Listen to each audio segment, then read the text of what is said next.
As I sat in my sports car preparing for the race of a lifetime, my manager Ruth shot me a nervous look. If your dad finds out, we're dead meat.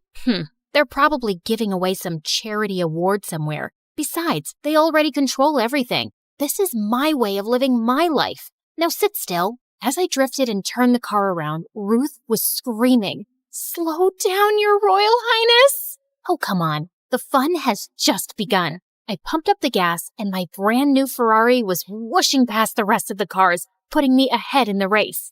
Told you I'd win. Just then, a big van came out of nowhere and started clicking my pictures. Time to run. Hi, I'm Penelope, a real-life princess from Belgium. Please like and subscribe. I grew up with really controlling parents. They planned my daily schedule and made me go to boring meetings and dinners so I'd be ready for my duties one day. I wasn't even allowed to go to school or parties with people my age. My life was miserable. After what had happened at the race that day, everyone in the kingdom called me the crazy princess. The media is having a ball. This is so harmful to our reputation. Your reputation? I aced that race, and they're saying I came in second. If anyone's reputation is hurt, it's mine. Enough. You are next in line to the throne, Penny. Mend your ways or I'll get you married. I'm 17. You can't get me married. I must be at least 18 according to the rules. I am the king and I set the laws. Dad received a call and left before I had a chance to argue any further. Surely it wasn't serious, right? The next morning, I was swimming in my private pool when Ruth walked in with William, Prince of Denmark, and my childhood best friend. I got out and hugged him tight. Wow, you've become prettier over the years. I wish I could say the same for you. We laughed and decided to catch up over dinner. But when I got to the table, I saw him talking to my parents, and they looked serious. What's going on? Penny, darling, we were just discussing the venue for the marriage. Oh, wow. Who's getting married? Us. William looked at me, grinning, and I felt my mind numb. Suddenly, I found myself dragging William outside. What the heck was that? I want to get married to you. I've always liked you, and your parents don't seem to have a problem. But I do.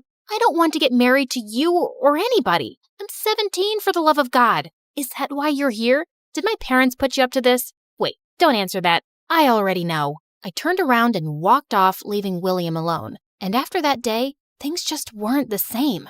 I avoided William all day long, and it came to a point where I couldn't step out of the house. It was insane. Just as I was trying to figure out a way out of this, Ruth told me she was leaving for New York on official duty for a year. You can't leave me. You're the only one on my side. Then join me. Nobody knows you there. You'd be free to do what you like. That did sound like a brilliant idea, but I knew Mom and Dad would never allow that. That didn't mean I couldn't try. So the next day, I went to their chambers to have a one-on-one. I want to finish my last year of school in New York. No one, least of all William, should know where I am. And why should we listen to you? You have to if you want me to get married. If this is the last year of my single life, I'd rather spend it away from all this drama. After hours of arguing, they finally caved and agreed to enroll me in one of the best schools in New York under a different name, Mia.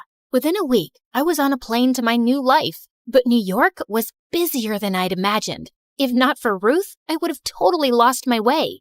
Tired and exhausted, I hit the shower as soon as I reached the hotel. But just as I entered the bathroom, I saw someone under the sink. If you're a thief, let me warn you, I know karate. Really? I'd love to see that, Jackie Chan. Don't come up. I will legit punch you. I quickly left and grabbed myself a robe. Come out. The guy slowly dragged himself out, and when I saw his face, I almost passed out. He had to be the most handsome guy I'd ever seen. If you're done staring, can I leave? I have another job to get to. Not so soon, mister. Do you know what would have happened if I didn't see you? This is a strict violation of human rights. I'm late. Call a protest, light a candle, I don't care. My job's done. And he turned around and left. What a jerk. That night, I couldn't get a wink of sleep and woke up feeling annoyed and exhausted. I would have skipped my first day if Ruth hadn't boosted my confidence. As I entered the classroom, I immediately noticed a familiar face, the hot plumber guy. And unfortunately, he was the only one with an empty seat next to his. I'm Asher. What? If you're stalking me, you might as well know my name. You wish. I joined recently. It's my first day. Explains why you're wearing your skirt inside out. I looked down and he was right. How embarrassing! As if that wasn't awkward enough, Asher was also my lab partner and just the weirdest guy ever. I'd never seen him talk to anyone, and he was always either with his books or playing football. If I tried talking to him, he would awkwardly turn in the other direction. What was up with this guy? A few days later after school, I was happily relaxing in my hotel when someone knocked on my door. Asher. You forgot your list of lab supplies. Thanks. You could have given these to me tomorrow in school. I don't know about you, but this class is really important to me, so don't screw up on these. It's important for me too. Clearly. Anyway, I'd love to stop and chat, but I'm late for my night job. Unlike you, I have work to do. Did he just call me useless? Asher turned to leave, but I ran behind him. Hey, jerk. I know you think all the world's weight is on your shoulders, but it's not. Everyone has their battles, so don't you dare talk down to me again. I turned around and left, slamming the door in anger. What an absolute piece of work this guy was. When I told Ruth about him, she had the weirdest thing to say. Maybe he has a crush on you. What? No. The guy hates me for some reason, and he's such a prude. Gosh, he gets on my nerves. And yet, somehow all we've done is speak about him. Whatever. A few days later, we had a surprise literature test, and I aced it. But I saw Asher sulking in the corner. And later, during an experiment, he screwed up badly and spilled everything on the counter. His mind was clearly somewhere else. Are you okay? Yeah, I'm fine. Just do your thing. Fine, dude. I was just asking.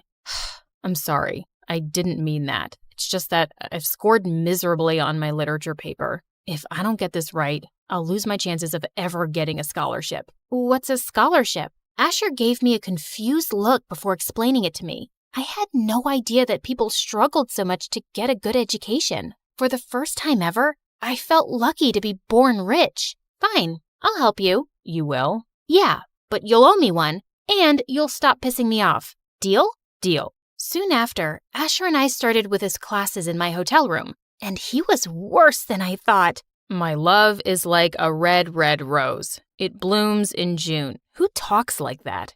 Ahem. Now take my hand, look into my eyes, and say it again. And try not to sound like a robot. Asher took a deep breath and did exactly what I asked. But just when he took my hand, I felt a weird rush in my body. My love is like a red, red rose that's newly sprung in June, that's sweetly played in tune. How was that? Wow, that was brilliant. Yeah, cool. That was, good.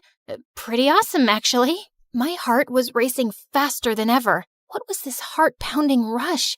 I'd never felt anything like that before. Asher and I were still holding hands when the door flung open and I saw William standing there. I leave you for a month and I already have competition? But why this peasant? William, what the heck are you doing here? I came to check up on my girl. Oh, shut up. I thought we were over this. Just leave me alone. I won't let you go this easy, love. William tried to take my hand, but Asher interrupted him. I don't think Mia needs you here. Now, if you don't want your butt kicked, I suggest you leave.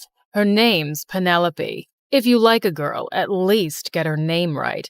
I'm leaving now, but this isn't over. After William left, Asher turned to me, confused. What was he talking about? Asher looked at me confused as I told him the whole story. Whoa, that's insane. You're an actual princess? Yeah, I'm sorry. I just wanted to live like a normal person for once. Suddenly, I felt my hand on his, and my stomach erupted with butterflies. I hope you won't throw me in the dungeons for being a jerk to you before. I just might, if you annoy me again. After that day, Asher and I got a lot closer. He promised not to tell anyone about me, and I promised to help him with acing his literature tests. Once we got talking, I learned that we had a lot in common. My parents are too busy in their own world. I was always ambitious, and they had no money, so I figured out a way to make it on my own. Now, I love being independent. I wish I could make my life the way I wanted. You can. All you gotta do is be brave. From here. As he laid my hands on his chest,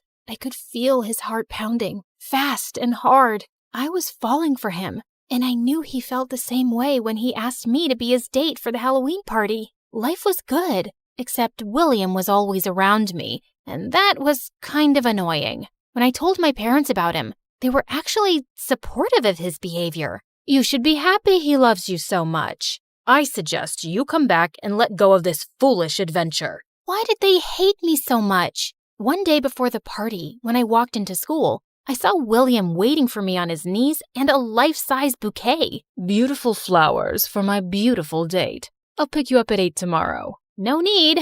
I already have a date. Who? That peasant from the hotel? Come on. You deserve a prince like me. Only royalty can match royalty, and you know that. That's enough, William. You were my childhood friend, and I respected that for as long as I could, but I'm done. Teach your lessons on royalty to my parents who love you so much, but leave me out of it. You'll regret this. Yeah, whatever. That evening, as I got dressed, I got a text from William that he was leaving, and I couldn't be happier. Good riddance. When Asher came to pick me up, I was shocked to see him stepping out of his car, looking like an absolute dream. We entered the party dressed as Cinderella and Prince Charming, and people couldn't stop gushing over how amazing we looked together. The mood became better when the song shifted to a slow number. You look beautiful tonight. Just tonight? I fell for you the day I saw you, and I never stopped liking you. Is that why you were so rude to me? It was a way of keeping my feelings under control. I thought you'd distract me from my goals, but I was so wrong. Asher pulled me closer till our faces were inches apart, and he gently kissed me on my cheek. And suddenly the song changed again, and we lost our moment. Let's get out of here. I'd like that. Asher took my hand and took me to the school rooftop, overlooking the entire city of New York. It was beautiful. Penny, I know you're a princess, and I would never be able to match your status. But will you date me and make me the happiest person on earth? It was a dream come true to meet a guy like Asher, and I was the happiest I'd been in a long time. But just as I was about to say yes, the door of the roof crashed open, and suddenly I had people taking my pictures left, right, and center. Is he your new boyfriend, Penelope? Will you leave the crown to get married to him? Show us the ring. I wanted to leave, but there was no way out. Just then, I caught a hold of one of the guys with the camera. Who sent you? Tell me now or I'll destroy your career. The guy got scared and told me he got an anonymous tip from someone named Asher. No way! I immediately started looking for Asher when I saw him taking money from one of the media people. How could you betray me? Penny, listen to me. This isn't what it looks like. I'm not blind. I just saw you taking money from him. If you needed money, you could have just asked. You're worse than William. At least he didn't lie. Asher tried to stop me, but I was too heartbroken to stop. Soon after, I called Ruth and asked her to get me on a private plane back to Belgium. I wanted her to come along, but her work in the States wasn't over yet. As soon as I landed, the driver took me to the hospital and not the palace. What's happening? Where are we going? You'll find out soon enough, Your Royal Highness. My heart was beating nervously as the security led me to a private room and saw Dad with 1,000 machines beeping over his head. Dad! Oh my God, what happened? Penny, you're a sight for sore eyes. I turned to Mom, and she told me that Dad had been unwell for quite some time. When he learned that I was dating someone out of royalty, he just couldn't take it. I'm sorry, Dad. I let you down, but I've learned my lesson. I'll do everything you say. I just want you to take over the crown and get married to William. He's perfect for you, honey. Even though I didn't agree with Dad, I nodded with a heavy heart. The news of my marriage and coronation spread like wildfire. Mom planned a major event inviting all the royal families of the world. As I stepped into my wedding gown, I could feel my heart sinking. Asher was the love of my life, but I had to make the sacrifice in the name of my family. I was walking down the aisle when Ruth came running into the church. Stop! Stop the wedding! Ruth, what are you doing? I have to do this. For Dad, Stop being dramatic. He doesn't love you. He's only after your money. Ruth told everyone how after I'd left, she went back to the hotel to get the rest of my stuff and ran into William. But he told me he'd left. That's exactly what I was wondering too. So I followed him to a club and saw him making out with random girls. She went on to tell how William's parents were practically broke and they wanted to marry their son off to recover money. That's not true. She's lying. He was the one who tipped off the media about you. For money. I looked at William, who had turned pale as paper. Spill the truth. Now. Fine. I did it. And I'm not sorry. How could you choose that peasant over me? I'm royalty. I slapped his face hard. I swear to God, if you say royalty one more time, I will have your sorry butt arrested. Now, if you have an ounce of shame, take your parents and get out. When I reached the palace that night, Mom and Dad were more than apologetic, and it was decided I'll take the throne with or without the husband. But before that, there was one more thing I had to do. Ruth, I already know. Here's your ticket. Go get him. I hugged her and left immediately for New York and booked the same hotel. When I reached the room, I loosened the sink and asked specifically for Asher. Excuse me? Anyone home? I'm in here. Hand me the screwdriver, please. Ma'am, could you come out, please? Sure, let me just... Oh... Penny, what are you doing? Get out of there. Are you hurt? Probably not as much as I hurt you. I'm sorry for not trusting you. Ruth told me how William manipulated the situation. I was just paying them to get rid of them. I know that now. So, you think you can forgive me? Or, I'd rather order you since I'm the queen and all, so... Asher pulled me in for a kiss, and it was everything I'd hoped for.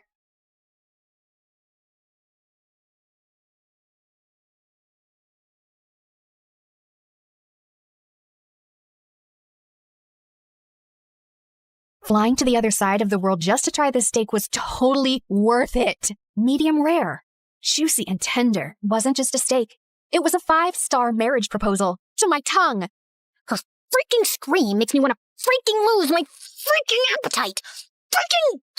This tastes like my childhood and my 22nd divorce healing at the same time. My life was basically all about food. Eating and tasting dishes, restaurant hopping, food festivals, cooking show marathon. But here's the thing. I have golden taste buds, and they never lie. So the question is, are you joining the club just to roll your eyes at me every 5 minutes? Or do you actually cook? The world doesn't revolve around you and your stupid food cravings, you annoying brat.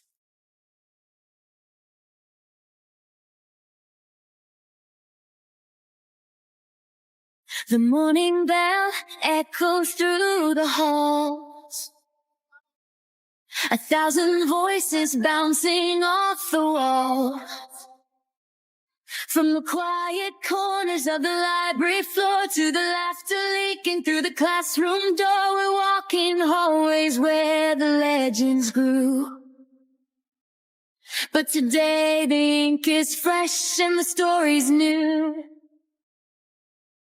A student stares at a blank white screen while an artist paints the things unseen. The scholar's lamp burns through the night. The athlete runs toward the morning light. A teacher sighs, hoping the spark they lit survives. Finding the light when the halls get dark.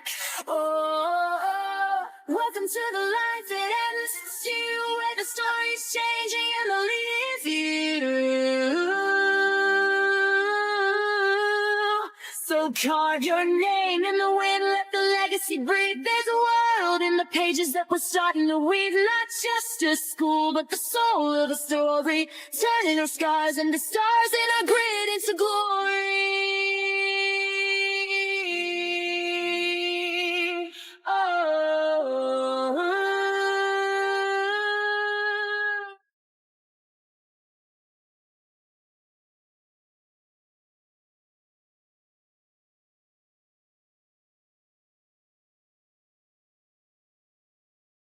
Nutmeg makes soup creamier. Rosemary is steak's best friend. Basil goes with almost everything. Cinnamon brings comfort to sweet and savory alike. And chili? Chili sets the soul alight. But nothing could have prepared my tongue for what came next. Flying to the other side of the world just to try this steak was totally worth it. Medium rare. Juicy and tender. Garlic butter glaze, flame-kissed edges. The scent alone levitates my soul to heaven, like it was invited to have lunch with the beautiful angels up above. Okay, here comes the love of my tongue's life. Oh my Gordon freaking Ramsay! My taste buds were twerking like it was a Friday night. It's savory, juicy, yummy, steak-tacular. It wasn't just a steak. It was a 5-star marriage proposal to my tongue. Goodness gracious, lady, get a room. Oh God, she is either possessed or just really, really starving. I was still mid-foodgasm, letting every bite baptize the very depths of my taste buds when the haters around started mumbling. Did I care? Not one juicy crumb. I had my priorities, and it was to finish this masterpiece. It seems like you've been thoroughly enjoying our food, milady. Oregano. I finally opened my eyes and came face to face with the handsome chef. Oh, I practically proposed to the steak. Weren't you watching me, Mr. Chef? I was, and now I'm wondering, should I be jealous of the steak? Oregano. Okay, that was my cue to leave before I started flirting back and accidentally dated this man over medium rare beef. I came here for the food. Just the food, not the flirty chefs with dangerous dimples. Oregano. My life was basically all about food. Eating and tasting dishes, restaurant hopping, food festivals, cooking show marathons, experimenting in my family's restaurant kitchen. Just name it. But here's the thing. I have golden taste buds, and they never lie. So the question is, will your dish make me scream and lose my voice, or spit it out in disgust and hate you for the rest of my life? Some boys at school have made it their life's mission to get option A. And I wasn't complaining. It was literally free food and a little ego boost. Try mine first, Taffy. My mom helped cut the onions and boil the eggs. Forget that, peasant. This is from a 5,000-star Michelin restaurant. It cost me 10 kidneys. Mine's completely and personally handmade. Took me a month to make this, but don't worry, it's not rotten yet. My mouth and soul were ready, but my brain was totally overwhelmed. Just then, my bestie Jules swooped in with his imaginary cape fluttering. Excuse me. Take it easy, gentlemen. Form an orderly line if you wish for Queen Taffy to bless your humble dishes with her divine taste buds. If your food makes her moan louder than a K-drama kiss scene, congrats! You win a date after class, but only for 60 minutes. No extensions, no exceptions. The boys went feral. What are you doing? I don't have time for boys. I just want to eat and that's it. Oh, babe, it's time you started eating with them, not just their food. Whatever. But let's see if one of these can make me scream. Unfortunately, every dish was a disaster. This one tastes like a zombie rat crawled out of the sewer, licked a quadruple A battery dipped in rotten mayonnaise, and fell into my mouth. What were you even thinking, dude? Next, fish and chocolate? It's bold and daring, but a total abomination. Next, please. Are you sure you ordered this from a Michelin star restaurant? Or did you accidentally grab it from a dumpster behind one? Suddenly, I felt it again. That weird, stabby vibe that hits me every time I chew. I turned my head, already knowing the source. And there he was. Gavin. The silent, brooding window guy. I always caught him glaring at me as if I just ate his pet goldfish. Maybe the bowl, too. And whenever I confronted him about it, he'd just roll his eyes at me. Like, seriously, did I eat his precious lunch in a past life or what? He was insanely annoying. It was even worse because he's stupidly attractive. Ugh! Why do hot guys always have to have the worst attitudes? I was so ready to snap at him when Nicholas, the handsome French student, stepped forward holding a steaming ornate box. Mademoiselle Taffy, is the taster still open? Depends. What's in the box, Frenchie? Something très spécial, made especially for you. I took a bite, and fireworks started exploding around me instantly.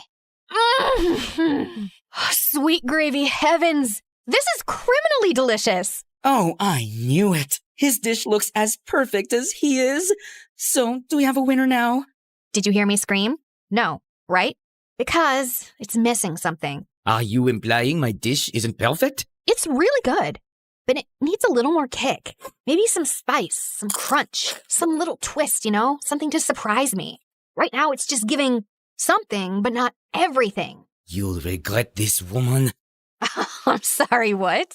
Nothing. I said I'll do better next time, just to hear that sweet scream of yours, mademoiselle.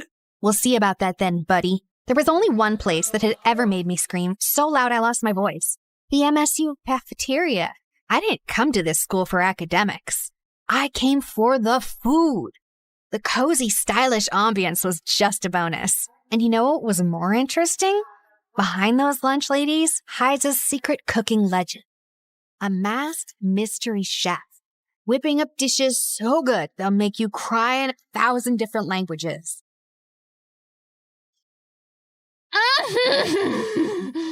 The texture. Oh, the crunch. The glaze. The magic. Ah! There she freaking goes again. Her freaking scream makes me want to freaking lose my freaking appetite. Freaking... She's just a freaking freshman, but she freaking acts like she freaking owns this freaking cafeteria every freaking day. So freaking annoying. I freaking know, right? Girl, you're moaning like a feral sexy cat in heat. Tone it down, or those freaking girlies will start complaining again. Those freaking haters can choke. I only listen to flavor, not jealousy. It had been 6 months since we started at MSU, and I still hadn't made any new friends. Just Jules, my ride or die since diapers, now slaying here in MSU on a fashion scholarship like he owned the runway. And that's exactly why you don't have friends. You treat food like it's your boyfriend. So what? I've got you. Oh, wait. Are you getting tired of me? Tired? Never, babe. But let's say I get kidnapped by a cute guy in Milan. What's gonna happen to you then? Are you sure he's the one who'll kidnap you, or is it the other way around? Excuse me, Miss Ma'am. That's a bit rude. Just then my phone buzzed. It was from my older sister Tanya, and my heart leapt when I saw the word emergency. I zoomed out of the school and headed straight to our family restaurant without wasting a second. What's going on? Taffy! Oh, the mayor's here with the whole table of business tycoons, and they asked for a special twist on our signature steak. I tried tweaking the sauce, but the flavor's flat. Oh, something's off. I've added, adjusted, prayed. Nothing's working. If we mess this up, we'll be trending for all the wrong reasons, and Dad's gonna kill me. Breathe, okay? Let me see. Too much soy, not enough soul. All right, everyone, I got this. I swung the spice rack open and started working my magic.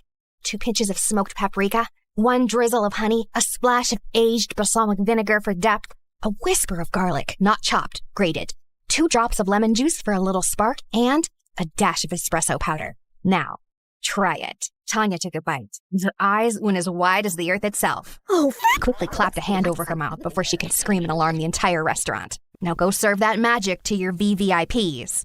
Oh, you're a lifesaver, sissy, as always. I assisted her as she served it herself to the VIP table. The mayor took 1 bite and started crying. This tastes like my childhood and my 22nd divorce healing at the same time. I need a moment. This steak just forgave me for all of my sins.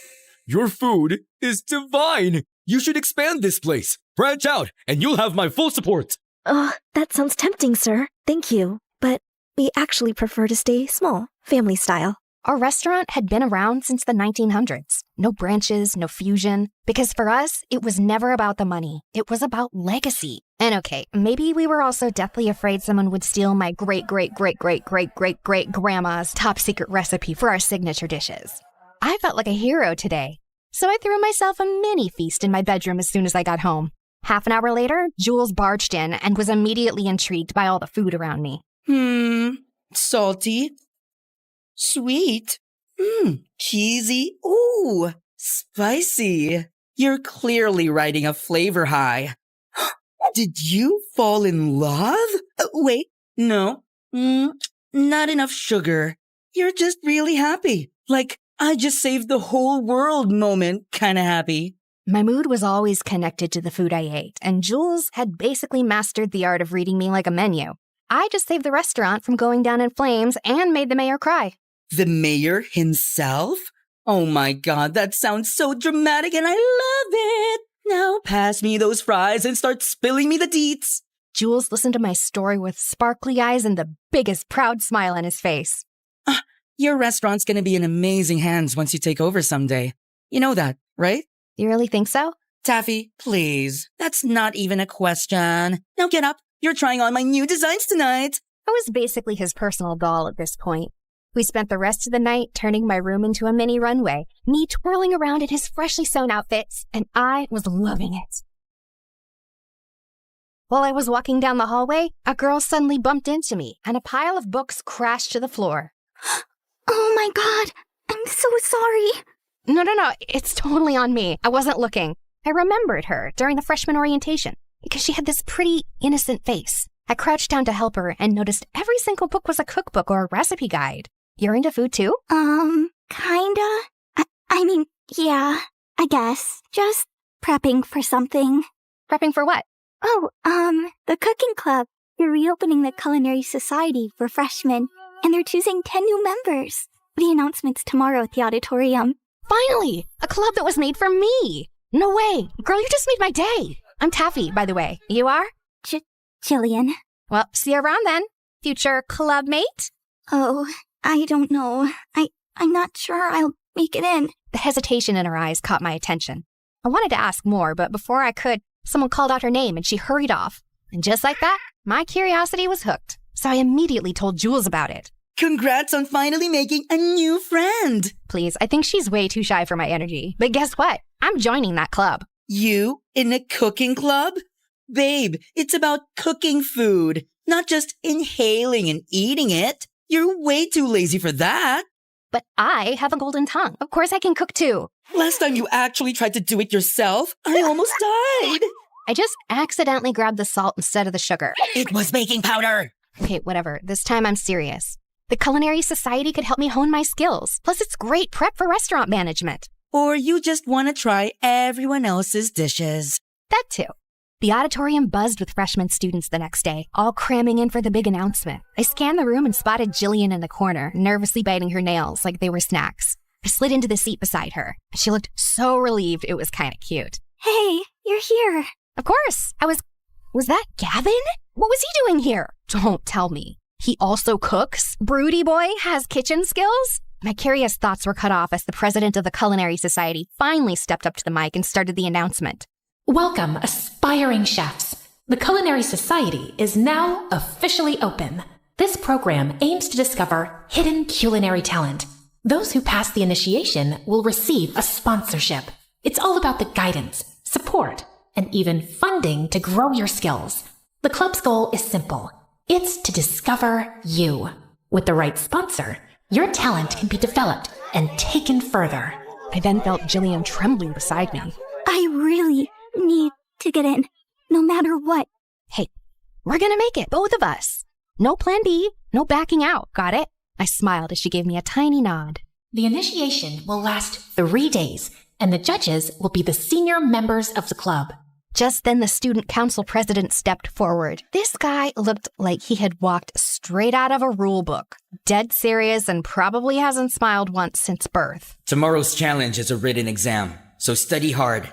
The second and third challenges will be surprise practical tests. Exam venue and time will be posted shortly. You may now return to your classes. Holy spicy sauce explosion. This is gonna be amazing. My foodie heart was on fire. I glanced back at Gavin, only to find him already looking at me. Of course he was glaring again. Seriously, what was his deal? The glaring, the eye-rolling, the mysterious brooding energy. It was driving me nuts. So on the way back to class, I finally snapped and cornered him. Hey, got a second? He didn't even respond, just rolled his eyes at me as always. Are you joining the club just to roll your eyes at me every 5 minutes? Or do you actually cook?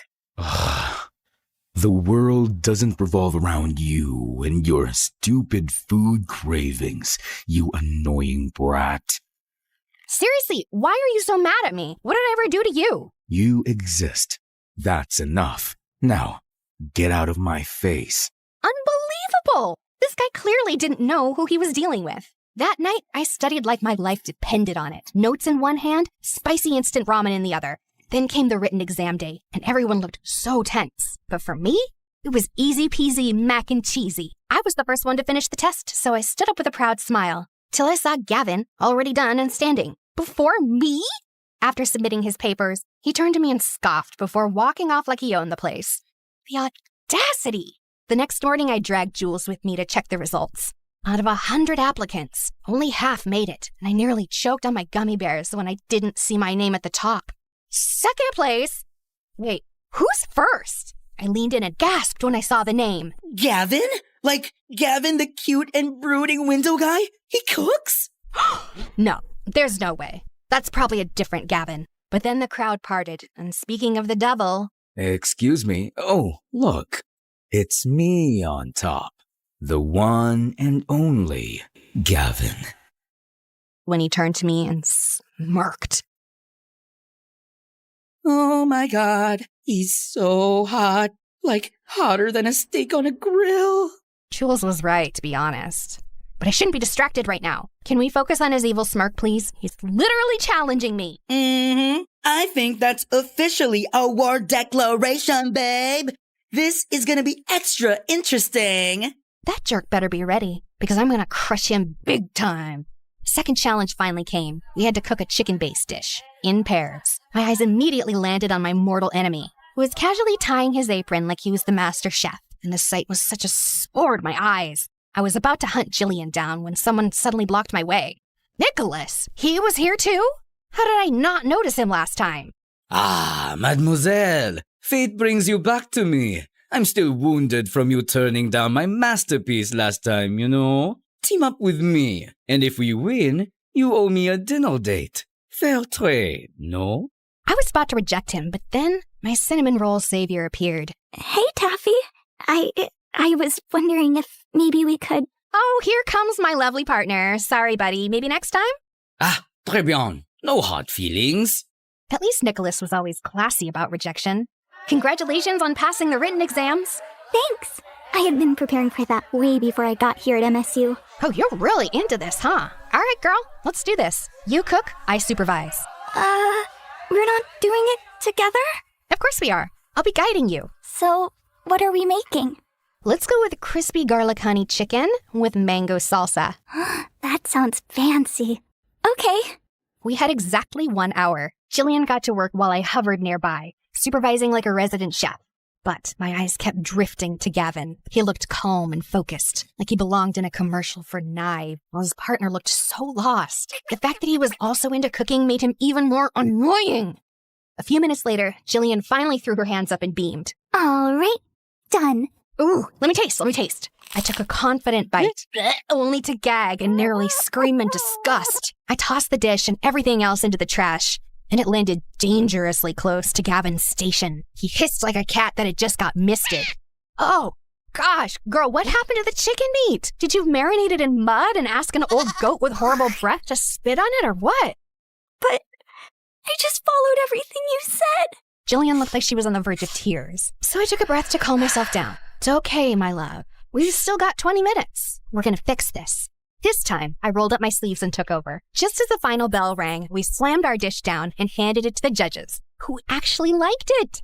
As expected, we passed, and we're now qualified for the final challenge. But when I looked at Jillian, she didn't look happy at all. We only passed because of you. We almost failed because of me.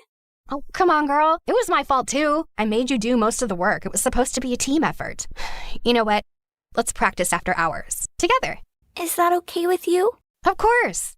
We then snuck into the kitchen later that day. A few other students were there, too, including Gavin, of course.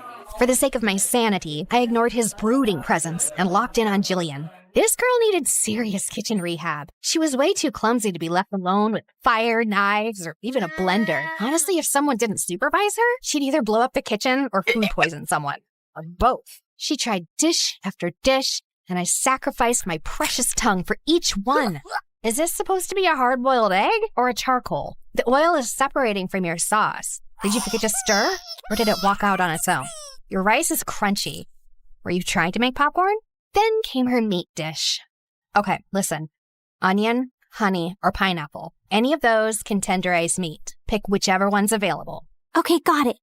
Noted. Soon we had a mountain of failed dishes in the trash. While we were about to try one last dish, Gavin suddenly stormed over, looking like an offended bull. You wasted all of this? For what? For your stupid little practice? Huh? Why are you acting like you bought all of this? Are you the official supplier of this school now? Thank God I'm not. Look, I'm just helping an aspiring chef chase her dreams. Failures happen. It's called trial and error. Look it up. He rolled his eyes, so I rolled mine harder. What is your problem with me anyway? Just because you're attractive doesn't mean you get a pass for being a total jerk. And I don't care if you're attractive either. I just hate arrogant food snobs who love to waste food. You don't deserve a spot in the club. Before I could finally explode, Jillian slid in. Wait, did I just hear you both call each other attractive? Why don't you just date each other instead of arguing every 5 seconds? You must be having some auditory hallucinations. I'd rather hug a giant, rotten cactus than date this brat. He really hated me that much, huh? I hoped I'd never see his stupid smug face ever again. Unfortunately, we were in the same class. And worse, we still had one final challenge in the club initiation left. The announcement came sooner than expected, and the venue was deep in the woods. As soon as we got there, all our phones and stuff were confiscated. Goodbye, Wi-Fi. Goodbye, sanity. There were only about 15 of us left, and that included Nicholas, who wouldn't stop staring at me like I owed him money. Lovely to see you here, mademoiselle. If we both make it in, you owe me a date, remember? Since when did I agree to that? Since the day you insulted my masterpiece. But I gave constructive criticism. Of course. That's why I've made it my life mission to make you cry. The next time you taste my dish. Okay, but why did that sound like a low-key threat? Our conversation got totally cut off when the club president finally stepped up for the announcement. Your final test will challenge your creativity, resourcefulness, and pure culinary courage. So here are the rules. You're not allowed to help each other. You can't bring anything from home. And we're not giving you anything either. You can only use whatever you find in the woods. Ugh, this is going to be harder than I thought. I didn't even know how to start a fire, or cut stuff without a knife, or build a stove out of sticks. I was meant to taste food, not cook in the wilderness. My brain wasn't braining for this. Prepare your dish by 7 p.m. in the assembly hall, and your fate will depend on a surprise judge. Good luck. A surprise judge? Crazy. I turned to Jillian, who was one chopped onion away from crying, so I gave her a quick pep talk before the challenge officially started. First things first, I had to find something, anything, to chop stuff on. So I kicked a tree stump. It was too moldy. I picked up a flat rock, but it was too spiny. I almost grabbed a squirrel as well, but it was too alive. Just when I was about to give up, I spotted it. A big, flat piece of bark lying under a tree. You're my chopping board now. Next, I needed something to cook and serve the food. I searched around like a hungry raccoon on a mission, and then, bingo! I found an old tin can that could work as a pot, and some giant leaves that looked perfect for plates. Now for the utensils. It took me several minutes to find a rock knife, a stick spatula, and a shell spoon. Finally, the ingredients. Good thing I knew a bunch of wild plants thanks to my grandma and her obsession with tea. Let's get those herbs and spices, baby. I continued walking around until I reached the riverbank. I leaned down to grab a leaf, then my foot slipped on some mud.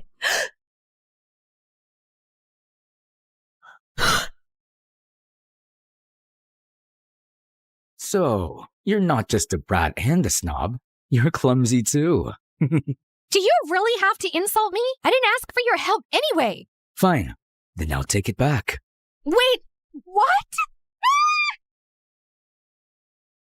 Ugh, ew, get off me, tall boy. Huh? You're the one who hugged me like I was a pillow. I ignored him and stomped off like I was totally fine, except I wasn't. Because why the heck did I blush? Oh, no, bad hormones, bad. Focus, Taffy, focus. Half an hour later, I'd gathered enough herbs to open a mini forest restaurant. Now it was time for the protein. But the problem was, I can't fish and hunt. I can't even catch something still. So I did what any desperate girl would do. Target acquired. Eggs. Sorry, Bird Mom. Finally, it was time to build a fire. Tried. I really tried. But at this point, I was basically just bullying those sticks. Just then, I heard some chopping noises nearby. I walked closer to take a peek and realized that it was Rabbit. What? Shirtless! My brain just short-circuited at the sight of those magnificent abs. Before I could stop myself, a weird squeaky sound escaped my mouth. I was busted! Are you stalking me? What? No, I was just peacefully trying to cook in my spot over there, and then I heard something, and obviously I had to check it out. Sure. Why are you even shirtless? Why? Does it bother you? Yeah, it's too indecent. Then find another spot? I was here first. You're the one who somehow set up your camp near mine. I was so furious. I huffed and stormed back to my sad little fire pit. I snatched up all my stuff and stomped off to find a new cooking spot, way further from him. I threw all my rage into rubbing those stupid sticks together like my life depended on it. And after what felt like 500 years, a tiny, weak little flame finally popped up. Yes! Wait! No! It suddenly started raining! Are you kidding me right now? I grabbed my stuff, and as I dashed through the rain towards the nearest cover, I spotted Gavin running toward the same place from the other side. We both reached the shade at the same time, soaked and panting. Wow. So the brat can run, huh? What do you think of me? A corn dog? What? Before either of us could say anything else, a soft sob broke through the sound of the rain. We both turned toward it and saw Jillian. She was soaking wet and crying. Jillian? What's wrong, girl? Are you okay? My family doesn't have much, and this was my only chance. But I think I'm too stupid for this, Taffy. As I comforted her, Gavin sat down next to her, pulled a small dry cloth from his bag and handed it to her gently. No attitude, no sarcasm, and he looked so soft like that, like a totally different guy. Ugh. He hated how my heart noticed. Thanks, Gavin. To break the tension, I changed the topic to food and cooking, and somehow it worked. Jillian started to relax and even smiled a little. How about you, Gavin? Why do you love cooking?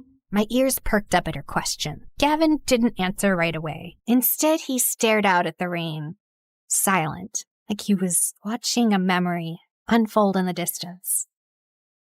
Tragedy struck me since I could remember, and I was homeless for a long time. Park benches, cardboard blankets, cold nights when I thought I wouldn't wake up, scavenging for even ketchup packets just to trick my stomach into thinking I'd eaten.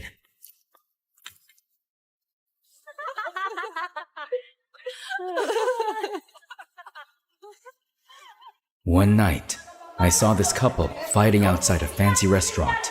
They were screaming, throwing words and insults, and then the guy just tossed their untouched takeout into the trash like it meant nothing.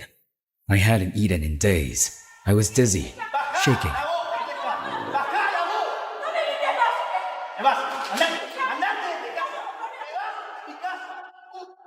If you're gonna fight, fine, but don't waste good food. The guy looked at me like I was dirt. Then go ahead and eat it if you care that much. I didn't hesitate. Right there on the wet pavement, I sat down and ate every bite like it was a 5-star meal. I remember whispering, "They're fools. They don't even know what heaven tastes like."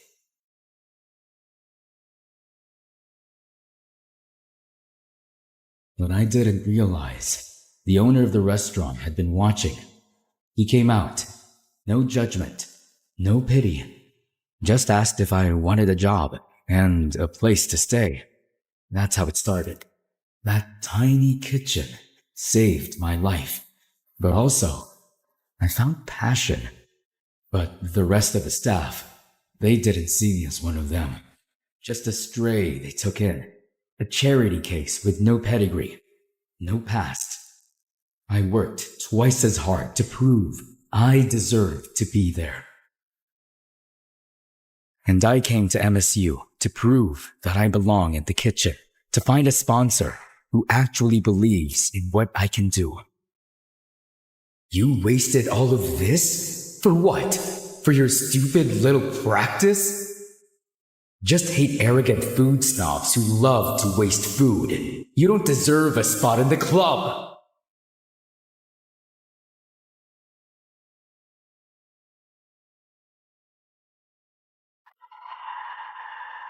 I gasped as my eyes flew open. I almost screamed when I realized that I had actually fallen asleep on Gavin's shoulder. Oh, and to make it worse, I drooled on his shirt. Oh my gosh, I'm so sorry. Relax, it's just drool. Unless you care about what I think. Duh, no, absolutely not. Just then I realized it was getting dark already. Oh my gosh, what time is it? I haven't even started cooking. And where's Jillian? Chill. We've still got an hour and a half before 7. And Jillian's over there. She already got started. Apparently, she had already built her own campfire and was cooking over it like a master chef. Gavin and I then rushed back to our spots, and this time it was extra serious. I no longer just wanted to pass the test. I wanted to make something real. After finishing my dish, I rushed back to the assembly hall. Everyone was already there and their dishes looked so yummy. The whole room smelled like a 5-star buffet. Just then I noticed that Jillian wasn't here yet. I glanced at Gavin and he looked worried too. Come on, girl, where are you? Soon there were only 5 minutes left and panic started creeping in. Just when I was about to bolt out the door to look for her, she finally appeared, holding a steaming plate with the most unique-looking fish dish I'd ever seen. What took you so long? You got me so worried. Sorry. I just wanted to make sure everything was perfect. Before I could respond, the lights dimmed, and the club president stepped up to the stage. And now, for your final judge, a true master of flavor, the one, the only.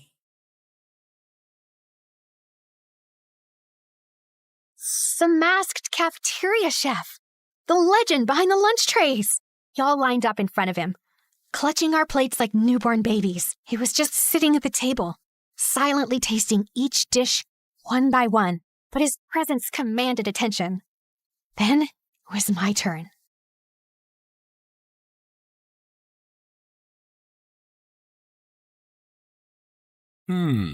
Interesting. Most people played safe with eggs, but you took a risk. The texture's playful, the flavor's daring, and the sauce, it's bold, defiant, and unforgettable. Just like you. I nearly passed out from happiness, or hunger, or his dangerously calm voice. Then came Jillian's turn. There was a long pause before he finally spoke. This is not perfect, but passionate. I like it. Oh, Jillian was finally able to breathe. The judging ended. Then came the moment we'd all been sweating for. The announcement of the top 10.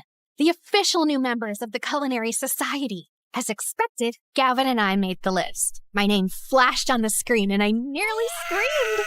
Then, the final spot. Jillian was trembling as she gripped my hand. We all held our breath.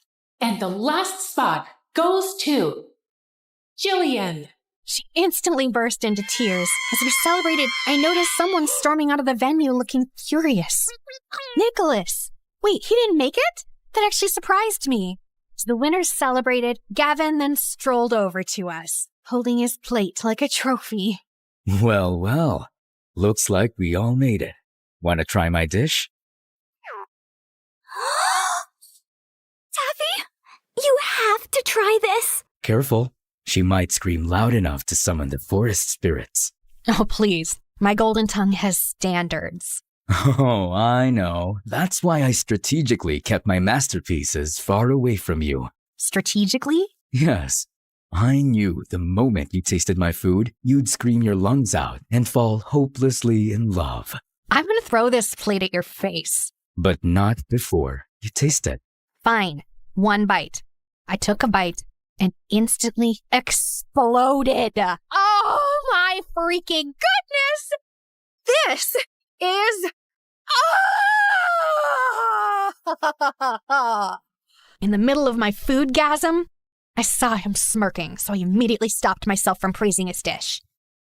I knew it. One bite and there goes your dignity. Shut up! He kept teasing me all the way home on the bus. But of course I had to stay strong for my pride. I will never admit it, ever. Unfortunately, I couldn't stop thinking about him and his cooking skills that night, so I stuffed my face with sugar to distract myself. That was when Jules barged into my room. Girl, why are you blushing and inhaling candy like you just caught feelings? Are you in love or something? I'm not blushing, and no, I'm not in love. Got it, miss. Totally not in love. Anyway, why is your voice all scratchy? He was never finding out my voice died because of Gavin's food. He'd never let me live it down. It's the rain. My vocal cords got water damage. Sure. The next day at school, my voice was completely gone. Jules wouldn't let it go. Are you sure it was because of the rain and not because of screaming over a certain someone's cooking? I glared at him in silence. Just then, because the universe hates me, Gavin walked by looking extra smug, like his ego had its own stupid fan club. Oh no, please. Not now. Don't say it. Don't. Lost your voice, huh? Told you my dish was too good. Jules nearly choked from laughing. Since then, things just got weird. Gavin and I started getting closer. Before, he used to glare at me all the time, but now that glare was replaced with a stupid little grin that made my brain malfunction every time. Like that time in the hallway when I opened my locker and a sticky note fell out. Try not to scream over my food next time. Gee. I looked around, and of course, there he was, leaning against the wall with that grin. Ugh, so annoying. During lunch, he started joining us at our table, like he was officially part of our squad. Relax. I'm here for the food, not you. And worse, Jules literally saved him a seat every freaking day. Aw, why do you always walk in like it's a K-drama entrance? My heart can't take this. Nowadays, I just find myself finishing all my food. Clean plate and no crumbs, even if the dish wasn't perfect. And of course, he had a comment about it. The trash bin must be lonely without all the food you used to waste. Seriously, who kidnapped old you? People change, duh. And I didn't do it because of you. Mm-hmm. Sure you didn't. Can you two stop? I'm getting secondhand butterflies. Shut up. And because of him, the kitchen feels weird now. Am I too conscious of Gavin? He's still him, the broody, annoyingly talented chef in the making. Lately, he's been working way too close to my station, offering help I didn't ask for, smirking whenever I refuse like he's deliberately trying to make me skittish. Ugh. Your knife grip's a little stiff. Don't sneak up on people! Holy broccoli, why is he standing too close? I wasn't sneaking, just helping. I turned back to the cutting board, trying not to imagine how good his voice sounded that close. Taffy, focus, knife, chop, chop, scallions, not his stupid smirk. You really don't have to hover. I'm not gonna murder the soup. I wasn't worried about the soup. My heart skipped. What was that supposed to mean? Jeez, are you just gonna stand there and silently judge me all afternoon? Just observing. You're interesting when you're flustered. What? What? I'm not flustered. Ugh!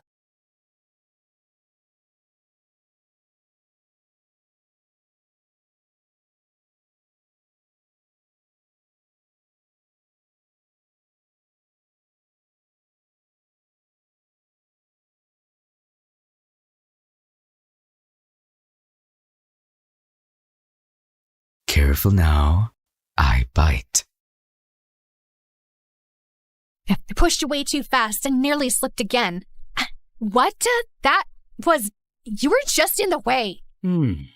Gavin finally stepped back. He looked way too satisfied. I'll try to be more in the way next time. Then he walked past me, as if to tease me more, and my back went straight. I could still feel his heat in the air. That's spicy right there. Oh, what are you even doing here?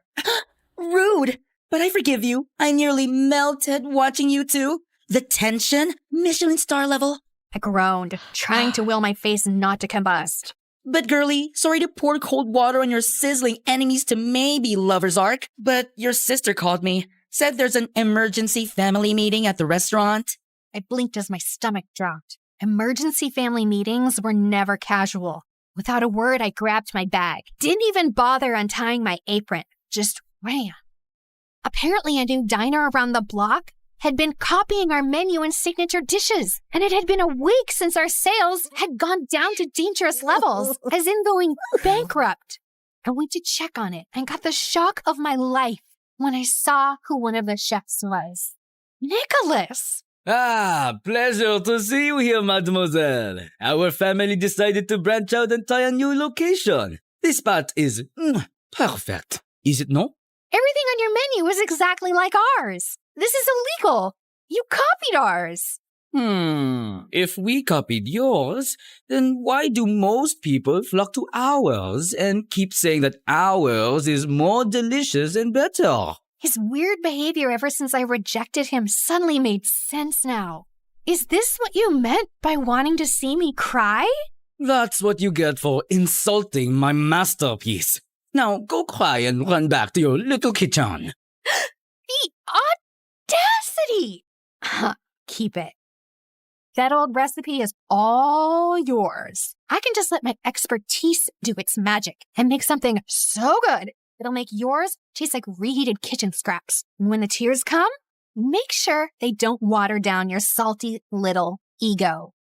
I then marched out of his stupid restaurant without looking back. I went back to our restaurant and saw Tanya and the rest of the staff reviewing the security footage. We all then froze when we realized that a shady-looking guy had been snapping photos of our restaurant from every angle for several days. And if that wasn't bad enough, he even disguised himself as one of our staff. They didn't just steal ideas. They cloned our entire concept and turned it into a fancier, more Instagrammable version. The audacity! We decided to temporarily close our restaurant while I cooked up some new ideas for the menu. Later that day, while brainstorming, I noticed a few hungry street kids outside. Their eyes weren't begging. They were just watching, like food was something distant, almost like a dream. I remembered Gavin and just found myself opening the door. I'm not serving anything fancy as of this moment, but if you're hungry, come in. He sat quietly as I cooked. No fancy plating, no pressure to impress, just warm food from the heart. As I watched them eat, something shifted in me. A thought came into my mind. Food isn't just about flavor or technique. It's about the connection you share with the meal. After they were done eating, I gave them some more food and a neat takeaway. Their eyes sparkled. They thanked me loudly before waving goodbye.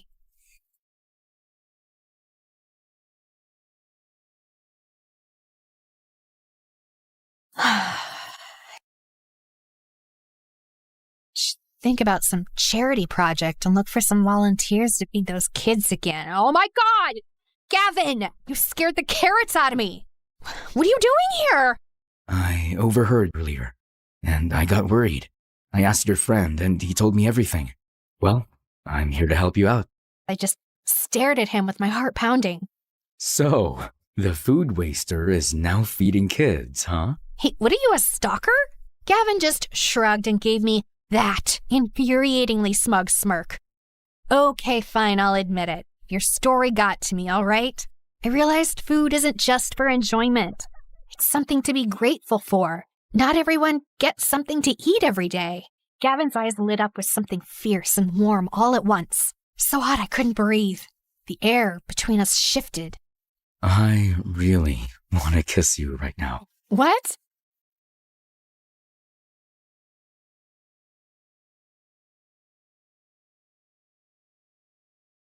Say no. I clutched his arms, the warmth of his touch sending my heart into a race, and my knees wobbled. He grinned.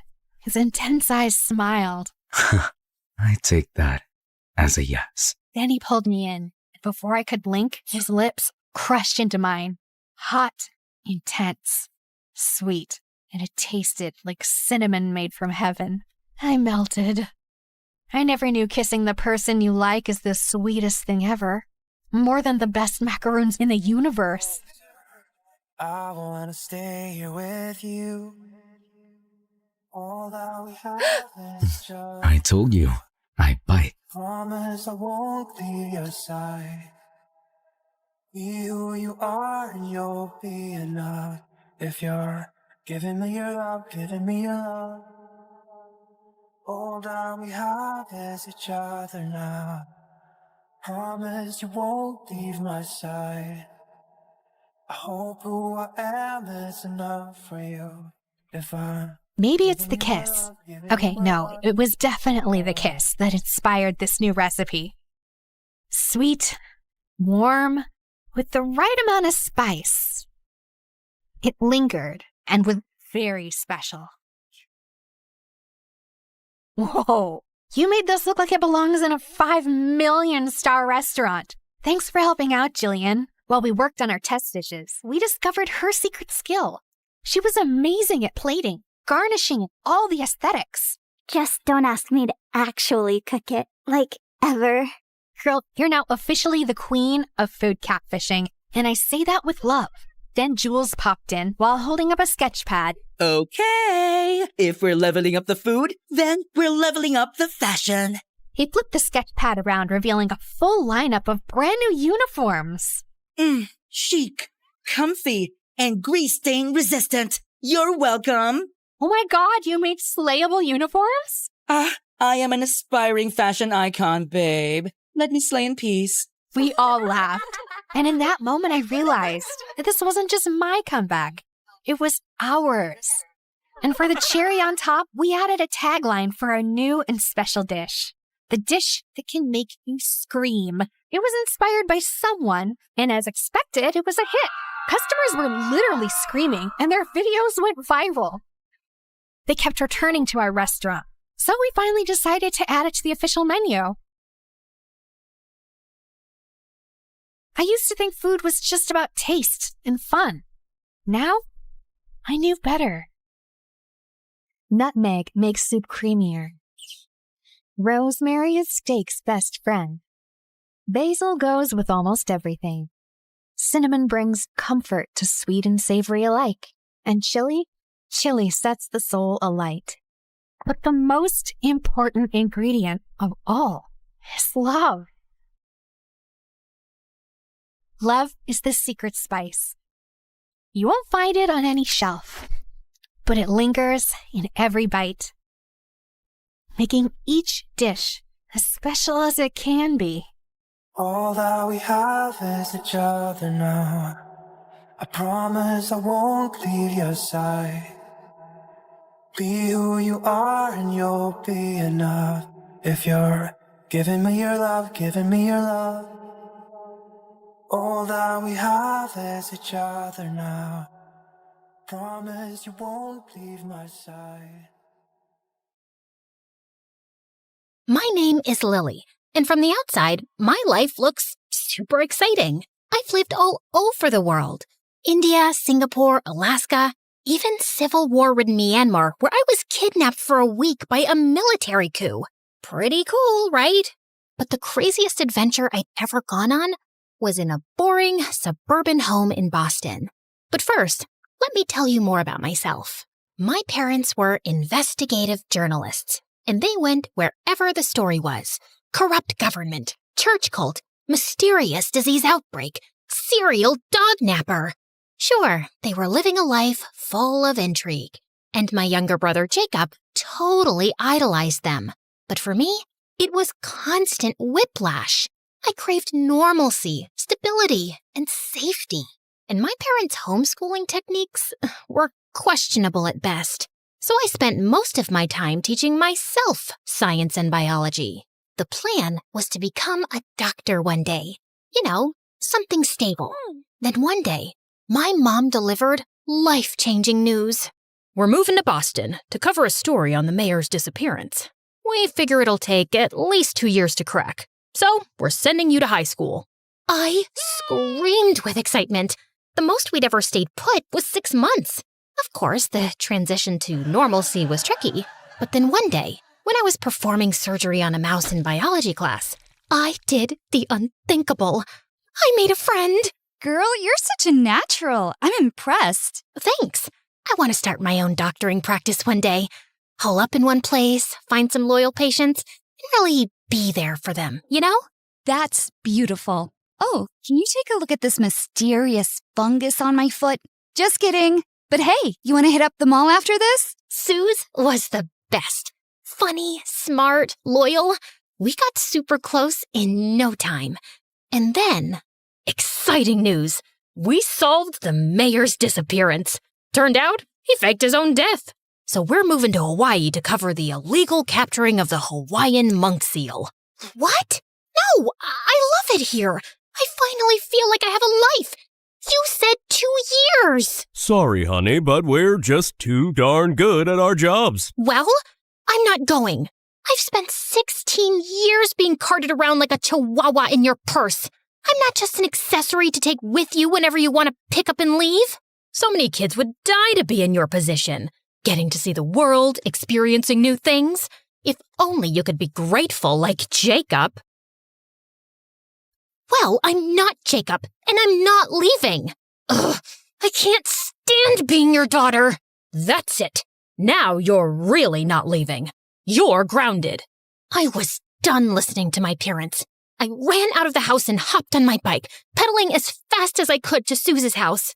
I was in such a frantic state, I didn't even see the truck turn into my lane. And smack!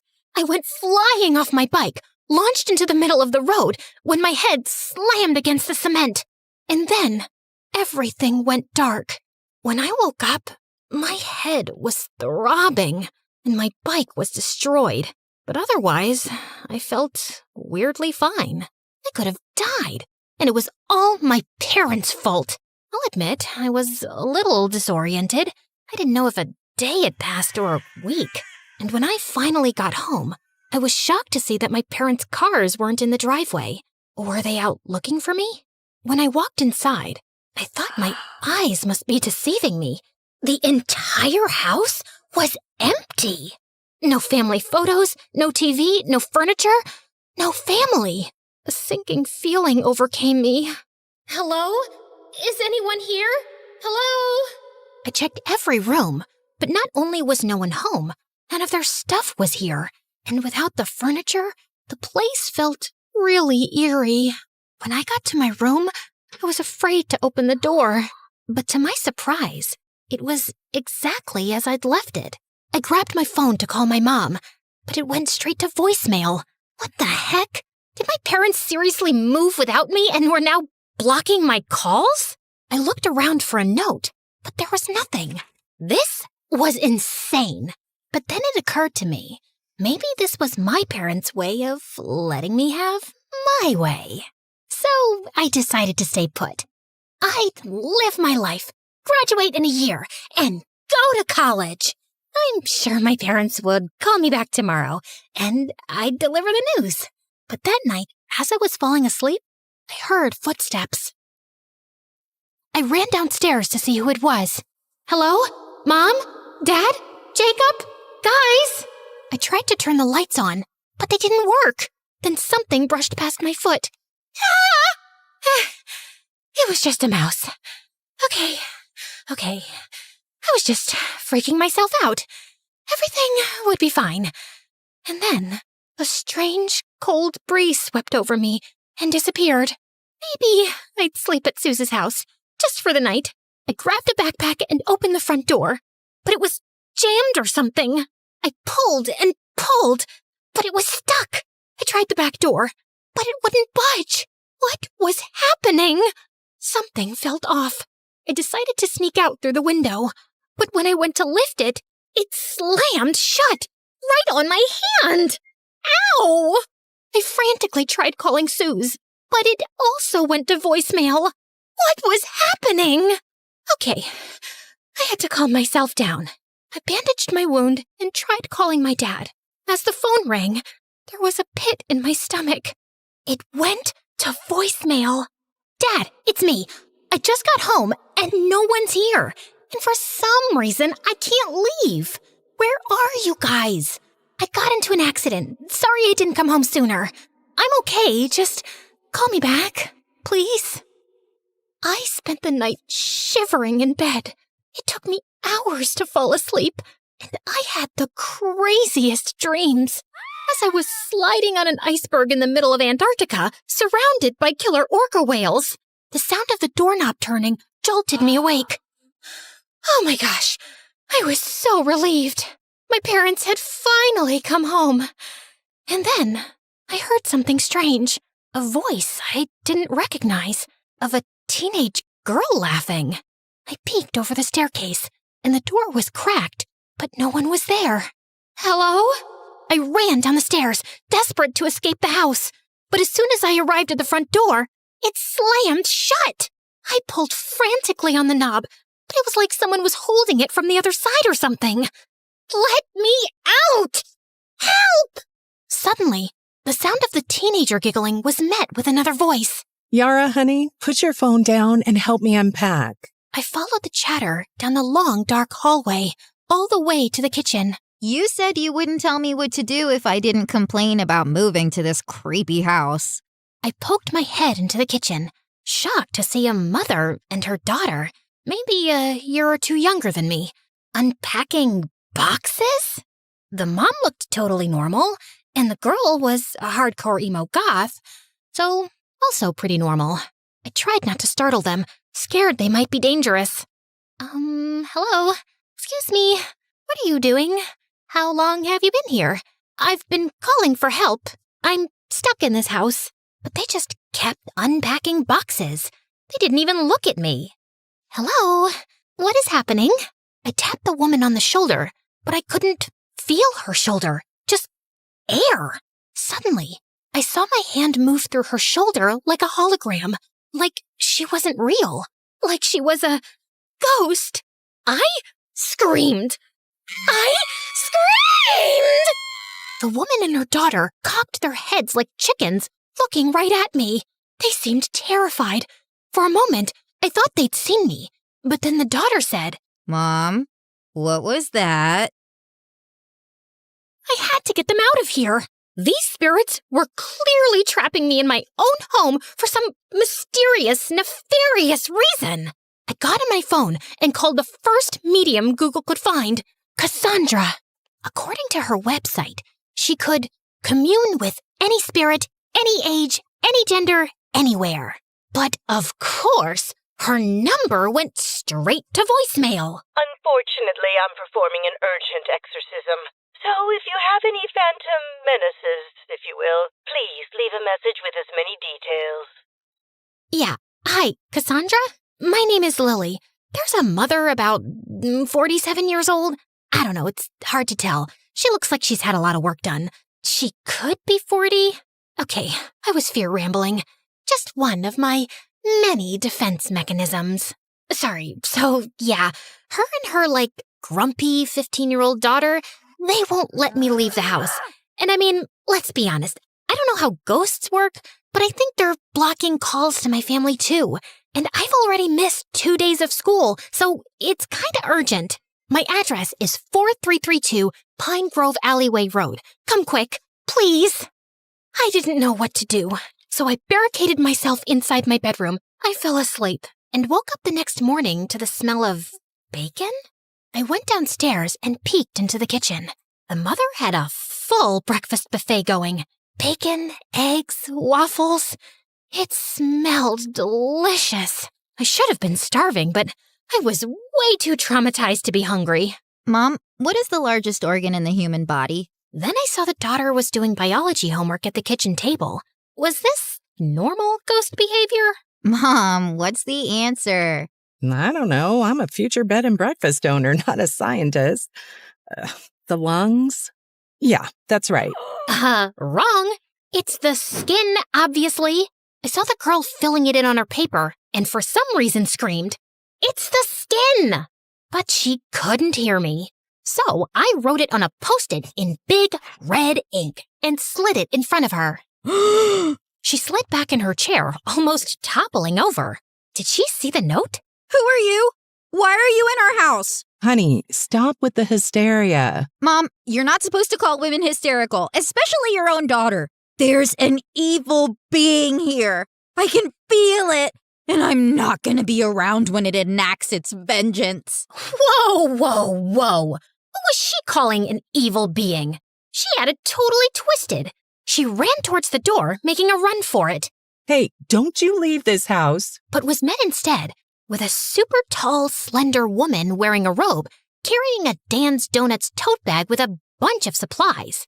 This was... Hi, name's Cassandra. Someone called in for a phantom cleanse. Oh, thank God. What the heck? How could we both hear Cassandra?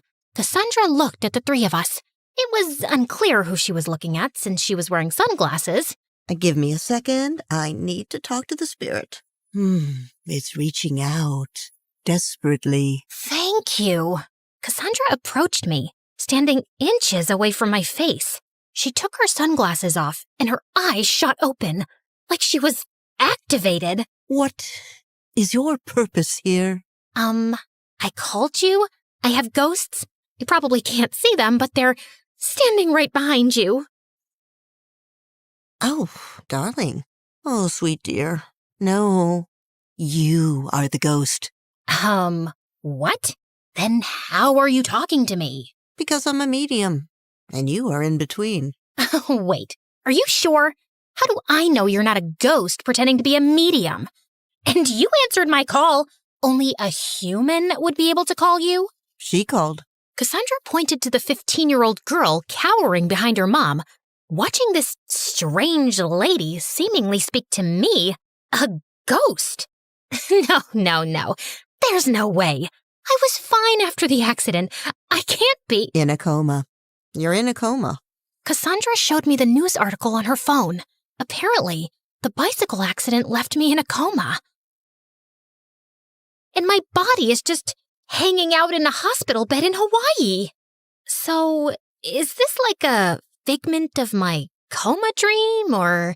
No, this is real, sweetie. Your presence is haunting these lovely ladies. The daughter was just standing behind Cassandra, mouth hanging open in disbelief, while her mother was squeezing her daughter's shoulder like it was a stress ball. You okay, Mom? I told you. Yep. Okay, don't blame me. Jeez, the news is bad enough. Honey, in a way, you are to blame. Because you're clinging to a space you won't let go of. Think of this place like emotional limbo. You're not dead, but you're not living either. And until you let go, you'll be trapped here. She turned to the terrified, lovely ladies and presented her credit card swiper. And for a second, I could have sworn she was holding a paper that said, "Like and subscribe to MSA." Nope, made that up. She didn't have that. Seriously? Please, like and subscribe to MSA. Time to pay. So, is she gonna leave? I want to. Tell me how. But Cassandra was already out the door. Luckily, she left it propped open. I tried running outside, but the door slammed right in my face. Oh my God, was that the ghost? Mom, maybe it's a sign. You're scared. I'm not happy. It would be the perfect time to bail on your bed and breakfast dreams and move back to where Dad is and where my old life used to be. Just saying. Honey, no. We're not gonna let one ghost ruin our dreams. I've got bigger fish to fry. Believe me. Mom, stop calling your dreams ours. Woof. I didn't want any of this mother-daughter drama. I just wanted to leave and be back in my body. I screamed it, hoping it would come true. I want to get out of here. I want to get out of here. I'm letting go. I reached for the door, but it wouldn't budge. I tried kicking and pushing, but my limbs just swooshed right through the wood. Arrgh. 4 hours later, after I calmed down, I figured being a sorta ghost, or whatever I was, came with special abilities that I didn't know about yet, like flickering light switches, floating, blowing cold air at people. Maybe that stuff would be helpful? But what was I capable of? I tried hovering a chair, just to see if I could. It lifted, wobbled, and then launched through the kitchen window and smacked the gardener in the back. Michelle ran outside screaming apologies and ended up giving him a free night stay and a $40 please don't sue me bribe. Then I tried levitating a spoon. It spiraled into Michelle's coffee and smacked her right in the eye. She didn't even scream, just sighed, of course, and started Googling real estate agents. After a lot of trial and error, I learned that my super abilities sucked. All I could do was levitate pencils and move furniture around for some reason, all while having to watch Michelle turn my old house into a bed and breakfast. And she was working fast. And to make things worse, I could hear Yara on the phone complaining about me. I feel like the ghost is eavesdropping. She's so noisy. She doesn't even do anything cool. I mean, the least she could do is make this boring place more interesting. Ugh, I just want to be with you, Harry. You ghostly freak, stop eavesdropping. Get a life. Or afterlife. Whatever. Fine. I was eavesdropping. Sue me. Coma Purgatory was super boring too. Soon, I learned that Yara had a boyfriend back home that she was obsessed with. And her dad divorced her mom a year ago and married another woman. So I didn't take her hostility too personally. A few days later, on the opening day of the bed and breakfast, I found all my bedroom furniture was gone, vanished, and everything I ever owned. Photos, clothes, all of it. My room had been turned into a guest room. I was being erased. Hey, I'm still here. I was so scared that leaving my room would be the end of me that I stayed. I put up with an endless stream of disgusting, smelly, nose-picking, farting guests. Just when I thought things couldn't get more uncomfortable, they did. Yara invited her boyfriend over, Harry, the one she'd been sobbing about into her hoodie since day one.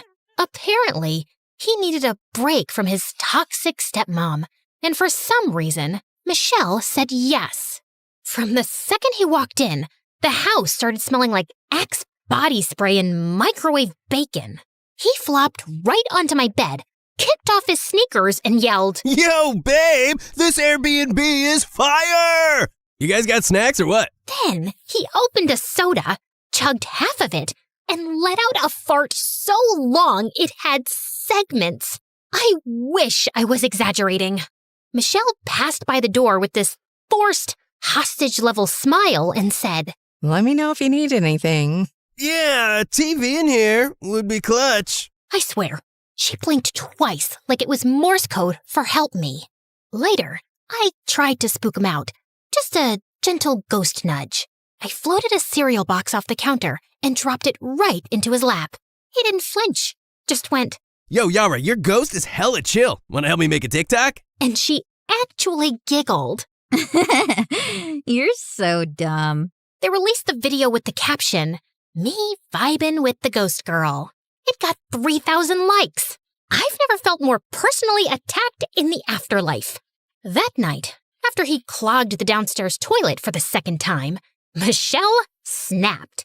She stood at the bottom of the stairs and called up, Yara, this is not a frat house. If Harry isn't gone by tomorrow, I'm calling his stepmother myself. Don't you dare! He's the only thing that feels normal in this stupid place. I swear, Mom, you better not do it. 2 days later, with Harry still around, the air in the house was tense. Neither Yara and Michelle would talk to each other, or if they did, they would end up screaming and slamming doors. I was ready to full-on poltergeist this boy out of the house. Then one afternoon, I was lurking under the dining table when Harry left his phone on it and wandered off to microwave bacon. Again, the phone buzzed and a text lit up the screen. Kelsey, still thinking about our kiss last week? Miss your lips, babe? Excuse me? I stared at the phone like it had personally insulted me. Yara had to know what a fart bag Harry was. Okay, she already knew that. But if farting wasn't a deal breaker, maybe the cheating would be. Just then, I saw Yara walk into the room, and I rattled the table leg hard. The phone slid to the edge. One more rattle, and yes! It hit the floor, screen side up. Yara looked startled, then bent down to pick it up, and as soon as she saw the screen, she froze. Our kiss? Last week? Just then, Harry returned with his plate of bacon. Yo, babe, you seen the hot sauce? Who is Kelsey? Wait, what? Miss your lips, babe? It's not what it looks like. Oh, really? Because it looks like you were swapping spit with someone named Kelsey while I was crying into my hoodie in this cursed house. I didn't think we were exclusive since you moved. As the two argued, I took the opportunity to rush upstairs and kick Harry's crusty backpack down the stairs and into the dining room, where Michelle was now standing too. All of this is your fault, Mom. Are you seriously saying it's my fault that your good-for-nothing boyfriend is a two-timer? Yeah! If you hadn't made us leave, he wouldn't be sneaking around kissing other people behind my back. She's not wrong, you know. Get out! As Harry picked up his backpack and left, Yara started to run out too. But Michelle threw her body against the front door, blocking Yara from leaving. Everyone in the bed and breakfast had gathered at the noise and were staring. I know you're upset, but you deserve so much better than that useless, toilet-clogging piece of garbage. You're a beautiful, brave, and resilient girl. You could have... Ugh! Just stop. This is so embarrassing. Just leave me alone. Yara shoved past her mom and darted toward the bathroom, locking herself inside. The guests seemed super confused. Suddenly, I was reminded of the fight with my mom. But instead of running after me or stopping me from leaving, my mom just let me go. And then wasted no time before moving to Hawaii. She didn't care about me at all. I had to fight for myself and find my way out of here. And then, the next day, some super old guy left his laptop open in my room. I had an idea. I focused on levitating a pencil over the keyboard, typing my name into the search bar, key by key. Maybe I could at least find out what the status of my body was. But just as I was pressing the last button with my mind, I heard a shriek. There's something here! My keyboard! It's moving! I jolted, startled, and fell out of the swivel chair, launching it to the other side of the room. The chair just tried to attack me! There's a ghost! All of the guests ran over to see the commotion. I tried tiptoeing away, but tripped and knocked into the lamp, toppling it over, the light bulb shattering. Suddenly, all the guests were screaming and running. It was like a scene out of a horror movie, but I was the horror. Wait, don't go! I wasn't trying to be spooky, I swear! But then I saw an out. I leapt onto the old man's back, trying to hitch a ride out the door. He must have felt my presence or something. The spirit is clinging to me! Get her off! Get her off! As soon as he was out the door, I was blown back by an imaginary gust of wind, thrust into the living room, toppling into the coffee table. Yara poked her head out of the bathroom. Oh, wow. Finally some action here. Yara, stay in the bathroom. Okay, Spirit, come at me. What do you want? I just wanted to leave, but how could I tell her? I picked up a pencil and began writing on the wall. Oh my God. Whoa. Cool. I wrote, I'm sorry. I mean no harm. I'm just stuck. I dropped the pencil and then started pushing the furniture back to where it belonged. Michelle and Yara watched me, stunned. I think she's been trying to leave, Mom. Help her. Suddenly, Michelle collapsed to her knees. She started breaking down, crying. I don't know how. And now the business is ruined. Yara, I'm sorry I moved us here. It's just the divorce was hard on you, I know, but it was devastating for me too. I was with Dad for 20 years. I was heartbroken. I was so focused on running to something new, something that would make me happy. I didn't consider you. Maybe the ghost is a sign that I haven't been seeing you. If you want to move back, we can move back. Yara came out of the bathroom and grabbed her mom's hand. Mom, no. Believe it or not, I like seeing you happy. I don't want to take that away from you. Plus, things are finally getting interesting. Mom, it's okay to be heartbroken. But I'm the parent. Exactly. And that means I know where I got my strength from. Michelle gave her daughter a huge hug. Somehow, my presence had brought them together. And watching them hug made me feel so alone. I went back to my room and laid on the bed crying. Yep, apparently ghosts can cry. The next morning, I noticed something on the computer. The search result from earlier. I levitated a pencil and sneakily clicked on one of the links. It was an article about me, about how my parents had poured all their resources and energy into doing a story on brain activity during comas. Apparently, there was a procedure that could save me, but it was only because of the greed of the healthcare industry that it wasn't public knowledge.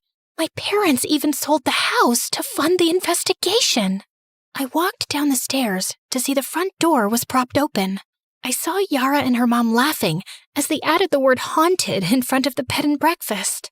Then it occurred to me, if Yara could forgive her mom, maybe I could forgive mine. Beep, beep, beep. She's awake! Honey, come here! I was so disoriented, but I could see my mom in front of me, tears streaming down her face, clutching my hand in hers. Mom, is this real? Her teardrops landed on my hand. It definitely felt real. Oh my goodness, Lily. I am so sorry we put ourselves before you. You and Jacob are everything. It's my fault for driving you away. I'll never forgive myself. Mom, it's not your fault.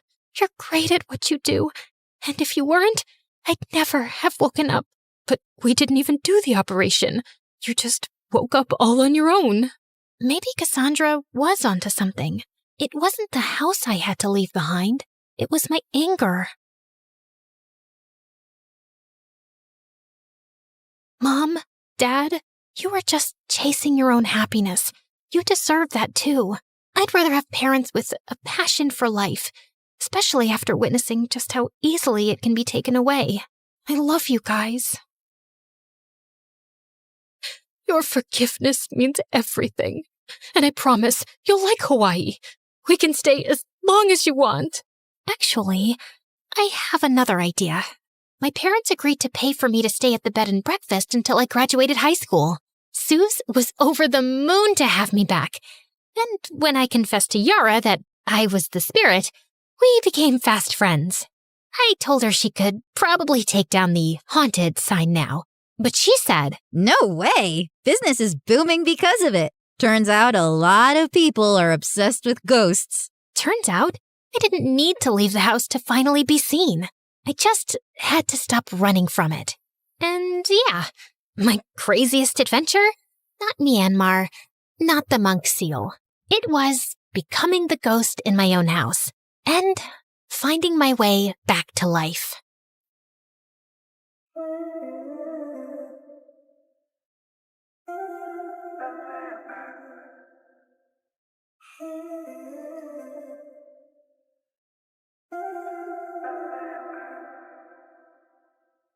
Hi, I'm Luna. I'm 16, and while most people see me as just another shy girl, my life is anything but ordinary. I keep to myself, lost in books and daydreams, trying to navigate a world that doesn't quite seem to fit me. But my life is a delicate balance of hiding and longing, and a secret I guard with everything I have. My family and I recently moved to a small town called Whispering Pines, nestled in a deep forest. My mom, Celine, said it was for a fresh start, but I knew better. She was always anxious, her eyes darting around as if expecting something to jump out at her. She constantly reminded me to stay hidden and keep your secret. Okay, back to my secret. Each night as the moon rose, I slipped into the woods and transformed into a unicorn. It's a magnificent form with a shimmering white coat and a horn that glowed like moonlight. In the forest, under the cover of night, I was free, a creature of magic, running wild and unbound. But by day, I was Luna, the girl who avoided mirrors and hid under a hood. I was isolated, not quite fitting in with any group at school. I didn't seek out friends or companionship because getting close to anyone could have put me in danger. So I remained on the fringes, living a double life that was both exhilarating and exhausting. Then there was Jasper. He's an artist with a sketchbook perpetually in hand, always drawing and observing. There was something different about him. His eyes seemed to see beyond the surface, and he had been curiously watching me ever since I arrived. His presence was a mix of intrigue and unease for me. One day, after school, cornered me by my locker. Hey, Luna, I've noticed you always wear that hood. Is there a reason? I shrugged, attempting to sound nonchalant. Just like it keeps me warm. He raised an eyebrow, unconvinced. There's something more, isn't there? You're always hiding. I laughed nervously, trying to deflect. What about you? Always drawing? Jasper flipped open his sketchbook to reveal a detailed drawing of a unicorn. My heart skipped a beat. The other night, while I was walking through the woods, I found these strange tracks in the snow. So I did a little research, and maybe, just maybe, there are unicorns out there. I tried to maintain a casual demeanor, though anxiety bubbled beneath the surface. Unicorns aren't real, Jasper. He looked at me. His eyes sparkled with curiosity. What if they are? What if there's something magical out there that we don't know about? I forced a smile, feeling a sense of dread. Maybe. But I wouldn't worry about it. Despite my attempts to dissuade him, Jasper's curiosity didn't wane. He continued to question me, probing with a mix of genuine interest and persistence. His questions, though innocent, hit too close to the truth and made me uncomfortable. The next day, while I was walking to the local bookshop to get a new journal, I saw 3 men and 2 women exiting a large black SUV, all wearing the same black suit and tie. As I stayed hidden in the shadows, I got close enough to hear them speaking information to Whispering Pines local sheriff, Marty Luca. They told him they belonged to a government agency of environmental researchers, but their high-tech gadgets and probing questions suggested otherwise. It was clear that they were searching for something, and I couldn't shake the feeling that it might be me. Later that night, I told my mom about the mysterious group of strangers that had arrived. Immediately, my mom's anxiety reached new heights. I watched as she ran to the closet and pulled down an old photo album from behind a row of hat boxes. She flittered the pages until she stopped at an old newspaper clipping with a photo of the same people I saw earlier that day. Luna, we have to be extra careful now. The OSS is here, and they're not what they seem. I looked at her, confused. What do you mean? Who is the OSS? She gripped my shoulders, her voice trembling. Office of Supernatural Sightings. They're looking for magical creatures. If they find out what you are, they'll capture you and use you for their own purposes. You must stay hidden. But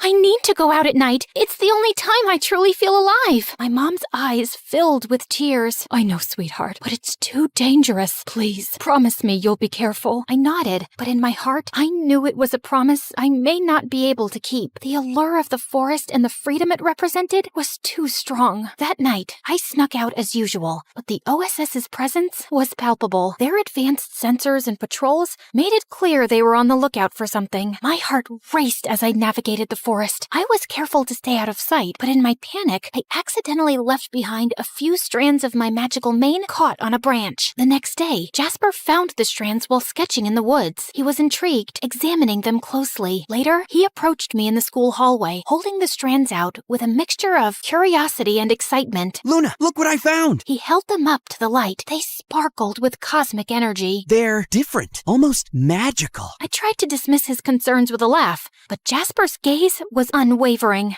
Magic? Are you sure? He nodded, his eyes serious. Then he looked deeply into my eyes, like he could see right through me. There's something about you, Luna, and you've been acting so strange lately. I felt a rush of anxiety. I don't know what you're talking about. Jasper's frustration was evident. Come on, Luna, I'm not trying to pry. I just want to understand. Is there something you're hiding? I hesitated, torn between fear and the desire to confide in someone who seemed to care. But the moment was interrupted as my mom approached and pulled me away from Jasper. What's wrong? The OSS is intensifying their search. They set up traps in the forest. They're using tracking technology, and they're questioning the townspeople. My mom's fear became even more apparent, urging us to leave town immediately. Luna, it's getting too dangerous. We need to leave before it's too late. I crossed my arms in defiance. I'm not leaving. I've been running all my life. I want to stay. Mom looked over my shoulder at Jasper. You can't risk everything over a boy. You don't understand how serious this is, Luna. I do understand. And Jasper is my friend. I trust him. My mom scoffed and walked away, clearly frustrated. I approached Jasper and took a deep breath, my heart pounding in my chest as I looked into his eyes. Jasper,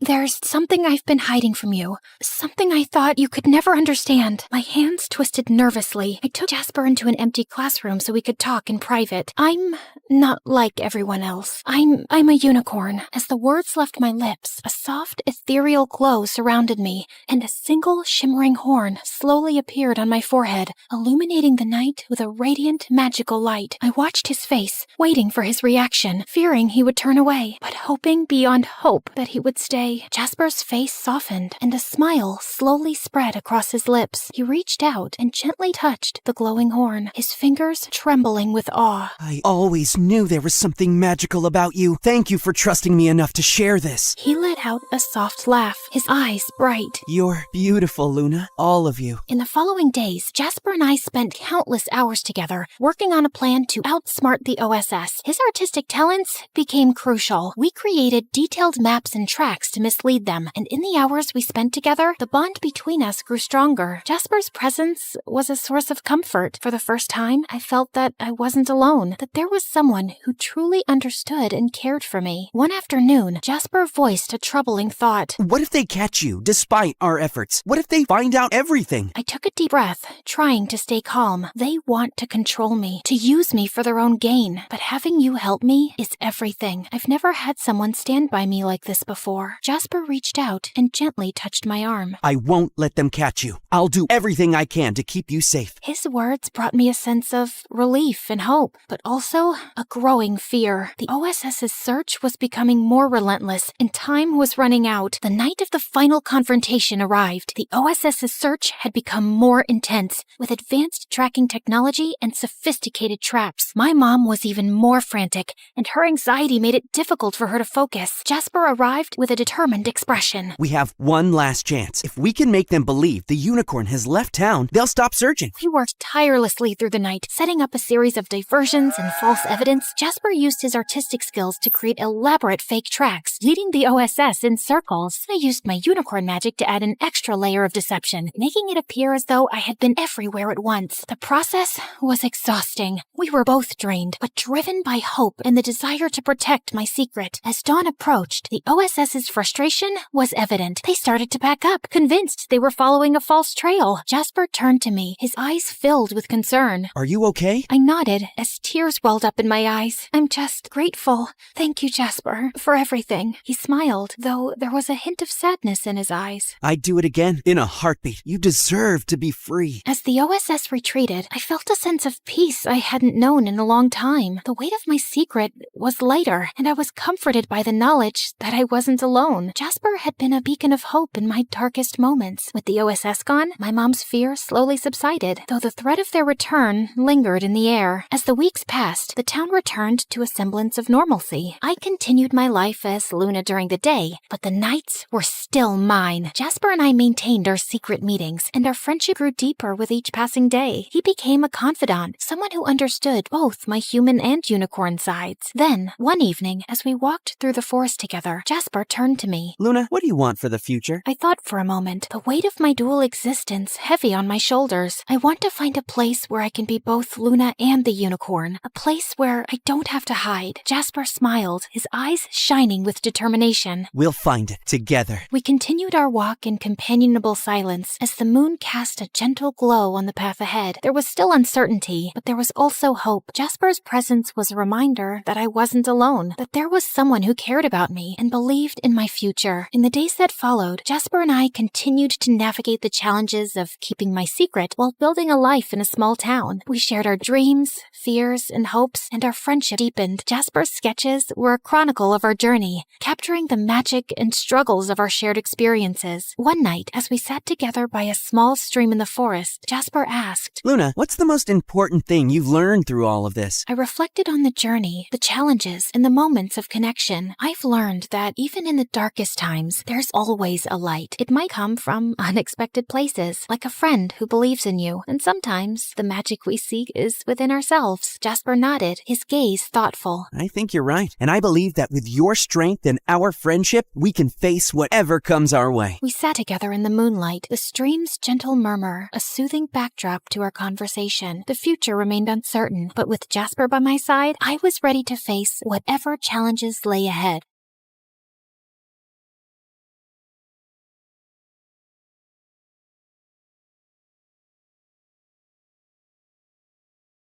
Hello, my name is Charlie. I'm a famous filmmaker and director, but you know me already, don't you? Oh, well, it hasn't always been like this anyway. So sit down, grab some popcorn, and let me tell you my story. But before we start, please hit the like button and subscribe. This is me, Charlie, and this is my best friend, Rose. Me and Rose grew up together since we were only babies. We played together, we went to school together, we did everything together. We were like autumn and colds, unavoidable, like rain and thunder, indivisible. Rose was the sister I never had. I was to her the brother she never... Well, you got the point. She was blonde while I was black. She was shy while I was sunny. She had a big brain while I had a big butt. We fit perfectly together. Most of all, we had one dream in common. One day, we would become filmmakers and make movies about witches. Yes, that was our dream at the time, our common goal in life. And we were all ready to get it realized. But what a tragic fate awaited us. Well, I'm being a bit overly dramatic here, but please, let me explain. It was our last year in high school and a few weeks before Halloween. I was reaching my classroom like every morning when Rose came running toward me. Charlie! Charlie! Rose, what? Charlie! Rose! Charlie! Rose! Charlie! Barely breathing, Rose managed to announce to me that the school had opened a cinematographic contest where the winners would be enrolled in the best movie school in the country. We started screaming, At that point, me and Rose already had tins of scripts ready. We simply chose one and brought it in the next morning to our art professor to have it approved. But instead, there stood Mona, high like a giraffe, dressed like a rock star, and loud like a tempest. Who is Mona, you ask? She's the daughter of a famous celebrity couple, a movie producer dad, and a 5-star actress mom. She had the best connections, the best grades, and the best face. A cloud of desperation came upon us when we saw her just talking to the teacher, explaining her project for her script. We felt lost. When our turn came, I spoke for both of us because Rose was too shy to speak, and the sight of Mona shook her too much. Hey, Charlie. Nice job there. What? Mona was approaching me, willing to talk. Had I stumbled, hit my head, and fallen into a dream without noticing? Sorry, I couldn't help but listen to your script while you were explaining. It seems like some hot stuff there. Did you come up with it all by yourself? Well, me and Rose, yes. It seems you have a promising future in the business, baby. Would you mind joining me tonight at my party? There'll be producers, movie stars, and many important people. I couldn't believe it was happening. It was too much for me, and all at once. Of course, me and Rose will be there for sure. Rose? I'm sorry. I don't want someone who is barely able to speak in public to be associated with me. You are invited. See you later, baby. She left like the tornado she was, leaving both me and Rose speechless. I tried to console my best friend, convincing her this was a once-in-a-lifetime opportunity that could help us both. Rose nodded her head, but her look told me something else. I pretended not to see it and went straight to the party. This was an occasion I just simply couldn't afford to lose. Mona's house was not exactly a house. It was a castle, a gigantic manor with a park, 4 towers, and 2 pools. All over the place, men in elegant suits and shiny-looking women talked to each other cheerfully. Oh dear, you've arrived. Sir, lady, nice to meet you. I'm so glad you invited me. That man and woman were Mona's parents. They look amazing together. A perfect couple in a perfect house. Everything was perfect in Mona's life. Shiny and bright, like herself. Please, enough with the pleasantries. You're part of the family now. Mona told us all about the project you're working on together. The project? Of course. I told Mom and Dad we are working on an amazing movie. We will win the contest for sure. I didn't know what to say. I was totally caught unprepared. So I just smiled and said nothing. Mona's parents left us soon, and I immediately reached after her. Mona, what did you tell them? Well, that we work together. Isn't that true? But I already work with Rose. Didn't you know that? She's my best friend. I can't just leave her like this. Mona just smiled and washed the problem away with a swing of her hand. You create too many problems, baby. Can't you just work with us both? Come on, let's have fun. I'm ashamed to admit, but the truth is that I forgot Rose for some time, and quite easily. I just loved to be asked about my history and my interests by all these interesting people there. The future was winking at me and I just couldn't resist. Then I saw him. How to describe the finch that came to perch on my branch? He was like a god in a garden on Olympus. He was like a breeze on a hot summer day. He was like a... well... That horse was hot, girls. You can bet about it. That angel had dark eyes like enchantment and such a fine, elegant beard. I was totally captured. He must have noticed my dumb expression because he started smiling at me as if trying to help me retrieve some of my dignity. Too late. And Charlie, let me introduce you to my brother Tom. So you are the famous Charlie. A handsome lady, that's for sure. Nice to meet you. Is he really going to kiss my hand? Is he really? Oh, God, I'm fainting. Am I famous? How? Of course. Mona has talked about you all afternoon. Mona, can I steal this lady from you for some time? Do as you please, brother, but be a good boy. I always am. Mona, don't scare our host like this. The walk with Tom around the garden felt like a dream. He was not only handsome in sight, but also elegant, charming, and kind. His fierce appearance was balanced by such a quiet temper that it made him look like the perfect man in every single way imaginable. Hours passed in a flash, like seconds. Come back soon, baby. We're here for you anytime you want. couldn't wait to be invited again. The image of Tom was still in my eyes when I woke up, and even if I don't remember it with certainty, I can bet I dreamed about him. How did it go? Rose's soft voice reached me as if coming from far, far away when she met me in the corridors at school. I felt happy to see her, but not so happy as I should have been. I think she noticed, but I kept it a secret. I explained to her all that happened the night before and promised to meet her within a few days in order to complete our script. The plot was there, but so much work had yet to be done. Fine then. See you soon. See ya. Those were busy times for me. In the daytime, I met Mona to work on our script for the contest. At night, I often saw Tom. Mona's script was completely different from mine. Her subject was Barbie. Barbie! Can you believe it? What's wrong with that? Barbie was a paradigm of freedom for girls, don't you know? Mona's fantasy was wild. She had a lot of ideas, but none of them were connected to each other. Her thoughts were as chaotic and impulsive as she was. Without me, she would have been lost. But what about Rose? Without me, she would have been lost too. She was smart and nerdy, but she didn't have the creativity I had. Rose had always been my best friend and sister, and even if Mona's spell and Tom's charm were still upon me like magic crows, I started to feel bad about how easily I abandoned my lifelong friend in order to get a quick ticket to success. The moment of the contest was approximating, and I had to speak with Mona about this. I would have helped her with her project, but I had to participate in a team with Rose, and if Mona didn't want Rose, I would leave the Barbies in order to go back to the witches. I found the courage and spoke to Mona. Roar! Can you imagine a dragon's reaction to someone trying to steal his gold from under his throne? The same was Mona's reaction to my words, if not worse. Out of my house! Never come back again! I will eat you! Do you think I'm being overly dramatic again? You weren't there, my friend. I think I barely saved my own life. I'm lucky to be here to tell the story. Yet I felt happy after arriving home. I felt I had done the right thing. Now there was only Tom to speak to. Even if I liked him, our time had to wait until after the contest was finished. I couldn't subtract any more energy from Rose and our witchy project. I mean, there can be only one Dua Lipa in the world, right? Enough with Barbie. Hey, Angel. Tom's words were honey poured all over me. I melted. But hey, not this time. I had serious work to do. Listen, Tom, there's something we must talk about. Something like what? Did I do something wrong? No, it's not about you. It's about Mona. My sister, huh?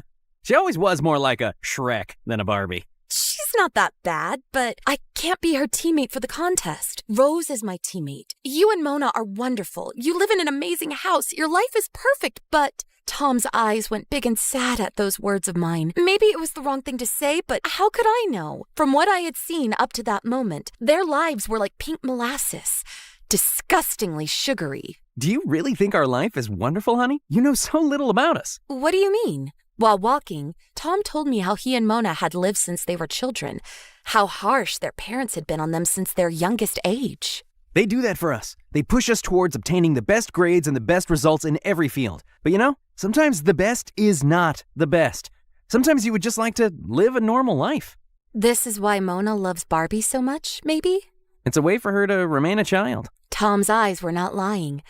I took his hand and kept it between mine for some time. Still, a wrong behavior remains a wrong behavior. Mona will have to grow up sooner or later. You were a strong girl and made the right choice today. I'm proud of you, Charlie. At that point, I was melting again. The perfect features of Tom's figure were silhouetted against the moon, like a character from some gothic tale.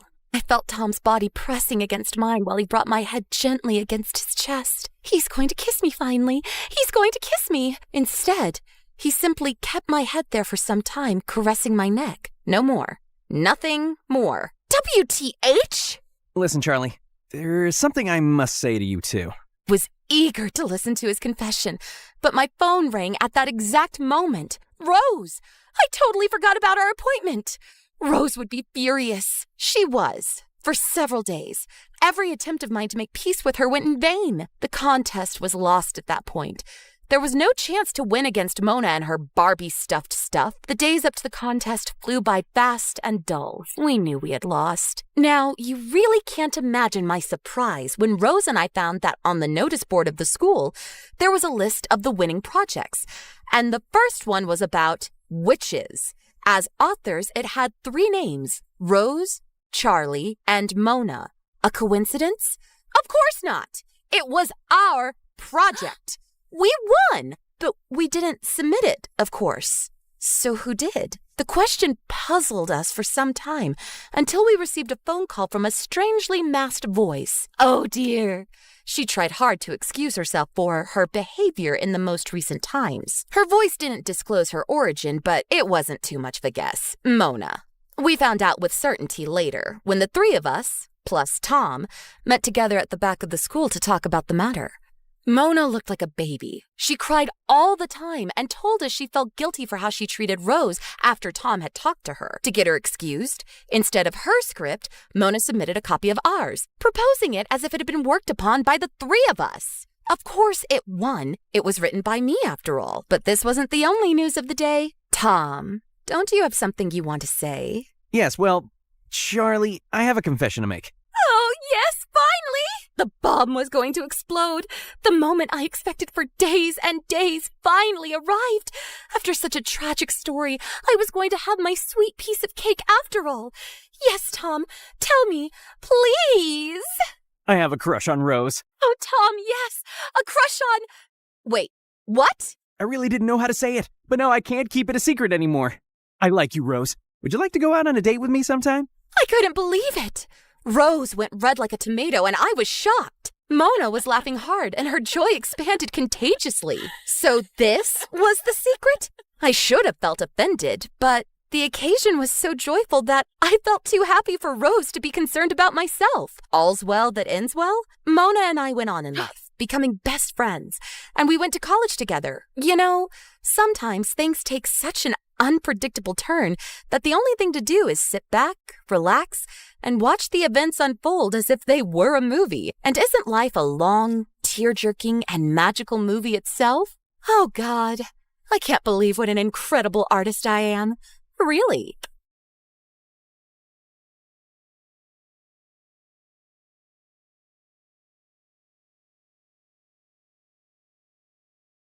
Hi, I'm Samantha from San Francisco. Please don't forget to like and subscribe. I was born with cherry lips and big black eyes. My parents said I looked like a child out of a fairy tale. But whenever Mom and Dad talked to me, I never smiled or changed my facial expression. My parents tried everything to make me smile. Mrs. Rabbit wants to play with you. Come on, give Mr. Mouse a kiss. Dad held a mouse puppet close to my face and made kissing noises, but I just stared blankly and slapped the mouse away from me. That's when my parents decided to take me to a doctor. After a few tests, I found out I had a condition called Mobius that meant I couldn't smile, frown, or lift my eyebrows. I was too young to understand what Mobius was, but when I was in preschool, Mom and I were at the mall when we bumped into one of her friends who had a daughter my age. She kept smiling at me, but all I could do was stare at her like a robot. Suddenly, the little girl started to cry. Mommy, this girl is scaring me. Oh, sweetie, don't be scared. Our dog ran away yesterday, so Samantha's just sad. But Mom, we don't have a dog. Mom pulled me away quickly. That's when I realized she was embarrassed to tell her friend I had a condition, because that meant I wasn't normal like everyone else. And at school, none of the kids really wanted to be my friend, because they thought I was strange. So I spent most of my time alone. But several months later, my life took a huge turn. Mom gave birth to my twin sisters, Annie and Penny. My parents worked full-time, so we always had a maid in the house. But even with a maid, I was always the main one to watch my sisters. One day, Annie, the wilder twin, climbed all the way to the top of our backyard fence. Annie, come down right now. No, I don't wanna. Penny, come climb up and we can fly like birds do. No flying. Penny listened to me, but Annie was about to jump and my heart almost stopped. But then she started laughing like crazy. Fooled you. I was furious and told Mom what Annie did. Mom went ballistic. What is the matter with you, Annie? Why can't you be a good girl like your sisters? Annie's eyes filled with tears. From that day on, she made everyone's life a living nightmare. She hated me for telling on her. And over time, Annie grew jealous of Penny. Penny was what you call gifted and could get straight A's without even trying. One time when the girls were in 4th grade, Mom and Dad threw Penny a huge party for winning the school spelling bee. Our little Einstein. We're so proud of you, Penny. Annie stomped out of the room at that moment, and that night, she chopped off all of Penny's hair while everyone was sleeping. Penny burst into tears, and I tried to comfort her. Don't worry, it'll grow back. Annie's such a mean bully. I won't let her bully you anymore, Penny. I'm here. Penny slept in my room every night after that because she was terrified of Annie. I loved both my sisters, but Annie grew up to be so mean. Then one day in 8th grade, a new boy joined my class. His name was Daniel, and he wore those fat black spectacles. He was really short and really shy. While he was walking to class, this guy bumped into him and his glasses went flying. Daniel started freaking out. I can't see anything. I saw Daniel's glasses on the floor and picked them up quickly. Here you go, but it looks like they're broken. It's okay. It's better than nothing. Daniel put on his broken glasses. He looked silly, but also kind of cute. He and I ended up hanging out for the rest of the day, and he was super sweet and good to talk to.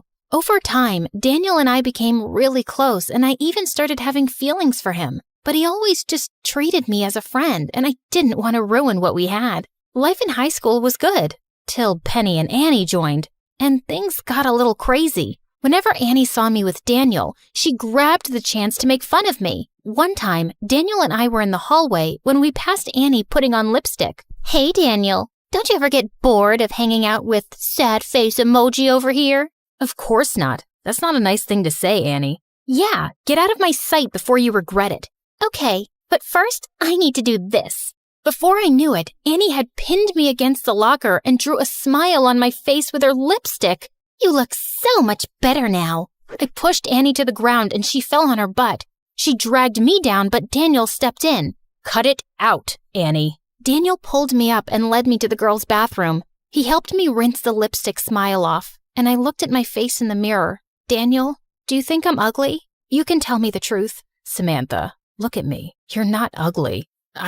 I think you're the most beautiful girl I've ever seen. Daniel leaned in and kissed me, and I felt butterflies.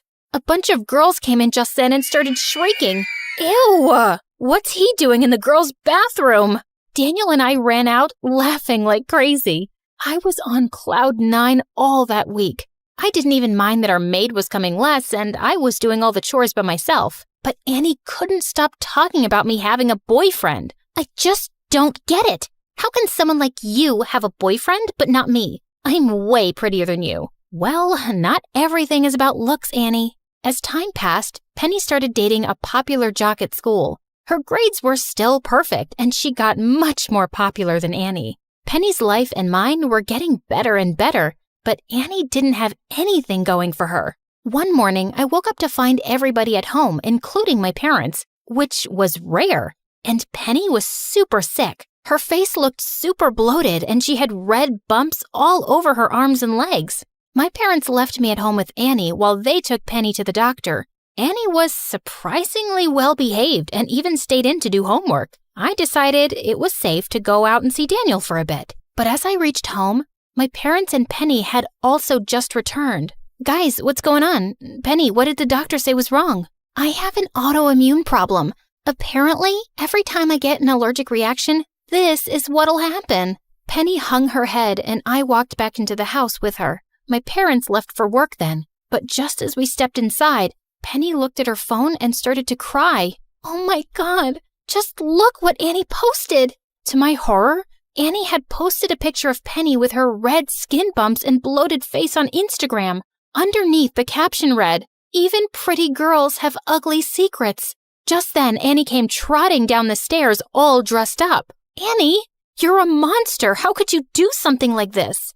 I couldn't help myself. It was just too funny. Penny looked totally Instagram worthy. Before I could answer, Penny's boyfriend came down the stairs too. Here, babe, you forgot your jacket. Babe, what are you doing here? Annie invited me over while you and your sister were out. Listen, I can't date you anymore. Not after seeing your skin. He and Annie walked out the door before any of us could say anything. How could Annie do something so sick? I stayed with Penny the whole day and told my parents everything that had happened. They grounded Annie for 2 weeks. And then the strangest thing happened. Penny became more popular in school, and kids at school started ignoring Annie. Everyone thought Annie was heartless for stealing Penny's boyfriend. She became a total outcast. Penny got a new boyfriend, and Daniel became more and more handsome. By the end of 12th grade, he even got contact lenses. The day before my graduation, my parents pulled me aside. Sammy, we were thinking, maybe you can apply for an online college. We still really need you to keep an eye on your sister, sweetie. Are you kidding me? I've been the family nanny my whole life. It's about time you two took over and teach the twins to be responsible. I deserve to focus on my life now. With that, I walked away, and I spent days applying to my dream colleges. But one night while I was reading, Penny ran into my room. Sammy, come quick. It's Annie. She's gone. What do you mean she's gone? I dashed into Annie's room to find my parents holding a note from Annie. Annie wrote that she's leaving home to live somewhere else. She didn't even write where. Dad called the police and they tracked down Annie's phone. It turned out she was staying with our aunt, who Annie was super close with. We were all relieved, but when we went to pick her up, she refused to come home. I told Aunt I don't want to stay with you guys anymore, and she's happy to keep me. I'm not going home with you guys. You can't make me. Mom and Dad spent hours begging her to come home, but they couldn't persuade her. So we left without her. But my parents were sure she'd cool off and return in a couple of weeks. Except she didn't. She stayed with Aunt for a month. Then 1 month turned into 3 months, and then 6. And Annie refused to speak to any of us. And I left for college soon with Daniel. I kept in touch with Penny, who told me after some time that Annie had moved out of her aunt's place and was now living with some friend. 4 years later, Daniel and I graduated university with honors, and we started a small software company that met success almost immediately. And soon after, Daniel proposed to me, and of course, I said yes. Life was going great, and then one day, I got the most unexpected call. Samantha, it's Annie. Can you meet me today? I need your help. No, hi, hello, how have you been? Please, I'm in crisis. I'm texting you the address. Meet me there. Annie hung up before I could even answer. I felt mad at her, but I just couldn't ignore my little sister. I went to the address and found her sitting on a bench outside a small building. Annie had chopped off her lovely hair, and she looked thin. Annie, what's going on with you? I started a makeup business, and now I'm in debt. I was wondering if you could lend me the money to pay it off. I'll lose it otherwise. You shut out your whole family for years, and now you call me out of the blue because you want money? This is not how I wanted to reach out to you, okay? I wanted to make something of myself first and make you guys proud of me. I was just never as perfect as you or Penny, and that just made me jealous and stupid, and I'm sorry for everything. I've been trying to be better. I really believe my business can work. But now I'm in a mess as usual, and I could only think of you. You've always taken care of me. I was surprised at how sincere and different Annie sounded, and it was good to see her trying at something. I wrote her a check and was about to leave, when suddenly I turned back and handed her a wedding invite. I'm getting married in a few months. I'd like for you to come, and I'm sure everyone else would be happy to see you too. A couple of months before the wedding, Daniel took me out to a special dinner. Samantha, I've been saving up some money and doing research for years.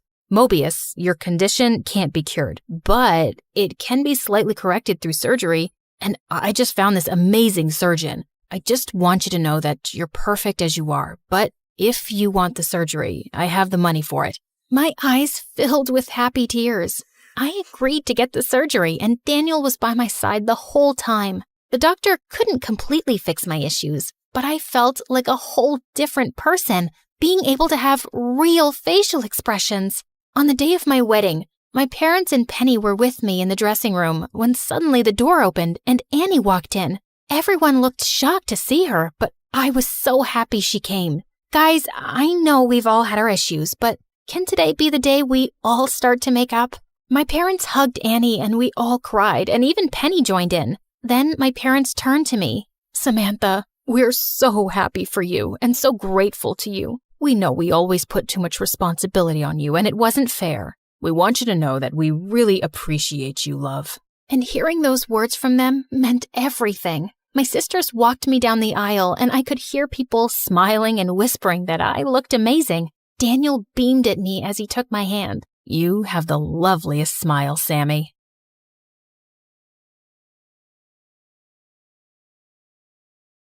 Hi everyone, my name is Hazel and this is my story. Please like and subscribe. I was born to two genius parents who were masters of their craft. My mom was a big corporate lawyer, and her work mostly kept her away from home. But I didn't miss her at all because I had the best dad in the world to keep me company. He was a genius scientist, and I was like a mini version of him. I loved science too and hung around his workspace all the time. Look, Dad, I found these. Oh no, honey. Get away from that. I was really notorious and would cause trouble around the lab all the time. Where did all the lab rats go? Hazel! As a result, Dad and his best friends, Mr. Jones, would shut me out of the lab during all their cool experiments, and I'd just hate it. I was 6 and a science genius in my class. I wasn't going to give up so easily, so I went to the kitchen to eat something and fuel my brain. But there I saw a really chubby kid munching on some donuts Dad had bought for me. Hey, you thief! How did you get in here? The kid immediately dropped everything and crawled under the dining table. Tell me who you are right now, or I'm gonna call the cops. He came out shivering and told me his name was Andy. And surprisingly, he was Mr. Jones's son. As we began talking, he told me that he mostly stayed at home with his nanny and didn't really have any friends. And why's that? They all pick on me for looking different, and 'cause I don't have a mom. Suddenly, his eyes went teary, and it kind of melted my heart. Don't worry, I'll be your friend, and if anyone tries to bully you, I'll kick their butts. Before I could finish, he hugged me tight, and in no time, we became the bestest of friends. We even built our own lab and spent all our time playing together. One evening, I was baking a cake to surprise Andy on his 9th birthday when I heard Dad and Mr. Jones arguing. Just then, Mom grabbed Mr. Jones's hand and stormed out of there. What was going on? I went in and Dad burst into tears and hugged me. What happened, Dad? Are you okay? Oh, sweetie, I think I'm gonna lose it all. All the hard work I put into this one project of my life. Jones is gonna take it away from me, along with your mom. What? Mr. Jones was stealing Dad's work? And Mom was siding with him? How could she? But before I could ask her, Mom declared that night that she was going to divorce Dad and take me along with her. And I just couldn't keep my cool. No, Mom, I'm not going anywhere with you. Dad was the one who raised me while you were never here. And now that he needs us, you want to leave? You're awful, and I hate you. I stormed back to my room while Mom tried to talk to me. I wasn't going to listen to her. A few days later, Mom moved out, and I never got to see her, Mr. Jones, or Andy after that, and it kind of broke my heart. But Dad was more miserable than me. He lost all his money, and we had to move to a much smaller house. After that, Dad spent most of his time in his room, so I tried to come up with ways to cheer him up. Look, Dad, I made you pancakes. Look, Dad, I invented this super cool machine. But nothing worked, and Dad's situation got worse day by day. Then a few days later, I saw Mr. Jones on TV, and he was being awarded as the Scientist of the Year for Dad's research. It angered me so much that I decided I was going to get Dad's revenge on him somehow. So I pulled up my socks and started studying harder. And luckily, I got into the same high school that was owned by Mr. Jones. On my very first day, I was on my way to the principal's office to submit some documents when some girl tripped me in the hallway, and I fell onto a guy ripping his t-shirt wide open, and the girl who tripped me started yelling at me. How dare you humiliate my friend in front of everyone? Get up and apologize to him now. What? You made me fall. If anything, you should be the one saying sorry. How dare you talk back to me like that? The guy suddenly stepped in. That's enough, Rita. Let her go. What? Why? He came forward and handed me all my documents and took that girl away with him. Later, I discovered that his name was Andrew and he was the football captain and that mean witch was his friend Rita. And both of them were in the same class as me. Perfect. I went ahead and took a seat, but Andrew came and sat right next to me. Hey there. I'm sorry about how my friend spoke to you earlier. She can be a bit intense. Is that why she's shooting lasers at us right now? Ignore her. Do you maybe want to hang out with us later? I think I'll pass. I've got so much to catch up on. But for some reason, that guy wouldn't leave me alone. At the cafeteria, in the library, and even after school. Hi. What was his deal? Look, I don't know what you're up to, but I'd appreciate it if you... I want to take you out on a date. A what? Are you kidding me? You want to take this witch out on a date? Rita, watch it. Really? You want to side with this ugly duckling, Andrew? Fine, so be it. Gosh, this girl was crazy. But the kids at school were even crazier. The rumors of me dating the school's heartthrob were going viral. And as I entered the hallways, an egg came flying straight onto my face. Yikes! I rushed to the washroom to clean it, but Rita came suddenly from behind and pulled my hair. How can you even dream of dating Andrew when you know he's mine? I pushed her away, and before we knew it, we broke into an ugly catfight and ended up in bruises. I had to tell Andrew to get rid of those rumors now. So I went ahead to look for him on the playground. But then what I saw next shocked me. Mr. Jones was hugging Andrew after he won the football match, and that's when I realized Andrew was Andy, Mr. Jones's son, and my childhood friend. Holy freaks! For a moment, I felt so happy about Andrew, but then seeing Mr. Jones burned me on the inside. And Andrew's offer to date me was a perfect opportunity to get closer to Mr. Jones and ruin things for him just like he did for my dad. So I went ahead and pulled Andrew for a kiss in front of everyone. Whoa, that was... Awesome, I know. That's what you wanted, right? And that's what you get, boyfriend. After that day, Andrew and I started dating officially. We'd spend most of our time together and he'd make me laugh tons.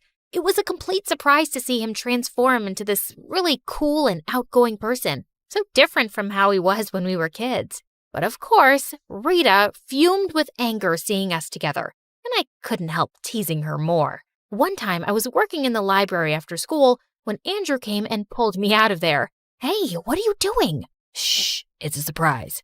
We then rode to a hilltop outside the city, and everything looked so beautiful from up there. Just then, Andrew ran back to his car and brought a big cake lit with candles, and it made me teary-eyed seeing how much this guy cared for me. Hey, are you okay?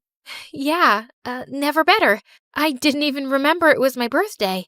It was then I realized I was really falling for him, but the thought of using him to get to his dad was kind of crushing my heart.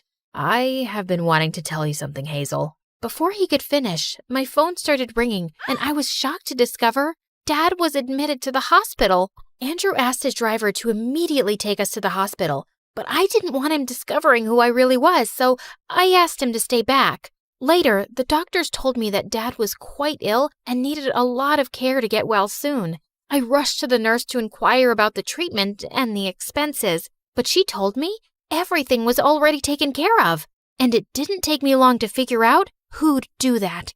I left the hospital and saw Andrew waiting outside for me. Why'd you do that? Why won't I? It's your dad, Hazel, and if you were in my place, you would have done the same. No, I wouldn't. His dad was the reason my dad was so sick in the first place, and there was no way I was forgiving that man, even after what Andrew did for my dad.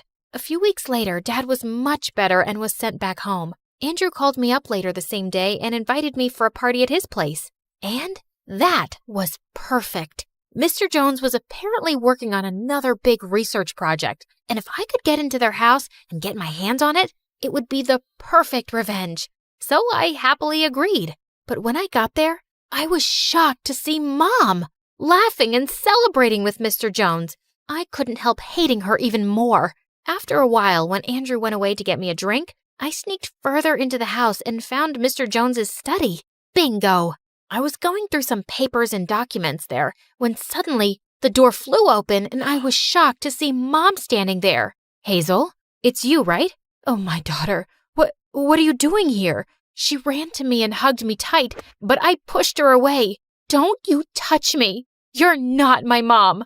What are you saying? Then she looked at the mess I had created as I was going through all the papers, and the look on her face changed. What are you doing here, Hazel? I'm here to do the same thing that your lover, Mr. Jones, did to Dad. He stole Dad's research and took all the credit and money for it. With your help, Mom. What? Who told you that? That's a lie. Jones is my friend, not my lover, and he didn't steal anything. It was your dad who got greedy and tried to steal Jones's research and sell it. What? You're lying. No, I'm not. Clearly, your dad has been feeding you lies. This couldn't be true. I rushed out of that room, but Andrew was standing right outside the door, and judging by his face, I could tell that he heard everything. But I felt too ashamed to face him now, so I just stormed out of there, and Mom followed me all the way home, too. When we got there, I went straight to Dad and confronted him about everything. Tell her. Tell your daughter the truth. And suddenly, Dad just broke into tears. Oh, Hazel, forgive me, my daughter. I can't believe it, Dad. All those years, you lied to me about everything, about Mom. How could you? 'Cause I love you, honey. When I realized I was gonna lose everything, I didn't want to lose you too, So you decided to lie and ruin my life? All this time, I hated two innocent people and made it my life's mission to get revenge on them for ruining our happiness. I even hurt someone I really care about, all because of your lies, Dad. I can never forgive you, ever. I ran to my room crying, but Mom came there and comforted me. I always knew you loved your dad more than me, sweetie, and I just couldn't force you to come with me when you weren't ready to listen. But I shouldn't have given up on our relationship so easy. I'm so sorry. Oh, Mom, I'm sorry for hating you too without giving you a chance. I moved out with Mom and we shifted to a different city. She got me enrolled into a really good school and I reconnected with her all over again. A few months later at Christmas, I was decorating the house with my mom when I heard a knock on the door. I was shocked to see Andrew standing right in front of my eyes. What? What are you doing here? Your mom invited me. I still couldn't bring myself to look at him, so I turned around. But Andrew took my hand. Listen to me, Hazel. It wasn't your fault. Your mom told me everything. How does it change anything, Andrew? I hid the truth from you and dated you to hurt your dad. So you're supposed to hate me. I can't, because I love you. I've always loved you, Hazel, ever since we were kids. And you weren't the only one hiding things. That day at school, when you fell and you dropped your documents, I saw your personal information, and I knew in an instant it was you. That's why I couldn't keep away from you. You knew? Then why didn't you say anything? Because I didn't want to scare you away after what happened to our dads. I wanted you to realize I actually loved you, and I know you do too. So please, stop running away from it. I looked into his eyes, and I couldn't help but see the love for me in them. I love you too, Andrew.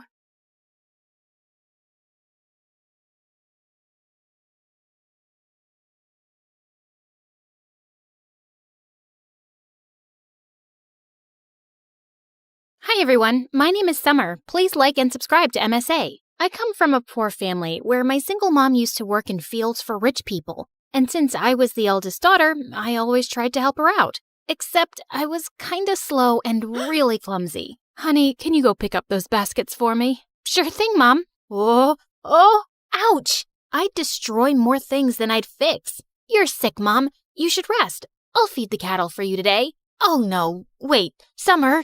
No, shh. You can thank me later. But as soon as I went near the animals, I stepped on a cow's tail and sent them all running around in panic. Just then, my BFF Jackson showed up, laughing like crazy. I guess that adds to another of your achievements this week, Summer. Shut up and help me. Jackson's family had lived next to us for years, and we'd grown up really close. And since he was a freaking genius, he'd help me study while I just tried to sleep my way out of it. At school, all the girls drooled over him and came to me to put in a good word for them. Can you give these chocolates to Jackson and ask him to come to our party? Nah, I got a test. You can eat them all. Really? The girls would hate me for being his favorite. And likewise, I adored him too. He was really hardworking and had part-time jobs to support his mom, who was sick most of the time. One day, I went over to check on his mom, and he was surprised when he came home. Summer, what are you doing here? I knew you'd be working late shifts, so I thought I'd help out. I am so lucky to have you in my life. I love you. Suddenly, my eyes went all wide. What, you don't like me? Oh, no! I mean, yes, I like you a lot. But I thought you were too perfect and wouldn't like someone like me. You're the most beautiful person, both inside and out. Summer, I don't just like you, dummy. I love you. After that, Jackson and I started dating, and it was really fun. But over time, things started to get tough. Jackson's mom got sicker, and he became super stressed and started working more part-time jobs. He'd be so busy that I'd barely get to see him. So one day, I decided to stop by at the ranch where he worked. But when I got there, I saw Jackson's clothes were all muddy, and a bunch of kids our age were messing with him. How dare you touch me, you filthy rat? I didn't touch you on purpose. I was just trying to save you from falling. But suddenly, the girl slapped Jackson hard across his face, and I just couldn't watch him being humiliated like that. You jerks! Leave him alone! I jumped over the fence to save him, but I ended up landing in a puddle. Ugh! The other kids started laughing, and Jackson pulled me away quickly. But the next day, Jackson came to my place with the most extraordinary request. Summer, if I asked you, would you date the guy I work for? What? You want me to be someone else's girlfriend? No, I just want you to pretend. Why would you ask me to do that? And do you mean one of those jerks who was bullying you? Just hear me out. He asked me if I could get him a fake girlfriend in exchange for a lot of money. Summer, you know I'd never even think of such a thing if I didn't really need it. Mom needs that surgery soon. So, you'll put me up for sale? No, don't say it like that. It's just like any job. It doesn't mean anything more. Please, help me. I knew his need was genuine, but this was insane, and I refused. The next few days, Jackson kept texting me to apologize, but I didn't want to talk to him. Until one day I came home, and Mom told me that Jackson's mom had been admitted to the hospital. I went there as fast as I could, and it broke my heart to see how defeated Jackson looked. And I decided to go along with the fake dating plan. I was going to get him that money, and maybe even teach those jerk kids a lesson. When I told him I'd do it, Jackson was shocked. Are you sure, Summer? Yeah, I'm sure. I can't thank you enough. You're the best. The next day, I went to see that guy Aiden at his ranch. Interesting. Aren't you Jackson's girlfriend who tried to save him that day? That was brave of you, although you looked pretty stupid. Also, you don't find it weird that he has no problem with you dating another guy? What? No. Jackson and I are just friends. Wow, you're one amazing friend. So you're single then? Yeah, but don't get any ideas. I'm only here to be your fake girlfriend. And as far as you're concerned, I'm like gay. I see you and I feel nothing. In fact, I look at you and I want to puke. Yuck. Oh, really? How are you going to be a convincing fake girlfriend for me then? 'Cause I'm a top-class actress and I've played major roles in school plays. I played Juliet once, and in the end, I laid so still, some people actually thought I'd died. Pretending to be your girlfriend will be a piece of cake. Why do you need one, though? Is it hard to find someone to actually like you? None of your business, girl. And I might regret this deeply, but you're hired. He told me he was going to enroll me into his school, and we had to make everyone believe that we were super in love. But I wasn't going to make this easy for him, especially after the way he and that girl had treated Jackson. I was going to be the most annoying girlfriend ever. On the first day, I put on a hideous outfit to embarrass him. God, who is that clown with you, Aiden? What is she even wearing? Ew, she smells like cattle. But my plan failed because Aiden shut everyone up and told them I was his girlfriend, with pride. Just then, the same girl who slapped Jackson at the ranch came catwalking towards us. You must be crazy, brother. I mean, just look at her. Our maids dress better. Turns out that witch was Aiden's stepsister, Meg. It is what it is, and you gotta deal with it, Meg. But later that day, as we were heading home, Aiden warned me. Look, take my credit card and get yourself some decent clothes. This is very important to me, so don't joke around. People have to believe you're my girlfriend, so you need to look and act the part. I nodded and smiled sweetly, but I wasn't going to stop so easily. The next day during lunch, all eyes were on us, so I filled my tray to the top with food. Seriously? What's wrong with you? A girl's gotta eat, man. I have a healthy appetite. I kissed him on the cheek and danced back to our table. I ate like a pig and let out the loudest burp. It was so funny to see Aiden act like this didn't bother him. But just then, a skinny guy with glasses walked up to our table and asked Aiden's friend for some money he owed him for doing his assignment. You want money? Here you go. And he threw some of his loose change at the poor guy's face. I suddenly lost my temper and flung my orange juice at him. What the heck? Aiden, control this ill-mannered girl you got from some jungle. Aiden suddenly leapt up and grabbed that guy's collar, but the rest of them quickly separated them and the jerk stormed off, fuming. But then Aiden pulled me away angrily. Ah, stop! What are you doing? What is wrong with you, huh? Why are you acting like this? Those people are my friends. They're jerks, and so are you. But I already knew that. And I hate rich, entitled brats like you. And I hate poverty. And I hate that I have to pretend to be your girlfriend and— Oh, shut up. I don't care about your whole poverty speech. You agreed to do a job, and whether you like it or not, you'll act like my girlfriend who's dying to make me happy. And I know you're doing this because your friend's mom is sick, and the treatment is super expensive. It's nothing he can afford, even if he works his butt off for the next 5 to 6 years. You better behave or I'll fire you. Gosh, I hated him even more now. I even stayed late at school so I could avoid going back with that jerk. But then Meg and her friends caught me and locked me up in the janitor's closet. Hey, open up! I kept banging on the door for a while, but it was no use. I tried calling Jackson and left him some messages, but he wouldn't reply. And then suddenly, the door flew open, and I was so startled that I lost my balance and fell to the ground, hurting my ankle. Ouch! Are you okay? Aiden lifted me up in his arms and took me to his car. How did you find me? I heard my sister talking on the phone with her friends, and I ran here immediately. Also, I'm sorry. What? It's because of me that they're treating you like this. Also, I'm sorry about what I said to you earlier. I acted like a jerk. It's just that my life will fall apart if this plan doesn't work. What do you mean? My dad wants me to get engaged to his business partner's daughter, but I don't want to do that. I want to become a musician and be with someone I love, not be part of some business deal. So I lied, and I told him I already love someone else. But now he wants to meet that person. That's why I hired you. I could tell that he was having a really hard time, and I decided not to make things worse for him anymore and play my part properly. Later, when we reached home, Aiden even dropped me to the doorstep in his arms. But as I limped in, I saw Jackson waiting for me. What do you think you're doing, Summer? You're supposed to pretend and not actually jump into his arms like his girlfriend. Huh?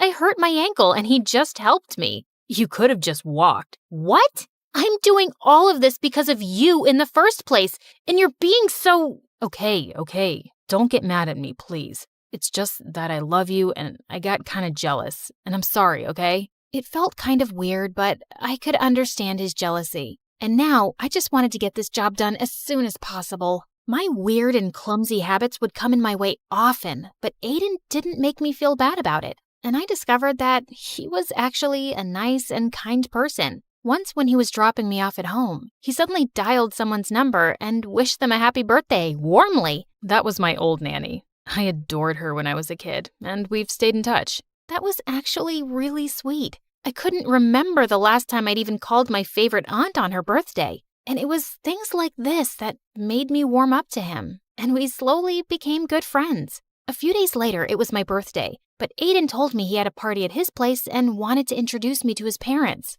When he picked me up that evening, I saw him in a suit looking so handsome.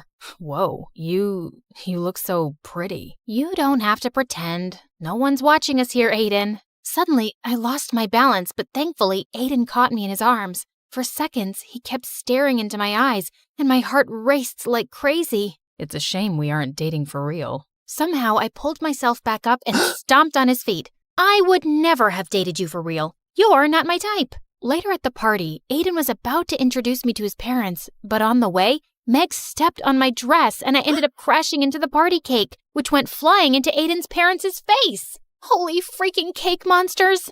It was such a disaster and I just ran out of there. But on my way out, I crashed into Jackson. I hadn't seen him in days. Jack, what are you doing here? And where have you been lately? I came to work here for the night so I could make some extra cash. And I've been busy, but I'm surprised you even noticed or cared. Why wouldn't I? You're my boyfriend. And do you know what day it is today? Yeah, Saturday. Now if you'll excuse me, I got work to do. and you should go and be with Aiden. Saying that, he just left without even wishing me a happy birthday. I was sitting outside by myself when Aiden joined me. Are you okay? I'm sorry about what happened back there. No, don't be. It wasn't your fault. So, what now? Are your parents going to be mad at you? Did I ruin things for you? Hey, take it easy. Why are you always so worried about everyone but yourself? Here, let me get that. He had some napkins and wiped some cake off my shoes. As he was doing that, I couldn't help staring at him. Suddenly, he looked up and started leaning closer to kiss me.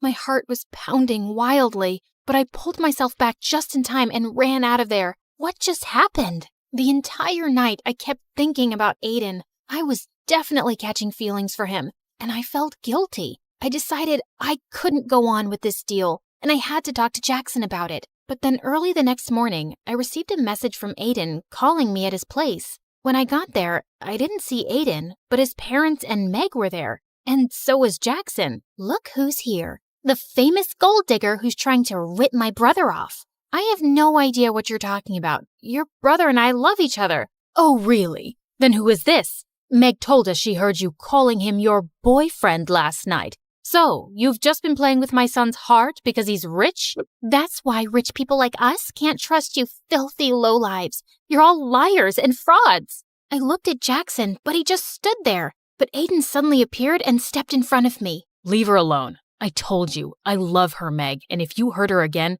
it's not gonna end well for you. Then it's not going to end well for you either, son. If you're gonna be with this girl, you can just leave with her as well. I already felt so humiliated, and I didn't want Aiden to get in any more trouble. So I ran out of there, and Jackson followed me. I'm really sorry, Summer, but it would have messed up our plan if I'd jumped in to save Aiden's girlfriend. Jackson, I think the plan is already over. Aiden's family won't accept me as his girlfriend now. But Summer, you still asked Aiden to pay for you, right? This can't have been all a waste. I failed at the job, and I don't want to ask him for the money. I was going to talk to you about ending the deal anyway. Why? 'Cause Aiden kissed you last night? What?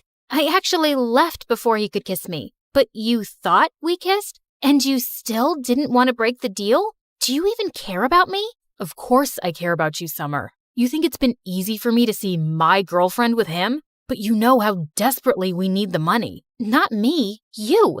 It's you who's lost his mind over the money. It's like I don't even know who you are anymore, Jackson. Just leave me alone. We're done. Because you fell in love with Mr. Fancy Rich Pants, right? Because I'm not good enough for you anymore, right? Jackson, just stop. No, I won't. In fact, let's see if you still love me or not. He tried to kiss me, and just as I was about to slap him, Aiden pulled him back and punched him hard. You piece of garbage. Step away right now if you ever want to see a penny of that money. Jackson stood there looking furious for a minute, then walked away. I couldn't believe him. So, Jackson is your boyfriend. So what? It shouldn't matter to you anyway. It matters to me, Summer. You deserve so much better than this jerk who didn't even hesitate to sell off his girlfriend. I knew he was right, but I was too embarrassed to accept that in front of him. The next few days, Aiden kept calling me and I didn't answer. Jackson didn't even bother, and I'd sure he'd gotten his money. And then soon after, I left for college, cutting contacts with everyone. But only a few months later, I was walking down my college campus when I heard a familiar voice. You look great, Summer. Aiden, what are you doing here? I came to look for you. But why? Because I want to be with you. I was always under so much pressure from my family, but after you left, I left home too. Somehow, you've made me stronger. I chased my dreams and started my own music band, but there was still something missing. You. What? I fell in love with you really quickly, Summer. But whenever I'd say anything, you'd think I was pretending. And after you left, I realized I was such a fool not to tell you earlier. So tell me you don't hate me, at least. I don't, but you'll have to take it slow, 'cause this time, I want it to be real too. I promise.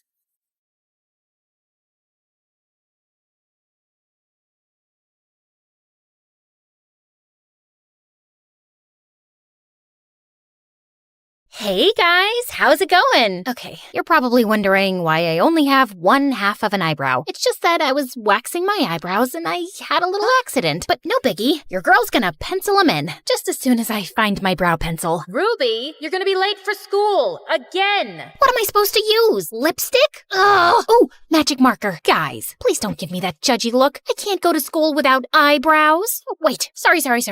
I meant to introduce myself. I'm Ruby, and I live in Montana with my parents as an only child. Oh, before I continue, would y'all mind hitting that like and subscribe button? Sorry, my director will fire me if I don't tell you guys that. Anyway, I live with my parents, but I'm not really close to them, and I don't relate to them either. It's not that mom and dad are bad parents, it's just that they're possibly the most boring people on the planet. Oh, let's face it, you won't ever be a normal, responsible adult, you silly thing. You probably wouldn't even notice if your own head fell off. Whoa, rude! Also, I'm only 13, Mom. I don't want to think about marriage. But Mom disagreed. In fact, she wanted to get me engaged right now. Okay, maybe I'm exaggerating. She just wanted me to meet my potential fiancé, hoping he'd fall in love with me and propose after high school. So, in 8th grade, she introduced me to her friend's son, Grayson, who was a couple of years older than me, and a triple package. Handsome, smart, and planning on starting his own company one day. So, Gremlin. Grayson.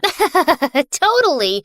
So, your biceps, they're huge. I've never seen biceps that big before. And not that they look bad. They look very, very fine. Sorry, did that sound creepy? I swear, I'm not a creep. Please kill me. Oh, I can't kill you. Sorry, I really can't go to jail for murder right now. At least not until the new Wednesday series gets canceled. Anyway, this has been a lovely meeting, Mr. Healthy-Looking Biceps.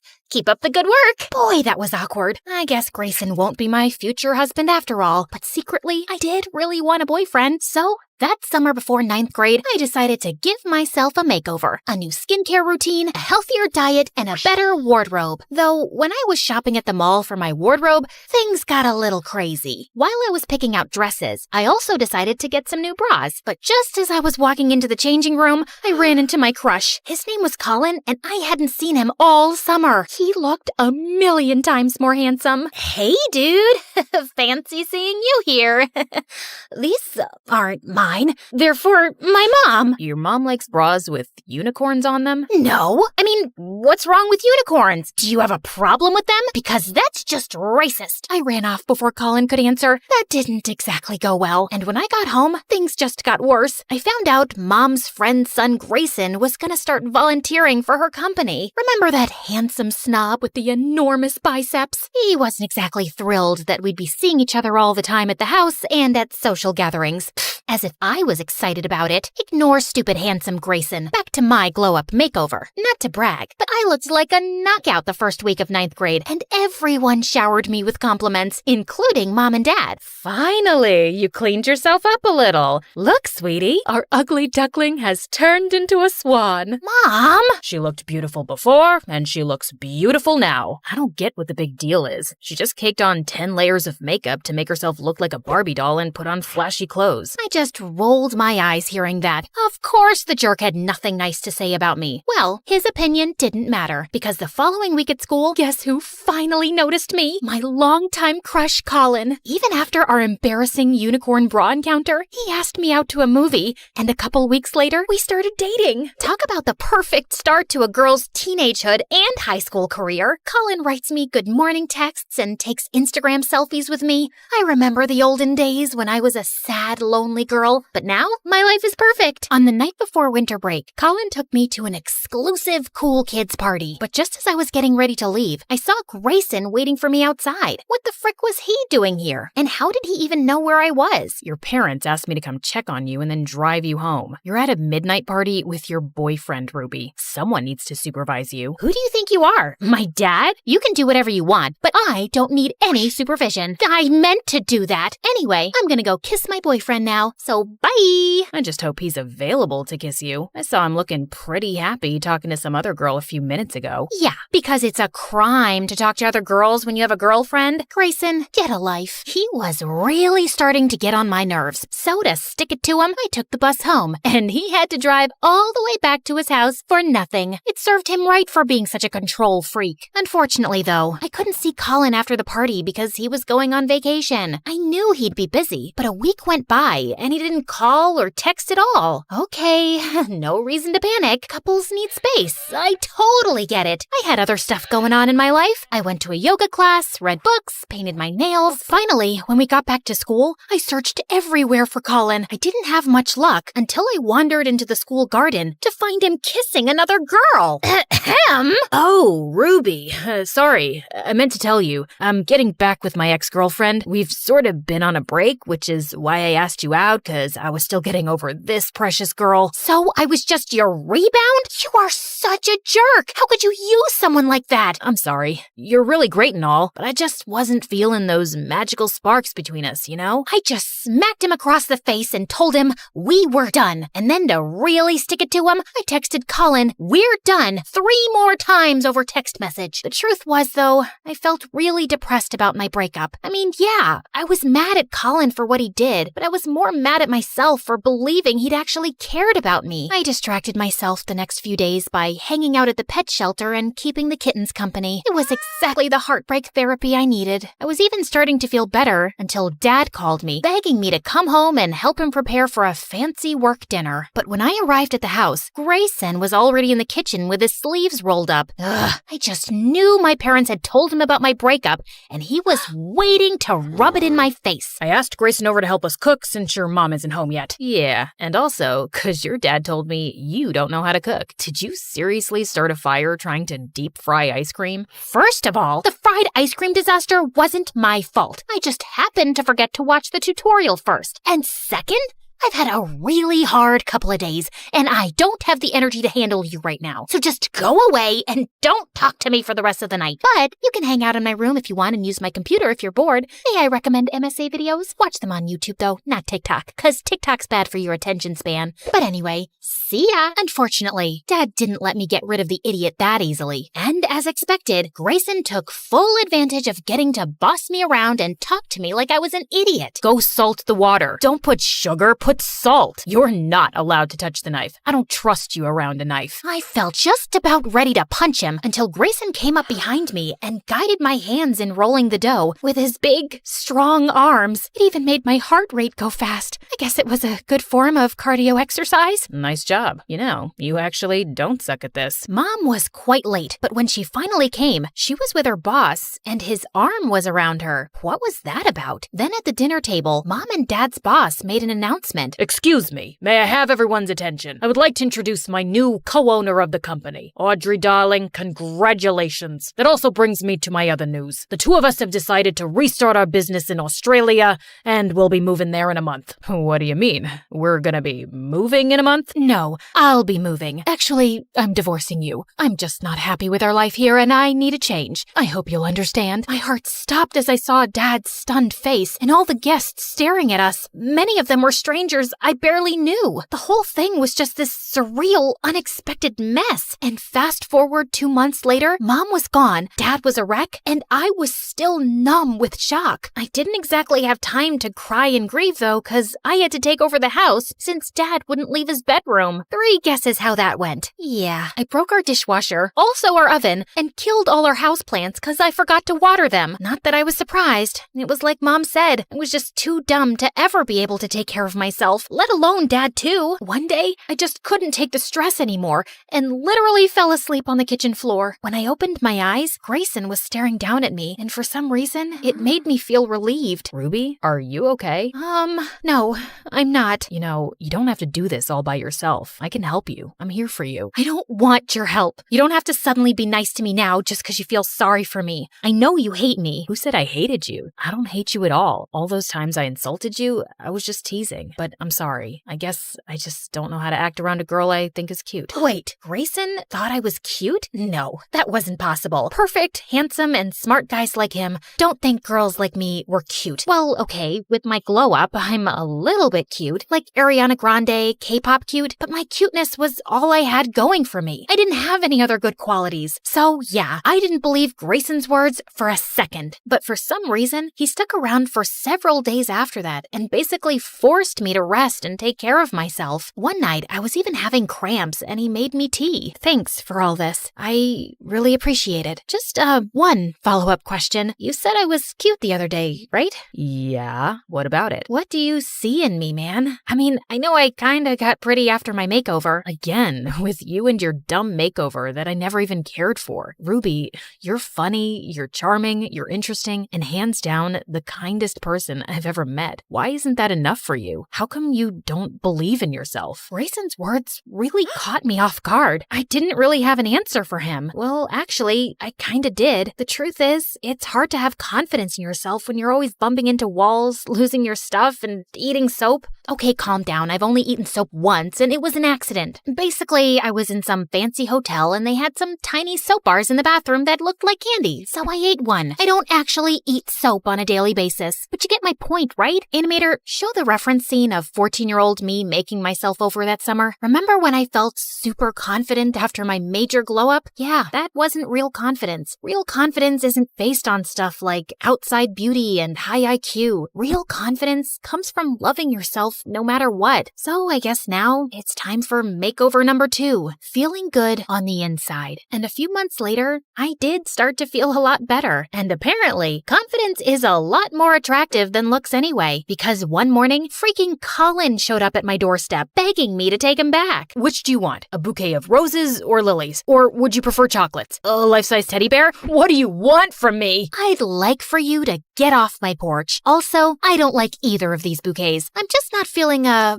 magical spark. I was about to throw the flowers in the loser's face when suddenly Grayson showed up behind me because he was already over at my house. We'd gotten super close over the last few months, and between you and me, I've developed major feelings for him. I guess that explains why I was happy when he sprung onto Colin and tackled him to the ground. The boys were like animals, full-on rolling into the bushes, and I certainly didn't mind watching the spectacle. Come on, ladies, admit it. Who doesn't love it when boys fight over you? Finally, though, Colin ended up leaving, and Grayson pulled me into a very pleasant hug. So, when do we get to have our first kiss? Maybe we can have a beach date tonight? Because I really don't want to kiss you next to loud traffic. Animator! Hey, me again. Can Grayson and I maybe have a nicer setting for our first kiss? Yeah, keep going. This is supposed to be my romantic moment, dude. Oh, yeah, I like the sunset. Perfect. Thanks. Anyway, I hope y'all enjoyed hearing my insane drama. If you want more stories in this style, make sure to comment below. Ruby, our craziest MSA character.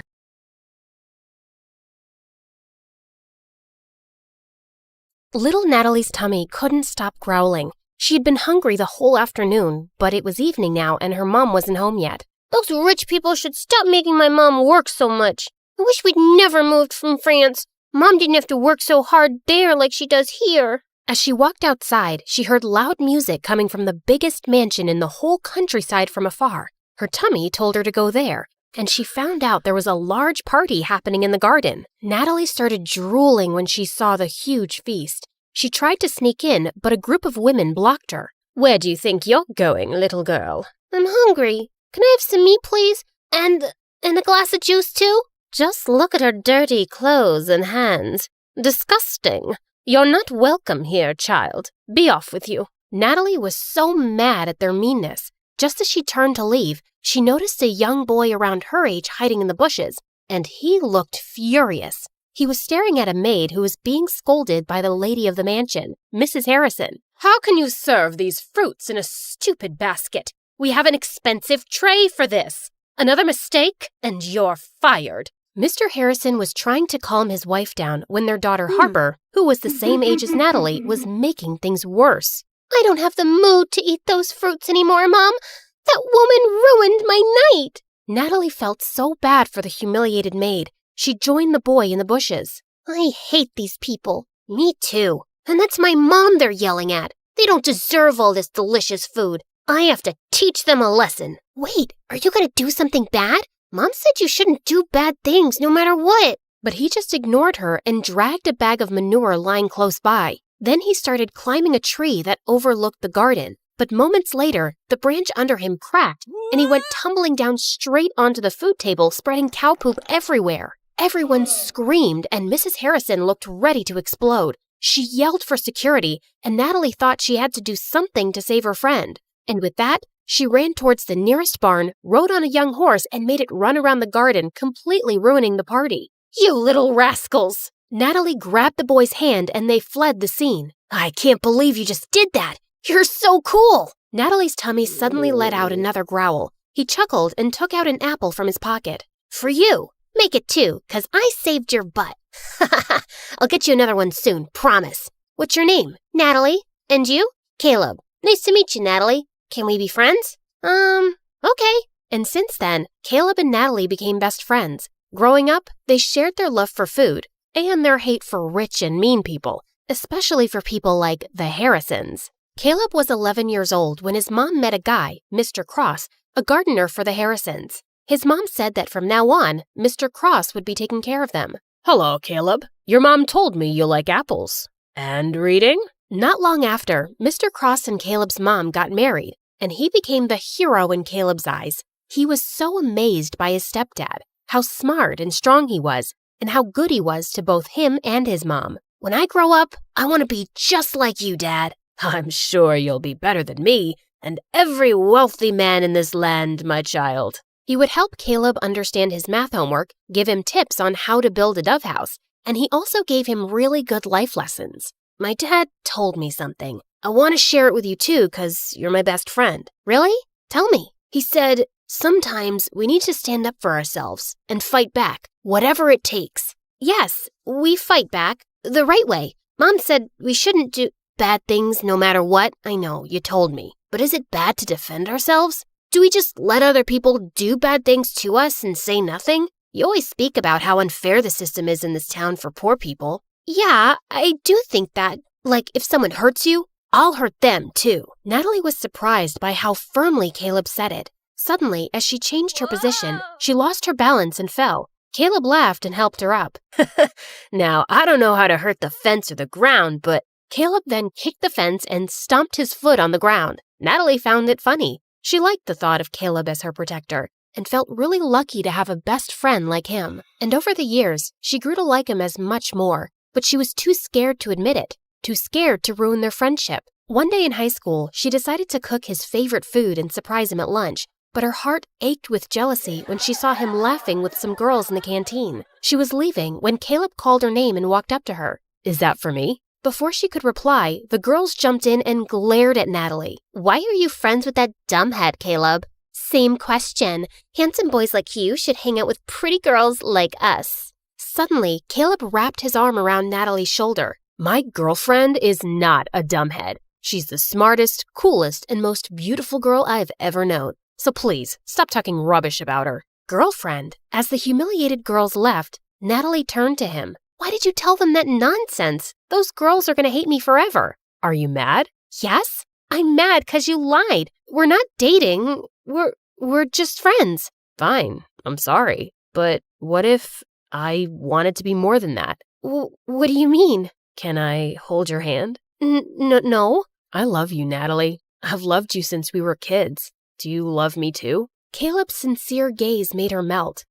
Yes, I think I feel the same way. Caleb started to lean in closer, and when their lips finally touched, she felt like she was on cloud 9. After that, the best friends became lovers, and Natalie was really happy with Caleb as his girlfriend. But over time, things started to get complicated. His mom fell really sick, and his stepdad's earnings weren't enough for her medicines. So Caleb was forced to take more part-time jobs around the farm. He hardly had any time to spend with Natalie anymore. Meanwhile, that night at the Harrisons, the family was having their usual dinner. Mr. Harrison was talking about the progress of their business, while Mrs. Harrison was being pushy towards their son to date someone. I don't understand the rush. I'm so young, I'll have plenty of time later on. You have plenty of time now. I don't, Mom. I'd rather focus on school than date. Love is nothing but a stupid distraction. All work and no play makes people really dull, darling. Remember Sheila? Benjamin's daughter. I think she's a nice girl.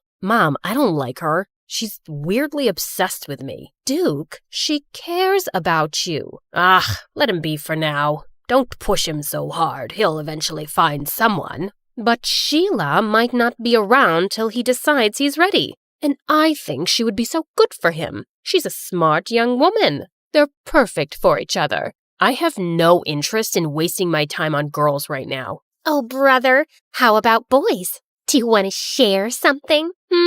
Shut up, Harper. Well, Sheila and her parents are visiting us soon, and you will spend time with her so you can get to know each other. Who knows? Maybe it will end in a wedding. Hearing that, Duke suddenly felt the urge to lie. I'm sorry, Mom, but I already have a girlfriend. What? I said, I'm not dating Sheila because I already have a girlfriend. Since when do you have a girlfriend? Since 6 months ago, but we kept it a secret. I don't want people in my business. Duke left the table and decided to take a walk in the gardens to cool off. Suddenly, he heard someone behind him and turned around to see it was just Mr. Cross. Oh, sorry, Master Duke. I didn't mean to disturb your walk. You look a little upset. I'm not. It's really nothing. Just sometimes parents can be too much. Do you have kids, Mr. Cross? A son, the same age as you. Maybe I'll introduce you sometime. Duke was feeling too preoccupied, so he just smiled at their gardener and walked off. That weekend, Natalie's mom caught a serious flu, so later that day she went to town with Caleb to buy some medicine. While they were in the pharmacy, his stepdad called him. I need to stop by a dad's friend's place to pick up a package. Wait for me in the town square. I'll be right back. Natalie bought the medicines and sat on a bench in the town square. Her favorite thing in that old place was the old horse statue in the center. They're such gorgeous and magical creatures. Just then, she noticed that its red eye patch was lying on the ground. She picked it up, and as she placed it back on, the statue suddenly wobbled. She tried to make it steady, but it just suddenly toppled to one side and broke into pieces. Holy mighty horsey! Natalie stared at the sight in complete shock. The townspeople quickly gathered around, and they went berserk. How could you be so reckless and ruin the pride of our town? Isn't it bad enough that we have to live with a foreigner who badmouths our town and its systems? And now you've ruined our cultural legacy. Some of them even started crying, and Natalie felt panic. She tried to contact Caleb, but her phone's battery was actually dead. I swear, I didn't do anything. It was already unsteady. Please, forgive me. But the townspeople were blazing mad. Soon the police came, and as they were questioning her, everyone suddenly became silent as they made the way for someone. Natalie lifted her head and met someone's eyes. Duke, the oldest child of the Harrisons. What's going on here? This girl just caused serious damage to a public property, and we need her to come with us to the station. Duke just nodded at them, and soon, Natalie found herself sitting in a police station. Please, officer, just let me go home first. My mom is sick, and she must be really worried. But the officer just ignored her. A few minutes later, Duke came out of the main office. You're free to go. I've taken care of everything. Huh? What do you mean? I paid $50,000 for the fine and damages so you won't go to prison. What? Why are you doing this? You don't even know me. Because I need you. What? What do you mean? Duke then dragged her outside the station to talk. Listen, I need you to work for me as my fake girlfriend for a month, and I'm going to pay you for it. I'm sorry, but can you repeat what you just said? I'm not sure if I heard it right. I think you did. You don't look like you have any hearing problems. Is that how you joke? Because it's super lame. Even hyenas won't laugh at it. Do I look like a clown to you? How can you offer me a ridiculous job when you don't even know if I have a boyfriend or not? Look, I don't care whether you're single or whatever. I'm not interested. I just need you to pretend to be my girlfriend and convince everyone that we're in love, especially my family. But why would you need a fake girlfriend anyway? You can just have a real one. Just choose any girl but me. You rich people are used to getting whatever you want anyway. I asked you to be my fake girlfriend, not to become an interviewer.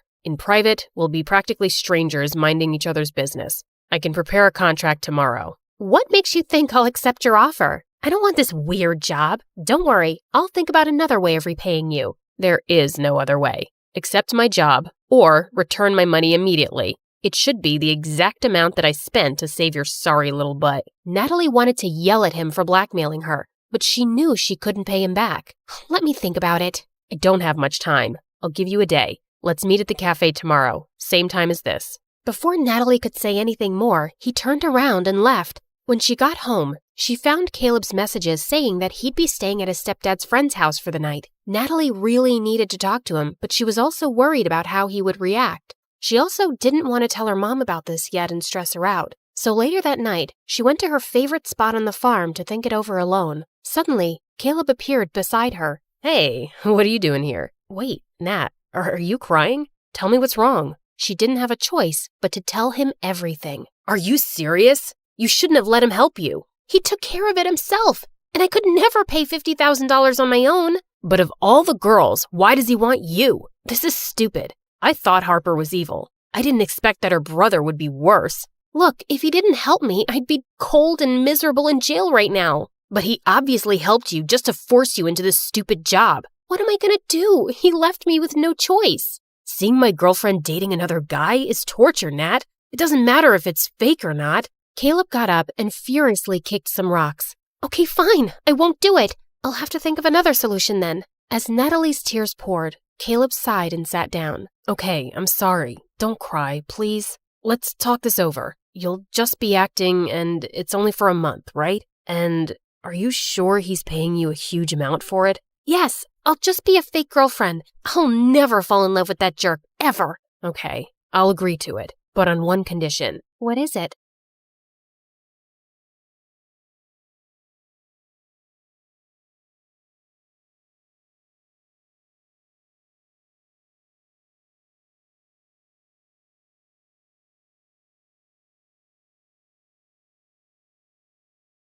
So, have any cute guys caught your eye yet? Well, there's this one guy. Girl, we need to hunt him down. It's just a harmless little crush. And who knows, he might be taken already. Just please, don't do anything stupid. Oh, don't worry about it. I got you. I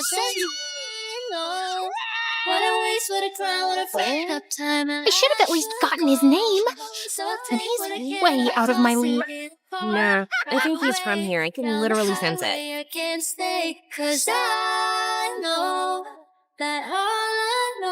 It's time to go.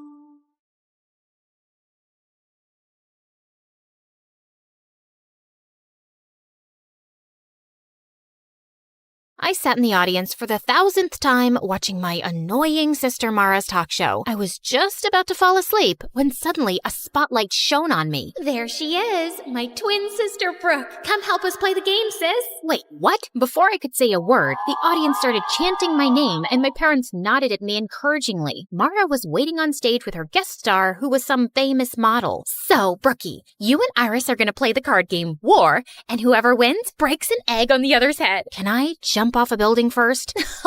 Always such a little party pooper. I played the dumb card game until I won, so I cracked an egg on Iris's head before turning to go off stage. Ow! You just hit me in the head with an egg. That was the goal of the game, genius. Well, you did it way too hard. Ow! The next day, my accidental egg assault was all over YouTube and social media. Sister of talk show host Mara gets violent with popular model Iris. So melodramatic. My life wasn't always like this. I'd never asked to live in the public eye. All of this started when my bimbo sister got her own show a year ago and became a child millionaire. Then here I was, just trying to get through high school without punching or kicking walls. Hi, I'm Brooke from Manhattan, and this is my story. But before I rant about my drama, please like and subscribe. Everyone at school brought up the stupid talk show incident. Look, it's Mara's extra crazy sister Brooke. Should we refer to her as the egg beater? I can beat an egg over your head, but don't worry. I'll avoid smashing your new nose. You're always such a witch. This is why nobody at school likes you. She was so cute for thinking that I cared. Anyway, around lunchtime, I headed to the bathroom when suddenly I jumped. One of the most popular guys in school, Lance, was right behind me, smirking. He was a part of a clique of 4 other heartthrobs who all looked like Wattpad princes. You are looking lovely today, princess. You just followed me into the girls' bathroom. I wanted to ask you out on a date. You've never even made eye contact with me before. I used to think you were just Mara's mean loser sister, but when I saw what you did on TV, I practically fell in love with you, babe. I've always wanted a girl with that kind of fire. So I'll pick you up tonight at 8. I didn't answer. I just pushed Lance away from my face and towards the toilet bowl. He landed head first, and I couldn't help laughing. Except later that day, I noticed the rest of Lance's dreamy friends kept staring at me with that same smirk on their faces. In fact, all 5 of them slipped envelopes into my locker asking me on a date. This had had to be some kind of joke. I decided to ask Mara about it, since she was the school queen bee and full of gossip. But surprisingly, Mara didn't know anything. Then later that night, she gave me some crazy news. She'd invited all 5 of those guys to come onto her talk show, where she'd set up a competition over who could win a date with me, without even asking me. So what if they're just hitting on you for a joke or a bet? It'll be so much fun. You've never been on any kind of date, and you're in the 12th grade. Please. I finally gave in, but I knew those boys were up to something, and if they were gonna mess with me, I was gonna mess with them too. On the night of the show, I sat center stage behind a table while the 5 idiot heartthrobs lined up behind a rope. Each of them had 30 seconds to impress me. After you pushed me into the toilet, I went and bought you flowers. I also have chapstick to put on before kissing you for our date. Too bad your breath smells like a sewage drain. Next. If you were my girlfriend, I'd take you to a restaurant right on the ocean and buy a giant ice cream sundae with ice cream makes me puke. So I used to be an underwear model, but then I'm embarrassed for you. I had this flown over from Japan. No! By the time the 5th guy, Zeke, came over, I was already exhausted. Then I noticed he was holding a guitar. Oh my God. Brookie, oh Brookie, honey, my heart is yours. Yeah, Brookie, oh Brookie, Brookie, my sassy princess I adore. The audience went wild, and I wanted to cringe. But for some reason, I found myself smiling. So when it was time to choose the guy I'd go on a date with, I chose Guitar Boy Zeke. I just had to remember that he probably didn't really like me, and if he was planning on humiliating me, I had to beat him at his own game. So when I met Zeke for our picnic date, I came wearing my mom's wedding dress.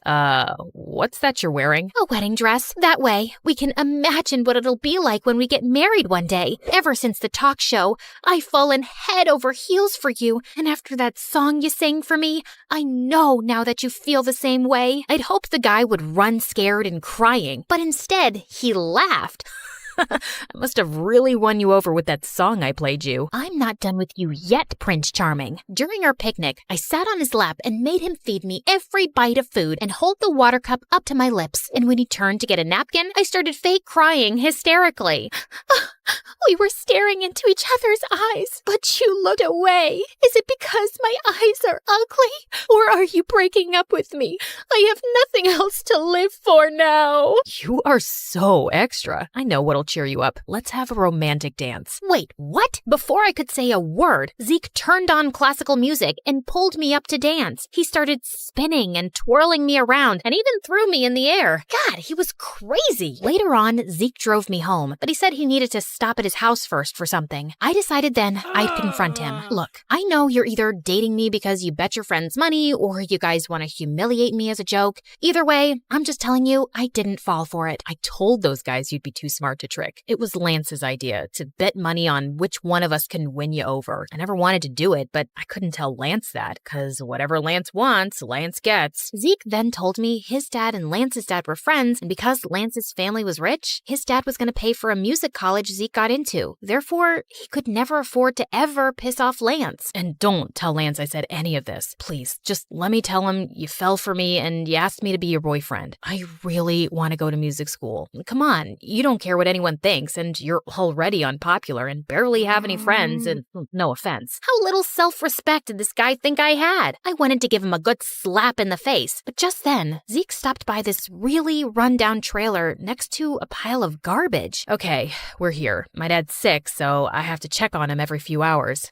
Holy crud, this is where he lived? This place was a single room, and Zeke's dad was in a bed with an oxygen tank. I guessed with his dad's medical bills, he'd never have enough money to even think about music school. So I decided to let Zeke tell Lance he was gonna keep dating me for a bet. The next day at school, I saw Lance and the other 3 heartthrobs looking at me and snickering to themselves. Even other kids seemed to be onto the bet, but I could live through it. I was doing a good deed by humiliating myself. Plus, Zeke was fun to be around, and I didn't mind having him as my fake boyfriend. One night, I decided to invite him to a celebrity party Mara and I were attending. I even bought him a suit and tie, and secretly, I thought he looked super handsome. handsome. At one point, I was walking by the entrance when suddenly I saw Zeke standing with Lance and his friends, and Zeke was saying he had to go. What do you mean? This is a huge exclusive party that I invited you to. Listen, cranky face. I came to pick up your boyfriend for some last-minute plans. Surely you two can reschedule. With that, Zeke took off with the boys, and for some reason, I felt really angry about it. Just then, Mara came over to ask if I was okay, and I ended up telling her everything. Look, I know you feel bad for Zeke because of his home situation, but you don't have to sell your dignity for charity. If you think he doesn't genuinely care about you, just dump his sorry butt in front of everyone tomorrow. Or I can talk tomorrow in school, like an actual mature person. But I know maturity is kind of a foreign concept to you and the other kids at school. Okay, listen, sis. You've never had any real friend or boyfriend before, and I'm at the top of our school's social ladder. I know how to deal with these things. I can handle this myself, thanks. Just because I don't date a different guy each week doesn't mean I need boy advice from you. So on Monday at school, I headed to the bleachers at lunch where I knew Zeke practiced guitar, except he spotted me first and immediately came over to hug me. I am so sorry about what happened at the party. Lance decided at the last minute that he wanted to have a betting party. Kids at school are betting on how I'm gonna break your heart and everything. I realize this may be going too far. It's going way too far. I tried to do a nice thing for you, but you're totally taking advantage of me. Also, how long are you going to be Lance's slave for? Can't you get a scholarship to the school or something? No, I'm not talented enough. It's cool. I'll tell Lance the truth and stand up to him. I'll just find something other than music that makes me happy. Zeke turned to walk away, but I just couldn't let him give up his friends, his reputation, and his dreams. So I told Zeke I'd help him apply for a scholarship because even though he didn't believe in himself, I knew he was talented enough to get one. And 2 weeks later, he got accepted. You just made my dreams come true. Brooke, no one has ever believed in me like that before. You're amazing. Zeke suddenly picked me up and spun me around, which made me feel butterflies. After that, Zeke and I became really close and started hanging out all the time. I helped him take care of his dad, and he helped me make some friends at school. Except there were a couple of issues. One, I started to develop real romantic feelings for Zeke. And two, was Zeke still hadn't told Lance the truth, even though it was part of our agreement. So finally, Zeke decided to confront Lance one day after school as I hid behind a tree to listen in. Look, man, I told Brooke about the bet. It's not right the way we're manipulating her. Plus, I've been hanging out with her, and I think I want to date her for real. You know, she helped me get a scholarship to the music school you were going to pay for. Now, you don't have to. Are you kidding me? What am I going to tell all the kids who've been giving us money, betting the different ways you can dump her? You're one of us, Zeke, and she's an unpopular loser. It'll make the whole squad look bad. If you date her, then you're dead to us. Well, fine then. You guys are jerks anyway. I'm gonna get myself an awesome girlfriend. I held my breath as I watched Zeke ditch his friends for me. And just like that, Zeke and I became an item. He held my hand, kissed me in public at school, and didn't even seem to care that he'd lost all his friends and popularity. Everything seemed to be going well, at least for a couple of weeks. Then one weekend, I went away with my family for a camping trip with no Wi-Fi or cell reception. But when I arrived back at school on Monday, something horrible happened. I was sitting in the cafeteria when suddenly Zeke stood up on one of the tables with a microphone and speakers. Can I have everyone's attention? I have something to say to my girlfriend, Brooke. I'm sorry, babe, but I just can't date you anymore. I've realized that I don't want to be with a stuck-up sourpuss who's way below my league. It's also really lame that you've never dated anyone before. So for all of you out there who bet money how I dump Brooke, the ones who selected public humiliation win. I stood with shock as I watched a bunch of kids run over to Zeke, Lance, and the other guys with cash. None of this made any sense. Had it just all been a setup? I ran out of the room and into the hallway to collect myself when I saw Zeke behind me. Brooke, I am so sorry I had to do that, but I had a good reason. What good reason could you possibly have for humiliating me like that? Please, just listen to me. My dad had to have an emergency medical procedure over the weekend that I couldn't pay for, and since there was no way to reach you, I had to ask Lance for help. He said he'd only pay for it on the condition that I publicly dump you. I'm so sorry. I still want to be with you, though. It just might have to be in secret. You know what? No, I don't care what your reasons are. I am so freaking sick of all of your excuses to manipulate and humiliate me. We're done, Zeke. That night, I refused to let myself cry. Zeke didn't deserve my tears. I didn't need any cowardly idiots in my life anyway. The next afternoon, I was studying in the library when I decided to take a break for some coffee and MSA videos. But while I was relaxing, Lance suddenly sat down next to me. Ooh, MSA. I watch them on TikTok all the time. Let me help you pick an episode. If you come anywhere near me or my computer, I'll squeeze your head until your brain brain pops out. Oh wait, I forgot, you don't have a brain. Probably why you watch MSA on TikTok instead of YouTube. You know, YouTube, the site for smart people.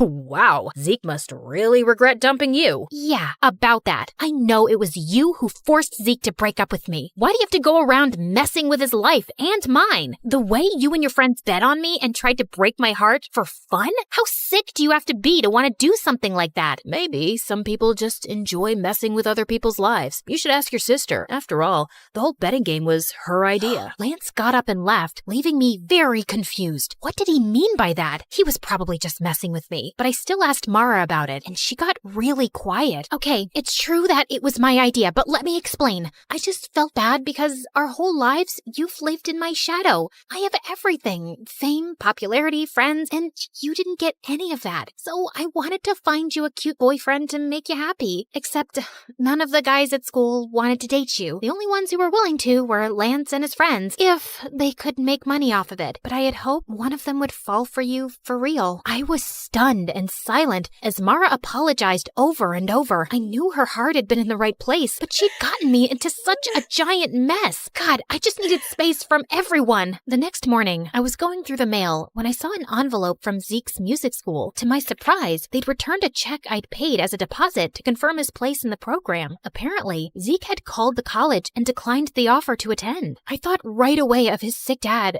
Suddenly, I got a bad feeling. I drove immediately to Zeke's house, but when I reached there, he was sitting outside and playing guitar, looking perfectly happy. Zeke, is everything okay? Did you call your college and decline the offer? Yeah, I just didn't feel right taking your money to attend there, not after the way I treated you. So I'm just gonna save up and reapply next year. In the meantime, I got a job and my dad's doing better. Thank you for believing in me, Brooke. You have no idea how much it means to me. Zeke came over to hug me, and I felt those stupid, happy butterflies again. Hey, listen, are you still friends with Lance? God, no. I'm done being his slave. I took a loan and paid him back everything I owed him for Dad. So, if I give you a second chance, that means you can't be an idiot this time. I swear on my life I won't be. I want you back, and I won't have it any other way. So, I guess my sister did achieve her goal of finding me a guy, even though it was in the craziest way possible. Still, maybe one of these days I could thank her for it.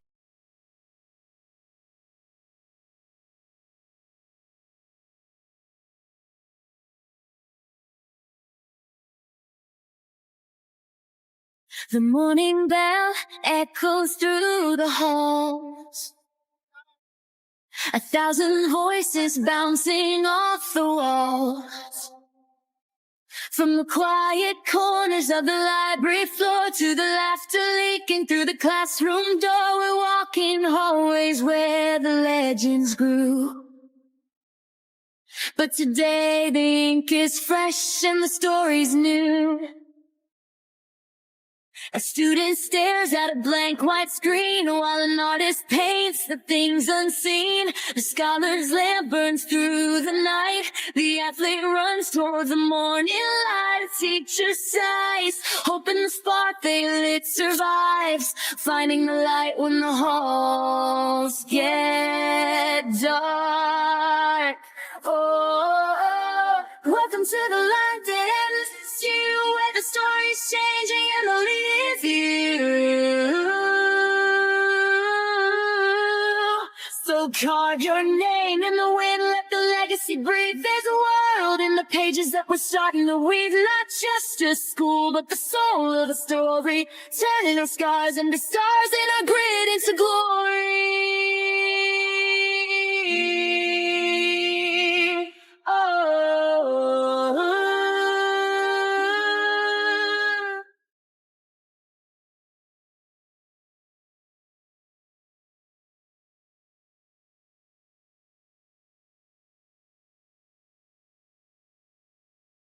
Nutmeg makes soup creamier. Rosemary is steak's best friend. Basil goes with almost everything. Cinnamon brings comfort to sweet and savory alike. And chili? Chili sets the soul alight. But nothing could have prepared my tongue for what came next. Flying to the other side of the world just to try this steak was totally worth it. Medium rare, juicy and tender. Garlic butter glaze, flame-kissed edges. The scent alone levitates my soul to heaven, like it was invited to have lunch with the beautiful angels up above. Okay, here comes the love of my tongue's life. Oh my Gordon freaking Ramsay! My taste buds were twerking like it was a Friday night. It's savory, juicy, yummy, steak-tacular. It wasn't just a steak. It was a 5-star marriage proposal to my tongue.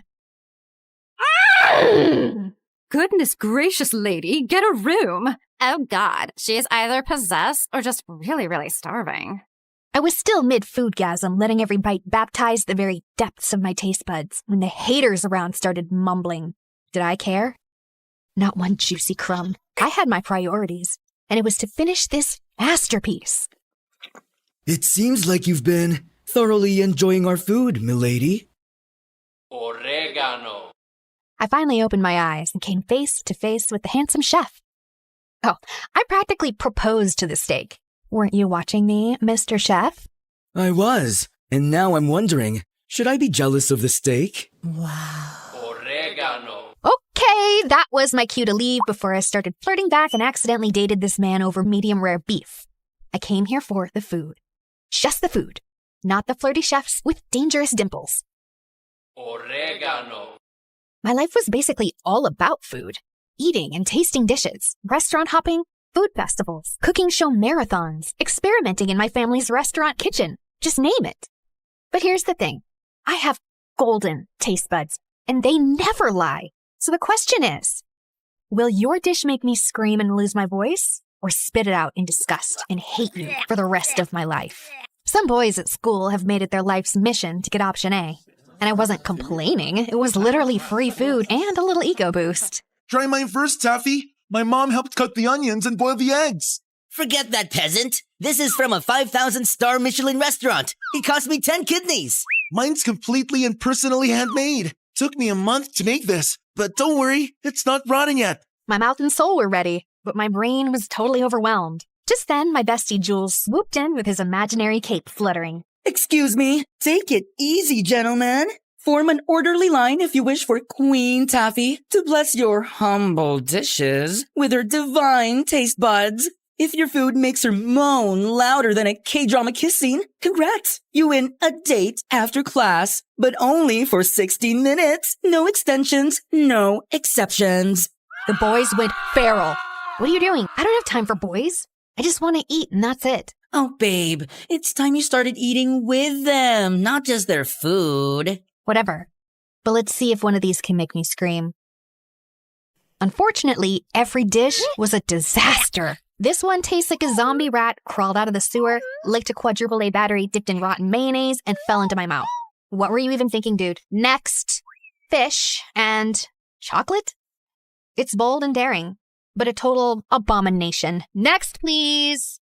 Are you sure you ordered this from a Michelin star restaurant? Or did you accidentally grab it from a dumpster behind one? Suddenly, I felt it again. That weird, stabby vibe that hits me every time I chew. I turned my head, already knowing the source.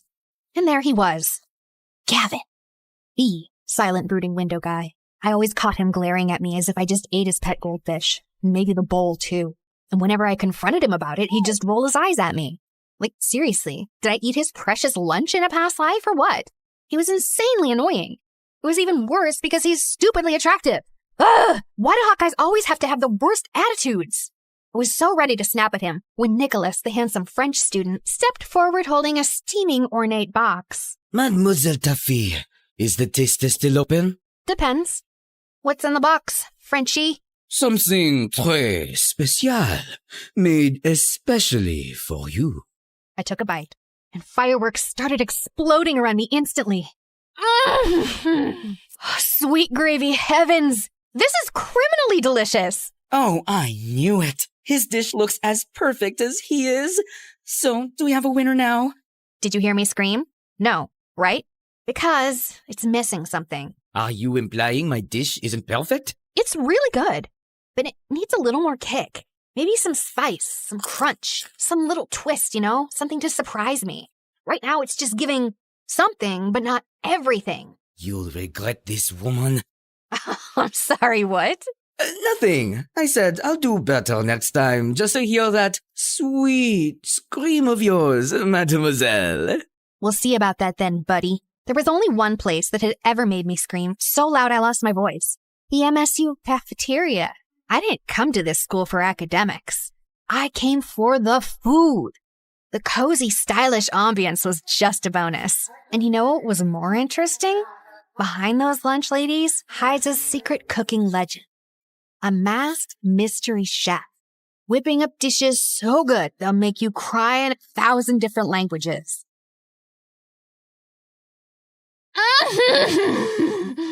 The texture, oh, the crunch, the glaze, the magic. Ah! There she freaking goes again. Her freaking scream makes me want to freaking lose my freaking appetite. Freaking... She's just a freaking freshman, but she freaking acts like she freaking owns this freaking cafeteria every freaking day. So freaking annoying. I freaking know, right? Girl, you're moaning like a feral sexy cat in heat. Tone it down, or those freaking girlies will start complaining again. Those freaking haters can choke. I only listen to flavor, not jealousy. It had been 6 months since we started at MSU, and I still hadn't made any new friends.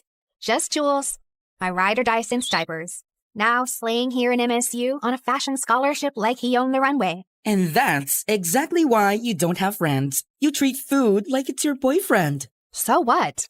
I've got you. Oh, wait. Are you getting tired of me? Tired? Never, babe. But let's say I get kidnapped by a cute guy in Milan. What's gonna happen to you then? Are you sure he's the one who'll kidnap you, or is it the other way around? Excuse me, Miss Ma'am. That's a bit rude. Just then my phone buzzed. It was from my older sister Tanya, and my heart leapt when I saw the word emergency. I zoomed out of the school and headed straight to our family restaurant without wasting a second. What's going on? Taffy! Oh, the mayor's here with the whole table of business tycoons, and they asked for a special twist on our signature steak. I tried tweaking the sauce, but the flavor's flat. Oh, something's off. I've added, adjusted, prayed. Nothing's working. If we mess this up, we'll be trending for all the wrong reasons, and Dad's gonna kill me. Breathe, okay? Let me see. Too much soy, not enough soul. All right, everyone, I got this. I swung the spice rack open and started working my magic. 2 pinches of smoked paprika, 1 drizzle of honey, a splash of aged balsamic vinegar for depth, a whisper of garlic, not chopped, grated, 2 drops of lemon juice for a little spark, and a dash of espresso powder. Now, try it. Oh, quickly clapped a hand over her mouth before she could scream and alarm the entire restaurant. Now go serve that magic to your VVIPs. Oh, you're a lifesaver, sissy, as always. I assisted her as she served it herself to the VIP table. The mayor took 1 bite and started crying. This tastes like my childhood and my 22nd divorce healing at the same time. I need a moment. This steak just forgave me for all of my sins. Your food is divine. You should expand this place. Branch out, and you'll have my full support. That sounds tempting, sir. Thank you. But we actually prefer to stay small, family style. Our restaurant had been around since the 1900s. No branches, no fusion. Because for us, it was never about the money. It was about legacy. And okay, maybe we were also deathly afraid someone would steal my great-great-great-great-great-great-grandma's top secret recipe for our signature dishes. I felt like a hero today. So I threw myself a mini feast in my bedroom as soon as I got home. Half an hour later, Jules barged in and was immediately intrigued by all the food around me. Salty. Sweet. Cheesy. Ooh, spicy. You're clearly riding a flavor high. Did you fall in love? Wait, no. Not enough sugar. You're just really happy. Like, I just saved the whole world moment kinda happy. My mood was always connected to the food I ate, and Jules had basically mastered the art of reading me like a menu. I just saved the restaurant from going down in flames and made the mayor cry. The mayor himself? Oh my god, that sounds so dramatic and I love it! Now pass me those fries and start spilling me the deets. Jules listened to my story with sparkly eyes and the biggest proud smile on his face. Your restaurant's gonna be in amazing hands once you take over someday. You know that, right? You really think so? Taffy, please. That's not even a question. Now get up. You're trying on my new designs tonight. I was basically his personal doll at this point. We spent the rest of the night turning my room into a mini runway, me twirling around in his freshly sewn outfits, and I was loving it. While I was walking down the hallway, a girl suddenly bumped into me, and a pile of books crashed to the floor. Oh my god, I'm so sorry. No, it's totally on me. I wasn't looking. I remembered her during the freshman orientation because she had this pretty, innocent face. I crouched down to help her and noticed every single book was a cookbook or a recipe guide. You're into food too? Kinda. I mean, yeah, I guess. Just prepping for something. Prepping for what? Oh, the cooking club. They're reopening the Culinary Society for freshmen, and they're choosing 10 new members. The announcement's tomorrow at the auditorium. Finally! A club that was made for me! No way! Girl, you just made my day! I'm Taffy, by the way. You are? Jillian. Well, see you around then. Future club mate? Oh, I don't know. I'm not sure I'll make it in. The hesitation in her eyes caught my attention. I wanted to ask more, but before I could, someone called out her name and she hurried off. And just like that, my curiosity was hooked. So I immediately told Jules about it. Congrats on finally making a new friend. Please, I think she's way too shy for my energy. But guess what? I'm joining that club. You in a cooking club? Babe, it's about cooking food, not just inhaling and eating it. You're way too lazy for that. But I have a golden tongue. Of course I can cook too. Last time you actually tried to do it yourself, I almost died. I just accidentally grabbed the salt instead of the sugar. It was baking powder. Okay, whatever. This time I'm serious. The Culinary Society could help me hone my skills. Plus, it's great prep for restaurant management. Or you just want to try everyone else's dishes. That too. The auditorium buzzed with freshman students the next day, all cramming in for the big announcement. I scanned the room and spotted Jillian in the corner, nervously biting her nails like they were snacks. I slid into the seat beside her. She looked so relieved it was kind of cute. Hey, you're here. Of course. Was that Gavin? What was he doing here? Don't tell me. He also cooks? Broody boy has kitchen skills? My curious thoughts were cut off as the president of the Culinary Society finally stepped up to the mic and started the announcement. Welcome, aspiring chefs. The Culinary Society is now officially open. This program aims to discover hidden culinary talent. Those who pass the initiation will receive a sponsorship. It's all about the guidance, support, and even funding to grow your skills. The club's goal is simple. It's to discover you. With the right sponsor, your talent can be developed and taken further. I really need to get in, no matter what. Hey, we're gonna make it, both of us. No plan B, no backing out, got it? I smiled as she gave me a tiny nod. The initiation will last 3 days, and the judges will be the senior members of the club. Just then the student council president stepped forward. This guy looked like he had walked straight out of a rule book. Dead serious and probably hasn't smiled once since birth. Tomorrow's challenge is a written exam, so study hard. The second and third challenges will be surprise practical tests. Exam venue and time will be posted shortly. You may now return to your classes. Holy spicy sauce explosion. This is going to be amazing. My foodie heart was on fire. I glanced back at Gavin, only to find him already looking at me. Of course he was glaring again. Seriously, what was his deal? The glaring, the eye-rolling, the mysterious brooding energy. It was driving me nuts. So on the way back to class, I finally snapped and cornered him. Hey, got a second? He didn't even respond, just rolled his eyes at me as always. Are you joining the club just to roll your eyes at me every 5 minutes? Or do you actually cook? The world doesn't revolve around you and your stupid food cravings, you annoying brat.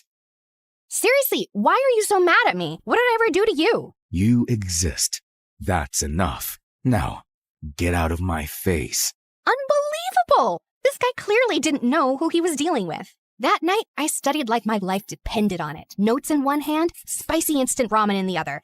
Then came the written exam day, and everyone looked so tense. But for me, it was easy peasy mac and cheesy. I was the first one to finish the test, so I stood up with a proud smile. Till I saw Gavin, already done and standing. Before me? After submitting his papers, he turned to me and scoffed before walking off like he owned the place. The audacity! The next morning, I dragged Jules with me to check the results. Out of 100 applicants, only half made it, and I nearly choked on my gummy bears when I didn't see my name at the top. Second place? Wait, who's first? I leaned in and gasped when I saw the name. Gavin? Like Gavin, the cute and brooding window guy? He cooks?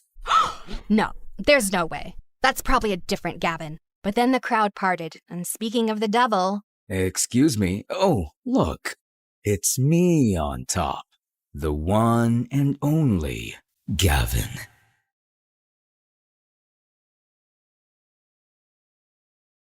Oh my god, he's so hot. Like hotter than a steak on a grill. Jules was right, to be honest. But I shouldn't be distracted right now. Can we focus on his evil smirk, please? He's literally challenging me. Mm-hmm. I think that's officially a war declaration, babe. This is gonna be extra interesting. That jerk better be ready, because I'm gonna crush him big time. Second challenge finally came. We had to cook a chicken-based dish, in pairs. My eyes immediately landed on my mortal enemy, who was casually tying his apron like he was the master chef, and the sight was such a sore to my eyes. I was about to hunt Jillian down when someone suddenly blocked my way. Nicholas! He was here too? How did I not notice him last time? Ah, mademoiselle, fate brings you back to me. I'm still wounded from you turning down my masterpiece last time, you know? Team up with me, and if we win, you owe me a dinner date. Fair trade, no? I was about to reject him, but then my cinnamon roll savior appeared. Hey, Taffy. I was wondering if maybe we could... Oh, here comes my lovely partner. Sorry, buddy. Maybe next time? Ah, très bien. No hard feelings. At least Nicholas was always classy about rejection. Congratulations on passing the written exams. Thanks. I had been preparing for that way before I got here at MSU. Oh, you're really into this, huh? All right, girl. Let's do this. You cook, I supervise. We're not doing it together?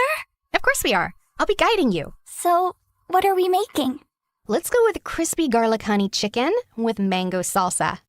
That sounds fancy. Okay.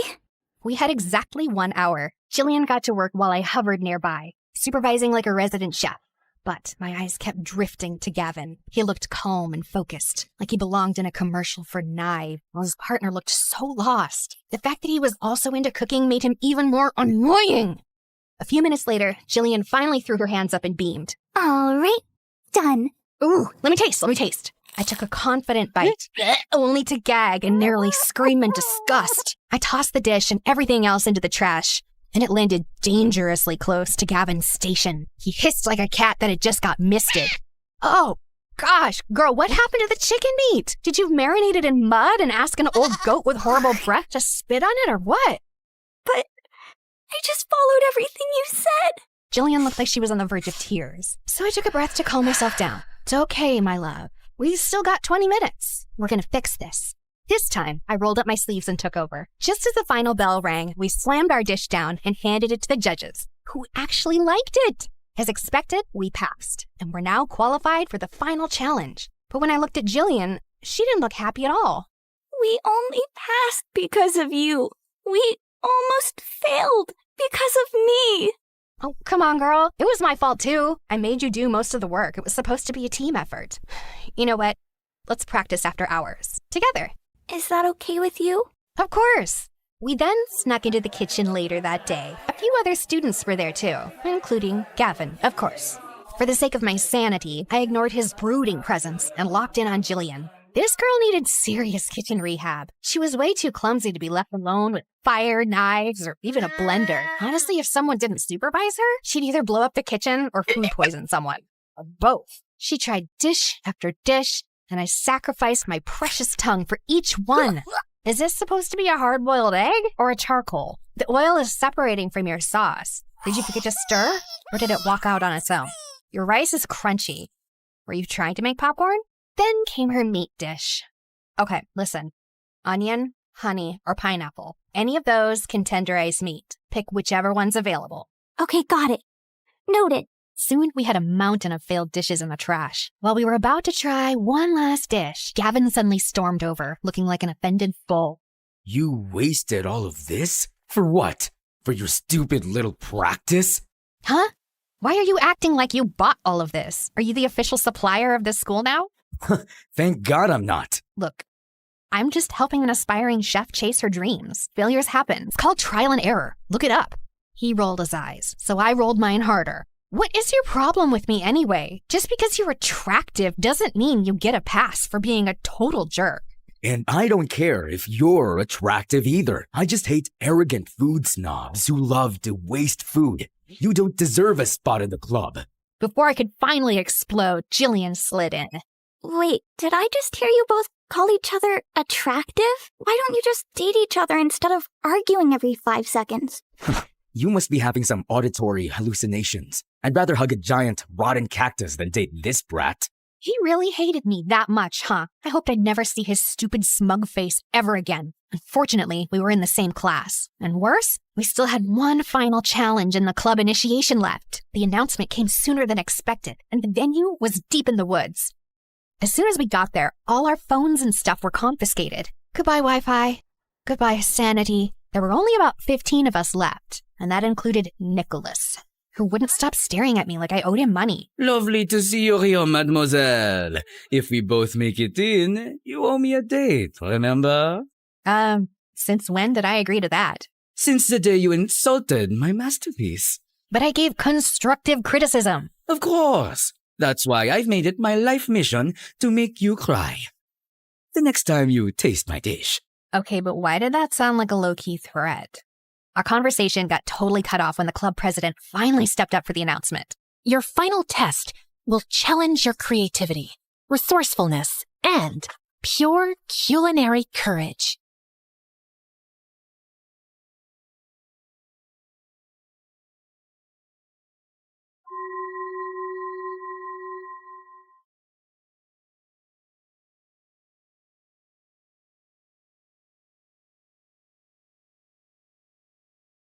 Hi guys, I'm Lucy. Like and subscribe to hear my crazy story. Growing up, I had a happy life, and I basically had it all. Only one thing was missing: siblings. And since my parents were always busy, I felt lonely. So I came up with new ideas every time. Once when I was 4, I asked my driver to push my life-sized doll in a stroller to my dad's office. Oh no, she pooped. Dad, can you please change my baby sister's diaper? Oh, honey, I can't do. Remember when you cleaned my bum in the middle of the forest with a leaf? My dad looked horrified. You've got this. You can imagine my dad's embarrassment in the middle of the meeting. When I turned 8, I'd grab the neighbor's kids and beg my parents to bring them home, but they weren't convinced. So I did everything to let them stay with me as long as I could. Until, stop trying to kidnap my kid. Put down that Prada bag filled with jelly beans and get your butt home now. As they left, I started bawling, and my parents had enough embarrassment. So the next month, they adopted 6-year-old Harrison from foster care. I was ecstatic. Welcome to your new house. Whoa, it's so big. Is it an orphanage? He was so cute, but he didn't play with the toys our parents bought for him. Instead, he picked up the cans from the bin and played with those. He also kept wearing the same clothes until they got worn out. My heart just swelled. So I stepped up and decided everything for him since then. But outside the house, his innocence quickly made him a target for bullies. Like in primary school, this one kid, Finn, kept picking on him. Once, when he made Harrison wipe up his shoes dipped in dog poop, hey, gross! I went full demon mode on this kid and sent him packing. But the teacher caught me giving him a black eye. Lucy Godot Raffaelli, my office now. I was in deep trouble, and I got detention for 3 weeks, and Mom had me doing chores for twice as long. But it was all worth it. Finn never messed with Harrison again. But when Harrison turned 12, he bought ponies for all the pretty girls to get their attention. This one's for you. Her name is Chestnut, and she loves carrot-flavored ice cream. Gosh, oh my gosh, thank you! As a responsible sister, I'd have to go around to all those girls' houses later to fix the damage. Chestnut's coming back with me. Hey, is that scarf cashmere? Give that to me. Stay away from Harrison, understood? I was genuinely worried that if a girl bats her eyelids at him, he'd buy her Prada bags and skirts from Miu Miu. In high school, the stakes got higher. There were more bullies who'd trick him, but the biggest threat was the hotties trying to charm him. Thankfully, my boyfriend Justin was 100% genuine. He was handsome and the best basketball player. Harrison is totally gonna get his butt whooped. And you're going to follow him around with the baseball bat beating up anyone who tries? I wish, but I have my own stuff going on too. But maybe if you could... Nuh-uh, no way. You can hire someone like Nathan. It's not like you don't have the cash for it. I was kidding, Lucy. I sprinted off looking for Nathan. Oh, meet Nathan, the editor of our school paper. He's your typical dork, but don't underestimate him. This guy knows his work best. I remember in middle school, someone was smearing boogers on all the walls, and it turned out it was our cruelest teacher, Mr. Wobblebottom, and Nathan caught him in the act. Say cheese! So that meant if I wanted the inside scoop on any girls digging their claws into Harrison, he was the guy to ask. But when I went to the school newspaper office to find him, I didn't see him. I saw this muscled blonde guy with a nose piercing. Then I realized that it was Nathan. Wow, talk about a glow up. Puberty did him wonders. If it isn't the Queen Bee, what are you doing here? I wanted you to keep me updated on any girls getting close to Harrison, and I'm willing to pay anything. I slid an envelope bursting with cash across the table, but Nathan just laughed. An info for an info. Tell me more about Justin. Justin? Why? Guys want to be him, girls want to be with him, so you feed me the info on his lifestyle, and I'll help spy on your little brother. Deal? Ugh, I wanted to smack Nathan so bad, but now I'm stuck. Spilling the tea about Justin isn't a big deal, and it might even get him more fans. For the next month, I got the inside track on any girls who had their eyes on Harrison and shut him down early. And all I had to do was listen to Justin a bit more when he started gushing about his new protein powder or whatever. But things got messy when the first article on Justin came out. Gains come my ways. He stopped me at my locker and shoved his phone in my face. Do you know anything about this? Your special no-carb meal plan? In the school paper. How'd they find out about that? I eat my lunch in the gym storeroom just to keep it a secret. Only 2 people know about it. My trainer and you. Don't get so worked up. It's just a diet. Meal plan. This is what determines if you're Olympic level or a local league scrub.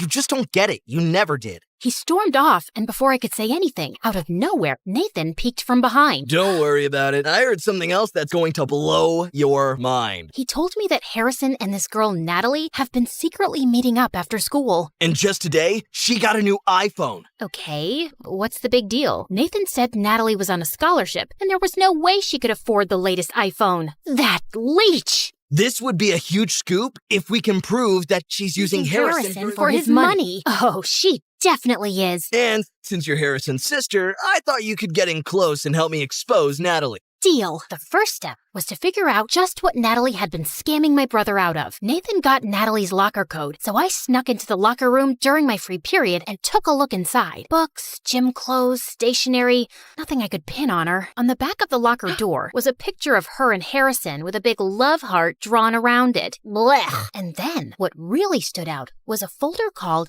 Operation Moolah. Bang! Just then, the door slammed shut in my face. It was Natalie. Find anything you like, thief? Funny you say that, when you're the one who's been eyeing up my brother's wallet. Oh yeah? And what did I take from him? And then, as I looked at her hand on the locker door, I saw Natalie was wearing a glittering diamond ring. Ah! Get off me! How'd you get this then? Dumpster diving? The crowd started murmuring, and I waited to see Natalie crumble, but she didn't. She looked more confident than ever. Harrison did give it to me as a promise ring. He gave this to me because he wants to go steady from now on. And before I could react, a couple of girls squealed, running out of the crowd to cheer for Natalie. Ugh. I went back to Nathan to tell him what happened. Not gonna lie, this is still great stuff for me. Not helping, Nathan. I need a new way to expose Natalie. Just then, he pulled out a drawer filled with cables, microphones, and cameras. How do you have all these? My friends lent it to me in exchange for information. So this was how he got his info for the gossip column. Over the next week, we tried to follow Natalie wherever possible, but she wouldn't let us get close at all. Until one day, we saw her and her friends go to a primary school's playground. We brought a long-distance microphone with us. He helped me with setting it up. Huh, I can really hear them. Wow, what's that? I threw the headphones off before my eardrums burst. Some snotty kid was yelling right into the microphone. Go away from here. It's not cotton candy. I immediately realized my mistake. The kid started bawling his eyes out. Natalie and her friends whipped around at the voice, and they started walking towards us. Oh God, what should I do? They kept walking closer to us, so I pulled Nathan close and kissed him. I can't have her thinking I'm following her, can I? Ugh, get a room. I pulled away from Nathan, startled. Just then, Natalie and her friends turned around and walked away.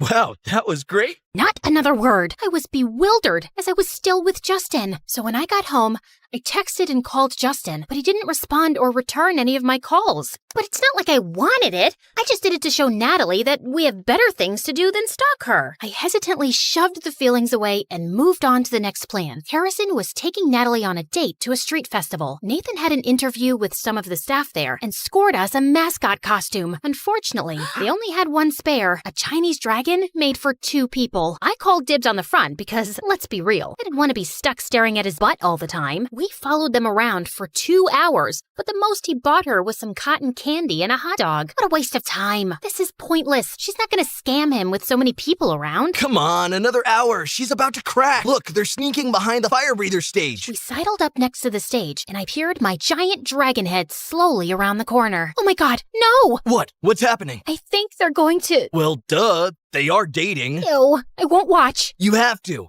She'll give him a big smooch, then ask him to buy her something. I'm sure. I looked again, but Harrison and Natalie were staring at each other with stars in their eyes. I thought I might throw up. Harrison put his hands on Natalie's waist and pulled her in closer. It was too much. I jumped back suddenly, tripping over Nathan. Watch it! And just then, we crashed into the fire breather's tent pole, knocking down his backdrop. The whole thing came down just as he spit out a huge plume of flame. Get up! We need to get out of here! Ah, get it off! I threw the costume off and realized things weren't quite as crazy as I thought. There was a small stage fire, but it was quickly put out with nearby fire extinguishers. The only people panicking were us, and everyone had noticed. Lucy, what are you doing here? See? I told you. They've been following me around everywhere.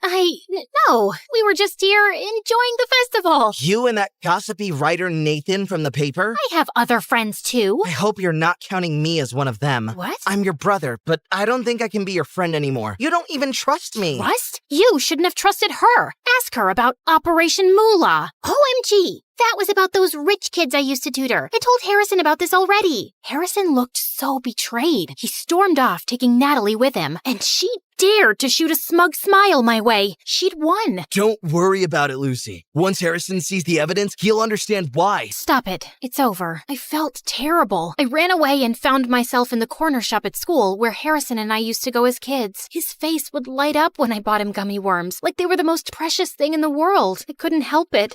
I started crying. I've never seen you break a sweat before. Justin was towering over me in his basketball clothes. Just when I thought this day couldn't get any worse. What's going on? Harrison hates me. He thinks I'm overprotective. I mean, you are, though? Now see, I'm upset. I meant it in a nice way. You'd do anything for your brother. Even sell out my secret meal plan. You knew? I figured it out later, and that's when I realized you haven't got room in your heart for another guy at the moment. Not while you're still looking out for Harrison. I thought you'd be angrier. I'm so sorry. I'm a terrible person. Not at all. I knew you had to have a good reason. You're a good person.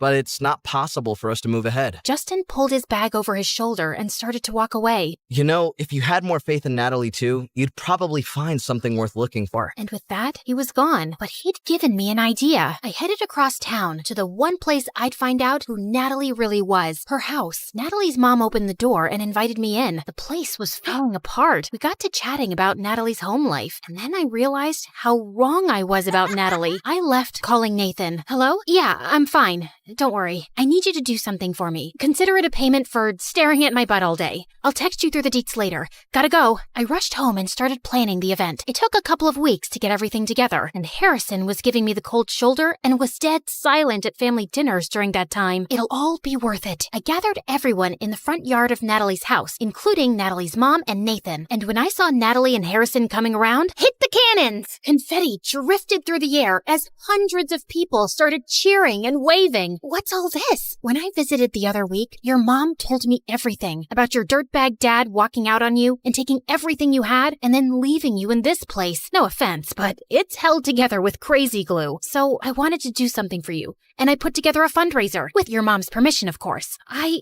don't understand. They're buying us a new house. Natalie was speechless. The first time I had ever seen her without the smug, all-knowing smile on her face. Who are all these people? I put the word out on my network jerk about Natalie's situation. Everyone was more than happy to pitch in. I didn't even have to blackmail anyone this time. I elbowed Nathan in the gut. Not a time. So, Natalie, I want to apologize. Natalie's eyes started to well up, and she ran around the back of the house. Harrison followed right after her, and I couldn't help but see if everything was okay. I found them sitting on the rusty swing set, Harrison comforting Natalie. Hey, I'm sorry if I stuck my nose where it wasn't wanted. No, not at all. I really appreciate it. It's just, I don't deserve it. The truth is, when I first started seeing Harrison, I knew you were rich, like mega rich, and I thought if I got close to you, maybe I'd get some of the things I knew Mom could never afford for me, like that phone. And the ring? No, Harrison just got that for me, and I wanted to wear it and feel rich for once, to not be looked down on because I don't have as much money as everyone else. Actually, that's something Harrison and I bonded over. He got picked on for having so much money, and me for not having enough. I thought we had something deeper than that. We do. Once I saw how amazing you were, I felt guilty, and I couldn't possibly think of asking for money, gifts, or anything. I just wanted you, your big, innocent eyes and your charming smile. Harrison and Natalie locked eyes, and maybe I should have seen it sooner, but they really did like each other. Harrison, I'm sorry I didn't trust you. You just need to let me make my own mistakes sometimes and meet new people. You don't have to worry. I only have one sister, and that's special, no matter what. Harrison gave me a big hug. I didn't want to let him go again. Not so tight from now on, okay? I'll try. I let go. Room for one more? Not now, Nathan. Aw, come on. I got all these people here. Oh gosh, I need to go thank everyone. Natalie and Harrison ran off, leaving Nathan and I on the swing set together. You know, this fluff piece stuff never sells nearly as well as juicy gossip. How do you plan to make it up to me? Well, maybe we can make some juicy gossip of our own. I put my hand on Nathan's, and he blushed. For once, his cool guy attitude had cracked, and I thought, maybe I have another innocent guy to look after from now on.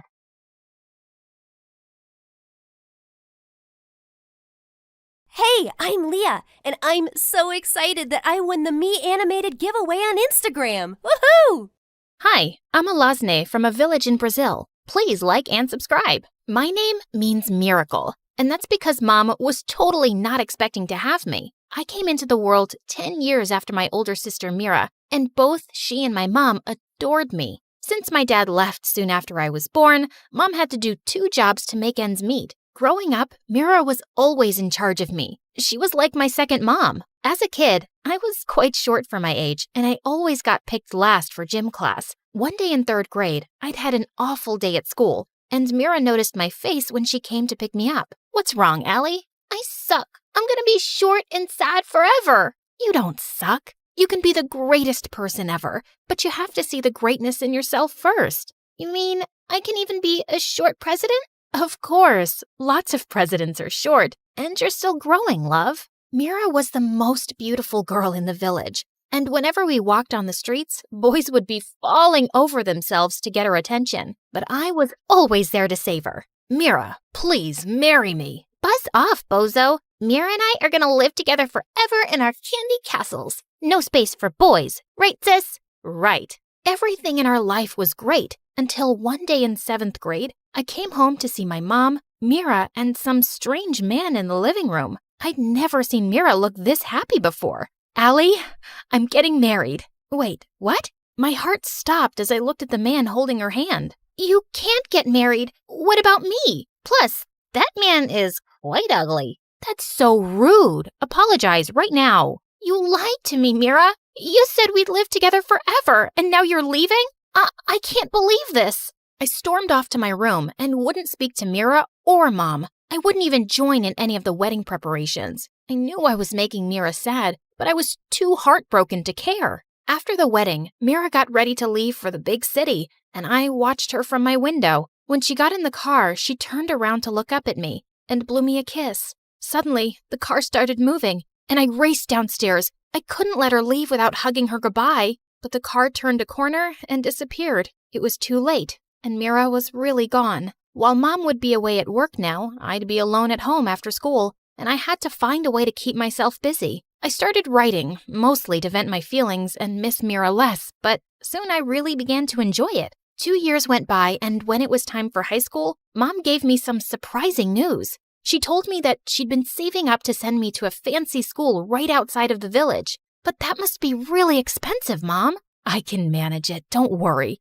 You're so smart, Allie, and I want you to have the best. A few days later, I was busy writing when I suddenly looked out the window to see a boy on a horse plucking apples from our tree without even asking. I wasn't letting him get away with this. I grabbed some eggs from the table and ran after him, flinging them straight at his head. Oh my God, are you crazy? What do you think you're doing? The boy jumped off his horse and came towards me, and I noticed that he had the most extraordinary eyes, one green and one blue. How dare you take those apples without our permission? Girl, do you have any idea who I am? You can be the Sultan of Morocco for all I care. I'm from the Carlos family. My parents practically own this village. But you don't own this apple tree, and you don't own my house, so you're stealing and trespassing, sir. The boy stared at me and then smirked. You're a little firecracker, aren't you? And you've got great aim for someone with such short arms. Before I could reply, he dropped the apples and walked off. Ugh, just wanted to punch his face with my tiny fists. But if he was telling the truth, the Carlos family did own the village, and I hoped I hadn't gotten me and Mom into trouble. A day before my new school was starting, I was beginning to feel more nervous than excited. The place would be full of rich kids, and I'd really stick out in my old clothes and shoes. But that evening, a huge package arrived at our door. I opened it, and inside was the most beautiful jacket ever. First days can be hard, but never forget how amazing you are. P.S. I'm sorry I missed Christmas again. Love, Mira. I was so happy I had something lovely to wear. Mira and I rarely talk these days because she hadn't visited once and now had a baby that always kept her busy. But I couldn't be mad at this gift. I walked into the huge school building feeling confident, and my first day was actually going great until I went to the cafeteria. I just sat down at a table when suddenly someone pushed my head straight into my food. Sorry, this table isn't for losers. As the kids around him snickered, I felt angry and speechless. I got up to leave when suddenly a boy appeared, the apple thief. Guys, you mind if I sit here? Of course not. Please, join us. Well then, my friend sits with me. He gently took my arm and led me back to the table. I played along with his act, but as soon as recess was over, I turned to him. You didn't have to do that. I can take care of myself. Oh, I know that. Look, we didn't get off to the best start, and I'd like for us to start over. So, what do you say? Friends? Okay, if you insist. Friends. His name was Julius, and he'd been studying in the city, but he had returned to the village to help his father with the family business. I started hanging out with him and thought he'd be rather spoiled, but he was actually quite sweet. And even though he was new, he was soon one of the most popular guys in school. Everyone wanted to be his friend, and they all shot me weird looks. Everybody loves Julius. You could have your own fan club. It's not me they like. It's my parents' money. They're also wondering why you're friends with the poor short girl. Why are you friends with me, man? Because you wouldn't be fake with me, even if I was the Sultan of Morocco. By the time high school was ending, Julius and I were best friends. I secretly had the biggest crush on him, but I would never say anything. I knew he'd never see me like that. One afternoon, I was walking back home after some errands when I spotted Julius in the park with this really pretty girl on his arm, and I felt my heart sink. Julius waved me over and introduced the girl as his dad's business partner, Sabrina. He asked me to join them as he showed her around, but I muttered some reply and quickly left. She was everything I could never be, and that hurt. For the next few days, Sabrina was stuck to Julius like a fly, and I made every excuse I could to avoid them. But one day when I was home alone, I heard a knock at the door and found Julius outside. Am I imagining it, or are you avoiding me? Why would I do that? I'm just busy. Busy or jealous? What? Why would I be jealous? Maybe because you have feelings for me and don't like seeing me with Sabrina?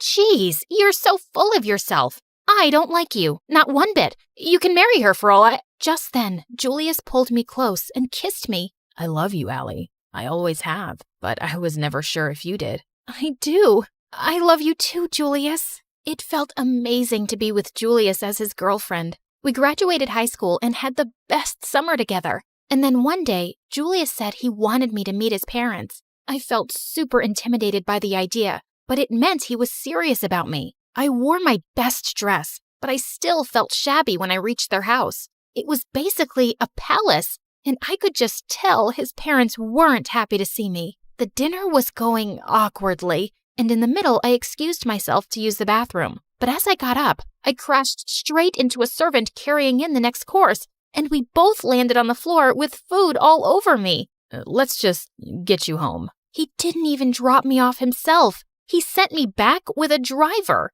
But the next day, Julius came to see me with tears in his eyes. Allie, I am so sorry. My parents said they won't ever accept our marriage, and I think it's better if we end things now. What? Is that how you feel too, Julius? Are you ashamed of me? Of course not, but I don't have a choice right now. They'll cut me off, and I won't be able to take care of you. Listen, I'm leaving for London tonight, but I will write to you often, and I'll work hard, and when I've made something of myself, I'll come back for you, I promise. Why did the people I love the most always leave me? Allie, wait for me. I will come back for you. He kissed me and left. I cried for days, feeling heartbroken, but he had promised he'd write, and I decided not to lose hope. I waited for 2 weeks, but when I didn't get a letter, I walked over to the post office. It was a 3-hour walk back and forth, and the mailman told me he had no letter for me, but I continued visiting for a couple of months. Every time my heart sank when I heard the words, "Sorry, miss. No letter for you today." But he promised he'd write often, and I believe him. The minute I get your letter, kiddo, I'll come and deliver it as fast as I can. But since I didn't stop visiting, the mailman offered me a spare bicycle so I wouldn't have to walk so much. One day at the post office, I saw a woman get a letter, and as she held it up to read, I noticed that the handwriting looked like Julius. I rushed to her and snatched it. That's my letter! But I was so embarrassed when I read it and realized it wasn't. The woman yelled at me and called me crazy before she left. Maybe I was losing my mind. And then one day, a man read his letter outside the post office, tore it up, and threw the pieces in the air. And I just couldn't stop thinking, what if he'd gotten my letter by mistake? I fell to the ground and frantically started gathering the pieces, trying to put them together like a puzzle. Kiddo, I can't watch this anymore. You have to stop. The mailman picked me up as I sobbed and took me home on his bicycle. Mom looked really worried to see the state I was in and stayed by my side all night. A few days later, I woke up to find Mira sitting in my room. I jumped up to hug her tight, and she pulled me into her lap as I cried. Allie, I'm here to take you. You cannot continue like this. But what if he writes? Sweetie, it's been a year. It's time to let go. I was too tired to even protest. My bags were already loaded in Mira's car, and Mom kissed me goodbye, and I left the village. It took me a while to recover my health, but it cheered me up to be around Mira and my adorable niece Anna. One day as I was playing with her, Mira walked into the room holding my old notebooks. I found these in your stuff. And Allie, these stories are beautiful. You should definitely start writing again. Do it for me. And Anna? At first, I did start writing stories just for my niece. But Mira also started guiding me about writing programs I could apply to. I joined a university close to her, and by the time I graduated, I already had a novel that I soon got a publishing deal for. To my shock, the novel met with huge success instantly, and I became rich. I moved to a small apartment in the city, and I convinced Mom to come live with me. Life was good. And then one day, as I was attending a book signing event, I heard a voice that made my heart stop. Can I have your autograph, please? I looked up into those eyes, one green and one blue. It was Julius. I stared at him in shock, and then I felt a wave of rage. Without a word, I picked up my bag and left the event from the back exit. But he followed me. Allie, wait. Please, just listen to me. How dare you show up just like that? You have no right to speak to me, and I don't want you anywhere near me. Leave me alone, Julius, or I will scream for help. But he blocked my way and took something out of his coat pocket, which he shoved into my hands. These are all my letters, Allie. I wrote to you, just like I promised. You just never got them. I stared at the letters and then started to cry. Julius led me to a bench, and as we sat down, he explained everything. I was devastated when you never replied. I thought you'd decided to forget me and move on. And then my mom told me you'd gotten married and left the village, and I gave up completely. But a few months ago, I finally came back home because my dad died. And Allie, I found all my letters in his closet. Mom confessed that Dad had bribed and threatened the village mailman to make sure my letters never reached you. I couldn't believe that we'd gone through years of heartbreak and anger because of his evil parents. and I had been right to believe in him. I've missed you more than I can ever say.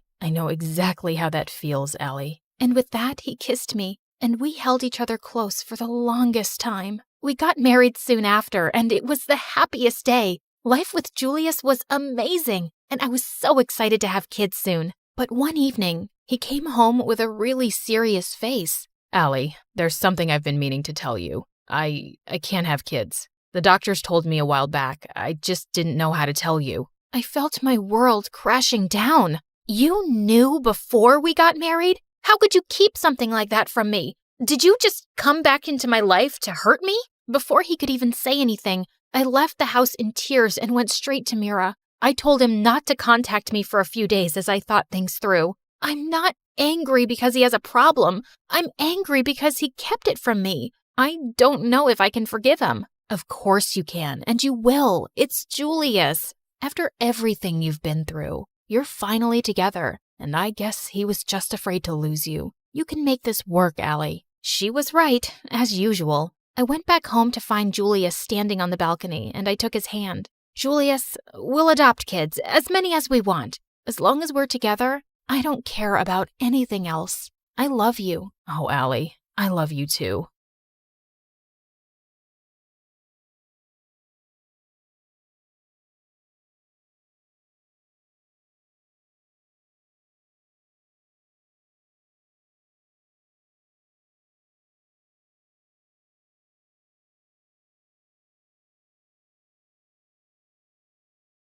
Hi, I'm Soleil from Monterey Bay, and my life was a nightmare until I turned 15. Before I continue, please like and subscribe to For Eve. I was born with a condition called macrodontia. That meant my teeth were much larger than normal size. It wasn't a big deal, but people were giving me a hard time for it. Like one time in 4th grade, I was waiting in line for picture day when my teacher, Mrs. Smith, pulled me aside. Sweetie, I need you to keep your mouth closed for the picture. No smiling, okay? You don't want me showing my teeth, do you? It's just that. You're such a pretty girl and your teeth just may be a bit distracting for the picture. It's not my fault you think my teeth are distracting. I have a condition, you witch. Maybe I shouldn't have called Mrs. Smith a witch. It landed me in double detention. But luckily, I told my parents everything that had happened, and they were furious. They got my teacher fired for discrimination against a kid, and I felt pretty pleased with myself. Though, unfortunately, kids at school started making fun of my teeth after the picture day incident. I ignored them most of the time, but sometimes I just wanted to slap their dumb faces. The only thing that helped me through the day was singing after school in my room. It was my dream to become a singer, but I was way too shy to sing in public. Then one day, everything changed when a new girl came to our class. Her name was Lydia, and she was a famous child actress. I'd loved her movies ever since kindergarten. She was literally my idol. We were even paired as lab partners and instantly became friends. I told Lydia all about the bullying and my witch teacher, Mrs. Smith, and she was so sweet. Those people are dumb. You're perfect just the way you are. Just stick by my side and none of the bullies will ever bother you again. Soon I found out Lydia was right. Whenever I was with her, the kids left me alone. I was untouchable. By the time Lydia and I were in 8th grade, we'd become besties. But when we got to high school, things got a little crazy. On our first day, kids started staring and whispering at us in the hallway. Within seconds, everyone pushed past me so they could take selfies with Lydia and ask for her autograph. This went on all morning, and by lunchtime, I decided to study in the library for some peace and quiet. Then suddenly, as I was walking to a table, I tripped over someone's shoe from behind. We both fell forward and I landed on top of some girl. Get off me, you jerk! Jeez, I'm sorry, it was an accident. Please, I know who you are. You're the new bodyguard of that teen actress Lydia. You think you're so important that you don't have to look where you're going. First of all, I don't think that at all. And second, I'm not Lydia's bodyguard. I'm her best friend. Well, she's telling everyone you're her new bodyguard. If I were you, I'd find out what that's about. The girl got up and stormed off. What was she talking about? I found out later the girl's name was Kara, and everyone was super creeped out by her. Part of it was because she wore black lipstick and dyed her hair white. The other reason was because she just sat in the library all day and never talked to anyone. So I probably shouldn't take anything she said seriously, right? But her comment about me being Lydia's bodyguard was just so weird. So I decided to confront Lydia about it. And when I did, she got really quiet. I have to tell you something. I have a stalker. He's some obsessed fan who's been sending me weird letters that he's going to kidnap me and we're going to get married.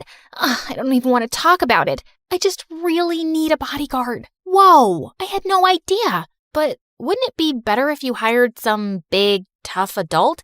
I mean, I can't fight a weirdo stalker. Soleil, you're my best friend. You're the only person I trust. I don't want some stranger following me around 24/7. Please, I need you to do this for me. Okay, don't worry. I want you to be safe, so I'll be your bodyguard. Lydia was really relieved and I was glad I could protect her. But soon I discovered being her bodyguard was a living hell. Not only did I have to follow Lydia everywhere, I had to shoo away everyone who tried to talk to her. Lydia just didn't trust anyone, but her fans blamed me for it. I just wanted to know where Lydia bought her bracelet.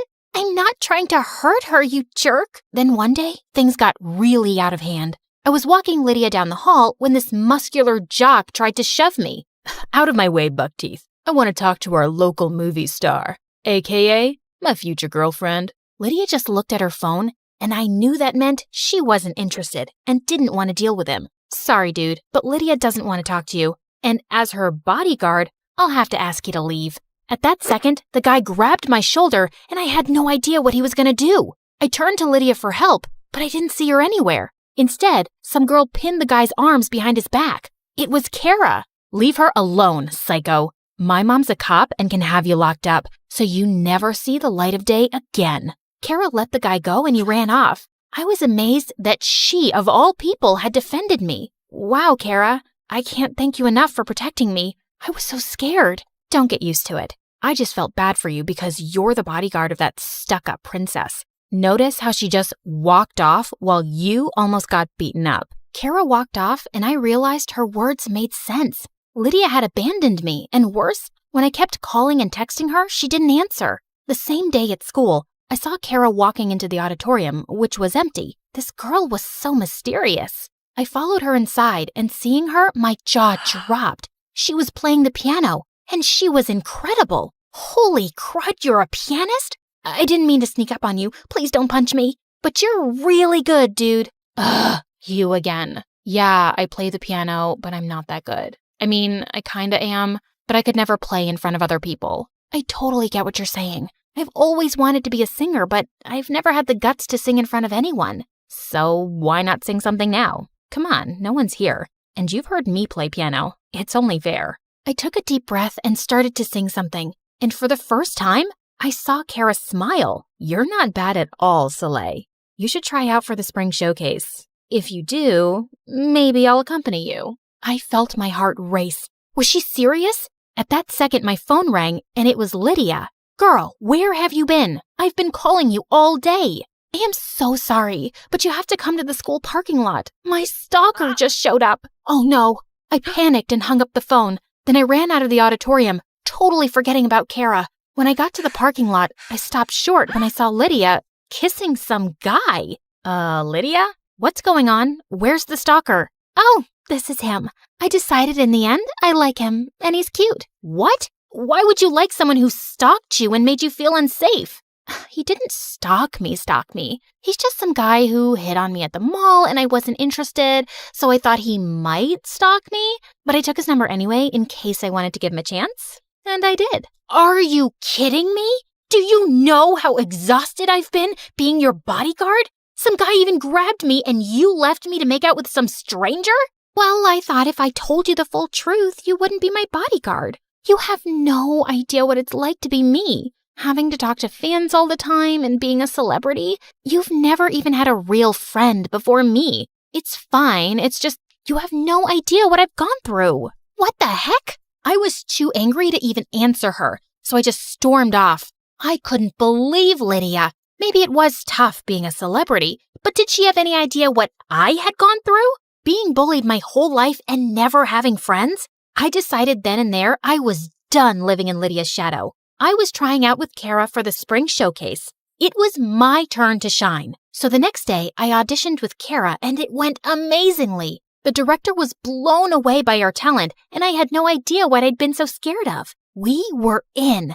Craziest of all the other performers were chosen, and we got the last spot. But just as we were walking out of the auditorium, I saw Lydia sitting in the back row, and her face was white with rage. How could you do that to me, Soleil? You knew I wanted to sing for the showcase. The directors aren't accepting any more performers now. You never told me you were auditioning. You don't even sing. Of course I sing. And no offense, but you're not meant to be a performer. You need a certain look, and you don't have it. I love you, but someone needs to break it to you. I felt myself boil with rage. Who was she to say I couldn't be a performer? Because of my teeth? Then suddenly, Kara whipped out her phone and held it in front of Lydia's face. A video started playing of a girl screeching. Remember at Grandpa's birthday party when we did karaoke and you sang like a dying cat? Well, I filmed the video, and if you try to get in our way of performing, I'll post it online. You are so mean, Kara. And for your information, I sing way better now. And I'm not gonna let my bestie embarrass herself in front of everyone. With that, Lydia stomped off, and I was so confused. How did she and Kara know each other? And why did Kara say Grandpa? In case you're wondering, Lydia and I are cousins. You guys may be friends, but I'm the only one who knows she's a two-faced witch. What? You guys are cousins? No, wait. Look, I know Lydia can be a little selfish, but she's not a bad person. She totally saved my life in middle school. All the kids were teasing me because of my teeth, and she protected me. Lydia's the only one who's seen me for who I am as a person and not what I look like. Oh, babe, you are just too naive. Come with me and I'll show you what kind of person Lydia really is. Kara caught my full attention, and I followed her to Lydia's locker. I watched as Kara picked the lock and took out a worn-out journal. This is Lydia's diary. I like reading it for my own personal entertainment. I swear, if people knew how evil she really is, she wouldn't be famous. Look at all this stuff she says about people. I grabbed the diary from Kara, and to my horror, it was filled with nasty comments about every kid at school. And then I saw something that broke my heart. Lydia had cut out pictures of me and colored in my teeth with black marker. On the page, she'd written, "I don't know how much longer I can pretend to be this freak's friend, but her loser status makes me feel so much better about myself." Before I could stop myself, I burst into tears. My whole friendship with Lydia had been a lie. Kara put her arm around me. I know it sucks, but at least you know the kind of person she is now. I'll help you get revenge. We'll crush her at the showcase. Thanks, Kara, but I think I just need to be alone right now. I went home and ditched the rest of my classes. I didn't come out of my bedroom for 2 days and refused to go to school. I was just so depressed and I felt like such an idiot. And then my mom came to my room with some news. Soleil, I know you're suffering right now, but I wanted to tell you something that for sure will cheer you up. What is it? Your dad and I finally saved up the money to get braces. We can finally fix your teeth. Why? Because I'm too ugly for you to look at? Of course not, sweetie. This has nothing to do with looks. It's just better for your jaw if we get this fixed. It'll be easier to brush your teeth and eat and take care of dental hygiene. Mom made a pretty good point, so that week, I let her take me to the orthodontist and I got braces. They were super uncomfortable, but I felt better knowing I was finally going to take care of my teeth. Then finally, when I was back at school, I spotted Lydia. I hadn't seen her since I'd read her diary, and when she saw me with braces, she freaked. OMG, are you crazy? I thought you were proud of how you looked. Yet you got braces, which means you obviously hate yourself. No, I love myself. That's why I got braces for my health. Also, congratulations. You don't have to pretend to be my friend anymore. I made new friends. Way better friends. With that, I walked away before she could answer. Kara was waiting for me by my locker. I couldn't believe I'd misjudged her. Maybe she was a freak like me, but she was amazing. That evening, Kara and I had our show and I was super nervous. We had to go back to school at 7 p.m. to get ready. When we got there, crowds of kids were already outside the building. That's when we saw a mob of kids in the courtyard gathered around Lydia yelling at her. They were holding their phones in her face and saying things like two-faced and sicko. What was going on? That's when I saw Kara laughing in the corner. I posted the pages of Lydia's diary all over Instagram. Now everyone knows all the awful things she wrote about them. Whoa, Kara, I know she's a jerk, but isn't that kind of low? Not as low as faking being your best friend for years. And everyone deserves to know the truth about her. Trust me, Soleil. I still felt a little weird about it, but I knew deep down, Kara was right. As we walked on the stage later together, the audience cheered and whistled. Don't be afraid of the decisions you make, 'cause life is all about making choices and learning from them.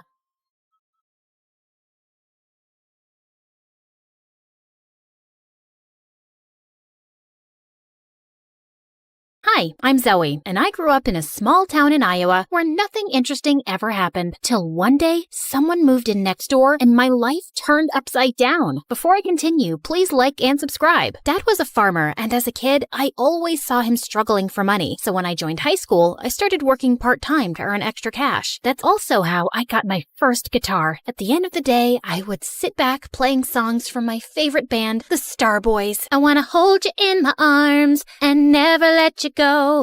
You're the sunshine that I want, that makes my life flow. These guys were like California's BTS, only more popular, especially their songwriter and lead singer, Nico. He was so mysterious though. He didn't even have a social media account and hardly came to interviews. But my favorite was Dylan, the other singer in the band. I had his posters everywhere in my room, and I prayed every night I could meet him just once. I must have prayed extra hard because a week after my 19th birthday, a huge truck pulled up at the house across the street and 4 familiar boys jumped out of it.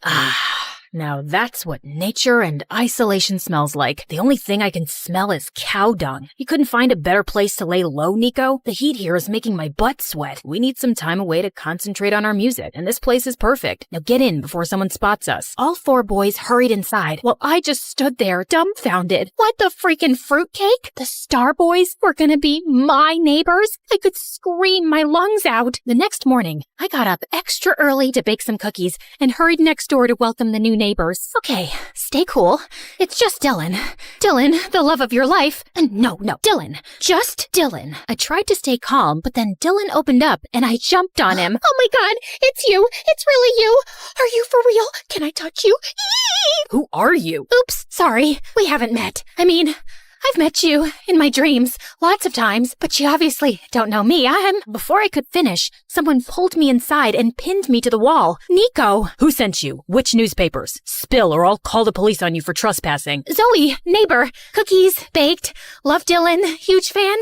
I can't breathe. So you're not the paparazzi? No. Now, can you move away? Your cologne is too strong. It's giving me a headache. You might not be the paparazzi, but you can still go around telling people we're here. We can't risk it, Dylan. Let's pack our bags and go. No, please. I won't tell a soul. Just let me hang out with you guys. I'm your #1 fan. I can do anything. Cook, clean, play guitar.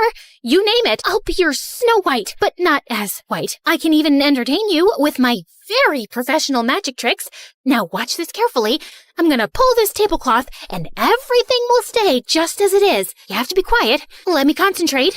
Abracadabra! I pulled the tablecloth, feeling confident.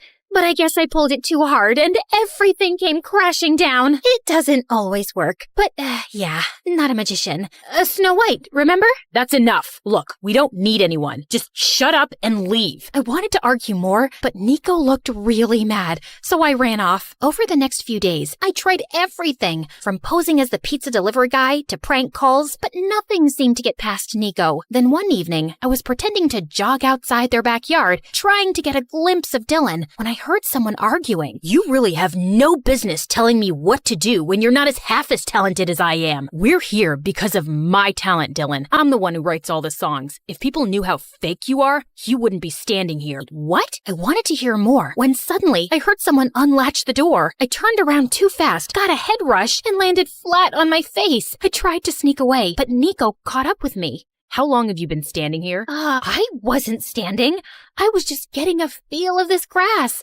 It's so nice and dewy at this time of night. Snow White likes nature and... Stop lying. I know you heard something. Oh, you mean how Dylan's fake? Yeah, okay. I heard everything. So he's not the singer everyone thinks he is? Does he use auto-tune? OMG, that's big. Dylan, yeah.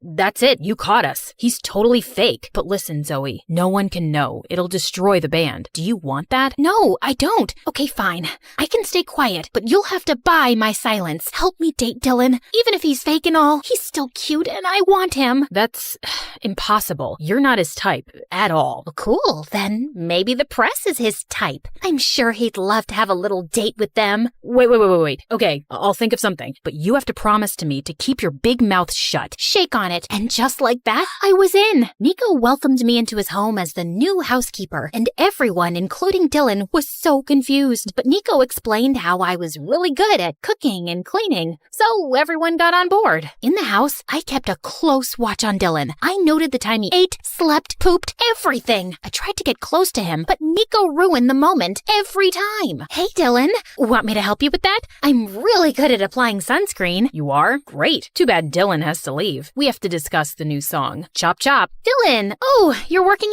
out. Let me help you with those crunches. Go 1, 2, 3. Give me one more. Yes. That's very inspiring. But I'm starving. Make me an apple pie and some pumpkin spice latte because I'm craving Starbucks. Do it right now or you're fired. So annoying. I pulled Nico aside the next time I saw him. What's wrong with you? You're supposed to help me date Dylan, but you keep pulling me away from him. Relax. You need to play hard to get. Boys like that. Have patience and stop drooling all over him. But I was anything but patient. Then one evening, I was leaving for home when I saw Dylan swimming. And holy cow, he looked so hot. I was just admiring his perfect body when suddenly I saw a strange guy in a hoodie tiptoeing his way around the pool. He was definitely some intruder, so before he could harm Dylan, I sprang into action, but he dashed inside the house. I was running after him when I slipped and landed into the pool instead, right on top of Dylan. I tried to get out using Dylan's shoulders as a makeshift ladder, without realizing that I was pushing him into the water. What do you think you're doing? Stop drowning me. There's an intruder. He just went inside the house. Help me get out. Put your hand under my butt and lift me out, now! What? You're crazy. Dylan got out of the pool and stormed inside, and I followed. Fire this stupid girl or I will. What's wrong? I saw an intruder running just now. I'm sure he's hiding here somewhere. We need a game plan. You two go that way. Nico, you go to the right, and Dylan and I can search the bedrooms. Zoe, we've been here the whole evening, and if there was an intruder, we would have seen him. But I just saw him come in. You're hallucinating, weirdo. You've ruined a perfect evening, so thank you and go away. As Dylan left angrily, Nico turned to me with a towel. I swear I saw someone go in, Nico. Or, I don't know, maybe I was imagining things. I mean, sometimes I see little pixies flying here and there at night. And we all know pixies aren't real, right? Oh God, I messed up everything. Dylan hates me. The Snow White plot isn't working. He doesn't hate you. He's always been a little short-tempered. How am I supposed to win him over when he doesn't even look at me? And you're not helping at all like you promised. I told you to be patient, but I guess that was clearly a mistake. Hold on, give me your phone. Ew, Zoe, what is this? Oh, I always keep a banana with me. What if the world runs out of food? What if I'm stuck in a hurricane with no food? Girls gotta be strong, and bananas are a great source of potassium. You want some? No thank you. Just go online and see some of the girls Dylan's dated in the past. The more you look like them, the more he'll notice you. I spent the night studying each girl carefully, and the next morning I dressed exactly like them. But Nico took one look at me and burst out laughing. What is wrong with your face? You look like you were in a bar fight. It's called makeup, and you're the one who asked me to dress like those bimbos in the pictures. You've clearly done a fab job. Come with me. We went to the mall with Nico in sunglasses and a baseball cap, and he started picking out clothes like crazy. I was trying them on when he got a phone call and left. When he came back, he looked really tense. We need to leave now. Thanks. We'll take them all. What? These clothes are worth both my kidneys and a good chunk of my liver. And why are we leaving? Don't ask questions. Just do what I say. Nico threw some cash on the counter and we left in a cab. I tried asking him what happened, but he didn't respond. Instead, he got off somewhere in the middle of the road before asking the driver to drop me back home. What was that all about? The next morning, I was still thinking about what happened with Nico, but then Dylan walked up to me and I lost track of everything. Hey Zoe, you look nice today. What are we having for breakfast? A few eggs and some bread. Sounds great, babe. Dylan winked at me and I felt my knees go weak. He called me babe. I wanted to update Nico on the progress, but he was nowhere to be seen. Then later that evening, I was leaving when finally Nico came home. Where were you? I've been waiting for you all day. Why? Relax, Snappy. Just wanted to tell you that Dylan noticed me today. Finally, like Snow White's prince and all. And why are you so tense all the time? You know you can tell me all your secrets, Nico. I'm a very good secret keeper. Okay then, here's one. I think you're very annoying. That's not a secret. You make that pretty obvious. Give me more. I'm busy, Zoe. We'll talk later. Nico didn't talk to me for a couple of days, and I was getting really distracted and impatient. I guess Nico noticed because a few days later, he told me that the boys wanted to go for a hike, and he'd convinced Dylan to take me with them for directions, so they won't get lost. Here's your chance to get on Dylan's good side. And for that, we need to work on your conversation skills. They're horrible. What are you saying? I'm a very interesting person. Yeah, if interesting and crazy mean the same thing. That's not very informative. Look, all you have to do is act shy around him. Say something romantic. Like this? Nico, your eyes remind me of my dead grandmother. Calm and pretty. Dead grandmother? Really? Try this. Your voice is like a warm hug on a chilly day, and your laugh is like a symphony of joy that fills my life. I'm addicted to the sound. And can you try not to have feathers and leaves stuck in your head? Nico tucked a strand of hair behind my ears and then walked away, and I felt something strange in my tummy, but it was probably that expired tuna I'd eaten the night before. On the day of the hike, I did everything Nico asked me to. Acted shy, kept quiet, and even tried to flirt a little. I guess it worked because by the end of the hike, Dylan asked me out on a real date to a club. I spent hours getting ready. I chose a black dress and was almost done with my makeup when Nico showed up at my door. Heard Dylan finally asked you out on a date. Wait, you're wearing that? Yeah, what do you think? You look good. I mean, good for Dylan, but you don't look like yourself. Looks like you're trying too hard. Seriously? First, you asked me to dress how Dylan likes, and now there's still something wrong with me? I didn't say wrong. Never mind. It's not my place. Good luck on your date or whatever. With that, Nico left. What was his problem? I was still a bit annoyed when Dylan showed up, but we actually ended up having a great time together. He even asked me out on a second date, and I was thrilled. After the date, Dylan excused himself to the washroom while I waited for him outside when someone tapped on my shoulder. Nico. So how was it? Wait, why should I tell you? You didn't even say sorry. I'm sorry, okay? You don't mean it.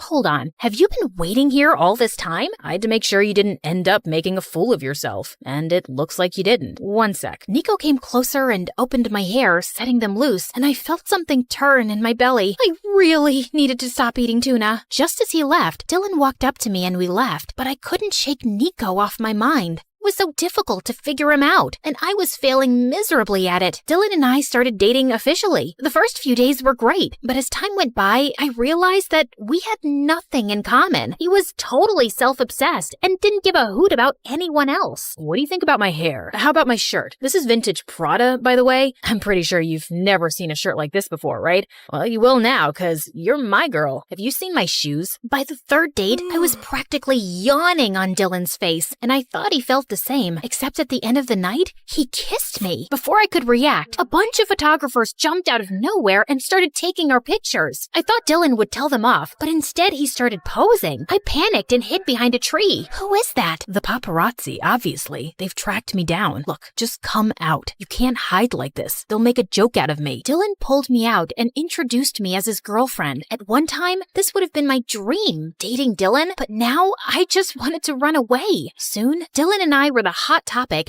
and everyone wanted to know about the poor girl he was dating. We were constantly getting interviewed, and it was exhausting. Does Dylan snore while sleeping? Do I look like his mother? How am I supposed to know? Are you dating him because he's rich or because he's very rich? Are you talking like this because you're dumb or because you're really dumb? Calm down, babe. We fell in love. Although I must say, Nico tried his best to sway her. She's so pretty, I wouldn't blame him. And he always wants what I have. Obviously, I'm better, and that's why we're together. That's not true. Nico... Oh, look at the time. I'm late for practice. Before I could say more, Dylan rushed us out of the interview. Why did you lie about Nico and me? He'd be so upset. You think I care? And you're supposed to be my girlfriend, so you should be on my side. I didn't know we were choosing sides. I thought you guys were a team. Team? Nico's anything but a team player. He's nothing like what he seems. You aren't either. With that, I slammed the car door and left. I was furious at the way Dylan was behaving, and I knew in my heart that I didn't want to be with him. I wanted to talk to Nico about it, but for the next few days, every time I tried, he'd make up excuses about being busy with his songwriting and just walk away. Then one day, I was coming out of the grocery store when I noticed Nico sitting in the coffee shop across the street. I was on my way to him when suddenly,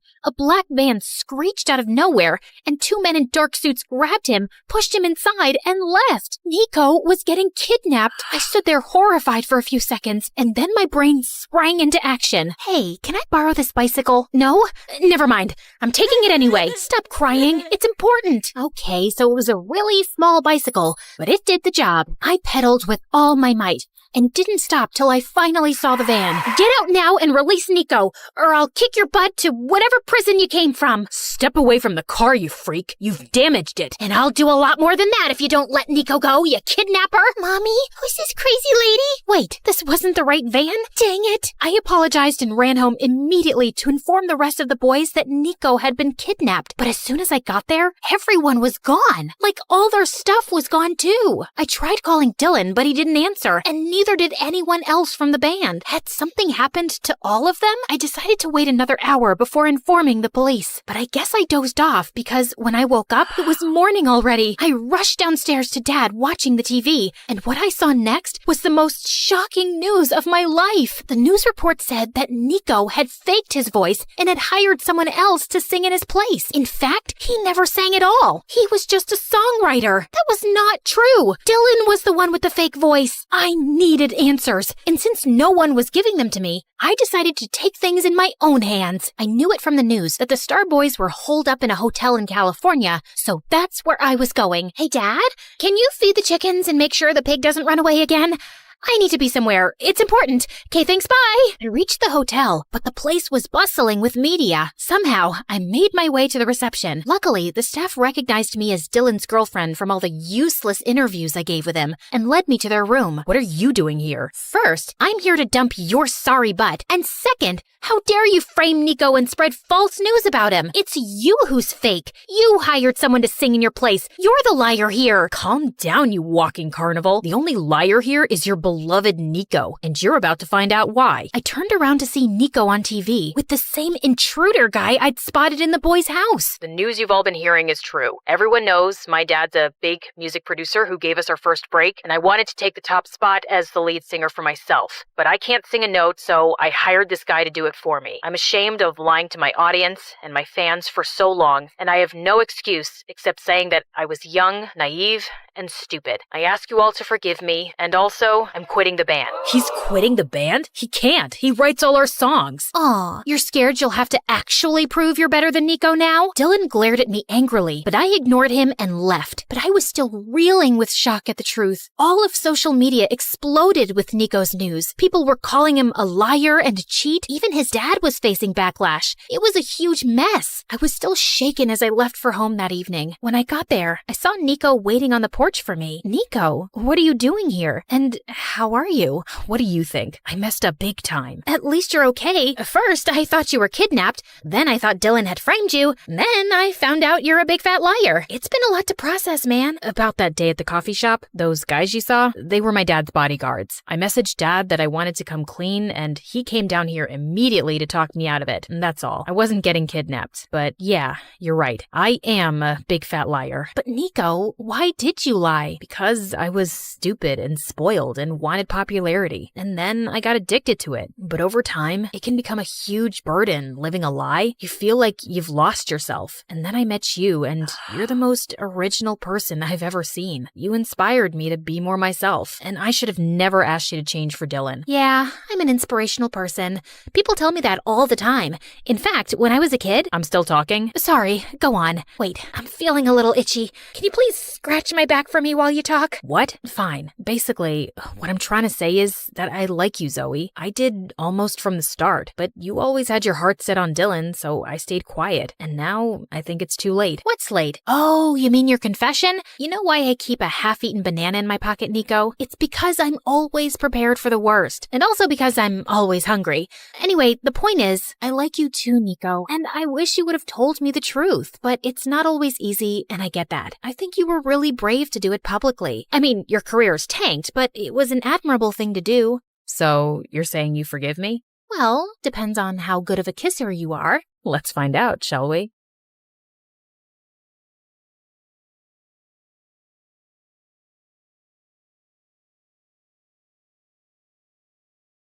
I was just minding my own business in the convenience store when suddenly a hooded guy jumped at the cashier and pulled out a gun. Give me some cash. All of it. Now. Everyone started to panic, except me. I'd actually been waiting for this moment. Hey, idiot! Everyone gasped as the robber turned to me. I then walked up to him while slowly removing my jacket. It's so hot in here, don't you think? Back off, sweetheart. I have a gun. Not anymore. He tried to dive for it, but I immediately locked him in a tight grip and pinned him to the ground. It's jail time, baby. And that's how you catch a criminal. Hi, my name is Artemis, and I've always wanted to become a detective, just like my dad. Before I continue, MSA will give $1,000 to one lucky person who subscribes in the next 7 days. Tell your friends, your sister, brother, and mom to subscribe now. As the robber was being arrested, someone approached me with a proud smile on his face. My favorite police detective, Lewis. I'd met him during a Future Detective summer program for high school students last year, and we'd kept in touch. You're really something else, kid. Kid? He was just 5 years older than me, but he kept treating me as his little sister. And it was so annoying because I actually liked him. I learned from the best. If you're free tonight, do you want to have dinner with me? Would he finally confess his feelings for me? The anticipation was killing me. He took me to a romantic restaurant and my heart was racing.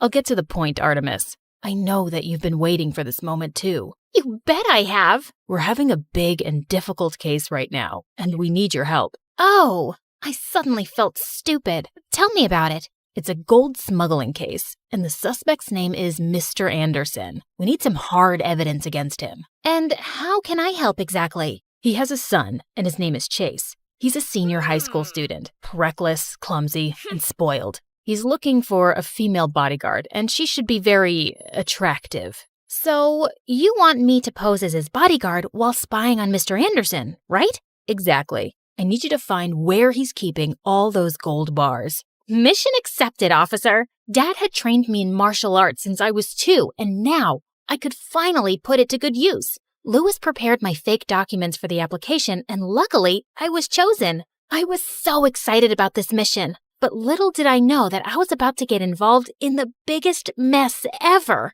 I tried so hard to keep my cool when I finally met Mr. Anderson. His face literally screamed danger. I was secretly scanning my eyes around his office as we discussed the job. There were surveillance cameras everywhere. It was going to be harder than I thought. I love my son more than anything, so do your best to protect him. I'll make sure you won't regret hiring me, sir. He gave me a very thick portfolio of Chase, and the first thing I noticed was his face. It was very attractive. Mr. Anderson told me that Chase was waiting for me in this room, and the moment I opened it, I was caught off guard when someone suddenly jumped on me. It was him, and he looked like a scared little puppy. Is everything okay? Take that disgusting little creature away from me. I looked around and noticed a cockroach crawling toward us. I immediately stepped on it and crushed it to death. Don't worry, it's gone. He finally opened his eyes, and I almost dropped my jaw when we both stared at each other. He was the most handsome man that I had ever seen, and I wasn't exaggerating. Just then, he jumped away from me and cleared his throat. I just find it really dirty, that's all. Anyway, you must be the new bodyguard. Artemis, at your service. Dad surely knows my type. Do you want to make out? Do you want to die? Playing hard to get. I like that. I was hired to be your bodyguard, not your girlfriend, sir. You'll still end up being one, so why waste time? He was about to touch me, but I gave him a powerful blow that sent him flying to the wall. Are you crazy? You're being paid to protect me, not kill me. Sorry, it's just a reflex. Fix your stupid reflex, or I'll tell Dad to fire you. Loud and clear, sir. I'll officially start my duty tomorrow. Have a nice night. Later that night, while everyone was sleeping, I tiptoed around the mansion and installed some spy cameras to watch Mr. Anderson's every move. I had to catch him soon and get this job over and done with. The next day at Chase's school, boys immediately flocked around me like I was a celebrity, and Chase didn't look too happy about it. Just then, he started throwing some dollar bills at them. $1,000 for each of you to back off and stop looking at my bodyguard, losers. And with that, they all closed their eyes and ran away like rats in the dark. Excuse me, sir, but why did you do that? I can take care of myself. I want you to focus on me. Those idiots will just distract you. There's no need to do that. I'm not usually distracted by stupid things. But he just ignored me and continued walking. Suddenly, He slipped on a piece of tissue paper, and before he could hit his head on the ground, I caught him in my arms. Our faces were so close, and for a moment, I felt lost in his beautiful blue eyes. Just then, a pretty girl came running and screaming, "Hubby Boo! What is the meaning of this? Are you cheating on me?" Based on his file, it must be Vanessa, his girlfriend. On reflex, I dropped Chase to the ground. This girl is my bodyguard. She was just protecting me. Oh, what a relief. I'm your one and only, always and forever. Right, Hubby Boo? She then jumped on him and started kissing him like a vacuum cleaner. Vanessa was clinging onto Chase all day and kept sticking her tongue out at me. What was her problem? Later that day, Chase suddenly dragged me into the janitor's closet. I actually don't like Vanessa. I just dated her because she's just so obsessed with me. I felt bad for her. And why are you telling me this, sir? Don't be jealous. Huh? I'm sorry, but I really don't get you. Forget it. I already broke up with her many times, and she's like an annoying leech. From now on, I want you to keep her away from me. Make sure she doesn't come near me. Copy that, sir. Later that day, I snuck into the bathroom to check the surveillance video on my phone and saw Mr. Anderson enter the mansion, and then he went straight into his room. I needed to have access there too. On my way out, I bumped into someone, Vanessa. Listen, girlie, you may look tough and all, but I'm not scared of you. I need you to stay away from my future husband, my hubby boo. Sorry, I can't do that. I'm being paid to be by his side 24/7. And besides, you have nothing to worry about. I'm not attracted to him. She burst out laughing. Chase is the most beautiful guy in the entire universe. There's no way you're not attracted to him unless you're a lesbian. OMG, are you? Do you like me instead? Maybe. I can't blame you. I'm perfect, but I'm sorry. You're not my type. That's too bad because I think I'm obsessed with you. I leaned in closer and pouted my lips for a kiss. Ew! Get away from me! My little stunt was effective because anytime Vanessa came close to Chase, I made pouty lips at her and she ran off. But I wasn't exactly celebrating. It had only been a week, but I wanted to give up already. Chase was a total pain in the butt and such a big baby. He would complain over the smallest things. One time, he was making a huge fuss about a mosquito bite. How could you not stop it from sucking my precious blood? I thought you had great reflexes. See? It's swollen. You're not gonna die from it, sir. Relax. One time, he decided to skip school just to go shopping for a new yacht. As we were walking towards the port, we bumped into some guys who looked like gangsters, and he actually knew them. It's a perfect day to break some skulls, don't you think, Chase? What do you want, Brody? Your girl. She looks like my next girlfriend. He was about to touch me, but suddenly, Chase jumped in and shoved him to the ground. Don't you dare touch her, dummy. Brody went berserk. You stupid dirtbag. He was about to punch Chase, but I was able to block his fist just in time. I'd run home to mommy if I were you. I twisted his arm and he went screaming in pain. Get her, boys. I threw a couple of my karate moves and they all fell to the ground in no time. I turned to Chase and he looked stunned. He was still speechless, even in the car. When we got home, he just sat in front of me and stared at my face. Is there any problem, sir? You're the prettiest and coolest girl that I've ever met. Do you know that? He lifted his hand to touch my face, and I just shivered at the contact. You know what happens when you touch me, Chase. So get your hands off me before it's too late. Suddenly, his happy face turned sad as he pulled away from me. I'm sorry. I won't bother you anymore. Well, that was weird. I needed to find that secret room with the gold bars as soon as possible before things got any weirder. But whenever I had the chance, I looked all around the mansion and found nothing. One day, Mr. Anderson had a business trip and he'd be away for a week. It was finally my chance to work on his room. After making sure everyone was asleep, I went to his room and while I was checking his drawers, I felt someone watching me from the door. Chase! What are you doing here? I was looking for you. In the drawers? I don't think I could fit in there. Oh God, I needed to distract him. And then I did the unthinkable. I walked up to him, grabbed his face, and kissed him on the lips. And worse, I kinda enjoyed it. Whoa, what was that about? I've been craving your lips. I knew it. No one could resist me, not even you. I guess you're right. Anyway, we have to sleep now. It's late. How could I, when you just kissed me? I tried getting rid of him, but he was persistent. First, he insisted we watch videos together on his favorite channel, MSA, for 2 hours. And then he even made me sing him a lullaby to help him sleep. When he was finally asleep, I just found myself staring at his face. He actually looked like a beautiful angel. Snap out of it, idiot! The next day at school, Chase did something that gave me the shock of my life. He announced to everyone that we were dating, and Vanessa went wild. This girl is a lesbian, and I'm the one she actually likes. She's only getting back at you because she's jealous. Chase ignored her and got on his knees instead. To my surprise, he started tying up my shoelaces. Silly girl, what if you trip and hurt yourself? I then pulled him to the side and confronted him. What in the world are you doing? You like me, and I like you. So we're dating, right? Are you crazy? If your dad finds out about this, we're dead.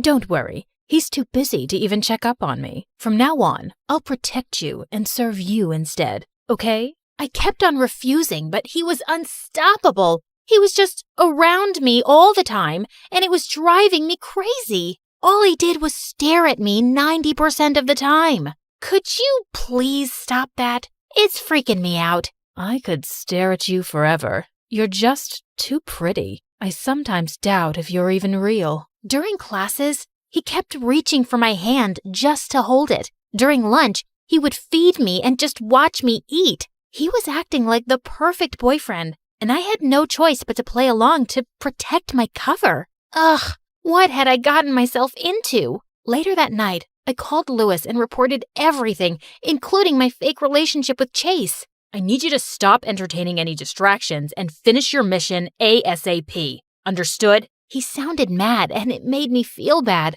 I'm sorry. I'll do better. The only place I hadn't checked yet was Mr. Anderson's bathroom, and I had to do that first thing in the morning. But I woke up to see Chase smiling at me with breakfast in bed. Good morning, my love. Eat up. I cooked it for you. The eggs looked delicious, so I decided to have a little taste. And they actually were. I didn't know you could cook. I wanted to be a chef and open my own restaurant someday, but Dad wanted me to be the next CEO of his company instead. Nothing feels better than living your dream, so stop being a loser and go for it. It's your life, not your dad's anyway. I suddenly felt bad knowing that his dad was a criminal. That's the most beautiful thing I've ever heard in my life. I can't help but fall for you harder each day. He sounded so real, I almost fell for it. You're pretty good with words, aren't you?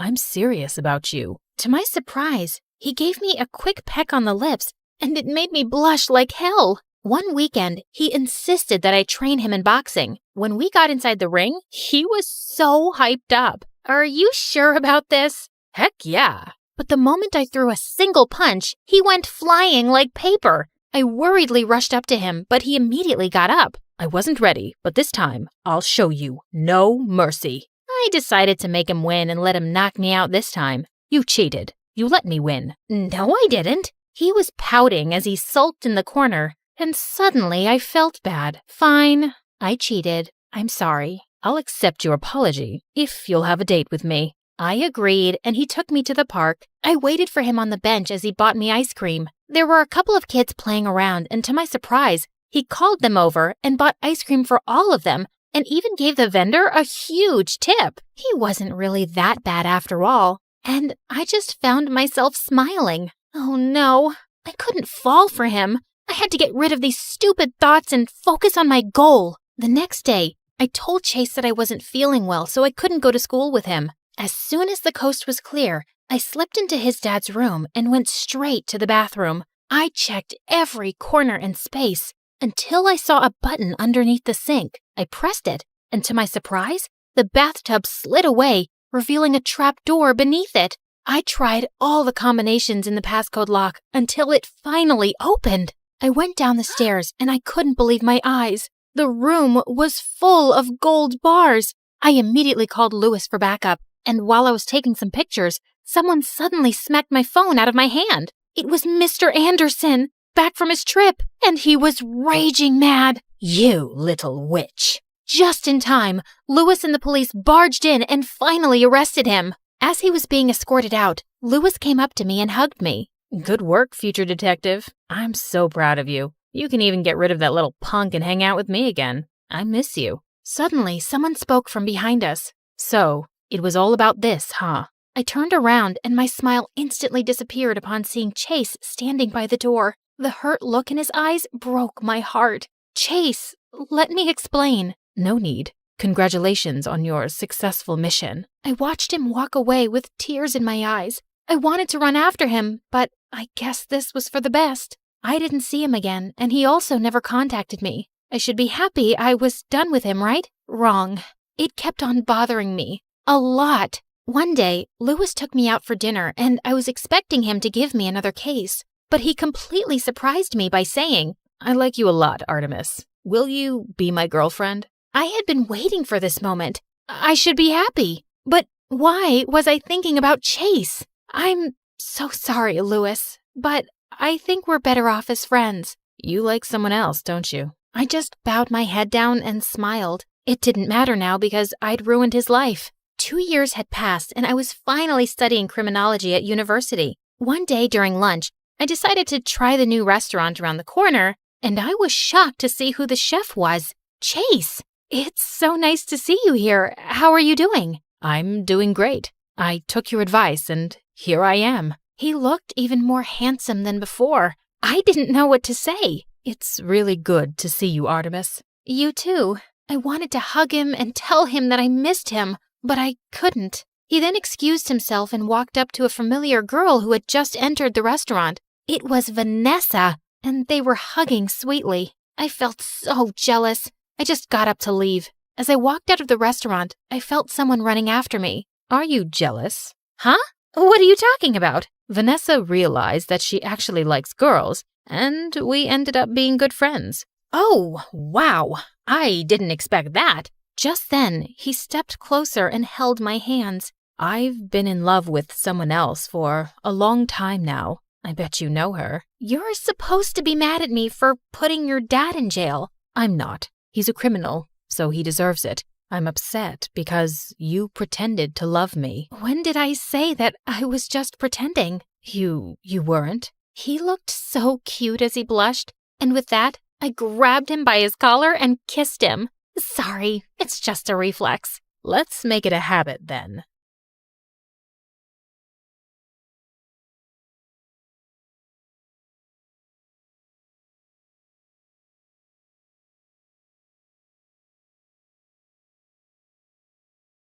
Hi, my name is Rose. When I was 10, I found out that the woman I called Mom was actually my aunt. My biological mother had given me to her as an act of charity, since my aunt couldn't have children and my mom already had 3. Ever since then, I haven't stopped wondering, was I an act of kindness or just an act of neglect? People always said I had a unique look, olive skin, this odd shade of green eyes. I started wearing glasses at 6, so maybe that ruined the effect. Doesn't matter. Let me just tell you up front. My life wasn't some wild adventure. Just me, drifting through school with a weirdly decent sense of humor, and a family situation no one could explain in one sentence. Now, my dad, God bless his midlife crisis, decided he wanted to be the next Steve Irwin. Not in a cute, let's volunteer at the zoo kind of way, but full-blown obsessed. Animal documentaries, snake facts at dinner, backyard traps to train my instincts. By the time I was 7, I could name more venomous reptiles than I could types of candy, which, honestly, explains a lot. So when Christmas rolled around, I didn't ask for Barbies or ponies or whatever other kids were crying about. I had one very specific, very non-negotiable wish. A snake. A real one. A snake? Absolutely not. But not just any snake. He's educational. So is watching a nature show. Why don't you print out a picture and hang it on your wall. His name is Venno. I already made a tank out of the rice cooker box. I'm not feeding it, I'm not touching it. And if it escapes, you're sleeping outside. I was that weird kid in school, obsessed with snakes, reptiles, and obscure animal facts. So no, I didn't have many friends. And honestly, I was fine with that. Apparently, not everyone else was. So, as you both know, Rose is different, and I think we should work together to help her make some friends. Well, you're saying it like there's something wrong with my daughter. Maybe all her classmates are just weird and stupid, and she doesn't want to be their friend. Honey. Mrs. McGill, I understand your frustration, but your daughter brought a snake to school, and she threw it at another student. Do you understand how dangerous that is? She threw it at Jessica, the little bully brat you should have suspended years ago? But no, let's go after the quiet, weird kid who minds her business and likes snakes. Look, I get what you're saying. I do. But this is our daughter. She'll stay like this until she grows out of it, hopefully. So please, don't call us in for these Dr. Phil meetings again. Come on, honey. That night, I did the only logical thing a lonely, misunderstood 11-year-old could do. I sneaked out to get a tattoo of Venno. But the guy at the shop called my parents before the needle even touched my skin. And yes, I got an earful the entire way home. Things stayed the same until I turned 17. And then, everything changed. I stumbled across this online ad for something called the Reptile Lovers Retreat. It was this once-a-year, deep in the jungle kind of event, a snake nerd paradise where people from all over the world camped out and swapped stories about their pet snakes and lizards. Next thing I knew, I was on a private jet for the first time in my life. Turns out, the whole retreat was organized by Matthew, a teenage billionaire with a thing for snakes, drama, and 5-star everything. He was the kind of guy who could throw a party midair like it was just another Saturday, and somehow make everyone feel like they belonged there. Nice tattoo. Thanks, bro. Got it last week. Finally. Been trying to get it for years. You look familiar. Have we met before?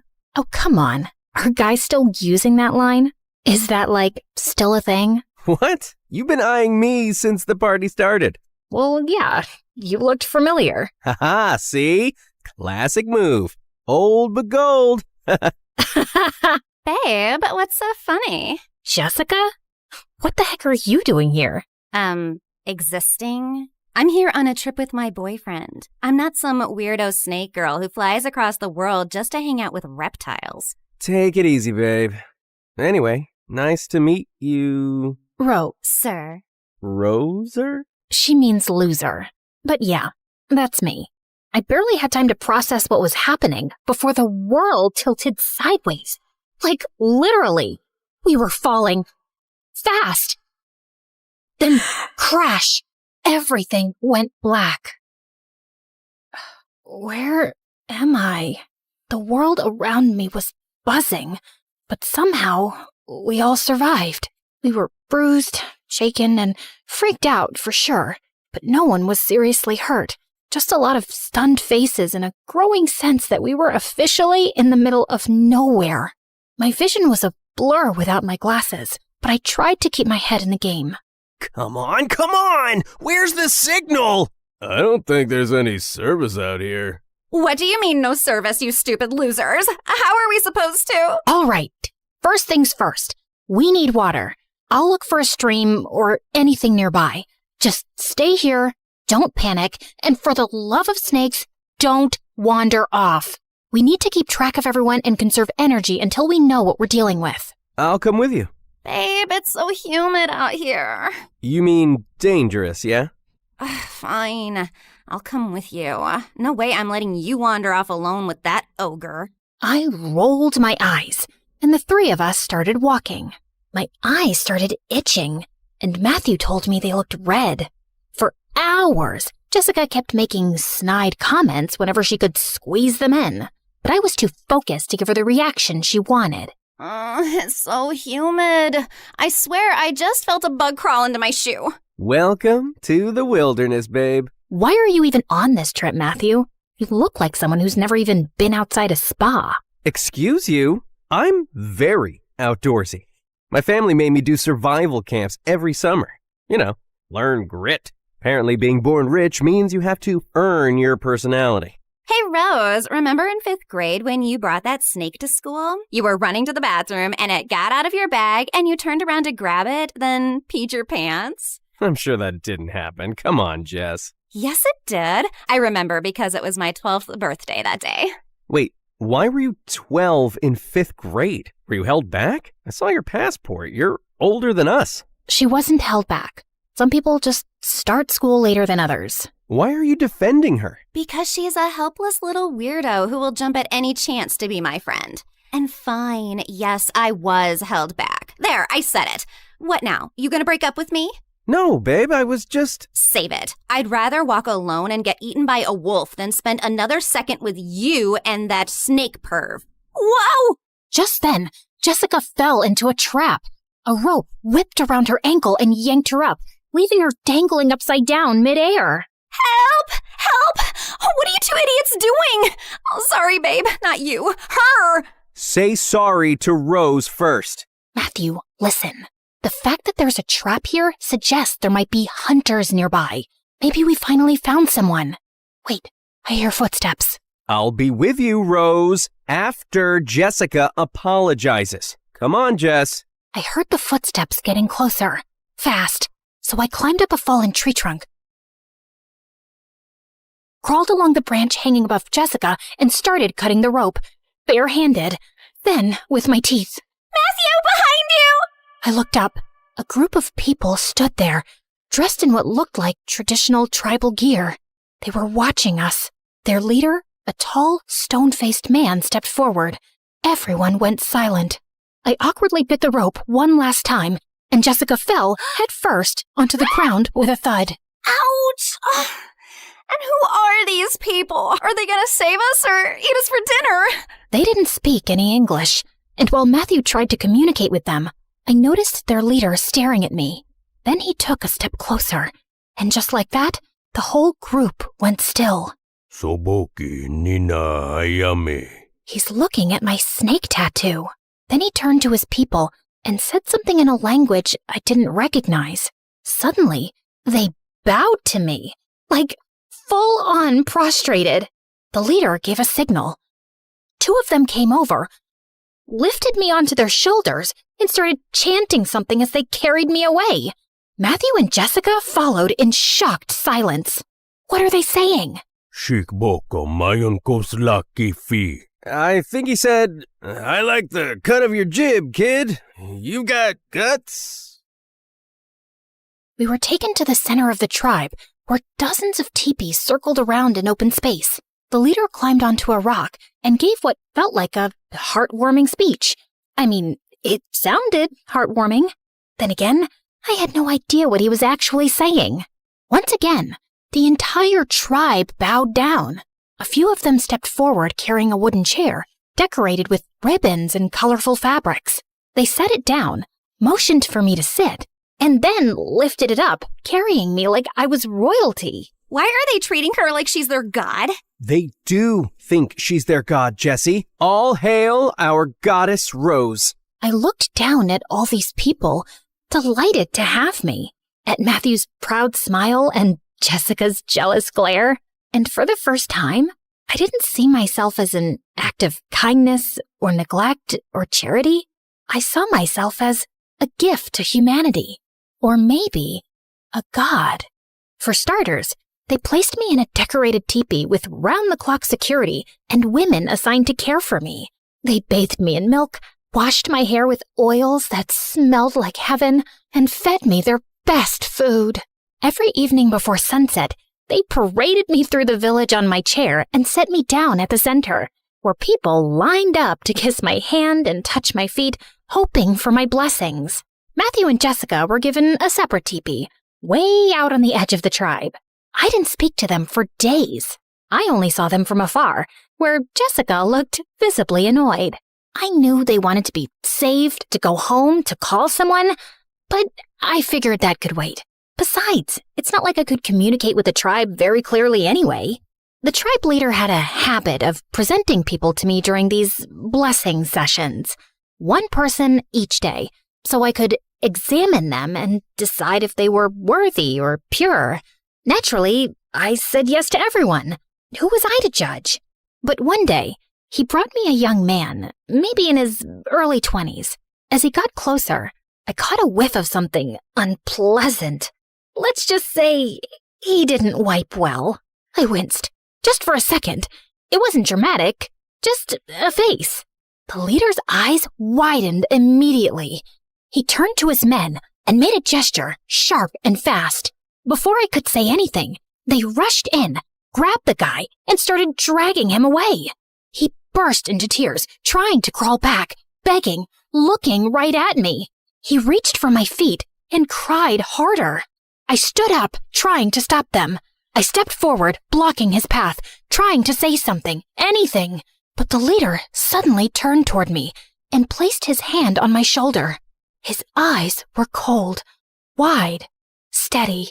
I froze and just stood there, watching them drag the crying men out of the clearing. And there was nothing I could do. For the next few days, I pretended to be sick so I wouldn't have to leave my bed. I just wanted to avoid those blessing sessions altogether. There was this girl, Huna. I eventually learned her name. She was assigned to be my personal assistant, but really, she was more like a babysitter. She barely left my side, day and night. Over time, I managed to learn a few words from her and teach her a few English ones too. Of course, I had to keep up the I'm sick act the whole time. You've been staring at the necklace for a while now, Huna. Do you like it? I wish I could give it to you. It's from my mom. My biological mom, actually. She gave it to me when I was 6, and even though I was too young to understand it back then, I remember thinking it was strange that my aunt would give me something so expensive. Oh, sorry, that's confusing. She was my aunt back then. When I turned 10, I found out she was actually my biological mother. She'd given me to her sister, my aunt, because she was poor and already had 3 kids, and her sister couldn't have any. I was angry and confused that day, but somehow I ended up pulling this necklace out of the drawer and putting it on. And ever since then, I haven't taken it off. Una didn't respond. She just kept staring at the necklace. Sorry, girl, I can't give you this one. But here, take this bracelet. It's from Target, but it's cute. I'll give you the other bracelet if you like and subscribe and interact with this video so more people can see it and I become more famous. Huna gave me a side eye, but took the bracelet anyway. Just then, the leader barged in. He looked furious. Without saying a word, he grabbed Huna and pulled her to her feet. He started scolding her and pointing at me. My guess was that he figured out I was faking being sick and that Huna was covering for me. He tried to drag her out. I panicked. I didn't want her to get in trouble, especially not for me. I jumped up to stop him. The moment he saw me on my feet, his eyes widened.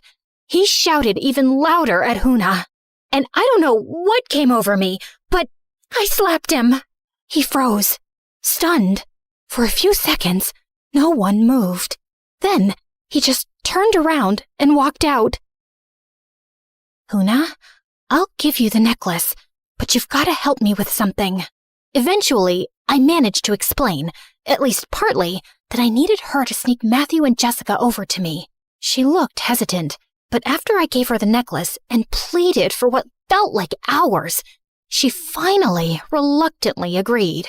That night, just before dawn, she stuffed them into the giant bags they usually use to carry firewood and placed the cart near my teepee's entrance. Matthew and Jessica snuck in quietly. You better get us out of here before I kick your butt, you little miserable smackhead. I wouldn't use miserable here, Jess. In case you haven't noticed, she's literally a god here. She's still a stupid loser to me, and don't you ever defend her again. You did it before, and you're doing it now. I'm warning you, Matthew. What are you gonna do, Jessica? We're stuck in the middle of some weird cult tribe, and this is what you're focused on? Belittling Rose? What has she ever actually done to you? It's okay, Matthew. Thanks, but let's just focus. We need to figure out how we're getting out of here. Oh, now you care about us? Do you have any idea what we've been through? We wake up at dawn, get sent to the mountains to hunt, whatever that means, and then we're out in the fields all afternoon. All we get to eat is plain rice and dry corn, while you're here eating fish and meat and bathing in milk like some freaking goddess. You're letting this whole thing get to your head. Maybe because deep down, you know how worthless and dirty you are. Just a smug little snake-loving mutt. Jessica, enough! Cut it out, all right? Huna sensed something was wrong. She stepped in, trying to gesture for Jessica to calm down. Oh, what do you want now? Instead of standing there like some useless statue, why don't you go fetch us something decent to eat, huh? Food, stomach, hunger, food. You hear that? She shoved Huna toward the entrance. Matthew rushed to stop her. I'm tired. I want to go home. I miss my bed so bad. It's okay. Calm down. Rose will help us figure this out. She's an idiot. She never does anything right. She killed my brother. Yeah, she did. You didn't know that, huh? We were best friends, Rose, for 10 years. And then that night, you showed up crying, pouring rain, screaming about your mom, aunt, whatever. My brother, he came running down to check what was going on, and he tripped over you. Yeah, she was lying on the floor crying because she's that dramatic. He just had surgery, okay? He wasn't supposed to fall. Now he's in a coma. And every time I see you smiling and pretending like it didn't happen, I see him lying there. You didn't just ruin our friendship, you ruined everything. Jess, that's not fair. You can't blame her for that. I'm sure Rose is sorry. God knows how sorry I am. I think about it every single night. I've said I'm sorry more times than I can count. Yeah? Look how sorry you are. Getting pampered like royalty while we rot out there. You and your crocodile tears. I'll never forgive you. I'm sorry. I'm sorry. I was crying hard. That incident never left me. It came right after I found out about my mom and aunt. And then Jessica completely cut me off. She hated me. Made sure everyone else did too. That's when I started isolating. When I got more into snakes. They didn't judge. I took a shaky step forward, trying to reach out, maybe just to plead. But Jessica looked at me with pure disgust. Then she spat on me. Don't you dare touch me, you pathetic little freak! She stormed off. Matthew tried to shout after her, but she was already gone. He followed a second later. I stood there, wiped her spit off my cheek, and blinked my last tear away. The next day, during the blessing ceremony, the leader brought forward a few villagers like usual, but I didn't even look at them. I shook my head. He stopped, looking confused. I scanned the crowd. Then slowly, I raised my hand and pointed at Jessica. The crowd turned to look at her. Jessica didn't move. Her eyes locked on mine, wide and panicked. Her face went pale. You wouldn't dare, Rose. The leader ordered his men to bring her forward. She didn't resist. She walked with them, calm, composed, almost proud. When she got closer, she looked straight into my eyes, cold, like she was daring me. What are you going to do, Rose? So now I'm just Rose? Not a pathetic loser anymore? She didn't say a word, just stared. But her eyes were saying, do the right thing. I looked at the leader and gave the signal to take her away. No, please, stop! Rose, tell them to stop! He tried to run toward us, but a few of the men held him back as Jessica walked away silently, without a fight, never once looking back. That night, I sat in my teepee with the worst headache of my life. My eyes were burning. I'd already kicked Huna out because I needed a break. Some rest without someone hovering around me like I was prey. Just then, Huna tiptoed back in, dragging Matthew by the ear. Matthew, why were you outside walking around my teepee? Do you know how dangerous that is? Good evening, Rose. Couldn't have a bad one if I tried. I needed to talk to you, and I didn't know how. Ow! Seriously, tell her to let go of my ear. If you're here to talk about Jessica, save it. She got what she deserved. I've been silent enough. I get your pain, I really do, but she's been through a lot too. I mean, I wanted to break up with her, but ow! What is her hand made of, metal? It's okay, Huna. You can let go of his ear now. I was gonna break up with her before the trip, but her dad asked me to wait. He's a friend of my dad's. Said she wasn't doing well, that this trip might help. Her therapist thought nature would fix things, I guess. She's all he's got. I just wanted to get her back safe. All of us. Boo and who? Come on, Rose, show empathy. Her going through stuff doesn't mean everyone else has to suffer for it. Her therapist should have taught her not to be a jerk, not to go out and connect with the trees. Now, if you don't mind, it's time for my nap. Huna pushed him toward the exit. Wait, Huna, right? Here, I picked this flower for you. Thought it looked cool. I've never seen anything like it. Huna clutched her chest, visibly touched, then promptly threw the flower away. Shokuri! It's poisonous, you idiot. Now get out. Huna gave him one last glare and dragged him out. That night, we had one of the biggest ceremonies yet. A celebration marking the night of arrival. A sacred tradition passed through generations, where they believed a god would descend from the sky to guide them. Apparently, I was that god. At one point, I noticed a kid staring at me with hatred. It was the first time I'd seen that kind of look directed at me here. Huna caught the tension. From what I could gather, the man they dragged away during the last blessing was his father. I was so tired of people blaming me for things that were completely out of my control. I mean, I was sorry it happened, but it wasn't my fault. Not really. So I stuck my tongue out at the kid. He hid behind his mom. A few moments later, the men came to carry my chair for some ritual. They lifted me high into the center of the gathering.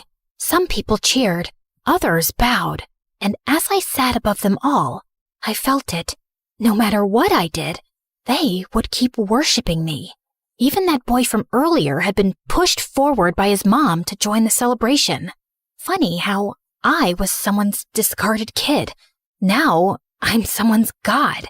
I still don't know which one hurts more. The boy stared straight at me.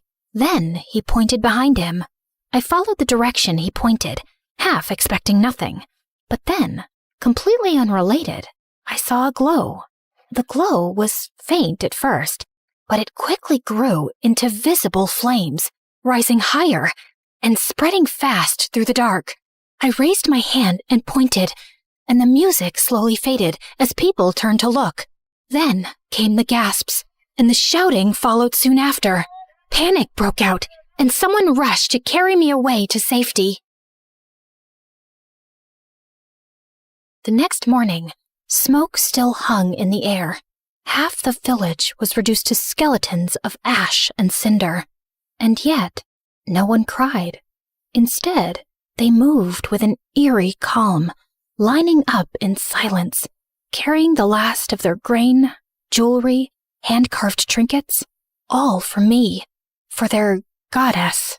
Children clutched burned dolls. Old women limped barefoot across blackened earth, as if none of it mattered, as long as I was safe. They would have done anything I asked, anything. And for a second, I didn't hate that. That scared me more than the fire. How can I be a goddess if I can't even help them? I'm just an idiot, like Jessica always says. I attract chaos everywhere I go. The leader had dragged me away the moment he saw the flames. While others burned, he made sure I was untouched and adored. Now he stood beside me, perfectly clean, arms folded, like nothing had happened. Why isn't anyone upset? Just then, the leader spotted a woman near the back of the line, clutching something under her clothing. His face darkened. He barked something in his language and pointed at her. She froze, then slowly stepped forward, shaking. From beneath her clothing, she pulled out a small bundle of dried herbs and placed it at my feet.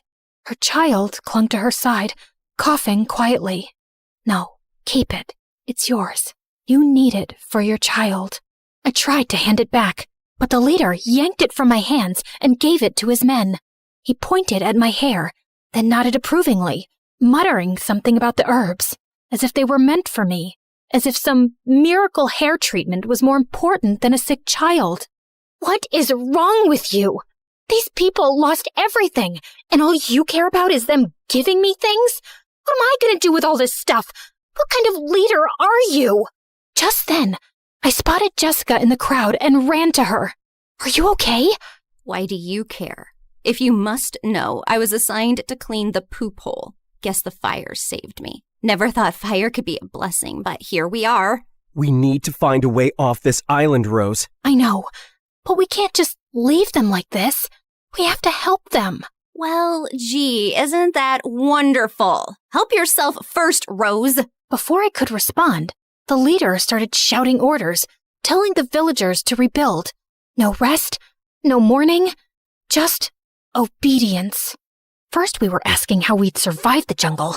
Now I'm wondering how we survive him. His men approached me again. I knew what that meant. Back to the teepee. Back to playing goddess. I didn't resist. I just walked silently, trying to figure out how the heck we were going to get out of here. That night, I sat in my teepee, waiting for Huna to sneak in Matthew and Jessica. But just then, I heard voices outside. I peeked through the fabric and saw the leader and several villagers gathered, tense and angry. In the center was Huna. The leader was holding my mom's necklace. They must have found out she had it and assumed she stole it. But why wouldn't they ask me first? Why jump to punishment? That was it. I stormed out and pushed through the crowd. I grabbed the leader by the horned band on his head and stared down at him.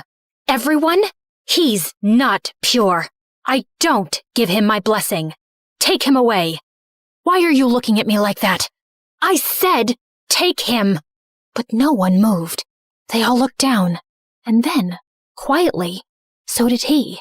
His chin dipping just slightly, like he'd expected this. Like he knew they would choose him over me, even now. So who do you fear now? God or man? I walked over to Huna and helped her to her feet, and for a second, everyone just watched, waiting for me to lead, to fix it. The weight of it hit me all at once, and it made me realize something. Maybe my biological mom didn't give me away because she didn't love me. Maybe she was just overwhelmed, trying to survive with more than she could carry. I used to hate her for that, but now, faced with such a big responsibility to help Huna and the others, I finally understood how overwhelming it could be. And I was going to make a different choice. I wasn't walking away. Inside, Matthew and Jessica were already waiting. Hey, Huna. Looking lovely today. Anyway, Rose, we found a boat on the shore. It looks solid, newly built. Since everyone's busy rebuilding the village, we figured we could take it. Tonight. Get ready. And leave everyone? With that jerk still in charge? You didn't seem to mind when he was pampering you. Yeah, and you're really making it hard for me to regret punishing you. She rolled her eyes. Anyway, you guys can go. Try to get help. Sounds like I'm the only one who can stop that man from hurting more people. I'm their god, remember? I'm safe. Just then, Huna reached over and squeezed my hand. Father, leader. Wait, he's your father? Wow, this man just keeps giving. Huna gestured for us to wait and slipped outside. 5 minutes later, she returned with folded clothes, disguises. We changed quickly and followed her out. We walked through the woods in silence for about 20 minutes. Remind me again, why are we following this primitive girl deep into the jungle? What if she's leading us to be sacrificed? Let's go back, guys. I mean, this place is messed up enough, even for you, Rose. They think I'm something sacred, like a spirit their ancestors waited for. The tattoo, the crash, the timing, it all fits some old legend, I guess. Yeah, plus those weird red-green eyes and your olive skin. I mean, you're also like goddess-level beautiful. Whoa, look at that! We had arrived. In front of us was a hidden stash. Crates of food, piles of fruit, and even gold. Not a few coins, but full chunks and trinkets. All hoarded by the leader, probably taken from the people or gathered during raids. I wasn't even sure if he knew what gold was, or just kept it because it looked shiny. We need to leave tonight. If we make it to the mainland, maybe we can bring help, especially if we tell them about this. Smart thinking showing us this spot, Huna. Huna blushed, smiling shyly. Jessica rolled her eyes and ran toward the pile, stuffing gold into her pockets. If I'm gonna die in the ocean, I might as well die rich. I'm staying. I'll help these people. Or die trying. Just then, I spotted something. Movement. A snake slithering behind Jessica. I lunged, grabbed it, and flung it into the woods. It was right behind you. Are you okay? Yeah, I'm okay. Thanks, Rose. I gave her a small, tired nod. Come on, let's move. We've got some escaping to do. Why are you so excited about this? You do realize it's not one of your yacht trips, right? Yeah, and I was sent to jungle camps before I even learned how to shave. My dad called it character building. Character and mosquito bites. We get it. You're rich but humble. Very Disney Prince of you.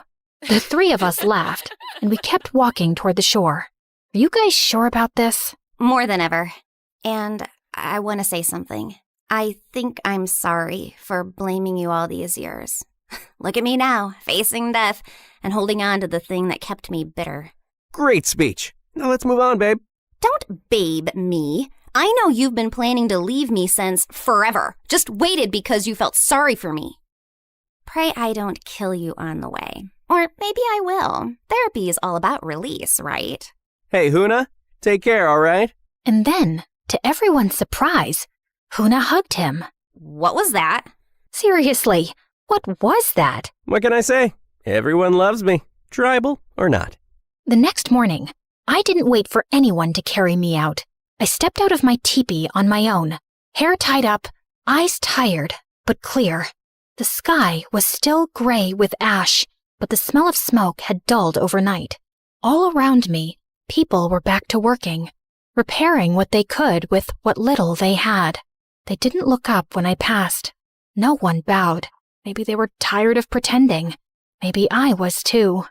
I walked up to the group building a new shelter frame and rolled up my sleeves. Where do I start? Before anyone could answer, the leader stormed over, his expression tight. Tako mohana, biki hana so. He pointed toward my teepee. It was clear. He wanted me to go back, to sit on my chair, to play the part again. No, I'm not going back. He stepped closer, his eyes narrowing. You want a goddess? Fine. But what good is a goddess who sits around while her people rebuild the world? I'm not above them. I'm one of them.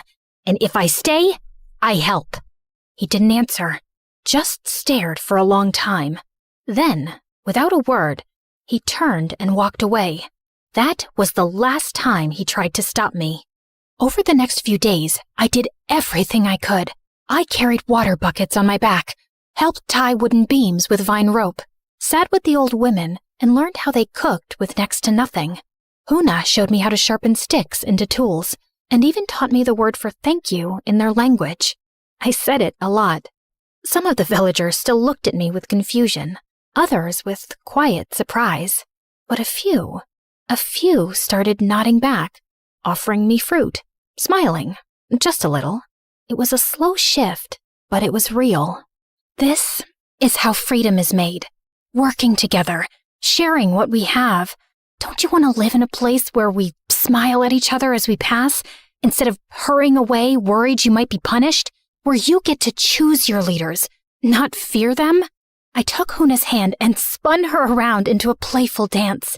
She laughed, shy at first, then let herself enjoy it. Freedom doesn't mean chaos. It means you get to choose when to work, what to believe, who to follow. You don't have to give your food or your herbs or your memories to a god just to feel safe. You're already worthy. You're already free. You just forgot how to be. And then, on the 5th morning, I heard the sound.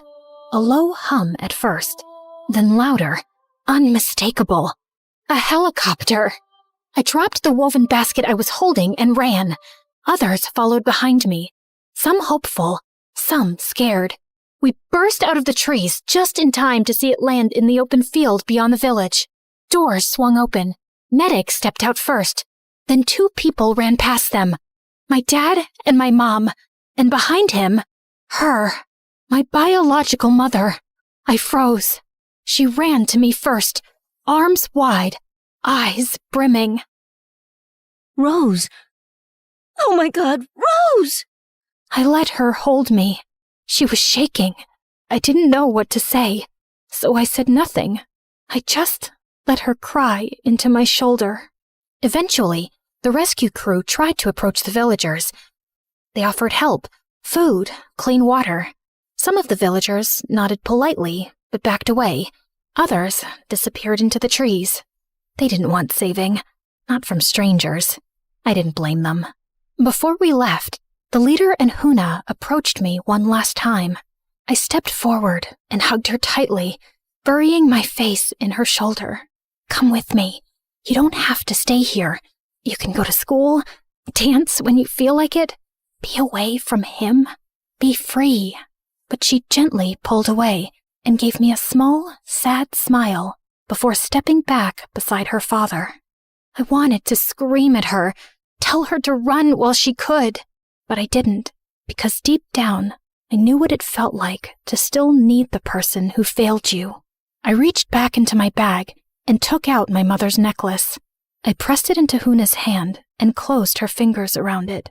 She blinked at me, stunned. It's yours now. The leader held something out, a single, rough chunk of gold. I stared at it for a long moment, then slipped it into my bag. I'd never say where it came from. Some things deserve to stay buried, but some people, even the broken ones, deserve the right to choose what freedom means to them. Man, I'd kill to live this life. Freedom at its finest.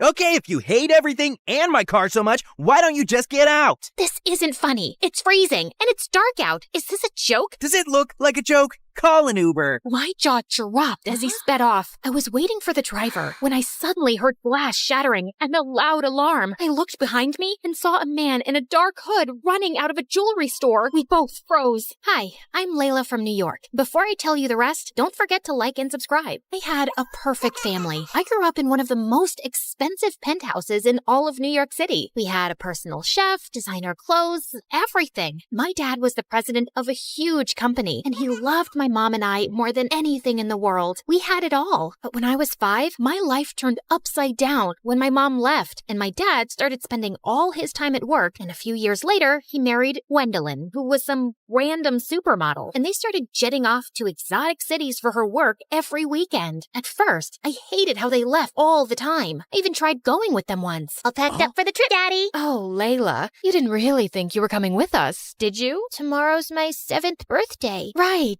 The housekeepers will make you the biggest cake you've ever seen. Toodaloo! But as I got older, I got used to them being gone for weeks, and eventually, I totally loved it. Who needed actual parents when you had their credit card? An empty house meant having epic karaoke parties, movie marathons, and makeover parties whenever I wanted. My parents didn't care as long as no one broke anything that cost more than $10,000. Having the best party house in an elite private school was like being royalty among royalty. Oh my God, Layla, your party this weekend was incredible. When's the next one? Don't think I didn't see you break my stepmom's favorite vase. For you, there won't be a next one. Like any queen bee, I had to keep my hive in line. And most importantly, I had to have a super hot king by my side. So I had a boyfriend, Jackson, who was the heir to a massive family fortune. Hey, babe, want to take my dad's helicopter to the Bahamas this weekend? Ooh, the Bahamas. Should we ask our parents? Good one. We even won prom king and queen 2 years in a row. I mean, it's not like it was a surprise. Life was totally perfect. But when I was 17, everything changed. Jackson was driving me home from dinner one night, and we got into the dumbest argument. He was always throwing tantrums. Okay, if you hate everything and my car so much, why don't you just get out? This isn't funny. It's freezing, and it's dark out. Is this a joke? Does it look like a joke? Call an Uber. My jaw dropped as he sped off. I was waiting for the driver when I suddenly heard glass shattering and a loud alarm. I looked behind me and saw a man in a dark hood running out of a jewelry store. We both froze. He was turning to run when a huge gust of wind blew his hood off. I immediately noticed this huge scar on his forehead. Luckily, the alarm must have called the police. The flashing lights and sirens sent him running. I told the officers everything. They dropped me off at home. Jackson didn't take my call, and I had to sleep with all the lights on. The next morning, I woke up to the sound of someone banging on my door. It must be Jackson, begging for forgiveness. Surprise, surprise. You better have a whole bouquet of flowers for me. You're not Jackson. 2 giant men in dark suits with gold badges were standing at my door. FBI, Layla, you need to come with us now. Is this about last night? I told the police everything. The man you saw is some psycho who's connected to robberies all over the city, and he's extremely dangerous. We've already contacted your parents. With your family's high profile, we're putting you in witness protection. Witness protection? Doesn't that only happen in movies? You'll be living with a new family in a discreet location until he's captured. He barely saw me. My dad will never allow this. Dad? Wait, what? Can't you just come home to protect me? Apparently, Gwendolyn signed all the paperwork and sent it to the FBI that morning without even asking me first. You can't do this to me. I wasn't even allowed to say goodbye to my friends or take my phone. And I dozed off in the car until we pulled up to a small house in the desert. A woman and a little girl stood at the door waving and holding up a handmade sign. Eunice? Who is Eunice? Welcome home. Miss Celia will tell you everything you need to know from here. Good luck. Walking into the house felt like the beginning of a nightmare. Everything was so old. Even the floorboards were creaking under my feet. I know this is probably a lot for you, Eunice, but we're here to make you feel like home. Okay, but where's the rest of your house? I can't believe I have a pretty big sister. Don't mind Amy. She's only 5 and she is excited to meet you. I'm sure you're exhausted, but I was instructed to change your hair tonight. You need to be unrecognizable, Eunice. Are you kidding? I just got highlights. And please stop calling me Eunice. My name is Layla. Sorry, sweetheart. But according to your new identity, your name is Eunice. You're my niece who just moved here from a farm, and you have short green hair. Cool. I love green hair. I'm gonna be sick. Hopefully not too sick. You have to start school tomorrow. After hours of sobbing, I had no choice but to let Celia destroy my hair. Before school the next morning, Celia printed out a schedule and told me about my new identity. Whoa. AP Trigonometry Chess Club? You'll do great. Oh, and I packed you a sandwich for lunch. It's probably nothing as fancy as you're used to, but I think I make a mean PB&J. The best sandwich. Oh, and here's your phone. Don't try to sneak any texting to friends. It's only programmed to call me. A flip phone? Have a great first day. As if that wasn't enough, the students all looked so weird. Not a single person was wearing designer clothes. I guess I wasn't either. I shut the locker and jumped when I saw a tall guy with glasses and a plaid sweater standing right in front of me. Who are you? Hi, I'm Edward. Eunice, right? Yeah, I am. How did you know? I'm the chess team captain. I heard we were getting a new student today, and you're the only person here I don't recognize. Small town. I don't need a greeting committee. I won't be staying long. Whoa, sorry. I thought I'd help the new girl, but if you've got it all figured out, I'll see you later. Great start, Eunice. If the nerds already hated me, I wouldn't dare try my luck with the popular girls. I ate lunch in the bathroom, alone. This is all Jackson's fault. I was so furious that I spent the rest of the day in a daze, thinking about getting out and seeking my revenge. The final school bell snapped me out of it. Time for the worst part. We have a new member. Everyone, this is Eunice. She'll be my partner today. Earth Eunice, you go first. Oh, right. Okay. I bumped a random piece up on the board. I don't know what chess was like where you're from, but you can't do that. My aunt made me join. I really don't care about this. Well, we care, and I don't have time for someone who doesn't want to be here. Fine, whatever. I stormed out and looked for a phone booth since I couldn't use my own phone. There had to be a way to get out of here. I thought about calling Jackson or my dad until I realized they're the ones who got me here in the first place. Jackson abandoned me on the sidewalk, and Dad just straight up abandoned me. I gave up and went back home. I had the best day of school. We got to play outside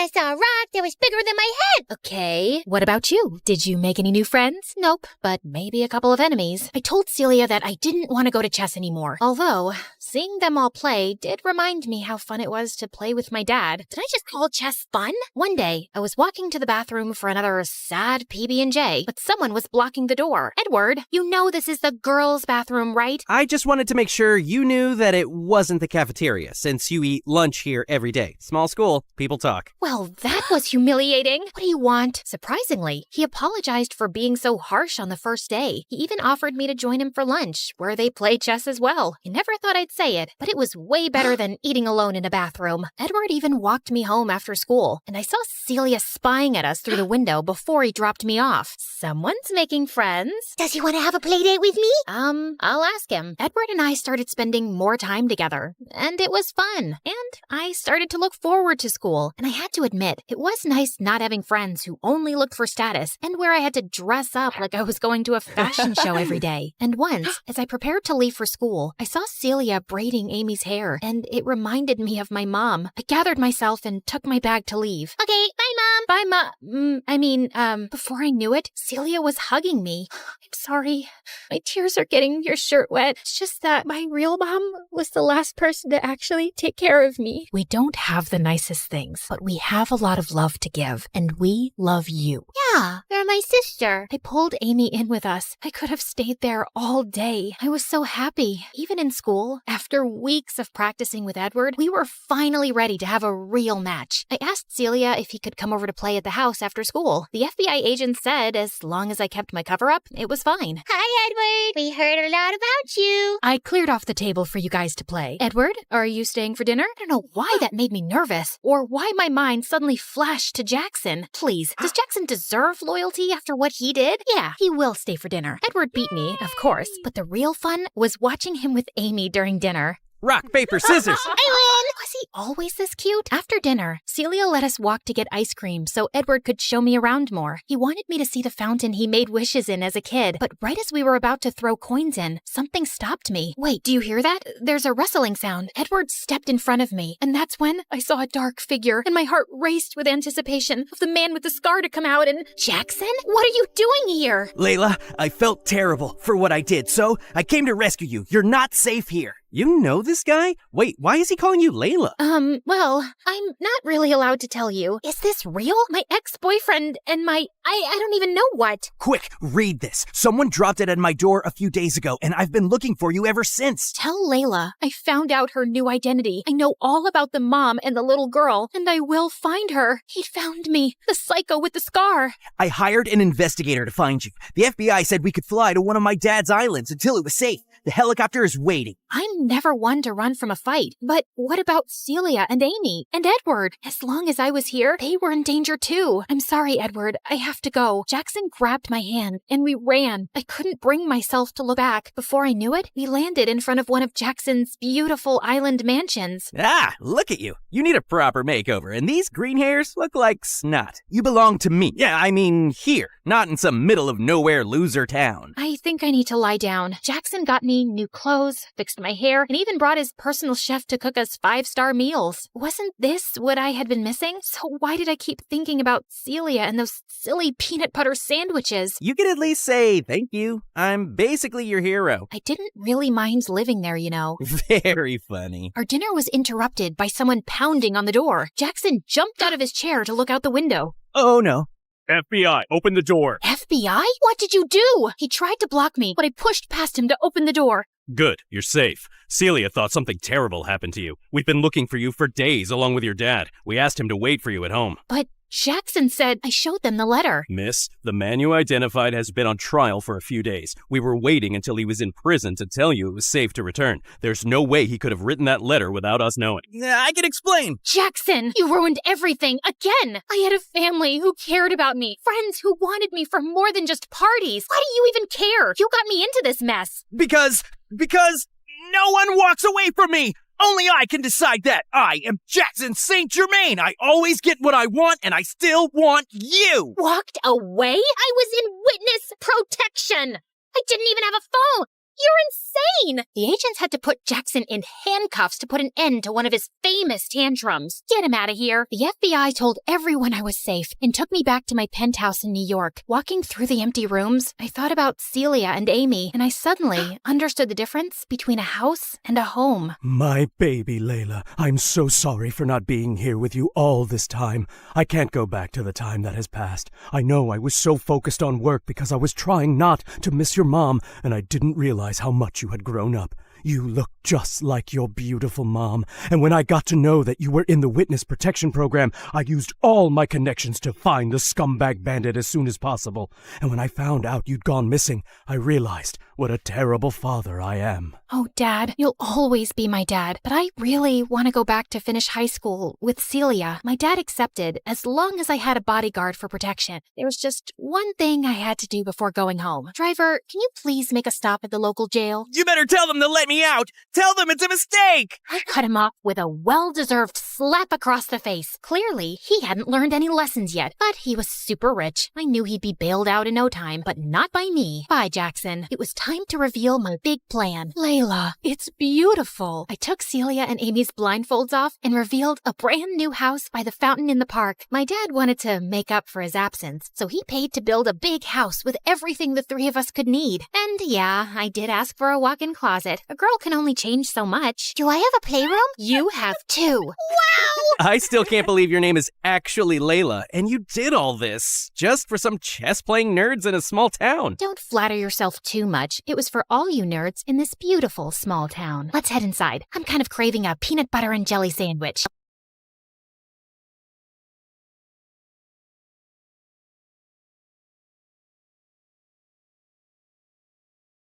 You could say that I was born with a brush and an eyeshadow palette in my hand. I was always obsessed with makeup, and I even sneaked into my mom and dad's room at night to practice on them. A little pink eyeshadow, some red lipstick, and glitter.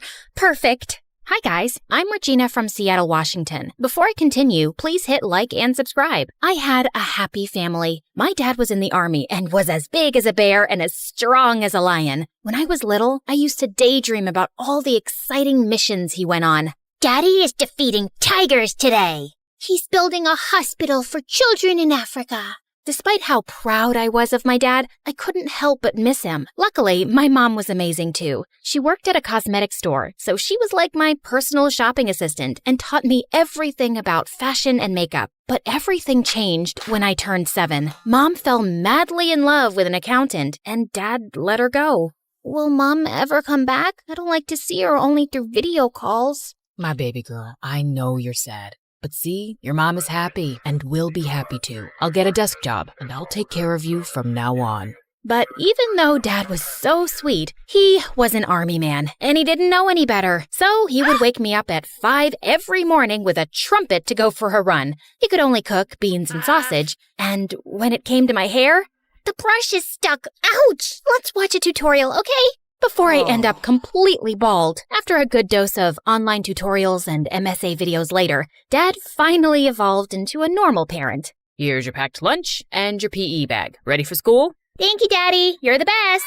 Except when it came to boys. When I was in middle school, one of my classmates gave me a chocolate heart for Valentine's Day, and I showed it to him. Dad, look! A boy asked me out. My dad snatched the chocolate and ate it in one enormous bite. No boyfriend until you turn 21. You'll have time once you're grown up, but right now, you need to focus on your studies. Okay, Dad.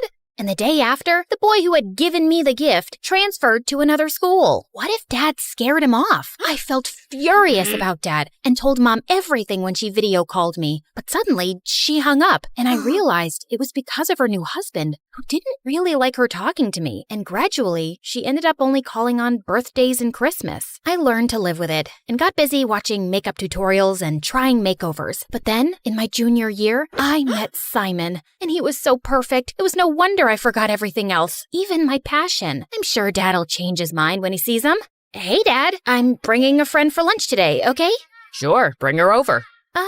It's a boy. I expected Dad to explode, but he said nothing. Ooh, did he change his mind? But I was wrong. So wrong. When we got back from school, Dad opened the door without a smile and stared at Simon before turning back towards the kitchen. Your dad's kinda scary. Him? No, he's sweet, fluffy.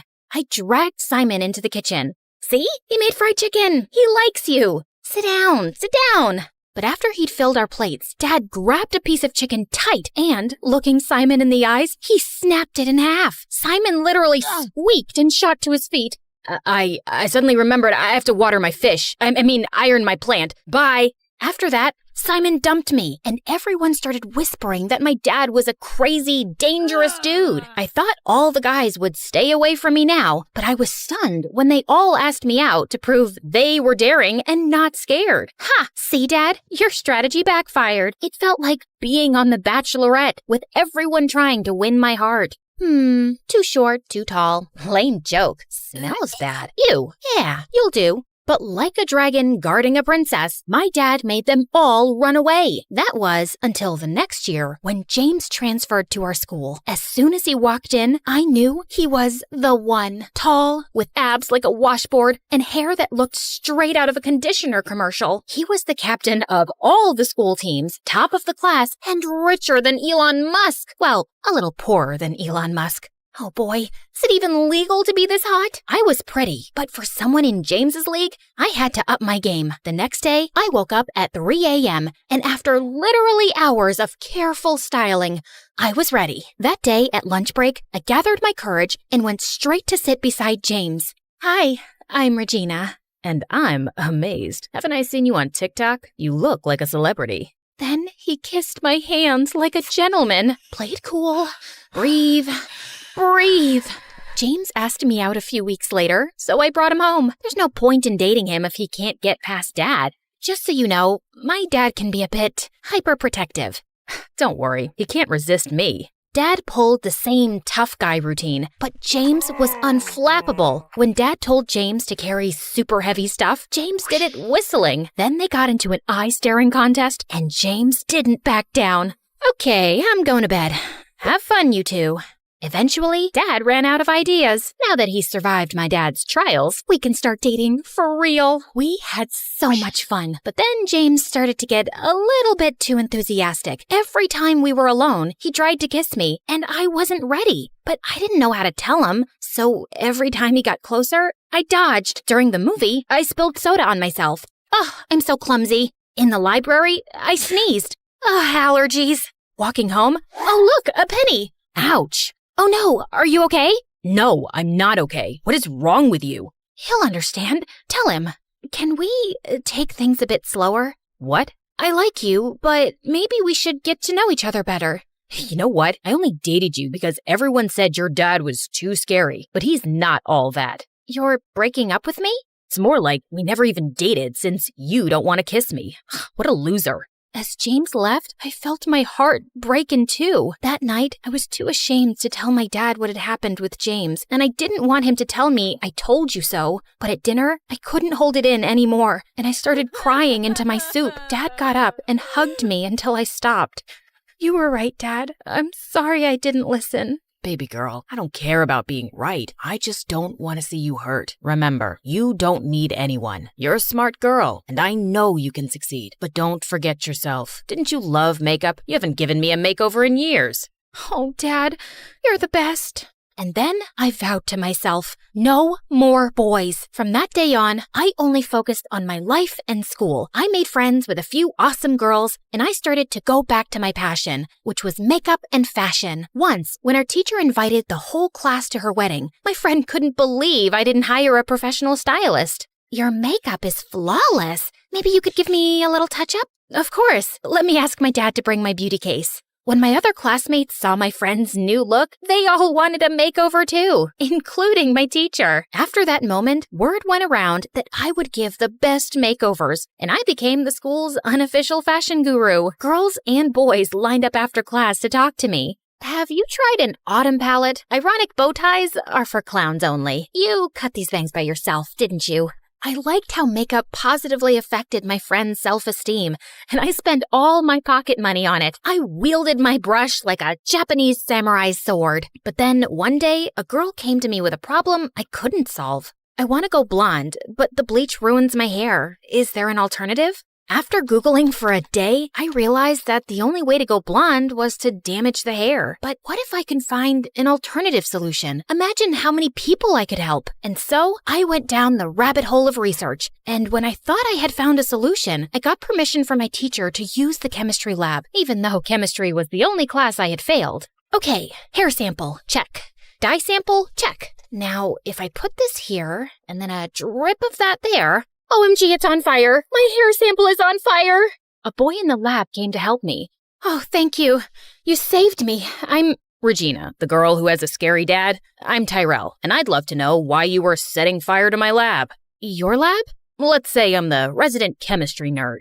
I looked at him. Pimples, thick glasses, bad haircut, and oh my god, are those khaki pants? Gosh, this guy really needs a makeover. But I wasn't in the business of giving unrequested advice, so I told Tyrell about my research instead. He gave me suggestions, and I realized that my love for all things beautiful was totally rooted in chemistry. Who knew science could be so glamorous? But no matter how much I wanted to learn, I kept messing up with chemicals.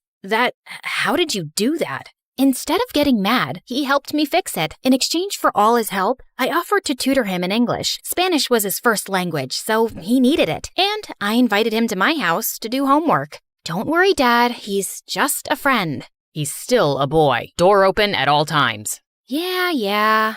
Like I could fall for a guy like Tyrell. He's not my type. I needed to test all my beauty products, and since Tyrell was always around, I convinced him to be my guinea pig. One facial cleanser and haircut at a time, Tyrell turned into a hottie. You can't help yourself from turning frogs into princes, eh? But he's so cute now. No, don't think like that. You said no more boys. The more I tried to stop developing a crush on Tyrell, the more I realized how cool he was, until he walked into the lab with a gorgeous girl at his side. Oh no, he has a girlfriend?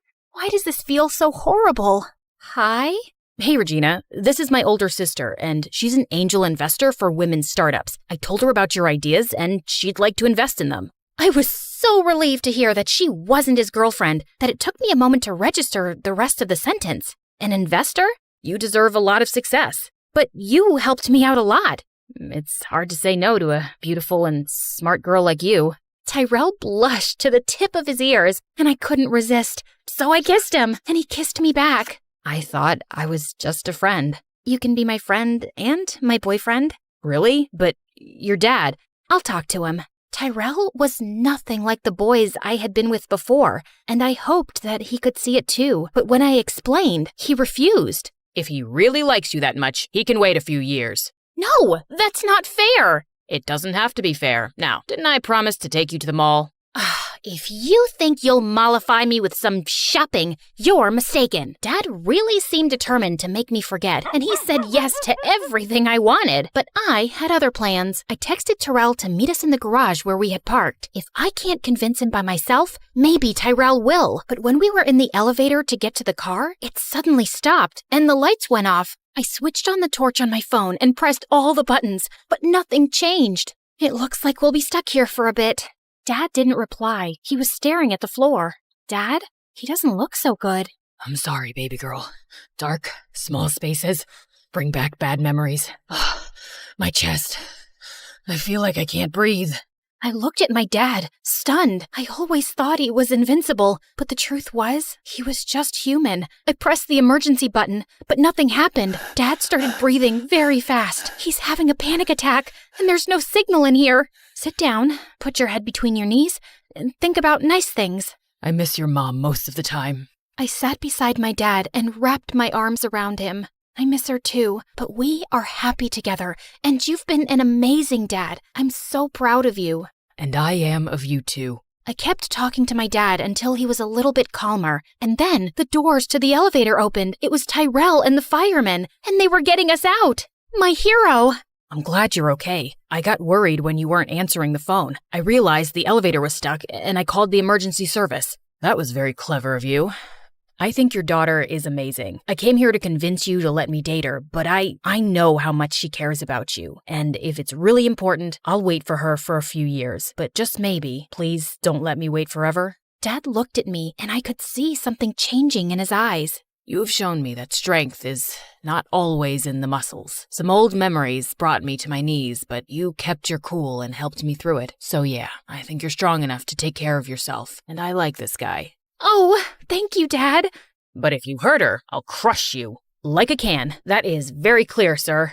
Luckily for me, Dad didn't have to crush anyone because Tyrell was the perfect boyfriend who grew up into a perfect man. With his help, I developed a makeup line that became a global sensation, and Tyrell became my head of research. Knowing I was in good hands, Dad retired early and started traveling the world, challenging himself to explore the darkest caves. And in one of those caves, he met a spry, adventurous widow, whom he married the next year. See, Dad, true love always finds a way.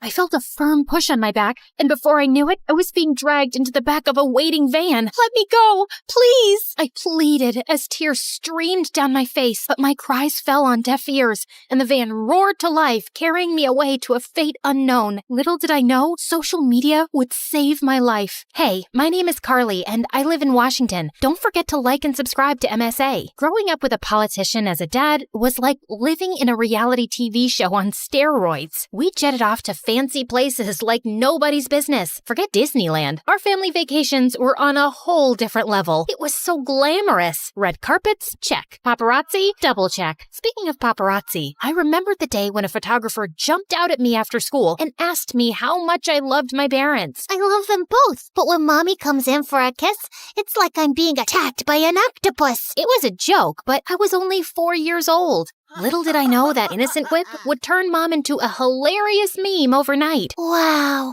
Mom, you look cute. But when Mom saw them, she felt terrible, and I suddenly realized that this must not be good. I'm so sorry, Mom. I didn't mean for this to happen. I know you didn't, sweetie, but sometimes people can be cruel, especially on social media. It's better to just avoid it overall. Growing up, I realized the challenges that came with my family's position. People were green with envy and jealous as heck. Like, when I noticed an old woman afraid of crossing the street, I rushed to help her, but I ended up getting a lot more than I bargained for. As soon as I handed her purse back to her, someone recorded it and posted it, but they twisted it and made it look like I was stealing her purse. What a bummer. And just then, my dad's political enemies used the video, and all hell broke loose. Suddenly, Dad started losing his supporters faster than a contestant on The Voice. I was chill until I saw Dad walking like a ticking clock. Tick-tock, tick-tock. I felt terrible, so I stayed away from social media. But as I entered high school, Twitter, Instagram, and WhatsApp became big parts of everyone's lives. Even my best friend Sarah was always on her phone, chatting with guys on social media. Who are you talking to? Oh, wow. Our soccer champ just sent me a friend request. I'm so cool. Should I accept or make him wait? I couldn't help but feel a twinge of jealousy. I started thinking of using it. Should I? Shouldn't I? Okay. You won. And I was stuck with my boring SIM card for texting, and soon all my friends ghosted me. It was so annoying. But at least I had Sarah, who never got bored of me and always knew how to cheer me up. We made silly videos of ourselves doing fun things. Like that time I was singing my song, Money in the Bank, I got it. Living like a rock star, party like a pop star. You can call me queen, I'm popping like a cork star. And Sarah posted the video on her Instagram without my permission, which made me really upset. Relax, no one will see it. You don't know that. Yes, I do. You're no Beyonce, and no one's losing their minds over your silly skills. Yeah, she was right. It only got a few comments, but it was still fun and addictive to read them. I was done playing the good angel role. It was time to explore. So I caved in and created my own social media account with a different identity just to see the comments. It was fun. Sarah and I continued to make silly videos, and we always played silly characters. But soon enough, Savannah, the TikTok girl of our school, was furious when she heard her friends gushing over my videos. She was so mad that she could have TikTok danced her way to Siberia. You think you're so cool with your little videos, don't you? Huh? What do you mean? Just stick to your own lane. Who made you queen telling Carly what to do? Just because you got no talent doesn't mean you gotta bring others down. Bye, Felicia. Get off your throne. We both laughed, and Savannah just rolled her eyes and walked away, like she was Kim Kardashian and I was just an extra in the Kardashian reality show. But then I quickly put an end to our Instagram or TikTok war when Matthew joined our school. school. He was Justin Bieber's son. I mean, he looked like him. Actually, he was the son of my dad's faraway friend. And the second he stepped through the door, he had everyone's attention. He was smart, handsome, and had a charm that Savannah was all too eager to bask in. She was practically throwing herself at him. Hey, Matthew, you're looking good today. Mind if I take a quick selfie with you? Actually, I'd prefer if you didn't. Come on, don't be so uptight. It's just a harmless picture. I'm sorry, Savannah. I'm just not interested. I was wondering why Matthew didn't. I mean, everyone has social media, right? So I did what any self-respecting Gen Z would do. I stalked him online. To my surprise, I found absolutely nothing, leaving me to conclude that Matthew must be part of the 1% of people who don't have a presence on the internet. Hashtag, where are you, Matthew? Hashtag, no social life. Is this seat taken? Yes, by me. Just kidding. It's all yours, thanks. Hey, I noticed you haven't been very active on Insta lately, or, oops, why am I always in a rush? Someone's stalking me? Well, I like my privacy. I can't stand social media. What about you? Ugh, I hate it too. I recently deleted my account. I turned red. Why did I just lie? Same. I mean, what's the point of having thousands of followers if you don't even know them in real life? Yeah, totally. I'm sure all my followers were robots anyway. As we chatted, I felt myself opening up to Matthew like a book. Pretty soon, I realized that I was falling for him faster than a ton of bricks. Why are we waiting? Let's go for a class. I'm just waiting for the montage of us running through a meadow hand in hand. You're different from all those other girls. You don't need to seek validation from others. Matthew seemed to feel the same way, and we started spending more time together. And next, I was expecting a romantic dinner, but instead, I got a hiking invitation. At first, I felt let down a little, but it turned out amazing as we spent the entire day there. And when we were making our way down, my foot slipped, and that's when I got my chance. So I pretended to be in real trouble. I stretched out my arms and closed my eyes, expecting Matthew to scoop me up like in the movies. But instead, he ruined the moment by calling the rescue team to help me out. Talk about a buzzkill. And for the next few days, I was tossing and turning until one morning when I finally mustered up the courage to tell him how I felt. As we sat on a hilltop watching the sunset, I looked into his perfect eyes. I need to tell you something. Me too. Okay, you first. He smiled and pulled me close to whisper in my ear. You're the best thing that's ever happened to me. I think I've fallen in love with you. I felt my heart skip a beat. I think Cupid just shot me too. We shared our first kiss as the sun dipped below the horizon, and I knew that our love was something special. Everything was perfect, and even our parents began to talk about us moving in together after graduation and getting married one day. But Savannah, who was still jealous of our relationship, had other plans. The next day at school, I was more anxious than a squirrel on a highway, as I couldn't find Matthew, and he didn't reply to me the entire day. Have you seen Matthew? I think he's avoiding me. Sorry, what? I was too busy stalking my ex's new girlfriend on Instagram. You know, I always knew you were too basic for Matthew. He needs someone who doesn't embarrass herself on social media all the time. And just like that, my worst fear was confirmed. She had shown him my silly videos. The bell rang, and Savannah and I had a face-off. I was ready to go all Jersey Shore on her if I had to, but thankfully Sarah stepped in before I had to break out my hair-pulling skills. After my fight with Savannah, I stormed out of the school, and there he was, standing outside, waiting for me. As we got into his car, Matthew turned to me, and his expression was colder than an iceberg in Antarctica. Why didn't you tell me? I was scared to lose you by telling you the truth. I can't believe you lied to me. I'm sorry. My parents are really upset. They saw the dance video and all the others. My dad is a politician, and I can't have a girlfriend who's a social media sensation. But I only have like 20 followers. I felt a lump in my throat as I realized what was happening. You're breaking up with me because of this? I'm sorry. I don't know if I can go past that lie. And this whole social media thing is not my cup of tea. But we love each other. Can't we work through this together? I need to do what's best for my family. Please, Matthew, don't do this. I'll delete my account. I'm sorry, Carly. I need some time to think about things, but we can still be friends. I got out of the car and watched him drive away. Friends? As I walked home, I noticed a van following me. At first, I didn't think much of it, but then 2 men got out and dragged me into the van. I was terrified and confused, wondering what was happening. As we drove to a secret location, I kept thinking it was a prank. Savannah must have paid these guys to play a joke on me. Is this some kind of punked episode? Do I get to meet Ashton Kutcher now? Seriously, if this is Savannah's idea of a joke, tell her it's not funny. As As the van stopped in the middle of nowhere, I realized this was no prank. It was real, and I was in trouble. Look, I don't know what you guys want, but all I have is some gum and a half-eaten granola bar in my backpack. There was silence from the guys in the front of the van, and I started to feel a little uneasy. Suddenly, the kidnappers hopped out, and I heard a dial tone. Hey, we got her. No, we didn't hurt her. Sure, we're ready, as agreed, asking for a ransom. A ransom? Who do they think I am? A Kardashian? After what felt like an eternity, I heard the sounds of footsteps approach the back of the van. I knew this was my chance to escape. I braced myself for what was to come. But then, I heard a familiar voice. Carly, are you in there? I couldn't believe it. It was Sarah. She found me. Or was she one of them? The back door opened, and I saw Sarah and Matthew standing in front of me with a group of police officers behind them. Are you okay? I'm so sorry for what I said earlier. I can't ever lose you. I nodded, too overwhelmed to speak. Matthew lovingly scooped me up like a pizza from the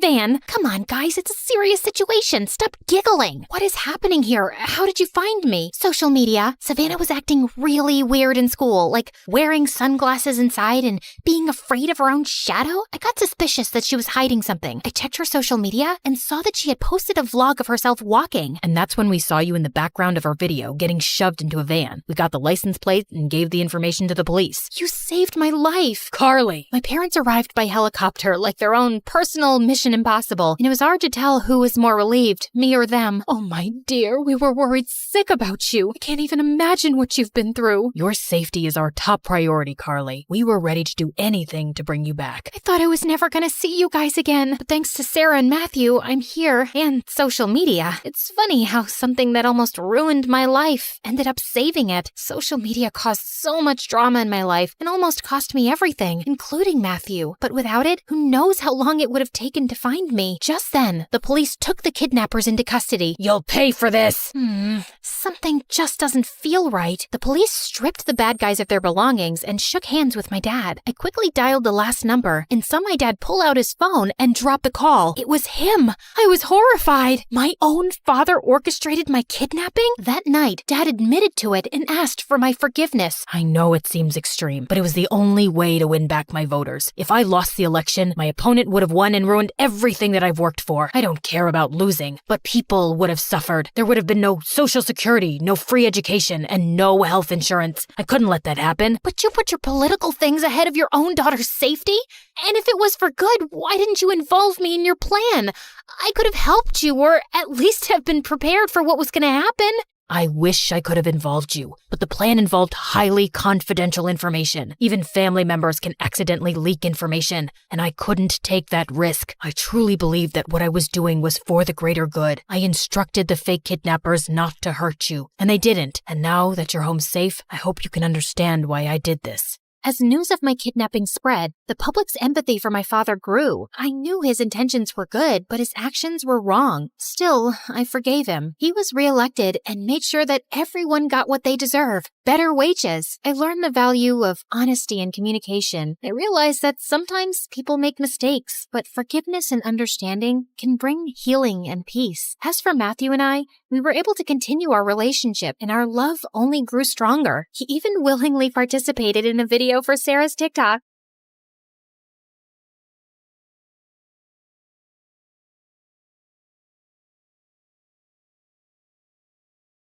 I can see the clouds of danger swirling around her. She has a curse, and to protect her, you must follow these rules. She must never open a closed door, and always eat in the eastern room of the house. She must wear mismatched shoes, and never address a stranger first. But fear not, I also predict happiness for her. On her 16th birthday, the first boy she sees will be her one true love. Hey guys, it's T from Oregon. A little weird, yeah, but it's all thanks to this fortune teller who said I should have a name starting with T. I mean, why not Tina, Tyler, or Talia? Anyway, don't forget to like and subscribe if you want to know my crazy story and ramblings. You guessed it right. My parents were believers in superstitions and horoscopes, and that's the short of it. But Mom was the worst. Like once I asked her to buy me a toy, and it said on her horoscope that she shouldn't invest that day. No toys. It's a sign. I didn't understand it at the time, but when I was 5 years old and I was at my aunt's house playing with her cat, I opened the back door, and suddenly an enormous box full of dishes and glasses came crashing down in front of me. It slightly hurt the cat, and an icy chill ran down my spine. My mom was totally right. She knows best. My parents immediately took me to the fortune teller for more advice, but they couldn't find her anywhere. She was gone. So they removed all the doors in our house and told me to stay inside. But Mom, what fun am I gonna have inside? Oh, honey, I'll play with you. My parents did their best to make me happy. We would play The Floor is Lava and build blanket forts, play hide and seek, and play makeup games. But growing up, when I tried to ask anything about the prophecy, Mom reminded me about my safety. A part of me also believed it, especially when I dreamed about my one true love and all the trips we would take together. I had a map full of pins with my ideal destinations, and I knew all the capitals of the world by heart. He will open all the doors for me and greet every stranger first. Only 2,017 days left. The summer I turned 13, many good things happened at once. I got a new phone for my birthday, and a new next-door neighbor moved in. I spied on him from my window, and he was super dreamy. Long legs, sparkly eyes, and that smile. Calm down.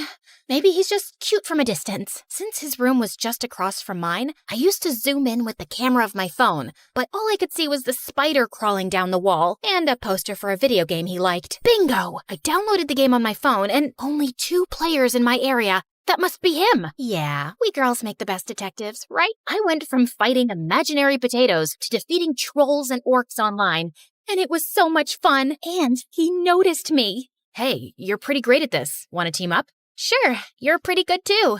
Thank you. I saw from your profile that you're local. There's a gathering of players this weekend. Want to come? All those new people? What if I slipped and talked to someone by mistake? Sorry, I can't. You see, Can I tell him the truth? What if he thinks I'm a weirdo or a liar? But I was a weirdo. I asked him for his number and started texting him. Shh, I hit up his Insta and Facebook, but we all do that, right? And soon, I poured my heart out and told him everything. Wow, that must be tough. Are you sure the fortune teller was right? I never met her, but my parents are absolutely convinced she was, and I want to trust that they know what's best for me. I don't know if there's a fate worse than staying locked in all the time. When I went to bed that night, Sebastian's words kept ringing in my ears. I dreamed that I was going to school and traveling everywhere. So when I woke up, the disappointment was too much. I think you're right, but now I need to convince my parents too.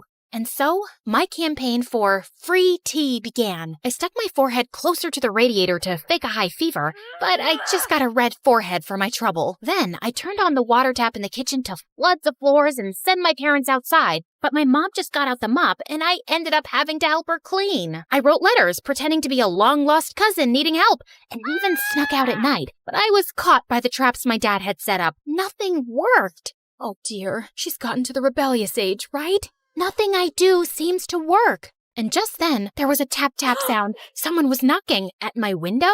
Could it be burglars? Should I scream now? I got my hair straightener and my perfume spray. Hi, it's Sebastian. Hi, I'm T.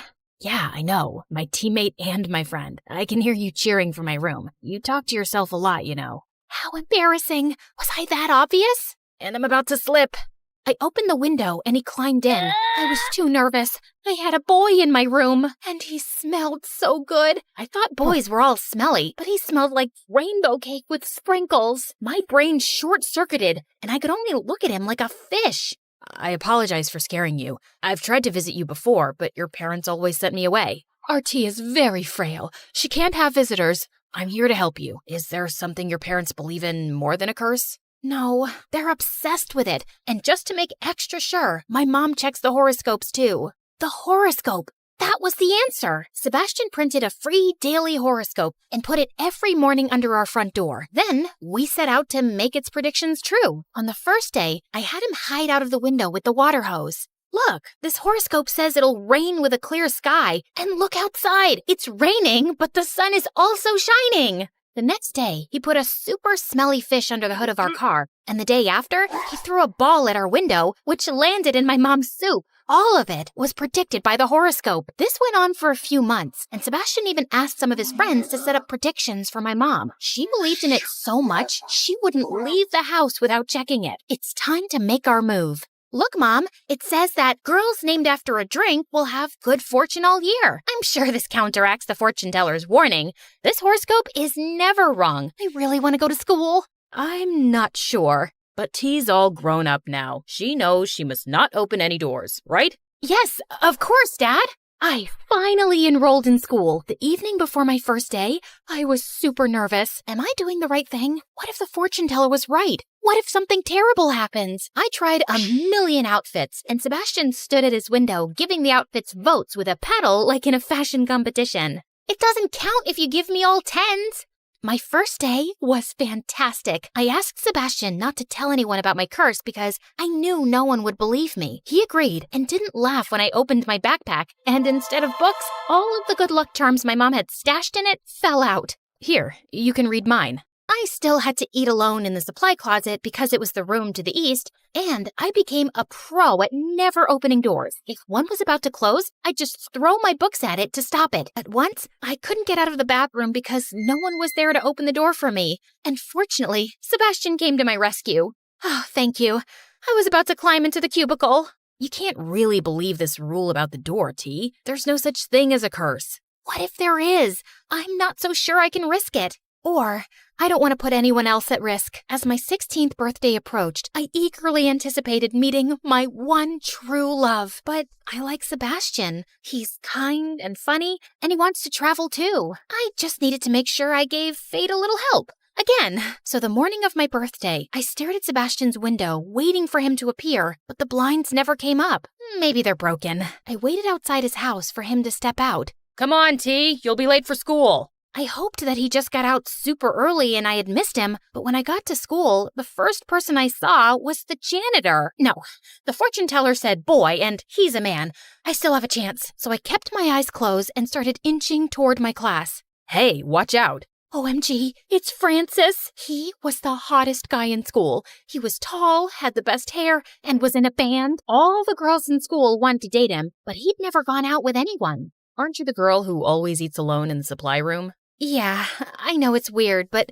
No, I dig it. Make your own rules, you know? What's your name? T. Wow, that's a cool name. Unique. See you around. He smiled at me, and suddenly, everything was really warm. Oh no, maybe I'm sick. Wait, no, that's what happens when you blush. Does it mean he is my one true love? What about Sebastian? I called Sebastian. Why aren't you at school? I got food poisoning, and I'm sick at home. Sorry, I didn't get to wish you a happy birthday in person.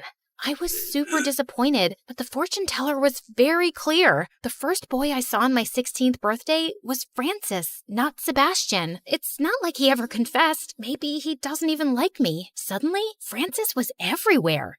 Wow, you decorated this supply closet like a restaurant. I'm participating in a door opening competition. Let me help you. Oh, this is your house? Wow, what a coincidence. I was cursed, but I wasn't stupid. Are you following me? I guess I kinda am. Sorry, but you're different, and I like that. Would you like to go out with me? Crash! I turned around and saw Sebastian looking at me from his garden. He seemed super angry, but before I could say anything, he stormed back inside. Remember, T, he's not your one true love. You don't have to feel bad. He's my friend, and he'll understand. I started going out with Francis, and I became super popular. Everyone wanted to be like me, and the supply closet became so crowded that there was a line outside to eat. The only one who avoided me was Sebastian. He even stopped playing our video game. Now he was always angry, and one day he snapped at the teacher and he was told to sit in her office. This is my chance. If I also get detention, we'll be sitting together and he'll have to talk to me. So I stepped on my desk and danced as if I was at a party. Why aren't you talking to me? I thought we were friends. I thought we were more than friends. Can you imagine how crushing it felt to see you going out with Francis? Can't you see he's using you to make himself look better? Like he's a lion tamer at a zoo and you're a weird animal. Wow, you're calling me a weird animal? I'm saying he treats you like one. I think you're great and cute, but I can't stand that you've let the word of a stranger rule your life. But the fortune teller, she's a fraud. Here, look. He showed me his phone, and there was a video of a woman in prison. It's not my fault if people are so gullible. I told parents their child was cursed, and to get rid of the curse, I gave them 2 options. Either follow some impossible made-up rule, or buy one of my magic charms. And yeah, most parents went for the charm. But there was this one couple who decided to do both. They named their kid something like soda or latte or cappuccino. I mean, come on, guys, you're just asking for trouble with a name like that. I was so shocked, I almost dropped the phone, but Sebastian had left the room and closed the door behind him. I was trapped. Open the door. Nothing will happen, trust me. This was the hardest thing I'd ever done in my life, but Sebastian is on the other side, and I trust him more than I trust anyone else. I closed my eyes, pushed, and I fell on the other side, right into Sebastian's arms. You caught me. I will always catch you.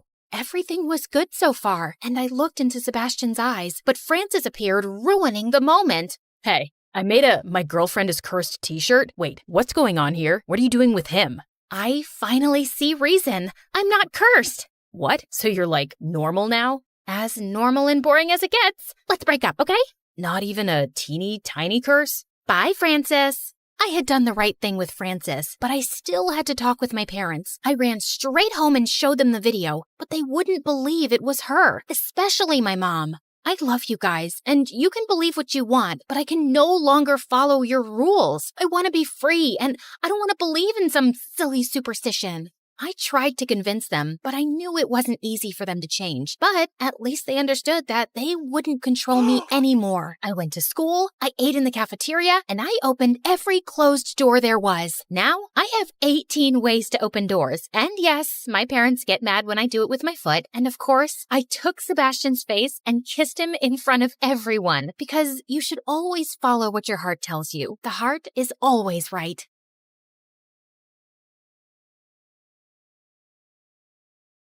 I was standing in the grocery section examining an apple when my eyes shifted to a man nervously eyeing the cereal boxes. I casually dropped a sack of flour into my shopping cart, then hid behind a rack and scanned the man's face on my watch. Suspect identified. Tobias Steele, known for industrial espionage and diamond heists. Approach with caution. Slowly, I moved my cart closer to Tobias. Hey, could you pass me 10 boxes of Fruit Loops, please? I'm too short. Don't you just love Fruit Loops? They're the best. I don't like anything sweet. Everyone likes Fruit Loops, dude. That's just criminal. Tobias looked at me nervously, then suddenly started running in the opposite direction. I flung the sack of flour at his head and he fell. Then I pinned him to the ground. Who are you? Your worst nightmare. Hi, my name is Jane, and I'm a secret agent with the CIA. Please like and subscribe to MSA. I grew up with my scientist dad and identical twin sister Camilla. Mom left us when we were babies, and Dad was always busy in his science lab in our basement, so we weren't too close. Having a twin sister wasn't the greatest thing either, because Camilla and I had nothing in common. She was much more girly and a social butterfly, and we never got along even as kids. We further drifted apart in middle school when she made friends with the school bully Kira, and I got into boxing. Soon, I was acing every competition in town. I was good. So good that at 15, the CIA secretly approached me and recruited me. 3 years later, I'm their smartest agent ever. Of course, my family didn't know. They thought I was a weird, introverted tomboy with a thing for flannel shirts and books. After pinning down another criminal, I was sitting in the school cafeteria when suddenly Kira started sniffing me. Ew, you smell like trash. When was the last time you washed your hair? Or shaved your armpits? About the same time you two said something worth paying attention to? Oh wait, that was never. OMG, shut up.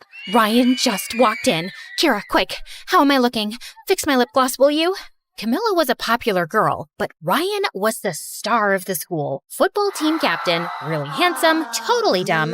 You know the list. Camilla started walking in Ryan's direction, smiling and waving at him, but he just smiled and looked away. Ouch, that was painful. Anyway, just get my milkshake, Cammy, and stop wasting time on these dumb boys. You look desperate. Kira walked away, and Camilla was leaving too, but I stopped her. Why do you do everything she says? She's not the boss of you. And you are? Just keep your nose in your books and out of my business. Got it? Loud and clear. Just then, my phone started buzzing like crazy. My secret phone. And I knew it was time for another mission. This time, it was about someone named Belinda Holland. who was running a secret lab on her private island. My mission was to locate that lab, gather intel, and report back. And Belinda's son, Ryan, happened to be the same guy Camilla was head over heels for. For the next few days, I noted every little detail about Ryan. When he practiced football, what he had for breakfast, even the girls he flirted with, just to find that one golden opportunity to strike up a conversation with him and then get closer. But every time I tried to make a move, something or someone would interrupt us. I was starting to think luck wasn't on my side when one night I caught Camilla sneaking out. Ow, ow, ow! My arm! You're freaking strong for a girl! Gee, thank you. Where are you going in the middle of the night? To a party, obviously. Ryan's mom has this cool resort on a private island, and he's taking me and Kira there tonight. It's kind of a big deal because no one's ever been on it before, and I really want to go. You know how much I like him. Private island. Bingo! It had to be the same island where the lab was located. I mean, how many islands can one person own? I know it's MSA, but let's be realistic, guys. I just had to get to this party. Fine, but are you sure you want to wear that? That dress looks a bit dated. You think? Wait, what do you know about fashion? I know what suits my sister, and this isn't working. Tell you what, you change and I will hold the door for you. Camilla looked at me suspiciously, but then left to change. Once she was inside the washroom, I quickly closed the door and locked it. Dad wasn't going to hear her anytime soon in his basement. I'm sorry. I'll explain everything later. I fixed my hair, did some makeup, and when I was done, I looked exactly like Camilla. Yeah, we were identical, but this was the first time I actually saw it. I took a cab to the dock and got there just in time. I was just getting my bag out when this guy tapped on my shoulder. Are you excited? I've never been to one of Ryan's exclusive parties before. Does this mean I'm famous now? I'm Patrick, by the way, Ryan's cousin. I'm Cam. Before I could introduce myself, the boy screamed and then jumped on me. It's a frog! Oh no, it senses my fear. Please save me. I've never even had a girlfriend or a kiss. Will you kiss me? Please. It's my last wish before I die. Or no, wait. Kiss the frog and maybe it'll turn into a prince or something. What? It doesn't work like that, and it's gone so you can get down. You're awfully heavy. Patrick let me go, and soon after, we boarded the sailboat along with Kira and Ryan and headed for the island. As soon as we got there, I started scanning the place, but it just looked like a regular beach. And I noticed that we had no signals on our phones. I know you guys are wondering where we are, but trust me, this will be the best experience of your life. I just have a feeling. Before Ryan could finish, a huge coconut fell on his head and knocked him out. Is he dead?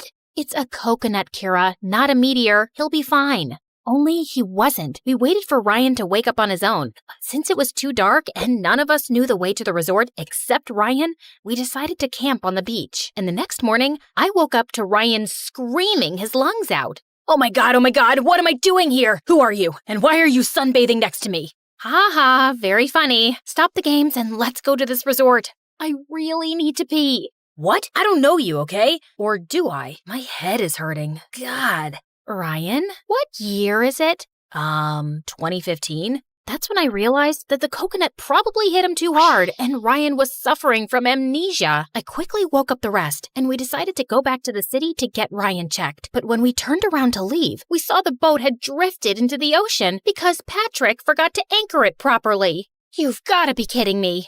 I was still recovering from the whole frog thing. Are we gonna die here? Wait, did you guys kidnap me? I might not remember everything, but I know for a fact that I'm rich. Oh, I know what we can do to save our lives. My aunt taught me this ritual. Suddenly, Kira got down on her knees and started chanting something.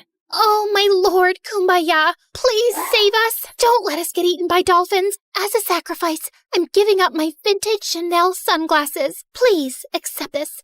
Hoo la la la, hoo la la la, hoo. Kira, can you please not act like an idiot for once and let me focus? What's gotten into you, Camilla? You're not usually this snarky, and I was just helping. It's not like I forgot to anchor the boat. I said I was still hung up on the frog. Can someone please tell me what's happening? Shut up, all of you! Focus. We have two choices. Either we stay here crying about a boat, or we walk till we find the resort. Everyone calmed down and decided to go with the second option, which was to find the resort. But the heat was killing us, and we couldn't spot anything for hours. To top it all, Kira was an absolute brat and kept asking me to piggyback her. When I refused, she threw a fit, and one of the boys had to step in. It wasn't until sunset that we came across a big building that looked really creepy. Thankfully, it wasn't so bad on the inside, and we slept like babies. But in the middle of the night, I woke up to a faint humming sound. I was sure it was coming from somewhere in the room and carefully scanned every corner trying to find the origin of the sound when I saw a tall figure standing at the end of the hall.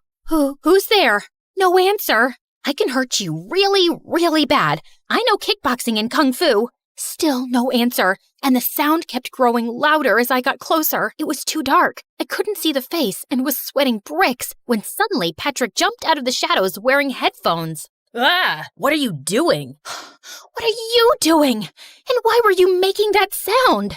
I was just singing. It helps calm me down. You should try it. I relaxed a bit, and both Patrick and I sat down. As we got talking, I asked him more about Ryan and Belinda. He was Ryan's cousin, after all. I've never really met Ryan before. I was here on vacation, and when he heard I was in town, he invited me to this party. My mom hates his family because she thinks Ryan's mom is kinda snooty. Rich and pretty people are often snooty. Well, I guess that means you're not rich then. But you are pretty. I'm sorry, I didn't mean to say you looked poor. I meant, watch out! Just then, Patrick pulled me in as a lizard fell from the ceiling.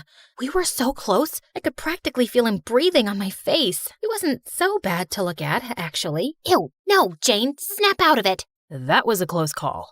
It's a lizard. Also, you're kind of strangling me.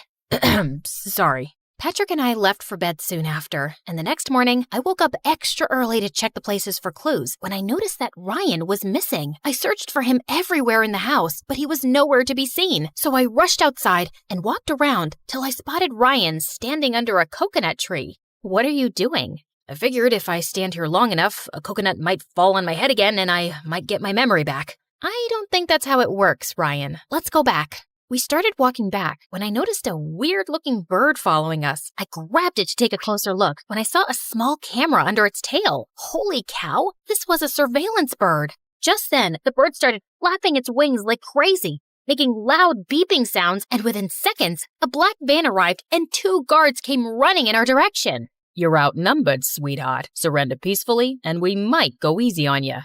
Please, I fought tougher men than you before breakfast. Let's dance.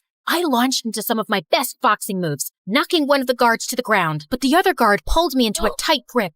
I tried to fight my way, but he was too strong, and the next thing I knew, he pushed me into the back of a van with a really weird smell, and soon everything went dark. When I woke up, I was in a big room with my hands tied to a pole, and Ryan was sitting across from me playing video games. Oh hey, you're up, finally. Care for some candy? No, you idiot, untie me. Oh yeah, sorry. I've been a little in and out with my memory since Mom got me here this morning. There, all done. As Ryan untied me, I quickly got up to run, but just as I turned around, a woman walked in, and I immediately recognized her from the photos, Belinda Holland. She saw my hands untied and screamed at Ryan. What have you done, you moron? Guards, catch her! I bolted towards the door and managed to escape the room, but just as I turned the corner, I saw the guards running towards me, blocking the exit. Come on, Jane. You were trained for this. Knock him down. I took a defensive stance and was ready to attack when suddenly the window next to me shattered and Patrick jumped in. What are you doing here? Saving your butt, of course. Where's Kira? You didn't think I'd bring her on a rescue mission. Good call. Also, that glass could have hurt me, hero. Oh, yeah. Didn't think that through. Dude, look out. Guard incoming, 9 o'clock. But Patrick failed to react in time and the guard pinned him to the ground. But I kicked the guard in the face. Next time, just say duck or dodge or something. I'm bad with directions. Got it. We started throwing punches and kicks left and right, and we were surprisingly well synchronized. I didn't know Patrick could fight like that, and he looked so hot doing it. After knocking the guards down, Patrick and I ran like crazy up some stairs. We must have climbed over 7 floors before stopping in front of a door with a passcode. Maybe it's Ryan's birthday. It's his mom's place after all. Patrick started punching numbers like crazy. Okay, it didn't work. Maybe it's his parents' anniversary, could be his jersey number or locker combination, his blood report number. Are you in love with Ryan or something? How do you know so much about him? Because I did my homework. Special Agent Patrick Yapper, NSA. You're an agent? So am I. CIA. So you're not Ryan's cousin? I am, but I'm also an agent. It was my mission to stay close to the family and get information about some secret lab. And can you stop talking? I'm trying to concentrate. Yeah, sure. Dude, you're like the clumsiest agent ever. That was just my cover. I'm not that clumsy, okay? Sure, whatever you say. How did you find me? I heard some loud beeping sounds, ran out, saw you get abducted, and followed you here. Also, I maneuvered through a laser maze, fought almost 1,000 guards, and came here to save you. That sounds like an exaggeration. But wait, you came here to save me and not for the mission? Why? What do you mean, why? Because God, I can hear footsteps. I have to break this door down. Brace yourself. Before I could react, Patrick took a deep breath and charged at the door, but it was made of metal and he stumbled backwards right into my arms. There now. All good, princess. Happens to the best of us. I looked around and saw a fire extinguisher, which I used to smash open the lock. When the door flew open, we saw something that blew our minds. There was a huge machine in the middle of the room that looked like some kind of weapon. We were inspecting it when Belinda walked in with her guards and Kira. What are you doing here? I told you to stay back in the room. I couldn't stay back when the love of my life was taken away from me. Camilla, I love you. If we survive this, I'd love to take you out sometime. What? I thought it was obvious. I have always loved you. I was just jealous that you liked that idiot Ryan. No offense, ma'am. None taken. Let's get to the point. You will not be leaving till your dad comes here and gives me the key chemical I need to finish my master project. What chemical? And what's my dad got to do with any of this? Belinda went on to tell me how my dad was actually working for the government and he was the only person who could make the chemical she needed. That's why I asked Ryan to invite you here, so I could use you as bait and get your dad to help me. But unfortunately, my son's an idiot and lost his memory. Also, I didn't know you were an agent, so that kind of messed up my plan. A little tip, cooperate, and I might be lenient with you. I have a little tip for you too, ma'am. Don't watch the mouth, watch the hands. With that, I landed a solid blow right on Belinda's face, sending her stumbling backwards. In the meantime, Patrick picked up the weapon and hung it over the railing. One move, and I swear this thing will go over the edge. Patrick, your family, son. Family my butt. You didn't even know I existed till I showed up at your door. Tell your guards to drop their weapons and release Kira. Now. Belinda reluctantly signaled her guards, and when they'd put their weapons down, I took the phone from one of the guards and alerted my team. Within minutes, reinforcements arrived via helicopters and arrested Belinda, seized the lab, and safeguarded the weapon. Ryan, too, was taken in for questioning. When everything was wrapped, Patrick, Kira, and I went back to the mainland, where I saw Dad and Camilla waiting for me. I rushed to them immediately. Why didn't you ever tell me you worked for the government, Dad? You never told me you were a spy either. That's just how things are. But Janie, I am so proud of you. Thanks, Dad. Wait, you're not Camilla? No, I am. Before I could react, Camilla started hitting me like crazy. Who does that to their own sister? You locked me and you took my phone? You know I can't live without my phone. Ow! I'm sorry, but it was important. Ow! I swear to God, if you put yourself in danger again, I will kill you. Are you crying? Aw, I'm glad you're here. By the time I was done meeting with my family and briefing the team on what happened, I noticed that Patrick was gone. I couldn't even thank him properly. And worse, tell him that I might have a little crush on him. A few weeks passed after the operation, and I was informed that Belinda had finally confessed that she was working for an enemy organization. Ryan was sent to his dad in Germany, and I never heard from him again. Kira finally asked Camilla out, but unfortunately, Camilla didn't feel the same way about her, and they mutually decided to take a break from their friendship. Meanwhile, I tried to use all my sources to find out where Patrick was, but it was like he disappeared into thin air. Then one day, I was in a coffee shop when I heard a huge crash. Ow, my head. Patrick, what are you doing here? What happened to your clothes? I got lost, then took a little detour and fell into a puddle. Then 2 minutes later, I walked into a flower shop to get you some flowers, but ended up tripping over something there too. But I know you like to come here often, so I thought of giving it a shot and voila. How did you know I came here? Have you been stalking me? You make it sound like stalking's a bad thing. Stalking just means caring enough to find out things about people that they don't want to tell you themselves. Look, I like you, Jane, and I know I'm kind of clumsy and stupid, and I say all the wrong things, but I was hoping I could get to know you better. But Kira asked you out, and Hold on a second. Kira likes my sister, Camilla. I'm very much into boys, especially clumsy ones. Really? Yes, but you can't disappear like that again. Noted. Now, can I kiss you spy style? Patrick took me by the waist and leaned in to kiss me, but ended up losing his balance and we both crashed into a table. Why am I not surprised?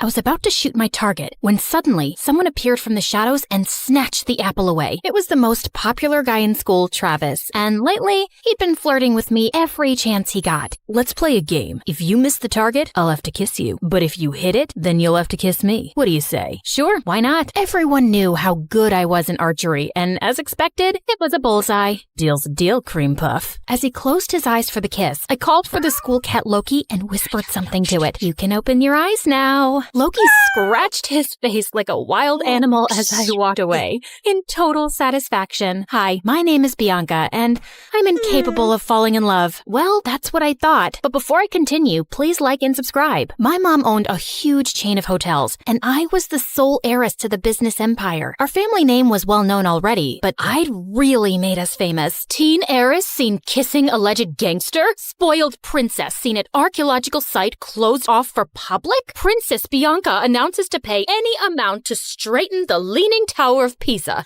Oh, each headline is worse than the one before. Alleged gangster, Mom. We broke up. And you know my keen interest in history. I had to see that site. And come on, am I the only one annoyed by that Leaning Tower?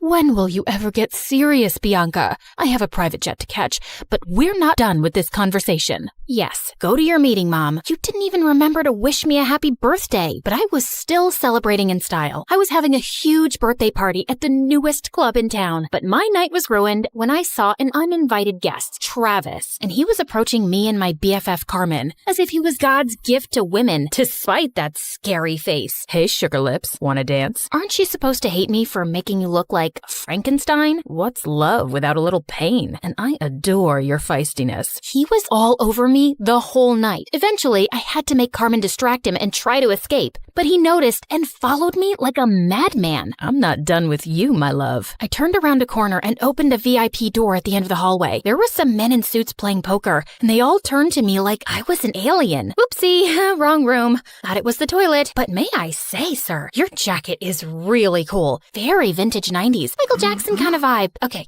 I won't bother you guys.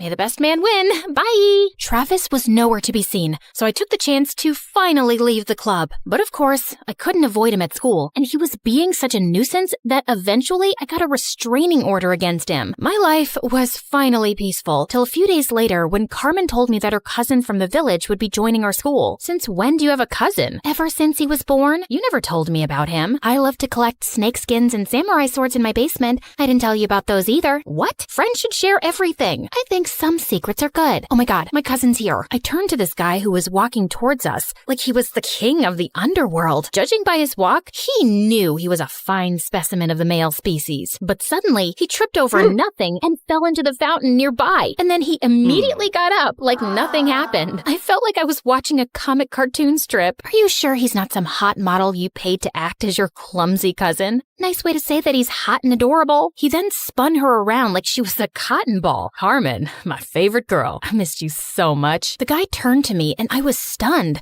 He was even more handsome up close and also really familiar. You must be Bianca, Carmen's best friend. I'm Slater. Nice to finally meet you. Did you just curtsy? And have we met before? No. Is this how city people greet each other? Excuse us a moment. Carmen pulled me out of Slater's earshot. What you doing? Talking to my best friend's cousin? Why does that require you to bring your face so close to his? I just thought he looked really familiar. What's your problem? I just think you're finding an excuse to flirt with him. Now listen up, Bianca. You're never serious about any boy, and you just play with their feelings and dump them. And you're not allowed to do that to my cousin. He's not even my type. Relax. Just don't get involved with him that way, or it's friendship over. Understood? Loud and clear, ma'am. Since then, the three of us started hanging out together, and I was having a hard time believing someone like Slater existed. Sheer perfection on the outside, but with the poorest balance a human could possibly have. He tripped, slipped, and stumbled everywhere. He even got a black eye while tying his shoelaces. But one night, while I was admiring one of the paintings at home, it hit me like a bolt of lightning. I remembered where I'd seen Slater before. You gotta trust me, Carmen. Your cousin's up to something shady. Mom and I attended this art exhibition downtown last month, and Slater was there. He was one of the artists. We even bought a painting from him. Only his hair and eye color was different, but it was him, and he wasn't clumsy. He must have been a look-alike. Slater has lived in the village his entire life and just got here last week, and he can't even draw a circle, trust me. I even showed Slater's picture to Mom, and she said it's him too. Now she's contacted the artist to buy more of his work, and he's coming soon, and I'll finally know the truth. You just need to give yourself something to be excited about. Do what you want, but you're wrong. A couple of days later, the artist called Mom to say that he had to go out of town and he'd come to meet her next month. How convenient. I decided not to say anything to Slater and try to get to the bottom of his secret identity. He was always hovering around me and Carmen like an annoying fly. He was sure to slip up at some point. I'd be watching him. But one day, I was spying on him at the gym, and after seeing him miss the 100th basket, I got really bored. I decided to skip the rest of school that day to get a manicure. As I was walking to my car, a van suddenly stopped next to me. "Good day, child. Would you please buy some apples from me? I run an orphanage, and I'd like to get some toys for the children." "Sure thing. Just give me a basket and I'll give you $100,000. I was about to take the basket from her when Slater suddenly popped out of nowhere and crashed into me. "Hey, you. Who do you work for? Show me your ID." The poor lady looked terrified and just drove away. What the heck was that? Didn't your parents ever tell you not to take candy from strangers? What if she was trying to poison you? Dude, those are apples, not candy. And who am I? Snow White? And that cute granny is trying to poison me because I'm the fairest girl in all the land. This isn't funny. You don't know how dangerous some situations can be. Oh, please. I swam with sharks last year and jumped off a hot air balloon when it malfunctioned. I laugh in the face of danger. And that lady just wasn't dangerous. I know you're from the village and probably think everyone in the city's evil, but please stop being a weirdo. But Slater just got weirder. Like another time, the three of us were at a restaurant, and as soon as the waiter served our order, he started sniffing mine. If you wanted me to completely lose my appetite, you succeeded. What's wrong with you? He also started sniffing his food and Carmen's. That's how we do it in the village. The first whiff of food tells you everything you need to know. About what exactly? About how organically the food was grown, if the farmer sang to his crops and cows. I ordered a giant brownie sundae with whipped cream and sprinkles. Are you insane? Just give me that. Just then, there was a loud crashing sound next to us, and Slater jumped towards me and brought me down to the floor, covering me like a human shield. He was looking down at me, and I was a little breathless. And then, I saw everyone else staring at us like we were mental. Apparently, a waiter had just dropped a tray full of glasses. Oh, my bad. I thought it was a gunshot and maybe some robbers had come in. I just acted on instinct. Wait, let me get this straight. So you thought it was a dangerous situation and your first instinct was to save Bianca? Hello, what about me? Your own flesh and blood? Slater muttered some apologies while Carmen kept scolding him, even if he was crazy. It was really sweet how he tried to protect me. One weekend, Carmen told me that the cheer captain was throwing a party, just for the cheerleaders and all the boys. I felt curious to see how Slater would act at parties with other girls, so I dashed over to the venue and spied from the bushes. But I couldn't spot him anywhere. I knew how girls looked at him. He was probably surrounded by the cheerleaders. Well, what did I care? I took this opportunity to practice my amazing singing. I can buy myself flowers, write my name in the sand, talk to myself for hours, say things you don't understand. Suddenly, I heard a sound right behind me. Slater, what are you doing here? Same question for you. I came here to sing flowers, 'cause there are flowers here, duh. What about you? It's too loud inside, and everyone was acting wild. It was scaring me. Just then, a huge bug came flying at our faces, and Slater tried to smack it away, but he ended up slapping me instead. Oh my god, I'm so sorry. My hand is so stupid. Bad hand. Gosh, Slater, why are you so freaking clumsy? I don't know, just born that way, but I get even clumsier around you, 'cause attractive girls make me nervous, and you're the most beautiful I've ever seen. What do you mean? You know what I mean, Bianca. It suddenly hit me. He was attracted to me, and that could make things complicated. I had to avoid him from now on before Carmen could misinterpret things and unfriend me. But the very next day, I caught him in the janitor's closet with his butt stuck in a mop bucket. Jesus, what have you done this time? Can you just help me, please? I think I got a cramp. As I pulled him up, our lips accidentally touched and my tummy fluttered. Just then, someone gasped from the door. Carmen! Girl, it's not what you think. I followed her to an empty classroom and tried to explain. I swear, there's nothing romantic going on between us. He's too dumb and clumsy for me, and I'm certain he's a liar. Excuse me? That's my cousin you're insulting. And you say these things, but I feel like you're attracted to him. Just don't get attached to him, okay? He's not right for you. Of course, duh. I already knew that, but I was a bit bothered by what Carmen said. Why did she think he wasn't right for me? A few days later, I was practicing archery alone when suddenly an arrow came flying from somewhere and almost hit me. I turned around and saw someone behind a tree. I dashed over and found Slater. What are you doing here? Trying to kill me now? No, what? What just happened? You happened, Slater. You nearly sent an arrow straight into me. You're a hazard to society. Oh God, I'm so sorry. I didn't realize my arrow came your way. I mean, I didn't even know anyone was here. I would never hurt you, I swear. But let me make it up to you with an ice cream shake. Come on, let's go. I wasn't finding his act convincing. Why was he always around me? He was beginning to seem as obsessed with me as Travis. And what if he tried to hurt me on purpose with the arrow? By the way, are you free tonight? I want to talk to you about something. Just you and me, alone. Okay, sure. But we're alone right now. You can't tell me over ice cream shakes? What ice cream shakes? Oh, yeah, that. No, tonight's better.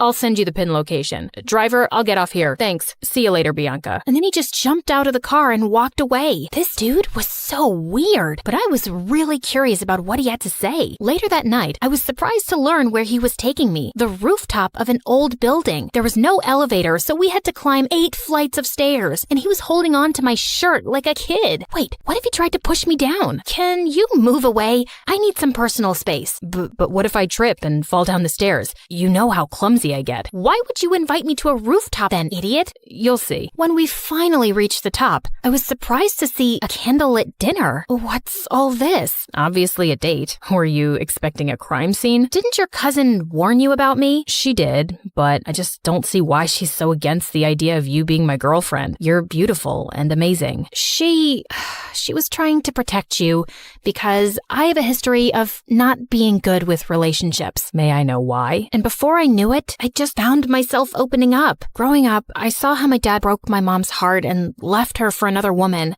Since then, mom's not even the same person. She just buries herself in work. And dad kind of broke my heart too. Leaving like that, I'm just afraid to let anyone come close. I know that you don't trust me, but I hope that someday you will, and I'll get to know you better. I feel like you're someone worth knowing. He looked at me earnestly and then started leaning in. I found myself closing my eyes, and when his lips touched mine, I felt something electric. Wait, that was a mistake, Slater. I care a lot about my friendship with Carmen. I can't. Okay, I understand. But later that night, all I could think about was Slater and that kiss. Maybe I could talk to Carmen and she'd come around, but I still couldn't shake off the idea that Slater was lying about himself. As luck would have it, Mom told me the next day that the artist was back in town and he was displaying his work at a gallery that night. Well, Slater wasn't going to be the only one in disguise. I went dressed up as someone completely different, and I was thrilled to see him. He might have a different style, but I was certain it was Slater. And as I was walking past him, I accidentally tripped and fell forward, scraping his arm with my pen. I'm so sorry. I'm not very good with the walking.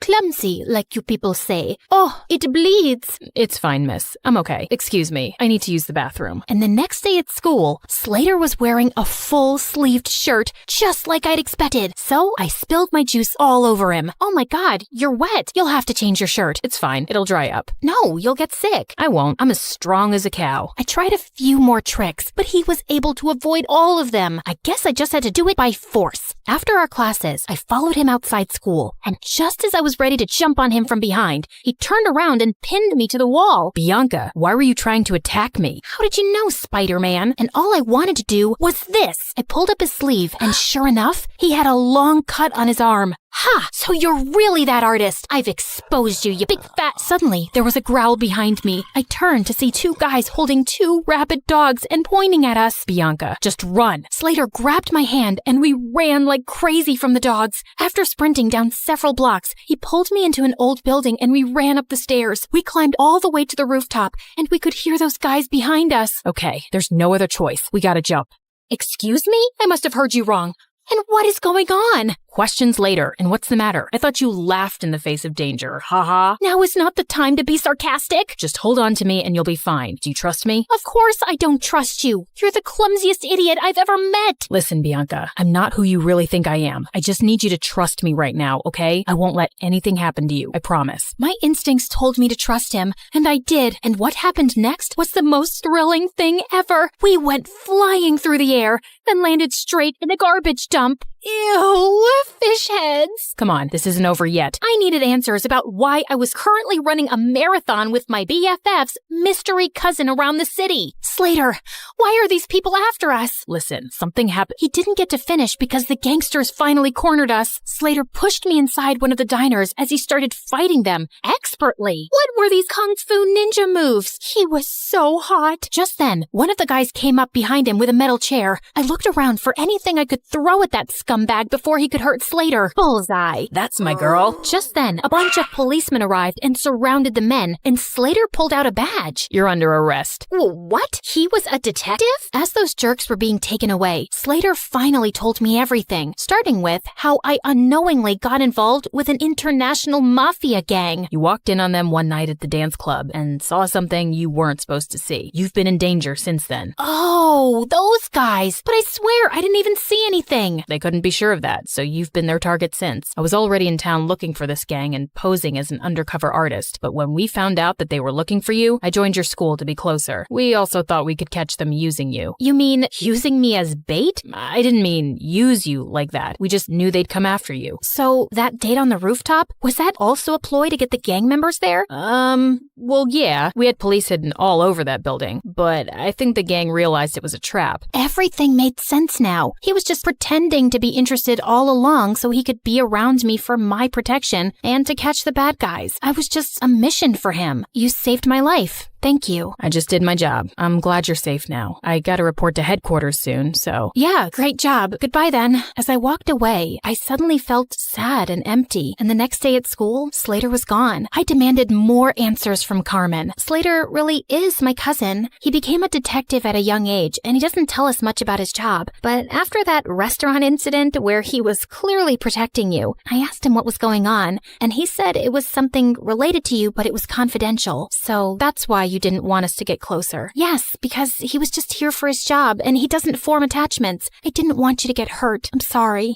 What for? I can see it in your eyes, Bianca. You're in love with him, but I don't think he can make you happy. Oh, please. I've told you, I'll never fall in love with anyone, if you say so. Over the next few days, I tried my best to get back to normal, but I couldn't get Slater out of my mind. Even Mom noticed something was up with me. Haven't seen any crazy headlines lately. No new adventures? Yeah, it's been kinda quiet, but I did make one stupid mistake, falling in love. Mom sat down beside me and then pulled me into an awkward hug. Sweetie, I know you've been affected by what your dad did, but don't close your heart off. Falling in love isn't stupid, and you'll find the right guy one day, and it'll be amazing. Trust me. Mom decided to take some time off work and we planned a vacation together, but just as I was leaving for the airport, I heard a loud crash from the main hall and saw Slater had pinned Travis to the ground. Slater? Travis? What are you both doing here? Bianca, my cream puff, I couldn't go on any longer without seeing you.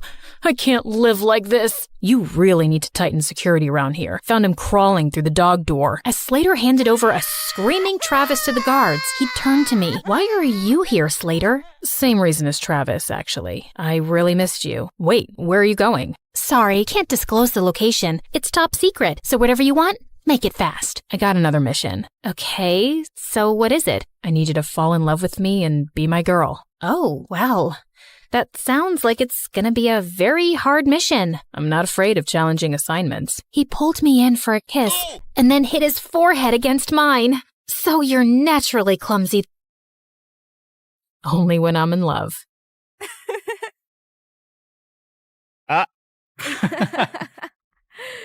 Hi, I'm Sunny, and I have a curse to live with. I'm too nice, and I can't say no. Whenever I try, I'm hit by a tsunami of guilt. I feel nauseous, my butt starts sweating, and I have to fix the situation. I just can't stand someone being displeased with me. I know what you're thinking. She's a people pleaser, a pushover. And of course, you're right, but it took me some time to realize that. But before I continue, like and subscribe. Sorry, it's not an order, it's just a request.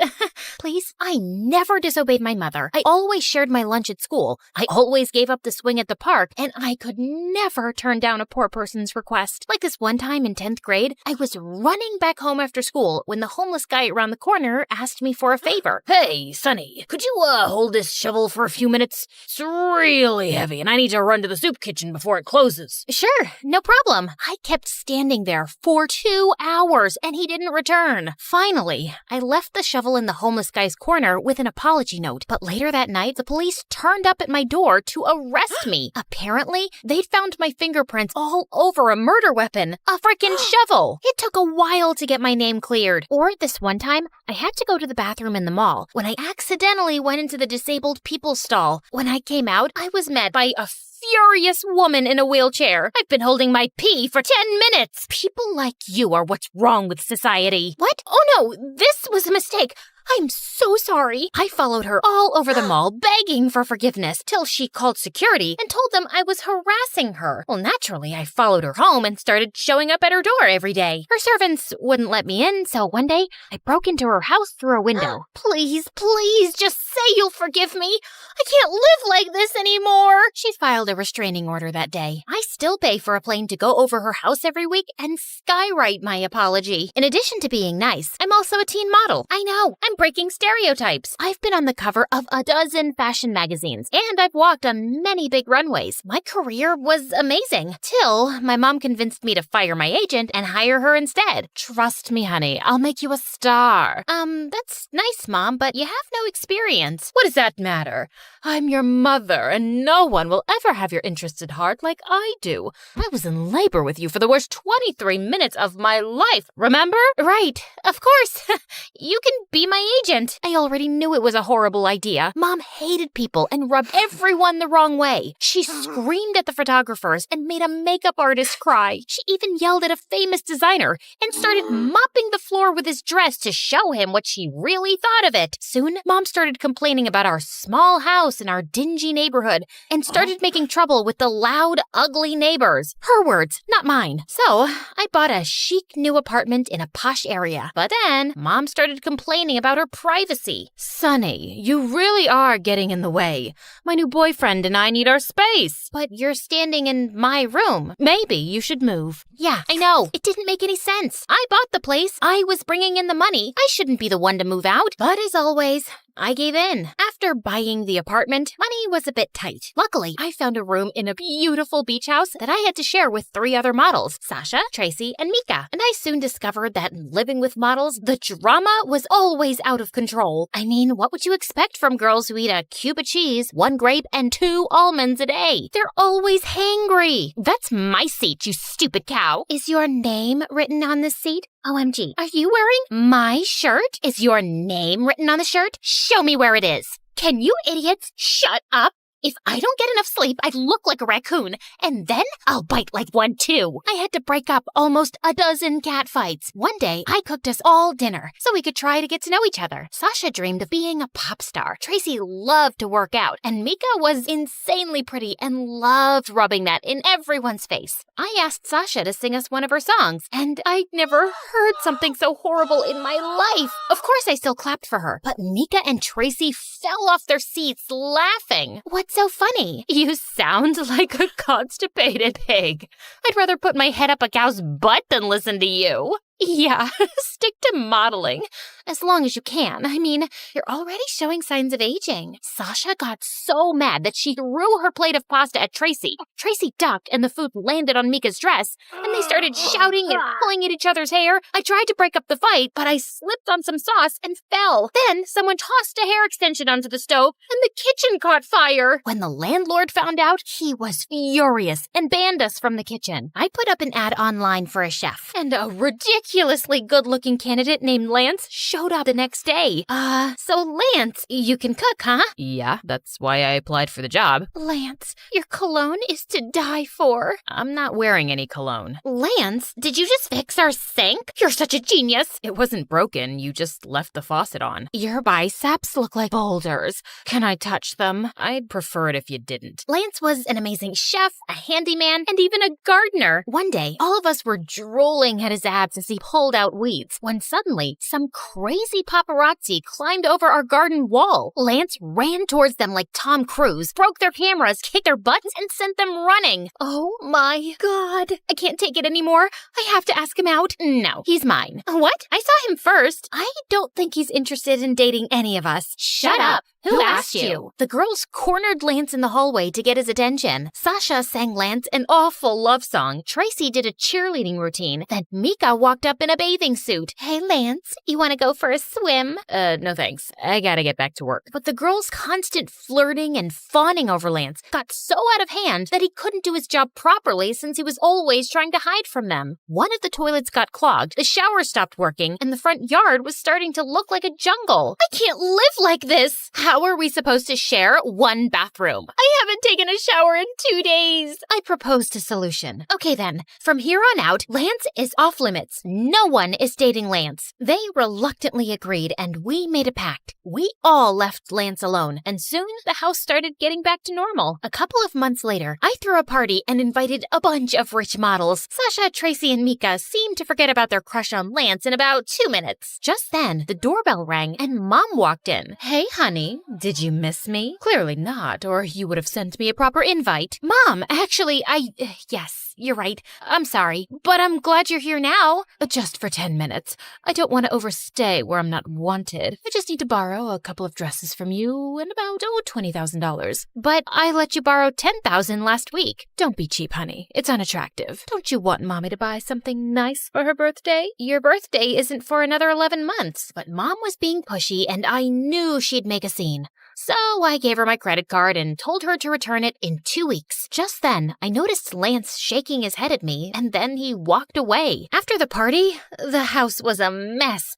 so I asked the girls to help me clean up. Sorry, I have plans with my new boyfriend. I'm allergic to dirt. I twisted my ankle. I'm gonna rest. Okay, no problem. Sleep tight. I was up well into the night still cleaning when Lance joined me and started to help. Why are you still here? You don't need to do this. I stayed back in case you girls needed me. I don't mind. As we were cleaning, I kept catching him looking at me strangely. Okay, I can't take it any longer. Why are you staring at me like I have 2 heads? You're not like the others. You're a misfit. Well, that's rude. No, it's a good thing. You're beautiful, but not self-absorbed. You're smart, and you seem like a really kind person. You think I'm beautiful? That's all you got from what I said? Lance gave me that strange look and went back to work. You're doing that thing with your face again. Did I do something to make you mad? Are you disappointed? Why do you care what I think? I don't know why. I just do. It's how I'm built. Want some advice? Just stop caring what others think and stop letting people push you around and use you. You deserve better. Excuse me? I am not so naive that... Really? Then how come you're the only one who's cleaning up after the party? And has your mom ever returned the money she keeps borrowing? That's none of your business. Okay. That was kinda rude. I'm sorry. Why are you always sorry? Also, would you like to go out with me sometime? What? After you just insulted me? No. I mean, I'm sorry to crush your feelings, and it feels nice to be asked out by someone like you, but no, sorry. I spent the rest of the night replaying my conversation with Lance, feeling angry. But as I cooled off, I couldn't help thinking that maybe he was right. I did a lot for Mom and the girls, and I couldn't remember the last time they did anything nice for me. The next day, I was watching my favorite MSA videos on the TV when the girls walked in, and Tracy just snatched the remote from me and changed the channel. I want to watch a movie. Sonny, please sit on the other sofa. No, Sonny, don't sit anywhere. You've got to drive me to the nail salon. Sonny, all my clothes are wrinkled. Iron them when you're back. Lance was right. I was a pushover, and I didn't like it. No. What do you mean, no? I won't take you to the beauty salon. I won't iron your clothes. And I was watching TV. All you do is use me, and you don't respect me. And that's not cool. Oh, also, I'm gonna go out with Lance, and you all have boyfriends, so I don't care if you're mad. I am breaking the pact. They were shocked, and so was I. I'd never yelled at anyone in my life, and it felt good. Later that day, the girls apologized for treating me badly and promised not to take advantage of me anymore. They even gave me their blessing to date Lance, and of course, I forgave them. Lance and I started dating soon, and we had such a good time together. He helped me stand up for myself more often and gain confidence. I even booked some modeling gigs without involving Mom, and I was doing great. One evening, Mom invited me to dinner at a fancy restaurant, and I decided to introduce Lance to her there. Break up with him, honey. That boy's a waste of time. I'm sitting right here. Mom, Lance is a nice guy, and he makes me happy. He's a loser. By the way, Lance, are you going to finish that cheesecake? Before I forget, Sonny, I need to borrow your credit card again to book a flight to Hawaii. So just give it to me after you've paid for this meal, okay? I felt a wave of rage sweep through me. No! What's that sound you just made? I've never heard it from your mouth before. Hear it now, loud and clear. No, no, no, no, and sayonara. Oh, one last thing. You're fired. I snapped my credit card in half, grabbed Lance's hand, and stormed out of there. I'm sorry about my mom. She shouldn't have treated you that way. Don't worry about it. I'm so proud of you for standing up to her. Lance was such a supportive boyfriend, but Mom got more conniving by the minute. She started sending me dozens of texts begging me for money, and it got harder to ignore her each day. One night, Lance caught me sneaking out of the house. Where are you going? For a jog. At midnight? Fine, I admit it. I can't help myself. It's a curse. I know my mom's using me, but I can't sleep at night since I refused her money. There's no hope for me. I'm doomed. Leave now and save yourself. I started crying like a baby, and Lance pulled me into a hug. Maybe you should try giving money to a good cause, Sonny, to people who really need your help. I thought that was a great idea. The next day, Lance introduced me to his cousin Nancy, who owned a nonprofit to feed hungry kids. I was so excited to help that I wrote Nancy a big fat check. Sonny, that's a lot of money. Maybe you should think about this. No, I insist. A couple of weeks later, I donated double the amount, and the month after, I tripled it.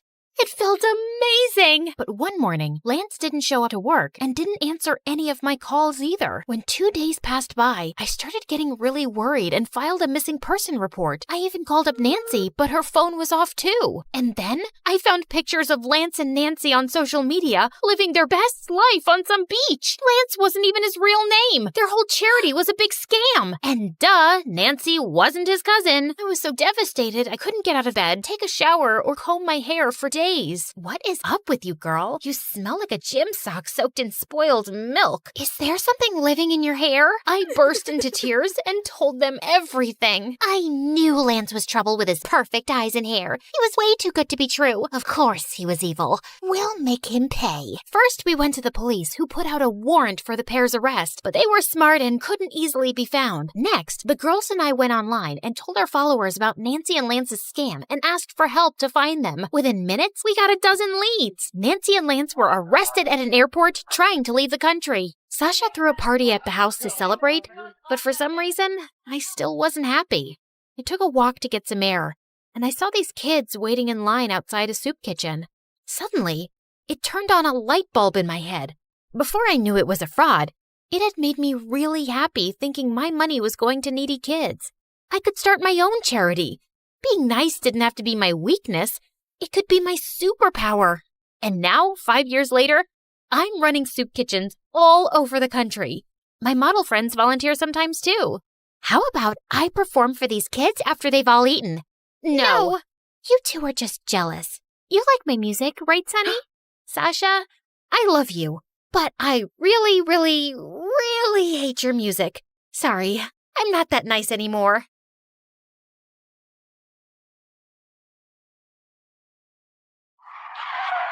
I zoomed past other cars, my foot hitting the accelerator at every turn, as my friend Vanessa screamed for her life. Just then, I saw this police car tailing us and pulled to the side. Just do as I say, okay? Like I have a choice. Shut it. Oh, hey, officer. Was I going too fast? May I see your license, please? Oh, sure, Officer Cutie. It's Curie. Oopsie, my bad. You know, I had this dream last night that I was stopped by a policeman, and we went to this cute place by the ocean and shared a cold latte, since it's so hot these days. I mean, talk about global warming. You think it's getting hot in here? I think it is. What do you think, Vanessa? I think you should shut up. I think so too. Now please step out of the car. Really? None of my flirting worked, huh? Then I guess I have no choice but to do this. And I stepped on the gas and sped the car away. Hi, everyone. I'm Sage, and I'm about to tell you how I messed up my life. But before we get into that, please like and subscribe to MSA. I lived with my single mother and my twin sister Zoe in a small apartment in downtown New York. We didn't know anything about Dad, except that he was a loser who turned his back on Mom and left her totally heartbroken.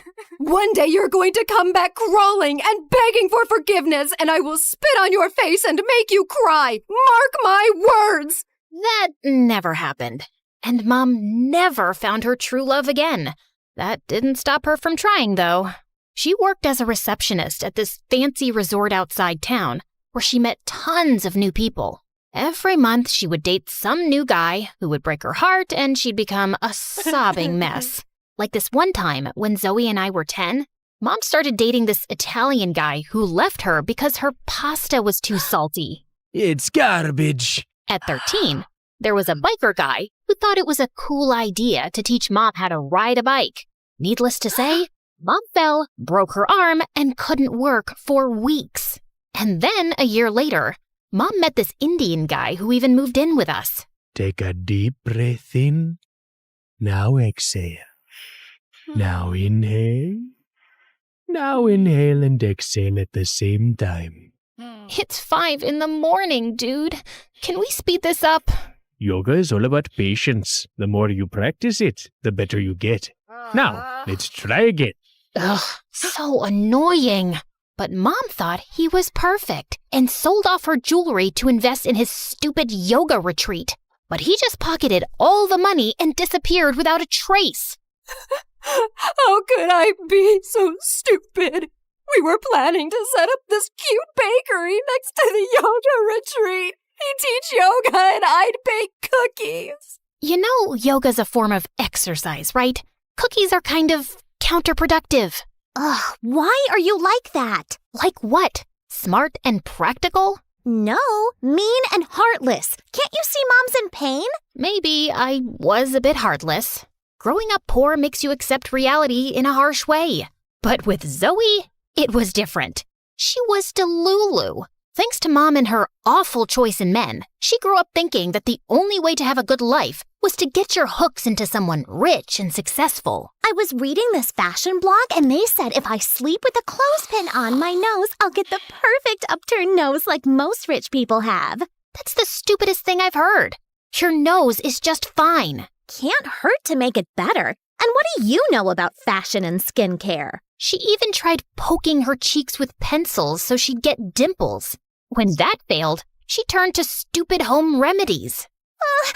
It's just getting worse before it gets better, right? What do I know about fashion and skincare? So, yeah, Zoe and I were poles apart, and Mom was always weird. And things just got worse when we turned 18. Mom met some guy at her resort, fell in love, and a week later they got married and moved to Spain.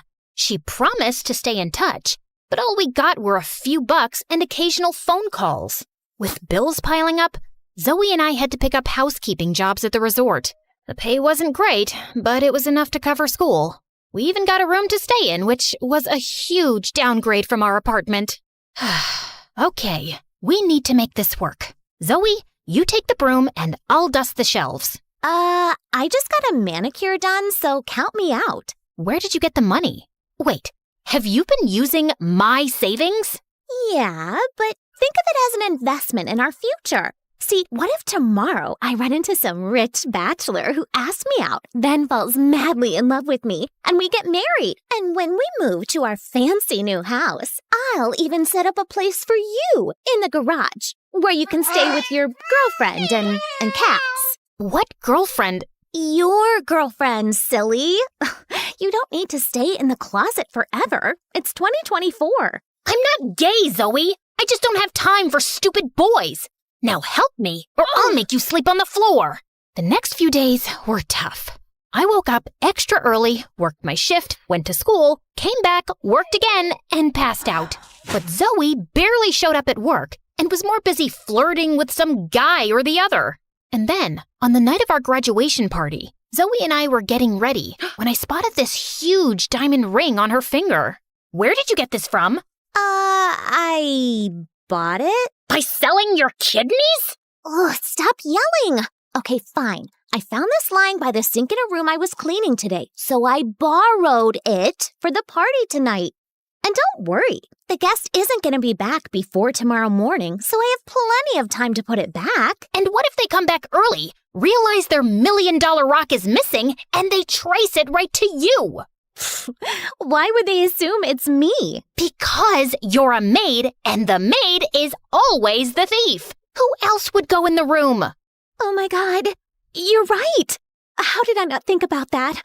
Oh, they'll catch me and throw me in jail.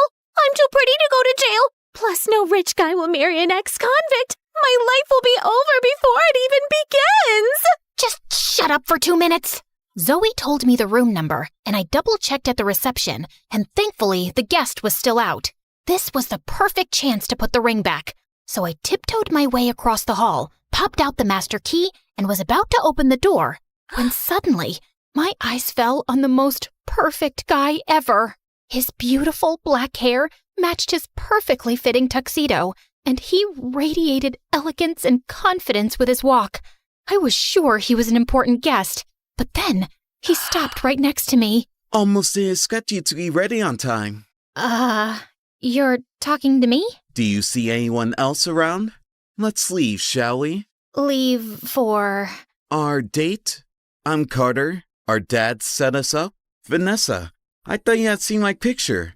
I went to see yours, but you're not on social media, and your dad said you hate getting photographed. But I have your room number, 709, so it's gotta be you. Unless you lurk around other people's rooms for some reason. No! Why would I do that? Of course it's me. I am she, Vanessa. And yes, of course, I've seen your picture, but you have one of those faces that isn't very memorable. A complete lie. Okay, we have a reservation at the pier. I don't want to lose the table. So let's go? I smiled weakly as Carter led me to his chauffeur-driven car. Had I just panicked and ended up on someone else's blind date? At one of the fanciest French restaurants in town? I quickly texted Zoe to go to the graduation party without me as we were led to our table. I was overwhelmed by the freaking number of forks on the table, and I couldn't understand anything on the menu. I just let Carter order for me, and we made awkward small talk and then fell silent. Good Lord, I'd never imagined a date with a gorgeous guy could be this painful. So, Vanessa's a lovely name. Yeah, I guess. I've never met a Vanessa. Except myself. I'm actually named after Venice. Do you like Venice? It's nice, yes, but I like Spain more. I travel a lot, actually. It's my way of taking a break. Break from what? You know, endless meetings, parties, interviews where I get asked a lot of dumb questions like what do I eat in a day, how much do I work out, how many girlfriends do I have, etc., etc. And I have to answer all that to keep up a certain image, of course. But this life can be very exhausting. You know what I mean? Frankly, no. You sound like you don't appreciate how lucky you are. What do you mean? I mean, look at that waiter, for example. He works his butt off every day trying to make just enough for his rent. You think his life is easy? But he still smiles and serves you. Isn't that exhausting? Maybe, but that's what he gets paid for. It's his job. So he's not allowed to be tired because he works for a wage? But you, riding around in chauffeur-driven cars, living in fancy houses, dining in the best restaurants, you can be tired because you have to attend a few meetings and answer a few questions. Don't you think that's a bit hypocritical? I hadn't really thought about that. Then maybe you should. Anyway, I gotta go. But you haven't even touched your food. I'm not hungry anymore. And I just left without another word and hailed a cab back to the resort. When I got there, I realized that I still had the ring on me. So I decided to give my luck a second chance and tiptoed my way to Vanessa's room, carefully avoiding all the cameras. I swiped the key, gently turned the knob, and walked in, when suddenly someone jumped on me and pinned me to the ground. Who are you? And why did you just sneak into my room? And why are you wearing my ring? Speak up! I will, if you just get off me. Thankfully, Vanessa agreed to listen, and I spilled everything about the ring, Carter, and the blind date. I thought she'd call security immediately, but instead she burst out laughing. Do you have any idea how much I tried to get out of that date? Phew, you did me a huge favor. Does that mean you won't be pressing charges? That depends. You see, I moved to France with my grandma at 5 because my dad wanted to marry a kid-hating bimbo. But now she's left him, so he wants me to come back home. Problem is, I don't want to. I have my whole life in France, including my boyfriend Jean-Pierre. And Dad hates him. He wants me to date Carter or he'll cut me off. And since Carter thinks you're Vanessa, you'll just have to date him in my place. Wow, you rich folks are complicated. And I can't do that because it's stupid and I'm pretty sure that guy hates me. Really? Then why did he send me a text asking to meet him again? Listen, just make this Carter guy go away. What if I say no? Then your sister will rot in jail and you will lose this job. But what about my work? I'll pay you. Does $500,000 sound good? Sounds great. Vanessa and I shook on it, and that night I couldn't sleep a wink thinking about how this money could change everything for me and Zoe. But I was pretty nervous about fooling some rich, powerful guy. I wanted to share my doubts with Zoe, but I knew she was a tattletale, so I kept quiet. And the next morning, Vanessa woke me up at 6 and told me that Carter was on his way to take me to a derby match. Is there a reason why I'm dressed like Mary Poppins' cousin? I get that you want him to hate me, but this dress makes me hate me. The idea is to make you look undateable, and this dress is perfect for that. Now remember, make this the worst day of Carter's life. He should be calling my dad and telling him that I'm a monster. Now go make me proud. I left the hotel and greeted Carter at the gate, half expecting him to say something about my dress, but he just smiled and complimented me. Was he blind? Sorry. I think we got off on the wrong foot last night. Can we do this in the car, please? The heat is making me dizzy. Sure. For the rest of the ride, Carter kept trying to talk to me, but I just pretended to be busy on my phone. Soon after, we reached the derby stands and were about to take our seats when I put my plan into motion. Carter! Can you get me something to drink? I'm parched. But the race is about to start. You're right. I'll just go and get it myself. No, wait. I'll get it. Oh, thanks. Carter pushed through the crowd and came back with a massive cup of soda. I took one look at it and screamed, "It has no ice! I want ice!"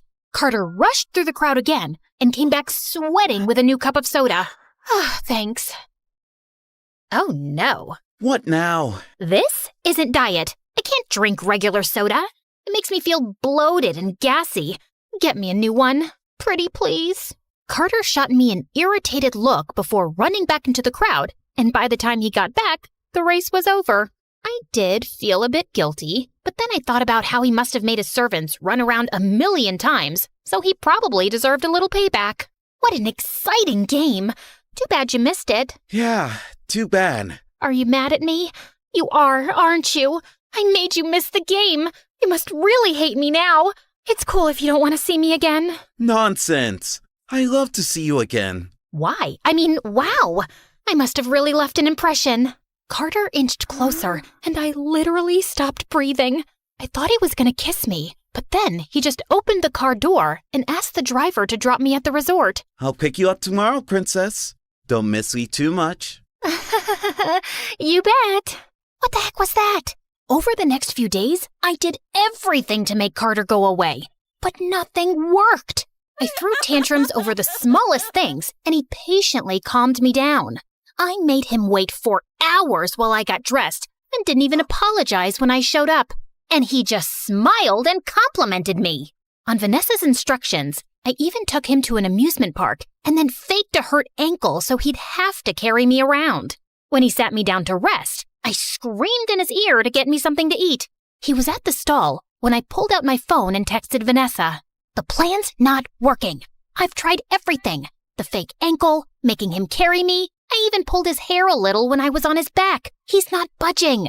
Just as I hit send, I looked down and froze.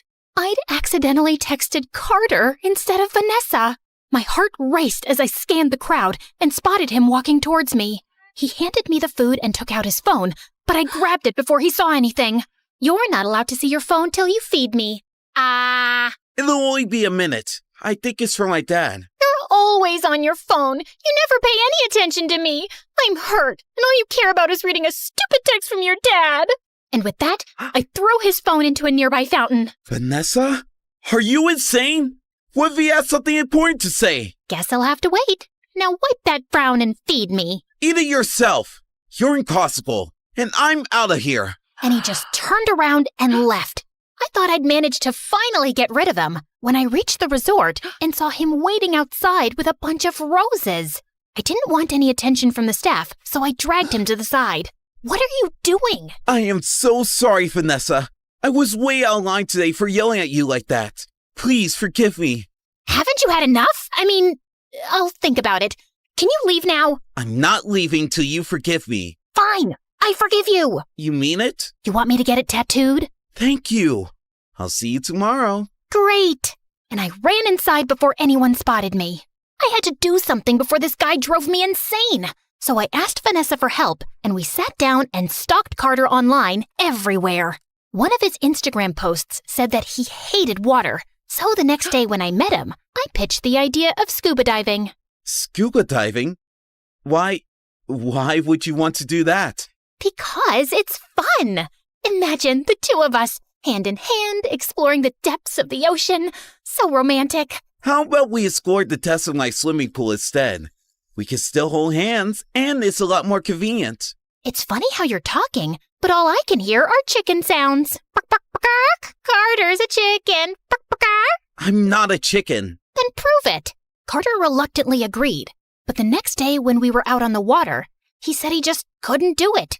As we stood there with me trying to persuade him, the boat suddenly lurched forward and we both fell into the water. See? It's not so deep and scary, is it?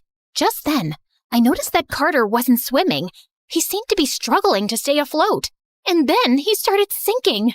I quickly swam to him and helped him back onto the boat, but he'd passed out. I shook him, gave him CPR, and was about to give him mouth to mouth when he opened his eyes and coughed up water. Oh my God, you're okay. Wait, were you about to kiss me? I can like that down. This isn't funny. Tell me about it. I'm the one who nearly drowned. You didn't tell me you don't know how to swim. I know how to swim. I just panicked because we're in the middle of the ocean. I told you I couldn't do it. I'm so sorry, Carter. You should be. Now, where were we? Yeah, I had my eyes closed and you're about to kiss me? Shut up. Once we were back on the main shore, we went to a cute diner and ordered burgers. Carter spotted a jukebox and played some of his favorite songs, but when I played mine, he fell silent. You don't like this song? No, I love it. It reminds me of my mom. She used to hum this to me whenever I was feeling low. I know I never say this, but I really miss her. I miss my mom too. Guess we're not that different, huh? You're way better than I'll ever be. Carter pulled me close, and as we swayed to the music, I realized he'd never looked so perfect. Under that spoiled exterior was a boy who missed his mom, and all he needed was someone to talk to. I wanted to be that person for him, but I also knew it wasn't going to last forever. So I just melted into his arms and decided not to think about it. That was until I reached my room and reality slapped me in the face. Care to explain why you have such an expensive dress in your closet? It's not mine. I borrowed it from someone at work. Uh-huh. Then why'd you hide it in your secret spot in the closet? You went through my secret spot? That's abominable. Who uses words like that? Also, I don't know what it means. And you've been acting really weird these days. Just last week I saw you sneaking into the room late at night. Where were you? I went out for a walk, Mom. Now, if you're done interrogating me, I've had a very long day. Obviously, that didn't stop Zoe from snooping around, and with time, she only got more suspicious. I had to put an end to everything soon, so I thought I'd go and talk to Vanessa. But her boyfriend was visiting, and she was always busy with him. And I decided to wait. But then one day during a date, Carter told me he wanted me to meet his dad. Why? I mean, don't you think we're moving too fast? We barely know each other. I don't know about you, but I think I know you pretty well. Really? Like what? Like I know you're pretty, you have the most gorgeous smile in the world, and that you play with your hair when you're nervous. And when you're thinking too hard, you make a weird face. Something like this? Stop it. Listen, please just come. It'll mean the world to me. Oh, and I have something for you. This necklace belonged to my mom, and it'll look beautiful on you. I don't think I can take this. I insist. Carter gently put the necklace around my neck, and I felt a million butterflies in my stomach. The entire ride home, I couldn't stop thinking about how I was deceiving him. I gulped down my tears as I kissed him goodnight, and then I barged into Vanessa's room. Carter wants me to meet his dad. And? What do you mean? His dad will spot my lie in a second. No, he won't. I've never met him. And even if I did, rich people have the memory of a goldfish. There's no chance he'd remember me. That's not the point. If Carter wants me to meet his dad, that means he's serious about me.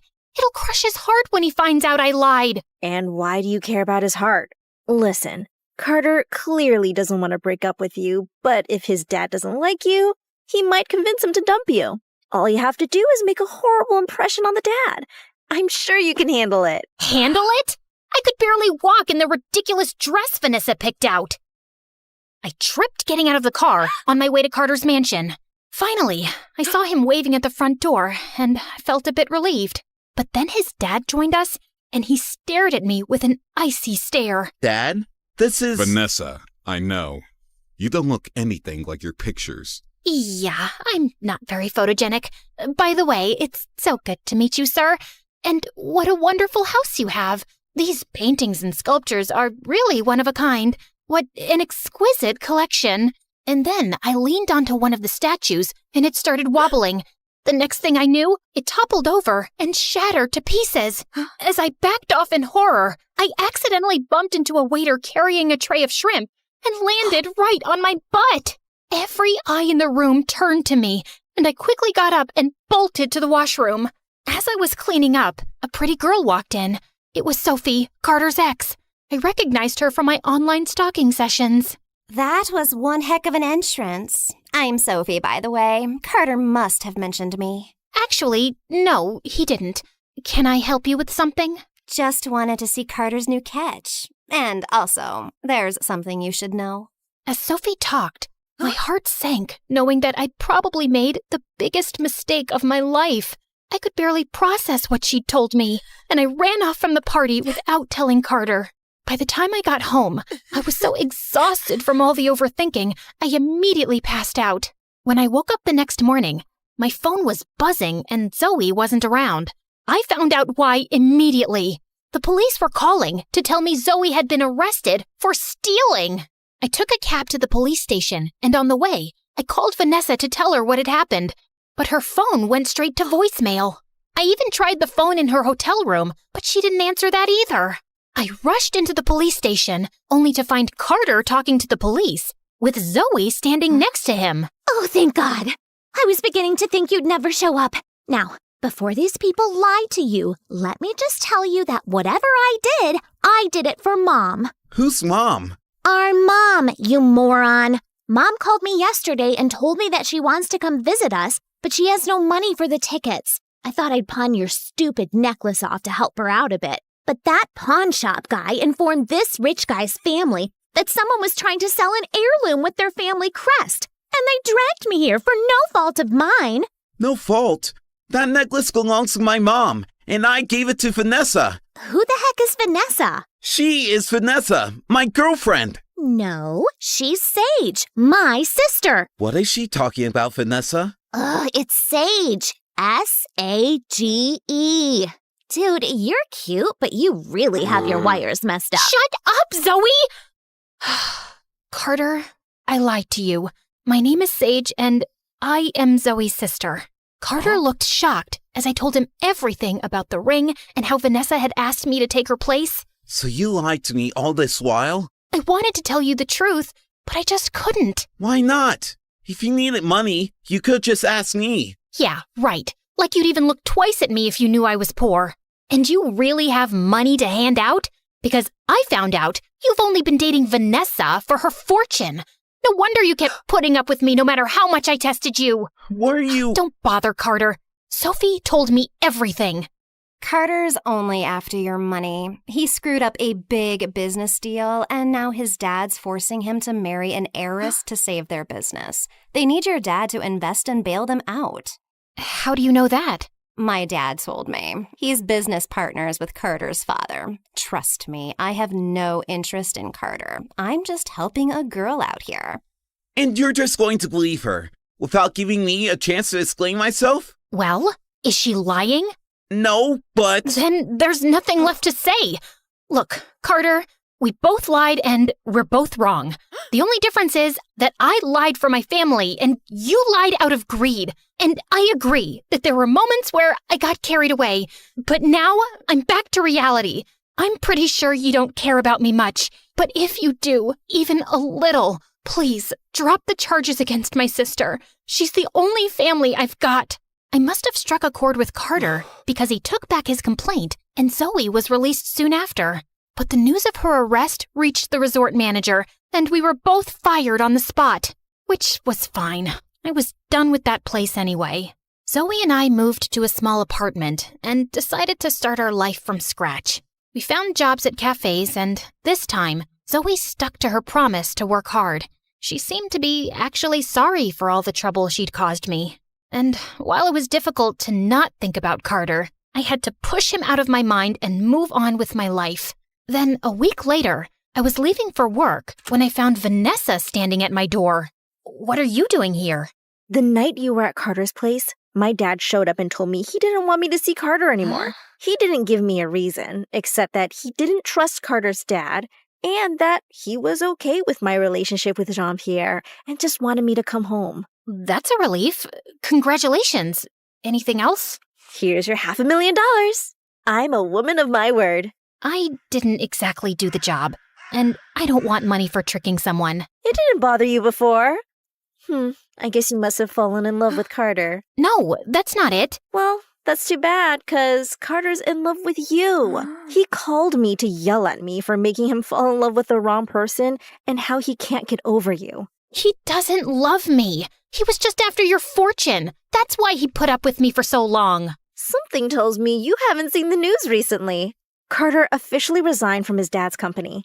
I think his dad forced him to be with me just for money, and he was under a lot of pressure, so he agreed, but it looks like he doesn't care that much about money now. Oh, he also announced he's taking care of the student loans of waiters working in 20 restaurants in this town. I don't know what that's about. I don't believe it. Vanessa showed me the news article, and I was shocked. Oh God, Carter really loves me?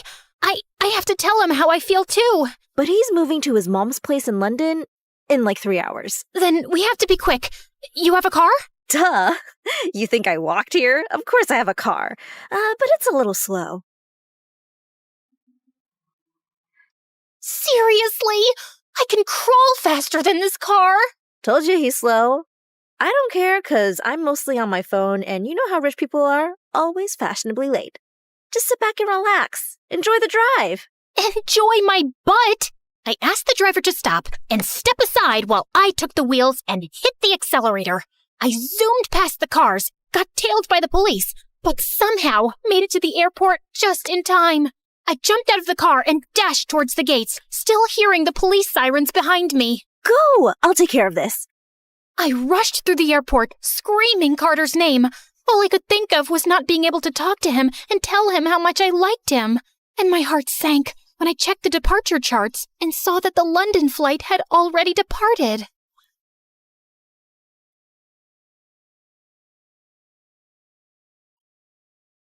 Hi. I met Vanessa. I can't believe you gave up everything and you're poor now. Well, I'm still not poor. Let's just say I have to share my helicopter with other people. And where are we going? Wherever you say.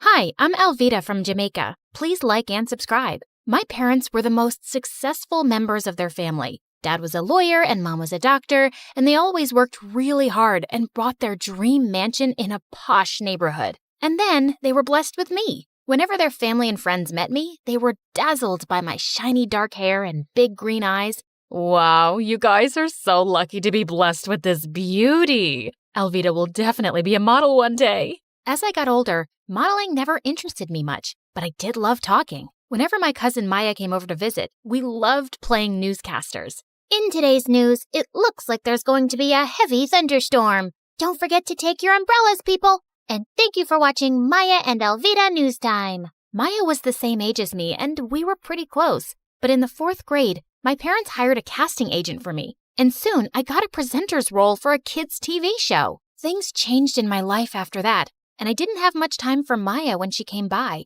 You want to go roller skating today?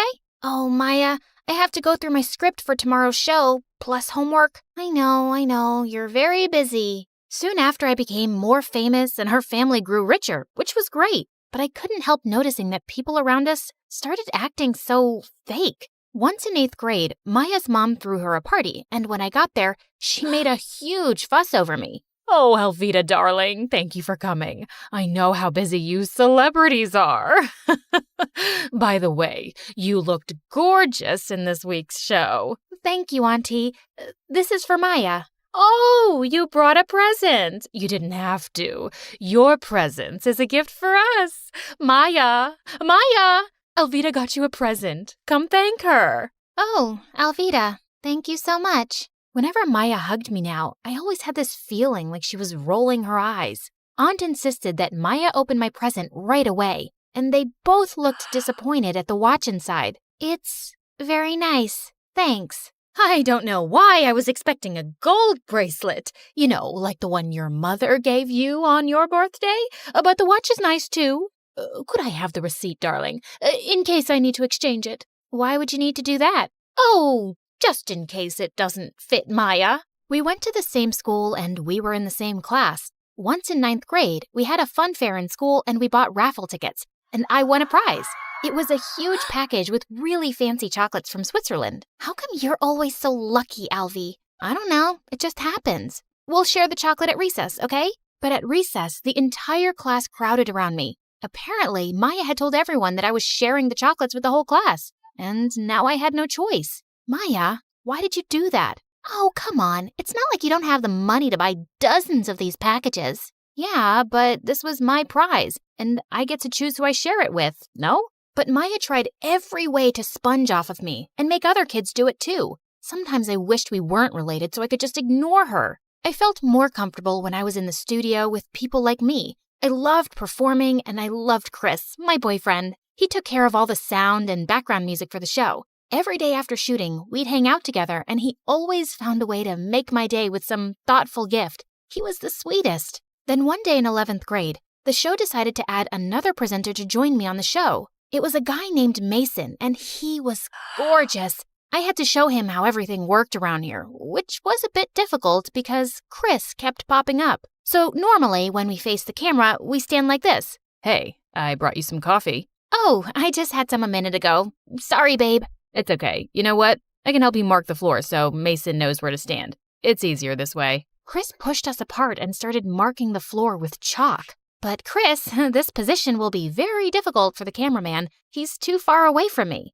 Don't worry about that. They'll manage. I'm Mason. And you are? Oh, I'm Chris. I work here too. I'm Alvita's boyfriend. We love each other a lot. Chris just turned into an insecure maniac after Mason joined us, even though Mason showed no signs of liking me. But we had to spend a lot of time rehearsing lines together, which seemed to really bother Chris. One time we were about to go on air when suddenly Chris walked onto the set wearing a ridiculous heart costume and playing the violin. He then bent down on one knee and proposed. Marry me, Alvita. Chris, I'm still a teenager. You can't be serious. Yes, I am. You just have to say yes now. We can get married later. No, can you please stop this? You're really embarrassing me. Chris stormed off and he didn't speak to me for 2 days. But soon after, I decided to talk to him. And when I went to his office, he was trying on a blonde wig. Chris, what are you doing? Just checking if blonde hair will suit me. Is it because Mason is blonde? No,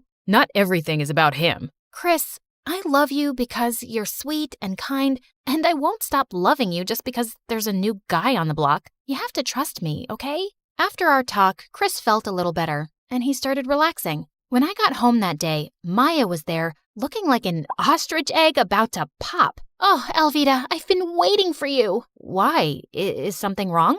Yes, I'm in trouble, girl. I watched your show, and I immediately fell in love with your co-host. Please introduce me, please, please, please. I can't do that. It's against studio policy for me to introduce desperate fans to our cast. But I'm your cousin, not some weirdo stalker. Come on, Alvida, please. Can't you do this little thing for me? Alvida wouldn't stop begging, so the next day after school, I took her to the studio. And she was so embarrassing. She was flirting with everyone, even the director.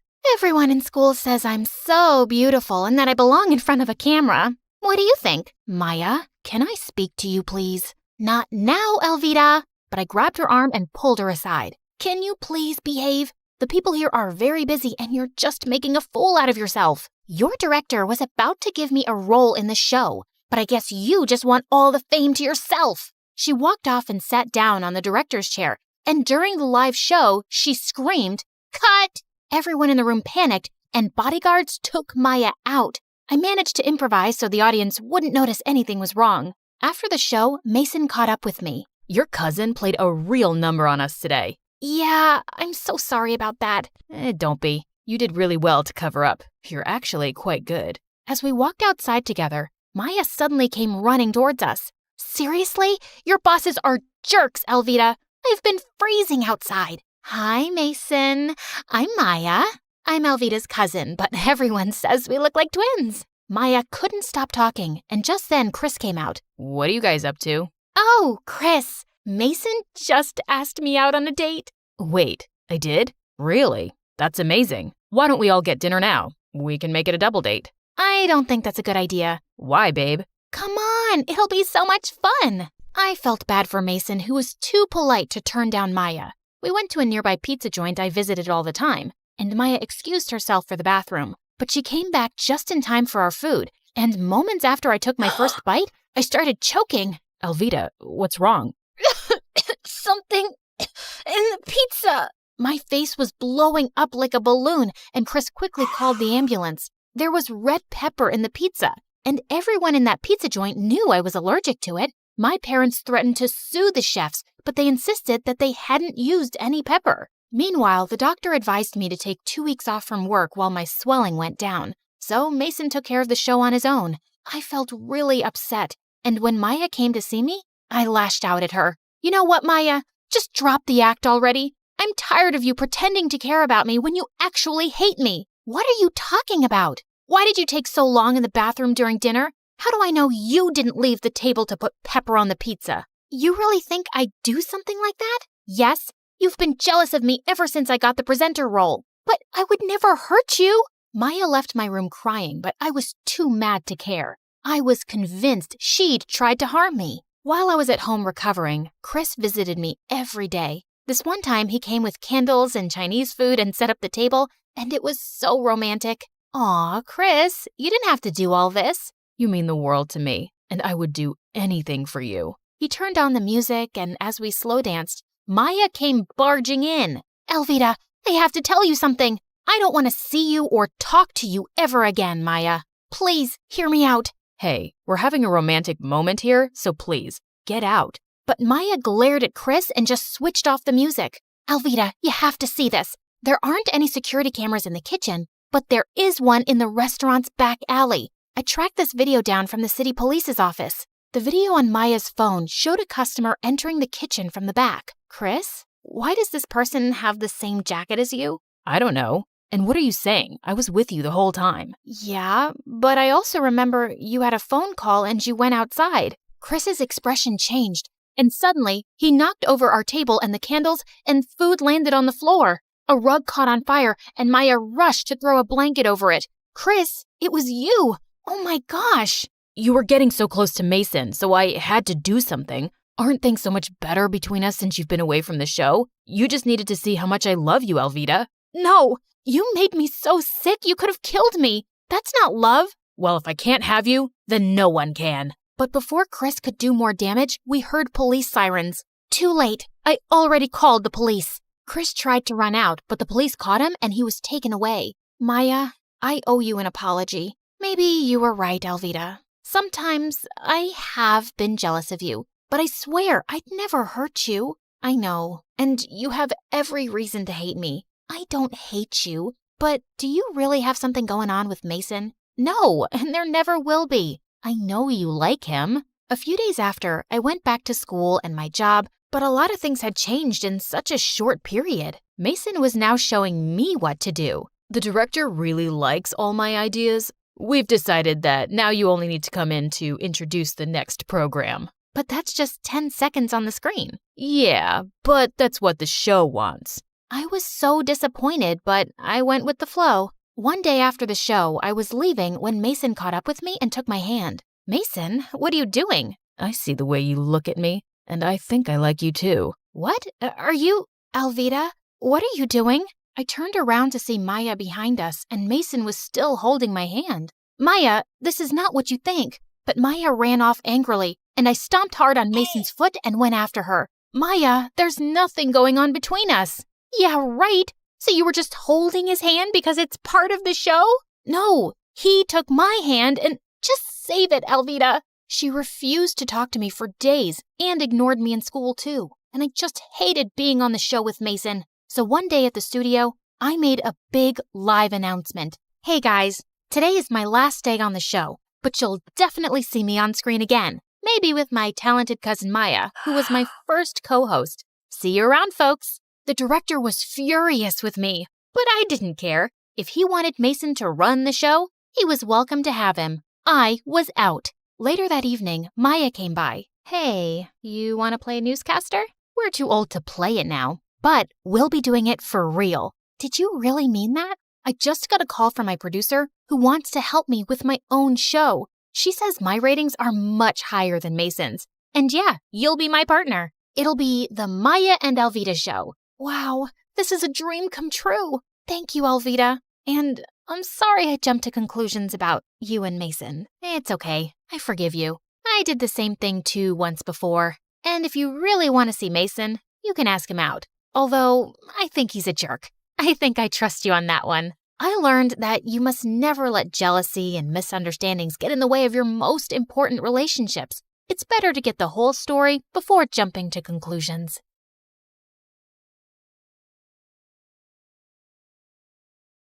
Hi, I'm Leah from Indiana. Before I continue, please hit like and subscribe. Since I was a baby, I was meant to be a dancer. I could dance before I could even walk. I would do the cha-cha while cleaning my room, and bust a move while brushing my teeth, and of course, I was shaking it all the way to and from school. People smiled and laughed when they saw me, but I never cared. When I was 10, I would watch my friends head off to dance class after school. It would tear me up inside to see them living my dream. I came home one day as my mom was finishing her makeup. Mom, can I please go to dance class? All my friends are going. You're not going. You have no idea how much that class costs. There was no other parent to ask at that time. Just me and Mom and whoever she was dating that week. But Mommy, please. I swear, I'll do your laundry and chores, and when I make money from ballet, you'll get makeup from Sephora. I'll take you shopping, whatever you want. Pretty please. This means everything in the world to me. We'll see if that ever happens. Right now, I don't have time for this. I'm going to be late. The answer is no, and that's final. She left me alone in the cold house while she sped off in Ted or Fred's Ferrari to some fancy dinner. For me, another night of instant noodles. I felt devastated with how my life was going, just dreaming about my dream of dancing. But then I turned 12. I was alone, like always, and before I could blow out my candle on my plain cupcake, it flickered out. Oh no, there's still so much to wish for. I was about to leave for school when Mom barged in. Hold on, Leah. You have Mail. My mom handed me a card with my name and address on it. Who's it from, Mommy? To Leah from Aunt Lucy. Who's Aunt Lucy? I haven't spoken to her in years. I don't talk to that side of the family. She gave me a ticket. Mom snatched it immediately from my hand. That's not a ticket. It's a check for $10 million. My mom went crazy. It was like she stepped into a Louis Vuitton fever dream. I didn't even know she was that loaded. I could do so much with this. I could buy a Gucci dress, an MK bag, and a diamond set. And I can't wait to see the look on Mary's face. She'll be fuming. And oh, that Tony who dumped me, he'll come crawling back like a puppy, begging me to take him back. I didn't remember the last time my mom looked so happy. She showered me with hugs and kisses, even making me twirl around like a ballerina. I had so much to ask Aunt Lucy, but Mom said she didn't have her number or anything. And when I turned 14, Mom decided to move. So we packed up everything and headed to New York City.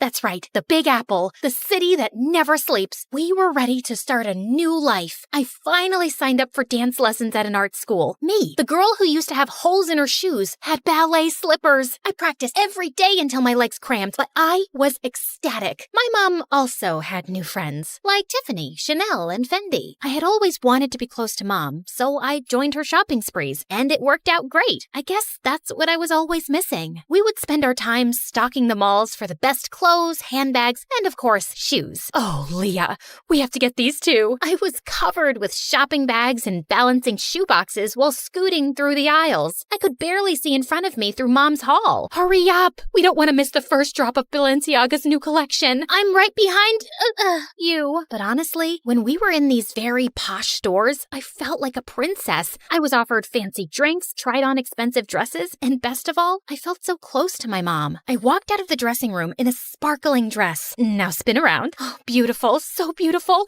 We'll take it. I looked at myself in the mirror. I could barely recognize myself, but maybe this is who I was supposed to be. I carefully teetered in the heels my mom had picked out for me, but crashed into the mirror. Do you think we could look at some flats? While I spent so much time with my mom, I might have been distracted from my dancing. My dance teacher seemed to be losing patience with me. Okay, Leah, you're up next. Saute. I smiled nervously at my dance teacher, attempting to jump, but fumbled the landing. The other students giggled at me. Have you been practicing? Yes, of course. I lied. What time did I have to practice? School was out at 3. I told my mom I would be at Bloomingdale's by 4. I mean, it was so unreasonable. Besides, I never looked more like a ballerina. The clothes, the hair, the shoes, the makeup. I was the definition of what a ballerina looked like. It wasn't my problem if my teachers couldn't see it. By the time I was 16, me and my mom had our routine down. Shopping, dining, and dining. Mom had friends she'd visit while I was in school, and we'd chat about them over dinner. And you wouldn't believe her hair. It's turned this terrible orange color. And her roots,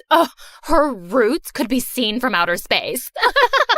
Honestly, Leah, I'm beginning to think you're my only real friend. She loved me. My mom loved me. Just then, 2 men walked into the restaurant and surrounded us with serious faces. Jeannie Roberts?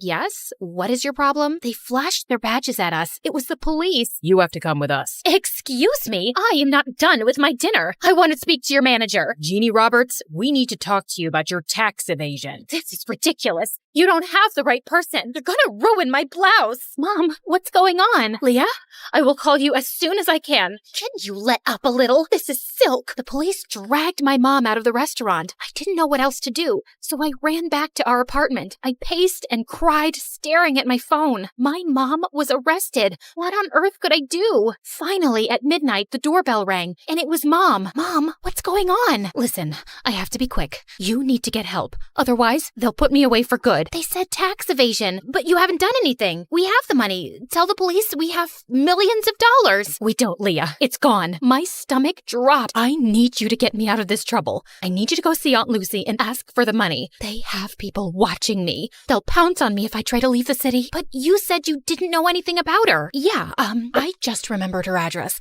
Go to her and get the money so I can get out of here. I had no other choice. It was just me alone, and I had to save my mom. I hopped on the first train I could find. There were 1,000,000 people on the subway, and I squeezed my way through the crowd. The train car jerked, and the guy's soda splashed all over my face. He glared at me. Hey, watch it. But he splashed me. Finally, I arrived at my aunt's house and knocked on the door. Her house towered over me with dozens of closed shutters and fading awnings. I'm not interested in buying anything. I'm not selling anything. I'm Leah. Are you Lucy? I'm looking for my great aunt Lucy. Leah? I ran to her and opened my arms for a much-needed hug, but I was taken aback when Aunt Lucy sidestepped me like she was avoiding a bug. Do you know you look very sticky? I know. I took the subway here. My mom asked for your help. You helped us before, and we appreciate it, so I didn't help you. Well, with the money you graciously gave us, you helped us a ton. That was your father's last investment. I was instructed to cash it out and send it to his next of kin. That's you. My dad? I can only recall bits and pieces of him. I know. You're not missing out. So, Jeannie's in trouble. You want something from me? Why should I bother? We're family, aren't we? I always disliked your mother. Spoiled, selfish, and vain. Does the apple fall far from the tree? You look just like her. But I didn't look like myself. She wanted me to leave, but I couldn't. She was my only hope. I kept pestering and pleading with her for days,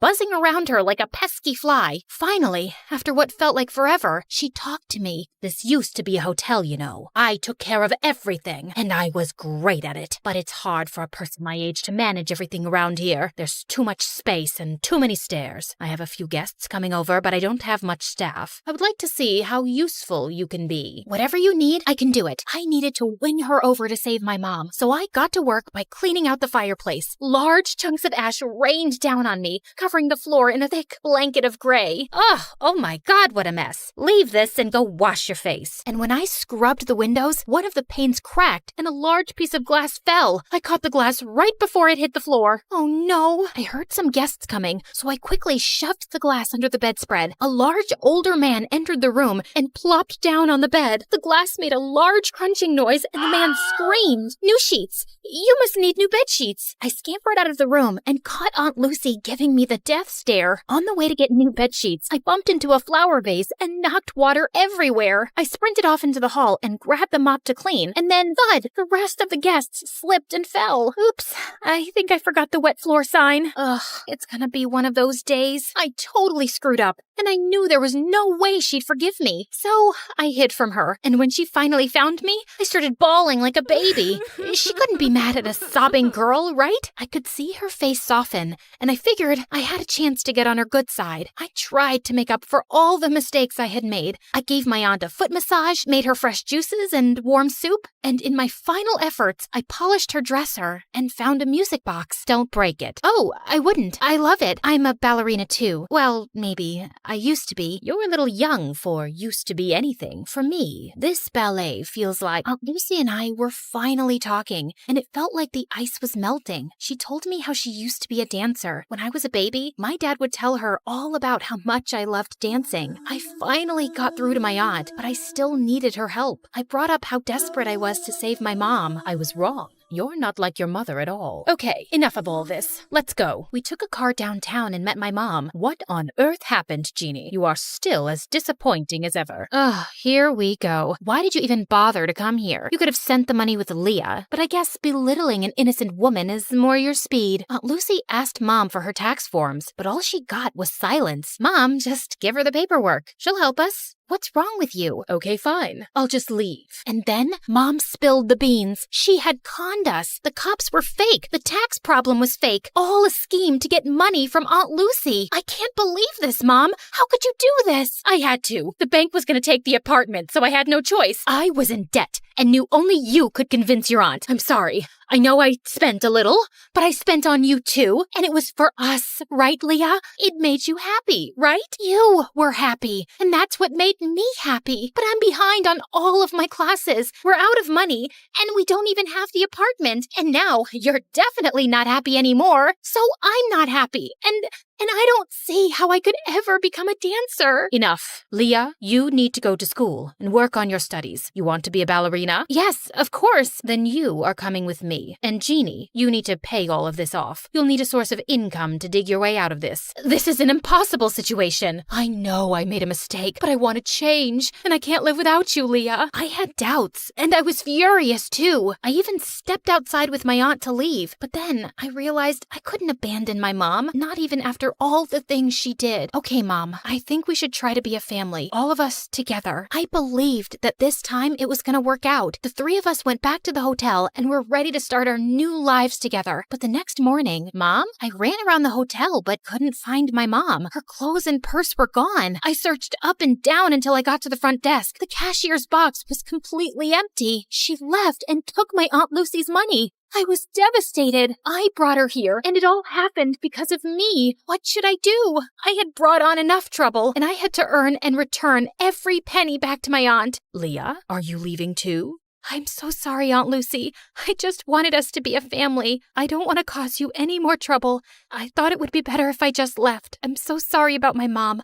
I wanted to believe that she would be different, but she wasn't. Just the same horrible, selfish woman. Leah, you don't have to go. It's not your fault. We're family. Sometimes the family you're given isn't the family you end up with, and that is okay. Really? Really. I love you. And I do have some good news. I made a few phone calls, and you have an audition next week. Oh, thank you. I love you too, Aunt Lucy.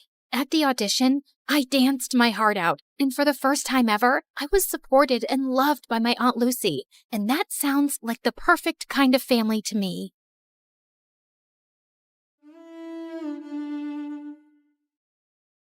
Just as I got up, I found myself facing Eric.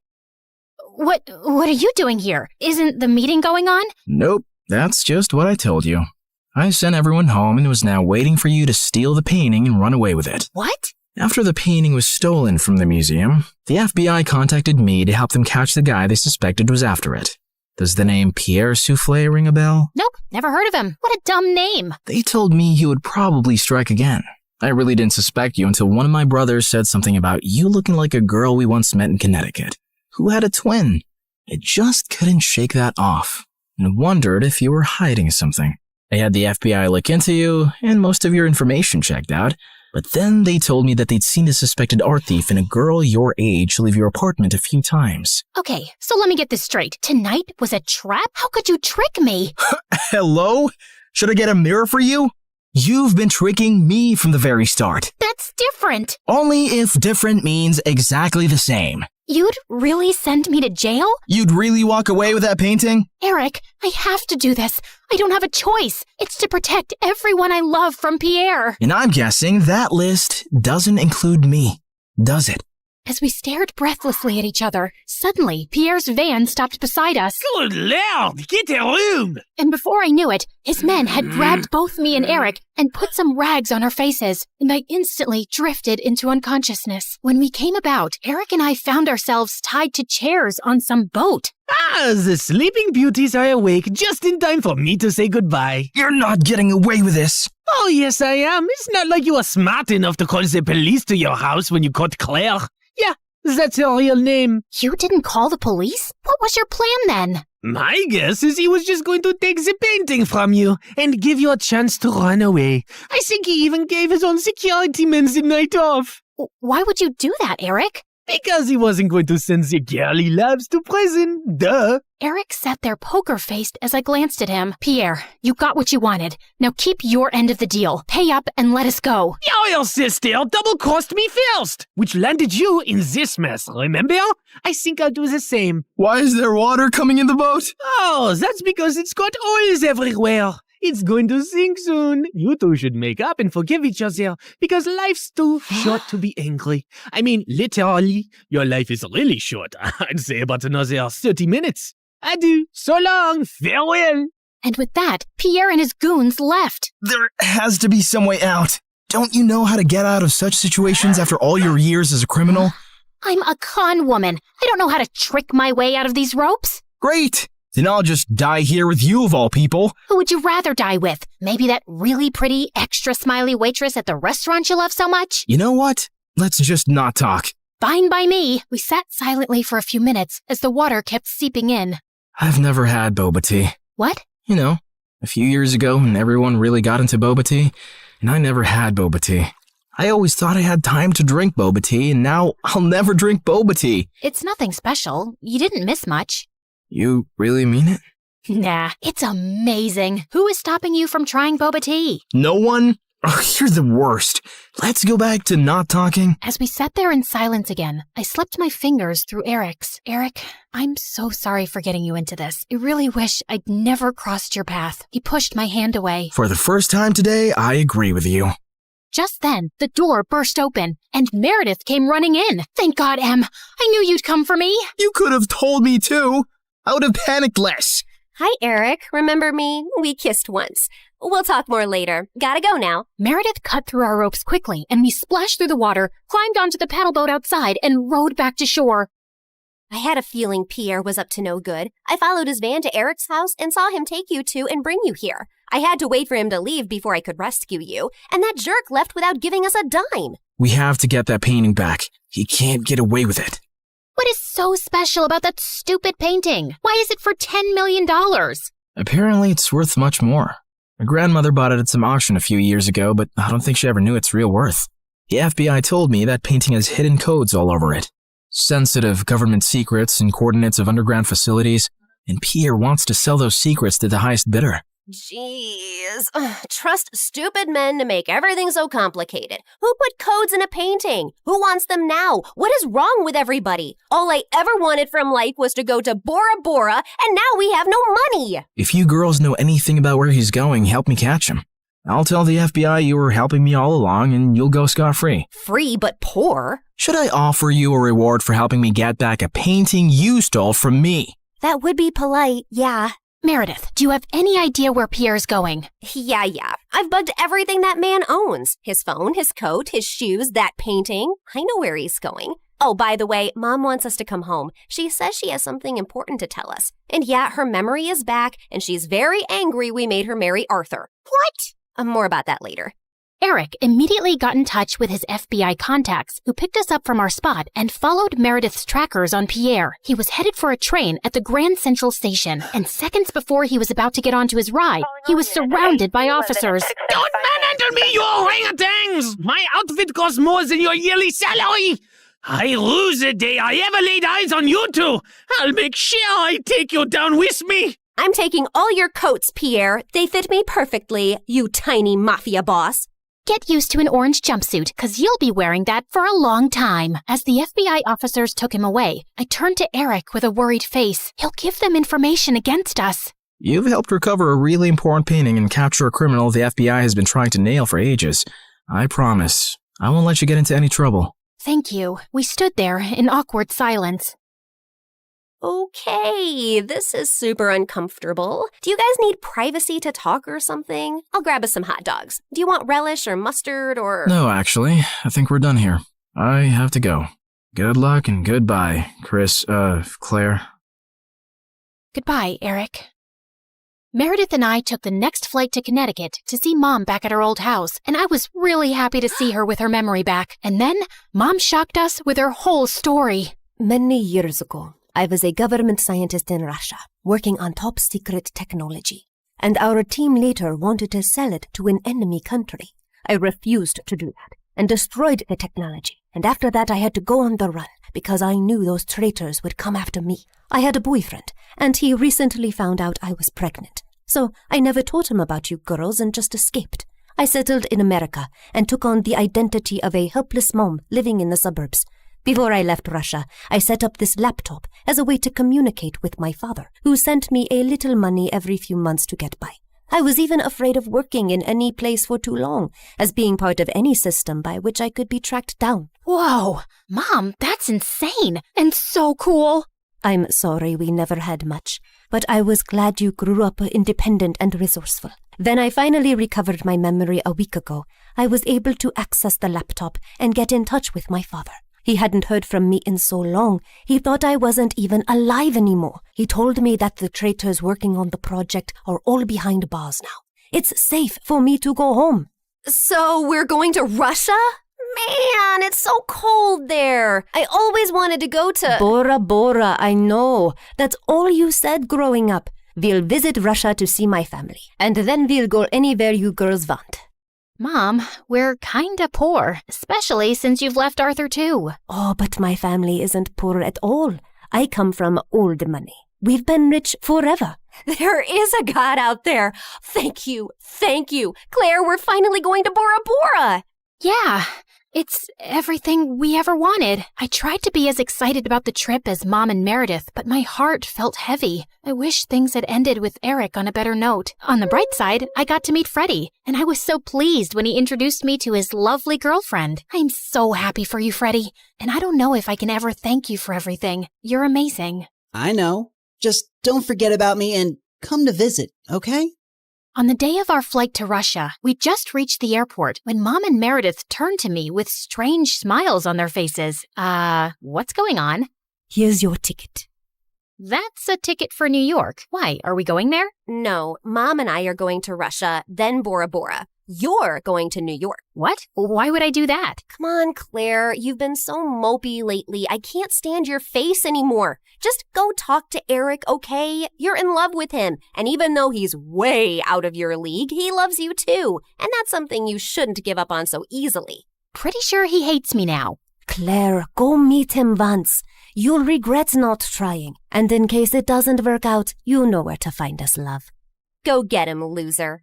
Mom and Meredith hugged me, and I felt tears flowing down my face fast as I turned away. Suddenly, I got the wind knocked out of me as Meredith gave me a bear hug. I can't say this with you looking at me directly, so don't turn around, okay? I love you more than anyone in the world, sis. You're my BFF and my soulmate and my better half, so you better not stay away too long because of some stupid boy. No one's ever coming between us, Em. I love you too, and I'll see you soon. As I walked out onto the New York airport, I was feeling so nervous about visiting Eric that I accidentally bumped into a man's luggage cart and went down with the suitcases. Are you blind? You blind idiot? It was an accident, sir. You don't have to be so rude. You don't have to be so blind, you blind idiot. You're so obnoxious. I grabbed the bagel the man was holding, threw it on the floor, and started jumping on it. As I continued jumping and he kept yelling, I suddenly found Eric by my side. I'm sorry, sir. She hasn't taken her meds today. So sorry. Jeez, what's with your temper? He started it, and what are you doing here? You texted me that you were coming and wanted me to pick you up. You said it was an emergency? Oh, I'm guessing that was Meredith. Yep, but I did come to New York just to see you, Eric. So I might as well say my piece now, which I've been rehearsing on the plane, and I've forgotten every single word. Dang it. Okay, I'll just spit it out. Look, I'm really sorry about the tricking and the lying and stealing and hitting your brother and endangering your life. The one thing that wasn't part of this assignment was falling for you, but I just couldn't help it right from the start. In fact, you made me fall for you years ago, and I often wondered what had happened to you. I really wish we'd met again under different circumstances, and I know I don't deserve another chance, but here I am, asking for one anyway. Well, they say third time's the charm. They do say that, whoever they are. Just as Eric pulled me closer, we suddenly found ourselves surrounded by federal agents. Did you set me up? I swear I didn't. Ma'am, there's no need to panic. We got notified about your arrival in New York when you checked in for your flight. We've also apprehended your sister before she could leave for Russia. We've been looking for you girls for a long time, actually, but you always managed to get away. Now we have a deal for you. Come work for us and help us nail some con artists, and you'll have a clean slate.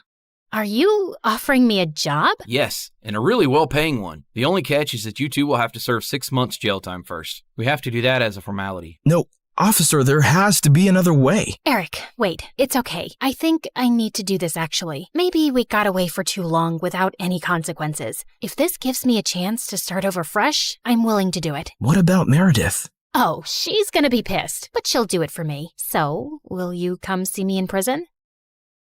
It's a date. How many weeks has it been here already? It's just been 2 days. Oh, God. I was so close to Bora Bora. And you're so ugly and orange. How am I supposed to look at you for 6 months? I think you're actually happy we're getting to spend more time together. You know, since I'm your BFF and soulmate and better half. That was so cheesy. Ow!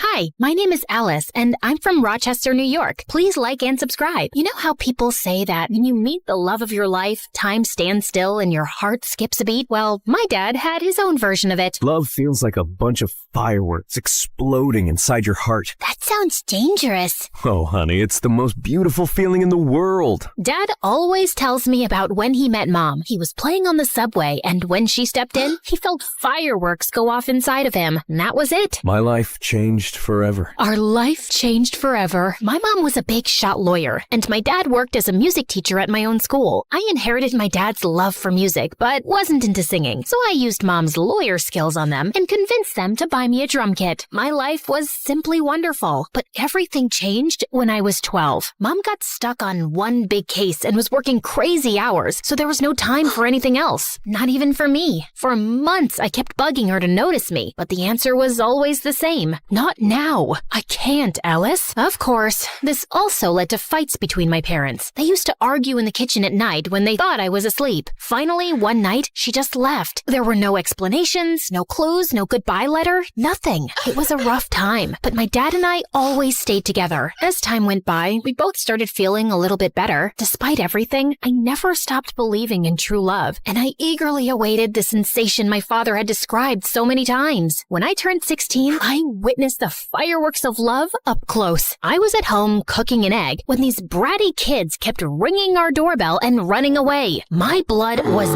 boiling, so I decided to teach them a lesson at the next bell. I flung open the door and spattered the egg right onto them. To my surprise, it was Luke, one of my dad's guitar students. He was one of the most popular, truly dreamy, funny, and kind guy in our school. Oh no.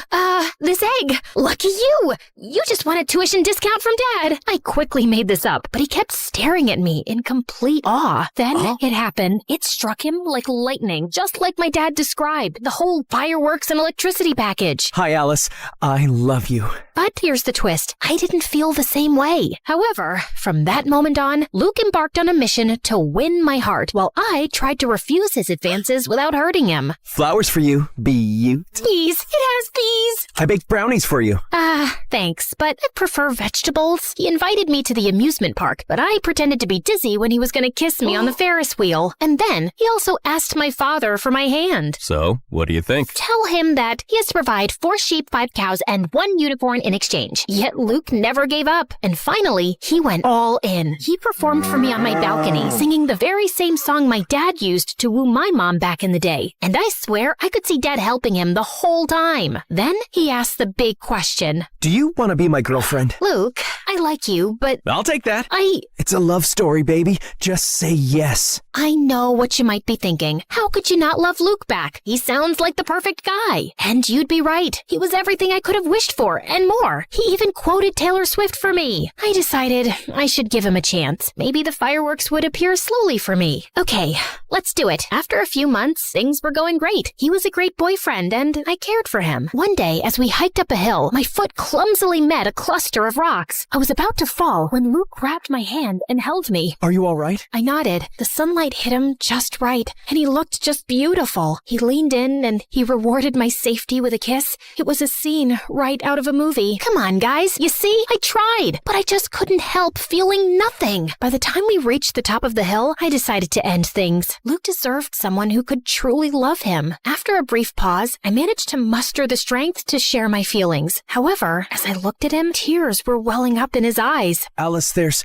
something I have to tell you. Yes, Luke? I'm thrilled that we're together. I've been looking for the perfect partner for what feels like forever. Tears began to fall down his cheeks, and I hugged Luke tightly. How could I break his heart after that? I just couldn't. I needed a new plan, a way to end things without hurting him. Just then, I got an idea. I needed to find my boyfriend a new girlfriend. Yet, it was easier said than done. Finding the perfect girl for Luke was certainly a tough mission. I introduced him to Sarah in a bowling alley, but it turned out she was only interested in using Luke to make her ex-boyfriend jealous. Alice. On trivia night, Claire and Luke had a heated argument about the best pizza toppings. They didn't get along after that. Lastly, how can I forget about Julie? When I introduced her to Luke at a party, it was pretty clear that she was more interested in me than in him, much to Luke's amusement. Of course, he knew nothing of my plan. I introduced so many girls to him, pretending they were my friends, but none of them sparked even the slightest explosion. Luke only seemed to have eyes for me. Darn him! After a few weeks of failures, I was about to give up hope. But then, right in my dad's class, the solution seemed to fall from the sky, almost literally. Boys and girls, we have a new exchange student from South Korea. This is Moon. That new girl seemed quiet, but she was a total stunner. We have a little welcome tradition here.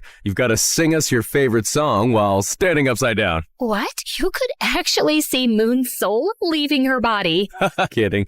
But come on, it'll be a blast. So, which song are we going with? For a brief moment, Moon seemed to be torn between making a mad dash for the exit, pretending to faint, or fighting my dad to ignore his request. Love Story by Taylor Swift. Bingo! That was the girl who was gonna sweep my boyfriend off his feet. I couldn't have been more thrilled. Above all, she had a beautiful voice. She was perfect for Luke. As soon as the class ended, I walked up to Moon. Hi, I'm Alice. That was amazing. Thank you. I just hope I don't have to do that to introduce myself in math class. Don't worry about it. The gym teacher might make you do some push-ups in front of the whole school, but apart from that, well, that's it. I'm going back to South Korea. She even had a great sense of humor. By the way, the music teacher who just made you sing in front of everyone is my dad. But don't hold that against me. I won't. He seems cool. He is, in his own unique way. Surprisingly, considering that if my plan worked, Moon would steal my boyfriend from me, the two of us immediately hit it off. I was happy to make a new friend, but the most important thing was that I had an inkling right from the start that she and Luke were a match made in heaven. I had to rush to my plan. By the way, I'm in a band. Ever considered becoming a rock star? A rock star? Sure, but only if we get to wear sunglasses indoors. Of course. You can't make great music if you don't look cool. With my master plan in motion, I organized a rehearsal in my garage for that same night. As usual, Luke and I began a friendly battle over which song to play next. But just as the tension was mounting, Moon made her grand entrance. Hi there. When Luke turned to meet her gaze, something magical unfolded between them. Their fireworks were so intense that for a moment, I thought the neighbors were bombing my house. Hi, I'm Alice's Luke. Nice to meet you, Alice, Luke. I'm Moon. That's a beautiful name. Moon turned red as a tomato. I mean, it's cute. I mean, it's not, horrible name. They were so awkward and cute that they looked like two penguins trying to dance. The first part of my plan was complete. Over the next few weeks, I did everything to bring my new friend and boyfriend even closer. I planned this adorable picnic for the three of us, but then I faked a stomach pain, so they both got time together. Alice, are you okay? Oh no, not again. What's wrong, Alice? It's my, penitis. Okay, let's go see the doctor. Clearly, my plan failed. Next time, I took them to the movies to watch an old, sappy romantic film. Where's Alice? She told me she wasn't coming because she hates Sandra Bullock. She hates Sandy B? Is that even possible? Right? I said exactly the same thing. They watched the movie together. All the while, I was lurking secretly in the background. In a particularly romantic scene, their shoulders leaned against each other. They locked eyes, and their lips came closer. It seemed that it was the moment, but... Want some more popcorn? Yeah, sure. So close. By the way, I, of course, don't hate Sandra Bullock. Slowly, I was running out of ideas and excuses. I even signed us up for a romantic bread baking class, only to remember right beforehand that I was gluten intolerant. Silly me. Since when? It's very recent. I don't want to talk about it. We can make gluten-free bread. It's not the same. Go on without me. Tragically, I had to keep up that lie and not eat a sandwich in front of them for way too long. Oh, the lengths I went to. But despite all my efforts, nothing was happening. They clearly had feelings for each other, but neither was making the first move. I was determined to give it one final shot, so I orchestrated an irresistibly romantic date at Rochester High Falls, Luke's cherished spot. I prepared the scene, and it looked spectacular. I stood there, admiring my masterpiece. This must have been how Billie Eilish felt when she composed Bad Guy. My plan wasn't complete without the final touch. Two mysterious and alluring letters, one for Luke and one for Moon. That evening, they both arrived thinking the other had organized the date. I should have respected their privacy and left, but I I sneaked a peek at the date and sat in a nearby grove with popcorn and soda. It seemed like they were still too shy to make the big move. Just as I was about to fall asleep, Moon slowly moved nearer to Luke's lips. The excitement was so intense that I could feel it moving through my body, particularly in my ankle. In my ankle? I looked at my leg and saw a raccoon clinging to my ankle. Freaked out, I totally lost it. I sprang from the bushes just in time to disrupt their big moment. Alice, what are you doing here? Oh, hi! Just taking a walk. Around the falls? Alone? At night? Well, you know what they say, when nature calls. Don't judge me. That's the best I could come up with. Alice, this isn't what it seems. We were just... Their embarrassment and guilt were clear. I'm sorry. They clearly felt terrible, and I felt even worse. It was entirely my fault. It was time to tell the truth. You don't have to feel guilty. I orchestrated the entire thing. What? You? Yeah. I couldn't help but notice the magic connection between you two. This is my strange way of giving you my wholehearted blessing. Well, at least I told them part of the truth. For a brief moment, Luke and Moon exchanged puzzled glances, and Luke turned to give me an earful. However, after what felt like an eternity, they both enveloped me in a hug simultaneously. Alice, I can't believe you'd do something like this. You could have just spoken to me. And I'm sorry. I tried to fight these feelings. No need to apologize. The heart wants what the heart wants. Are you sure you're okay with this? Absolutely. You two are meant for each other. I'll step aside and let you enjoy the rest of your date. I walked away swiftly, but before I got too far, I turned back to see them finally sharing their first kiss. Well, you could have at least waited for me to leave. Just kidding. Carry on. This may appear like the happily ever after ending, doesn't it? But believe me, there are still some more fireworks to discover. My grand plan had succeeded. Moon was perfect for Luke, and they were really happy. However, sometime later, I started to feel increasingly sad. While I was genuinely thrilled for them, a feeling of loneliness began to take over me. Eventually, I decided to share with my dad my deepest fear. Dad, what if I never experienced those fireworks? Alice, just like music, love has its own tempo. It won't come if you're expecting it. But trust me, sooner or later, your moment will come. But what if I end up with a broken heart, like you when Mom left us? That can happen. Love is not perfect, but believe me, it's still worth it. After that, I decided to give the whole love thing a rest. I just focused on school, my friends, and of course, music. For several months, everything went smoothly. Surprisingly, my dad was right about love. My moment was bound to come just when I least expected it. Boys and girls, we have a new exchange student, this time from Italy. This is Camillo. And that was it. Boom, boom, boom. Just like my dad had predicted, my moment to feel the fireworks had arrived, and it came on strong when Camilo strolled into the classroom. I couldn't take my eyes off of him. And to be fair, no one else in the class could either. He was so irresistible, incredibly handsome, cool, stylishly dressed, and smart. My dad tried to get him to sing a song to introduce himself, but Camilo instead recited a poem in Italian. I didn't understand anything. I was too captivated by him. Ah, right. It's a very lovely and romantic poem. Not really. It's about what hell is like. Marry me. I knew I had to beat out tons of other girls to win his heart, but if there was one thing I was truly confident about, it was my matchmaking skills. Game on. During lunch, I went up to him. He was sitting by himself, with all the girls gazing at him from afar, too mesmerized to strike up a conversation. But I wasn't like the other girls. Hi there. What's cooking, good looking? Not my best pickup line, I know. Hi, you. Alice. Oh, right, Alicia. Already? My name, or a variation of it, coming out of his mouth made me shiver. What are you reading? Robert Frost. Oh, he's the one who invented frosting? Because if so, I want to congratulate him. No, he was one of America's most renowned poets. I felt like my confidence had crumbled like a house of cards. I guess I'm more of a takeout menu reader.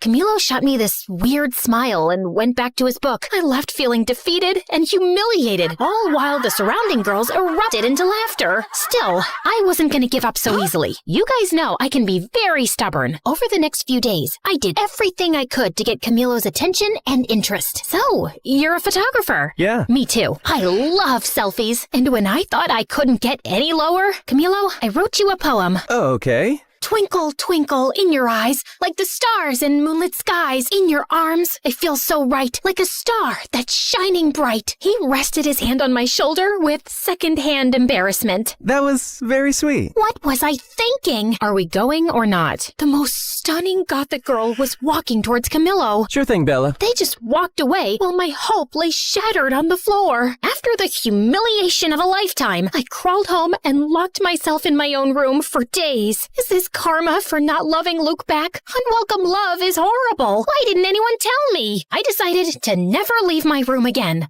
But Luke and Moon swooped in to save the day. Alice, what are you doing? We were worried about you. You haven't been to school for days. And I'm not going back. I'm officially a hermit now. Come on, Alice. You can't give up so easily. What else can I do? He's too cool and smart for me. And he clearly has a thing for goth girls. Well, maybe that can be arranged. Moon showed me the flyer for a costume party happening the next day at school. Maybe this wasn't quite over yet. The following day, I visited Moon's house for the first time for a unique makeover session. She was determined to transform me. And after an intense half hour of makeup and dressing, I emerged as a whole new person. Camillo will be head over heels for you. After a while, I headed downstairs to her kitchen to grab a glass of water. Moon's house was massive and a bit eerie, with dim lighting and an unsettling silence. As I turned the corner, I bumped into a tall, mysterious guy. I let out a scream of surprise. Who are you? I'm Alice, Moon's friend. I glared at him. He was wearing a suit, like a gangster from a lousy movie. I'm Quan, Moon's big brother. Oh, right. Why are you dressed like that? We're going to a costume party. A costume party? So childish. You're like just a year older than us. Besides, you look like you're dressed up too. Whatever, just watch where you're going, kid. Kid?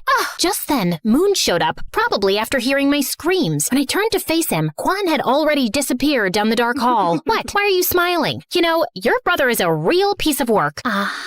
Moon acted weird. I think that runs in their family. Shortly after, we left for their party. Luke, dressed as a mad scientist, welcomed us. Alice, you look like you just stepped right out of a dark and mysterious fairy tale. Great job, baby. Thanks, baby. Alice, Camillo's there. Go do your thing, girl. Thank you, guys. I took a deep breath and walked towards Camillo, who was dancing with his friend. Of course, he was too cool to wear a costume. With a boost of confidence from my outfit, I saluted them. Hello, my fellow creatures of the night. Alice, what are you wearing? Tonight, I embrace the shadows. I'm a goth. Being a goth is not a costume, you phony. It's a lifestyle. I'm sorry, I didn't mean, of course you didn't. You are just a little suburban princess who gets whatever she wants, playing dress up, and the way Camillo looked at me, that hurt more than any malicious comment. Once again, I was humiliated. For the rest of the party, I hid in the halls of the school. How could I be so stupid? Should I respond? I looked up and saw Quan. What are you even doing here? I thought you were too fierce for a costume party. I am. I'm just here to pick up Moon. I just got her text. She already left with Luke. Oh, okay. Quan leaned his back against the lockers. Rough night? That's an understatement. So, do you want me to take you home, or would you rather stay here crying? What? These are not tears. Don't try to tell me you got something in your eye. Come on, let's go. I was shocked. He was rude, definitely, but not that bad. Quan held out his hand for me to stand up. As I was getting up, our eyes met. Time stood still. Electricity. And yeah, it happened again. Boom, boom, boom. What? Did you hit your head or something? No, it's just that, I don't know. Forget about it. I'm fine. If you say so. As Quan drove me home, I kept looking at him out of the corner of my eye the whole trip. I was spellbound. I tried to strike up a conversation with Quan, but he didn't pay much attention to me. So, tell me about yourself. Pass. Come on. What do you like? Silence. Clearly, Quan was not very interested in getting to know me. Soon after, he dropped me home. I couldn't believe it. After years of dreaming about those fireworks feelings, I finally got them. Twice in 1 week. Plot twist, both guys are just not that into me. This was obviously karma. It was Cupid's way of getting back at me. Destiny laughing in my face. Or maybe it was just my teenage hormones. I hate my life. But what I didn't know was that Moon hadn't left the party when Quan arrived. In fact, she was in the bathroom and saw and heard my entire conversation with her brother. Although Quan didn't notice my fireworks explosion, Moon did, and decided it was her turn to play Cupid. Moon started finding excuses and forcing situations for Quan and me to spend time together. She would invite me to her house, but when I arrived, she wasn't there. Is Moon home? For the 4th time this week, she's not. Despite how Quan acted like he didn't care, Moon was determined to make it happen. She even locked us in an escape room. I guess we're gonna have to solve this to get out. This could take a while. The key is under that armchair. Oh, right. Right. Then, Moon planned a movie date with Quan and me, and then left us. Yeah, she used my own little scheme against me. We got into the wrong screening room and ended up watching a children's movie. This is so boring. Wait, are you crying? No, I'm not. You're crying. OMG, you are! Shut up. It's just a beautiful tale of friendship between a duck and a shark. After that, he started talking to me, and slowly, I understood that his whole bad boy facade was simply a shield Quan put up when he moved here to cope with this unknown and new place. He actually could be really kind and sweet. One day, Moon set up a sort of double date with me and Luke and dragged Quan quite literally into a bowling alley. The evening turned out to be an absolute blast. We enjoyed some good food, sent those bowling pins flying, and shared laughs like there was no tomorrow. Quan even dropped his tough guy persona and had an amazing time. I felt that slowly we two were growing closer. Great strike, Alice. Thanks. I learned from the best. I didn't know I was the best. Who says I was talking about you? The only problem was that Luke found out what Moon was doing and he wasn't too happy about it and cornered me. Alice, Quan's not right for you. He once told me, if you hurt my sister, I'll turn your hair pink. And he walks around in sunglasses indoors, too. And don't even get me started on his weird spoons collection. Did you see the massive plastic to fancy spoons display in his room? I'm just worried you'll end up hurt. But I wasn't very convinced. And then the next day, as we were preparing for our band rehearsal, Luke arrived with a surprise visitor. Camillo came to rehearsal, if you girls don't mind. If looks could kill, Luke would be dead now. Oh, that's why you said not to bring Quan. We'll talk later, baby. I tell you, man, we have the best drummer in town. So, he has decided to play matchmaker too. Go on, then. During our practice, I was super nervous, way more than usual. But then Camillo did some really nice things that made me feel a lot better. I think I did pretty good in the end. That was great, Alice. I didn't know you were so talented. Thanks. That made me melt, literally, right there on the spot. For the next few weeks, I was caught in a love triangle with Quan and Camillo, and tangled in a dispute between friends. I felt bad, but chose to go with the flow, hoping to solve the puzzle of my heart. But things turned into some kind of competition between them, and in order to win, they went big. Luke orchestrated a fantastic carnival date for Camillo and me. Amidst the chaos, we laughed, won games, and feasted on cotton candy. I even won him a huge stuffed animal. Thanks! Elephants are my favorite animal. I'm more of a grizzly bear girl, but elephants are pretty cool. Then, Camillo and I rode on an intense roller coaster in an odd moment of calm. Before the car sped off again, Camillo pulled out his camera and took a picture of me. What are you doing? I want to capture this moment forever. That was one of the most magical and romantic nights of my life. For her part, Moon convinced Quan to take me to his favorite spot, a haven he had never taken anyone to before. It was a dark and murky place. Quan led the way, nodding to some guys. All eyes were on me, so I tried my hardest to copy his attitude. Needless to say, I failed. Quan, we are too young to be here. Relax. What is life without a little risk? Right, but maybe this is a little too dangerous. Okay, I admit it. I was scared. But you would be too if you saw those people there. It looked like the whole cast of Pirates of the Caribbean. Don't worry, Alice. I know the owner and most of the guys. They are cool. Quan took my hand, and not only did I feel safer, but I was also ecstatic. The rest of the night turned out to be surprisingly amazing. Everybody was fun and welcoming. Quan revealed his secret technique to cheat in poker, and an energetic punk band put on a spectacular show. Hours later, we watched the sunrise on the hood of his car at the highest point of the city. Hey, okay, I hear you all yelling, pick a lane, girl. But come on, deciding between Camillo and Quan is like choosing between chocolate and vanilla when you love both. It's driving me nuts too. It was impossible. Like Camillo wrote and recited to me in an open reading the most beautiful poem I had ever heard. But then Quan got us the chance to play our first gig in the same place he took me. Clueless of what to do, I turned to the greatest source of wisdom I knew, my dad. Okay, yes, I was truly desperate. Dad, is it possible to be in love with two people at the same time? My dad took a deep breath before answering. Alice, time has taught me not to put any limits on love. Love can be many different things. It constantly mutates, so maybe it is possible. And what should I do? I can't date two people at the same time. No, you have to be mature and thoughtful. Take care of your feelings, but also those of others. But I don't know how to decide this. If you are stuck in this situation, you might not be ready for love. Maybe the best thing to do now is to focus on yourself. And it wasn't very helpful. Maybe my dad wasn't the fountain of wisdom I thought he was. Before you guys go off in the comments, I know this is like the best kind of problem any girl my age could have. For days, I ignored both Camilo and Quan, but finally, the day of the concert arrived. Surprisingly, I was pretty calm. Well, that was until I saw both Quan and Camilo in the audience. At that moment, all my fears surfaced and I completely panicked. I couldn't face it and locked myself in the dressing room's bathroom. Alice, what are you doing? We have to go on stage in 5 minutes. I can't do it. This is all too much pressure. After failing to convince me to go out, Moon and Luke took it out on each other. Why did you invite Camilo? This was Quan's moment. He got us the gig. And Camilo can't be here? He's really supportive of the band, too. Why are you doing this? What do you have against my brother? He thinks he's a Yakuza or something like that. And my brother is a great guy. But he's not good enough for Alice. And Camilo is? He's so pretentious. I was listening to their fight behind the bathroom door. It was like I had traveled back in time and they were my parents. I had to put an end to all this chaos. I gathered my strength and opened the door. Stop! This ends now. You can't be fighting over my love life. That doesn't make any sense. But... No buts. We were just trying to help you, like you helped us. I know, but it just doesn't feel right. I was wrong. Love should be spontaneous and free, not something we try to control and mold to fit our convenience. It's my life and I can make my choices. You're right. We're sorry. I'm sorry, Moony Toony. I am too, Lukey Doovie. That's really sweet. But for now, enough with the cheesy stuff. We've got a show to give. The room was silent and expectant when we got on stage. The air was tense, but we were ready. Hello, we are Cupid and his broken arrows. Are you ready to rock? Let's do this! 1, 2, 3, 4. The show was incredible. To be up on stage playing our music was a life-changing moment. There, I felt everything. Electricity, adrenaline, nervousness, and fireworks. And I can proudly say that it was the first of many shows. As for the guys, I decided to follow the advice of my father, who,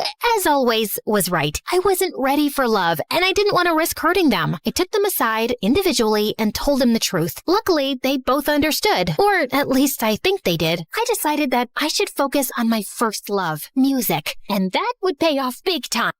Cupid! Cupid! Cupid! Ladies and gentlemen, are you ready? Well, it's a good thing you are, because this is Cupid and his broken arrows! Oh, hi guys. Yeah, as you can see, a lot has happened since the last time we chatted. Where were we? Oh yes, after our first show at that shabby place, Luke, Moon, and I promised to do everything we could to get to the top of the music world. First, we decided to go on tour. We rented an old van and set off on the road to our dreams. Well, at first, it was looking more like a nightmare than a dream. Not exactly the Four Seasons. Tell me there's no cockroaches.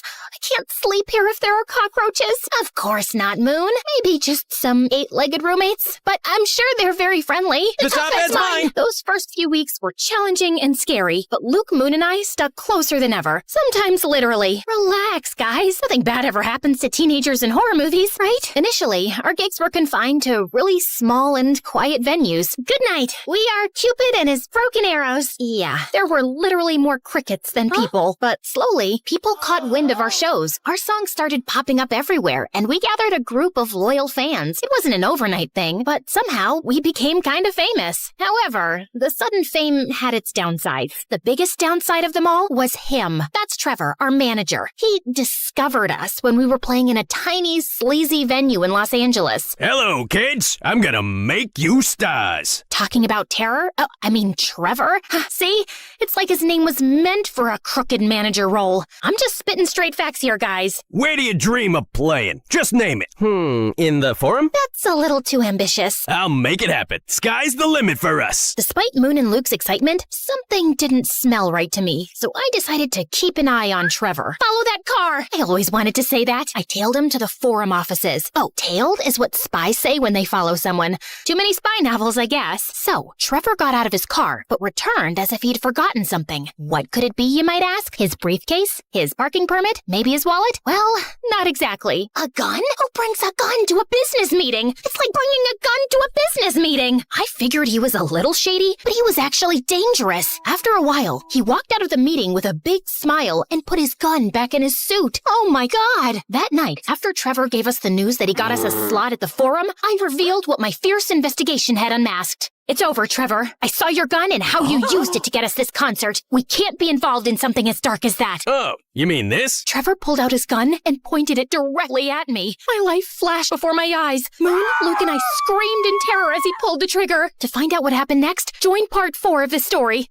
Now relax. I'm just kidding. Trevor fired, but all that came out of the gun was water. Phew, that was a close call. Well, maybe not really. Are you crazy? Why are you carrying this with you? For protection, in case, a small cat attacks me. And why did you use it in the meeting? Oh, that! Those guys never water their plants. They were so dry, poor things. Maybe I had misjudged him. Still, if you don't want to be involved in something as dark as me, I understand. Maybe it's for the best. No, Trevor, please don't take this personally. Alice is just like that. Excuse me? Yes, we really want to work with you. Great then. Are you in, Alice? Outvoted, I had no choice but to accept Trevor. His impact was soon felt. He devised everything for us, from trying on silly, smelly costumes, which I'm sure he had stolen from the thrift store to keep the extra money for himself, to making us do some bizarre and really embarrassing publicity stunts. Yet, while I hated to admit it, he did take us to the next level. He even got us a record deal. Maybe he isn't all that bad. He certainly wasn't the worst thing that came with fame. Paparazzi were a real headache. Hey, Alice, aren't you dating someone? People want to know about your love life. Oh, it's a full-blown love triangle. Me, my couch, and my Apple.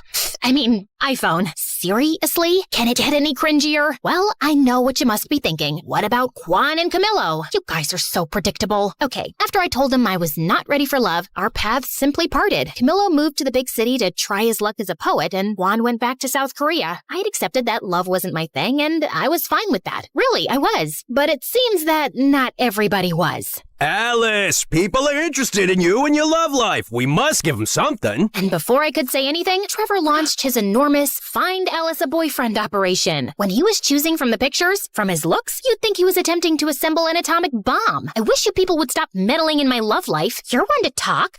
Fair point. Must I suffer all my life for that one time I played Cupid? Besides, you two are practically soulmates. I only intervened in the name of true love. Maybe Trevor will find you your soulmate. If he does, he deserves a Nobel Prize in matchmaking.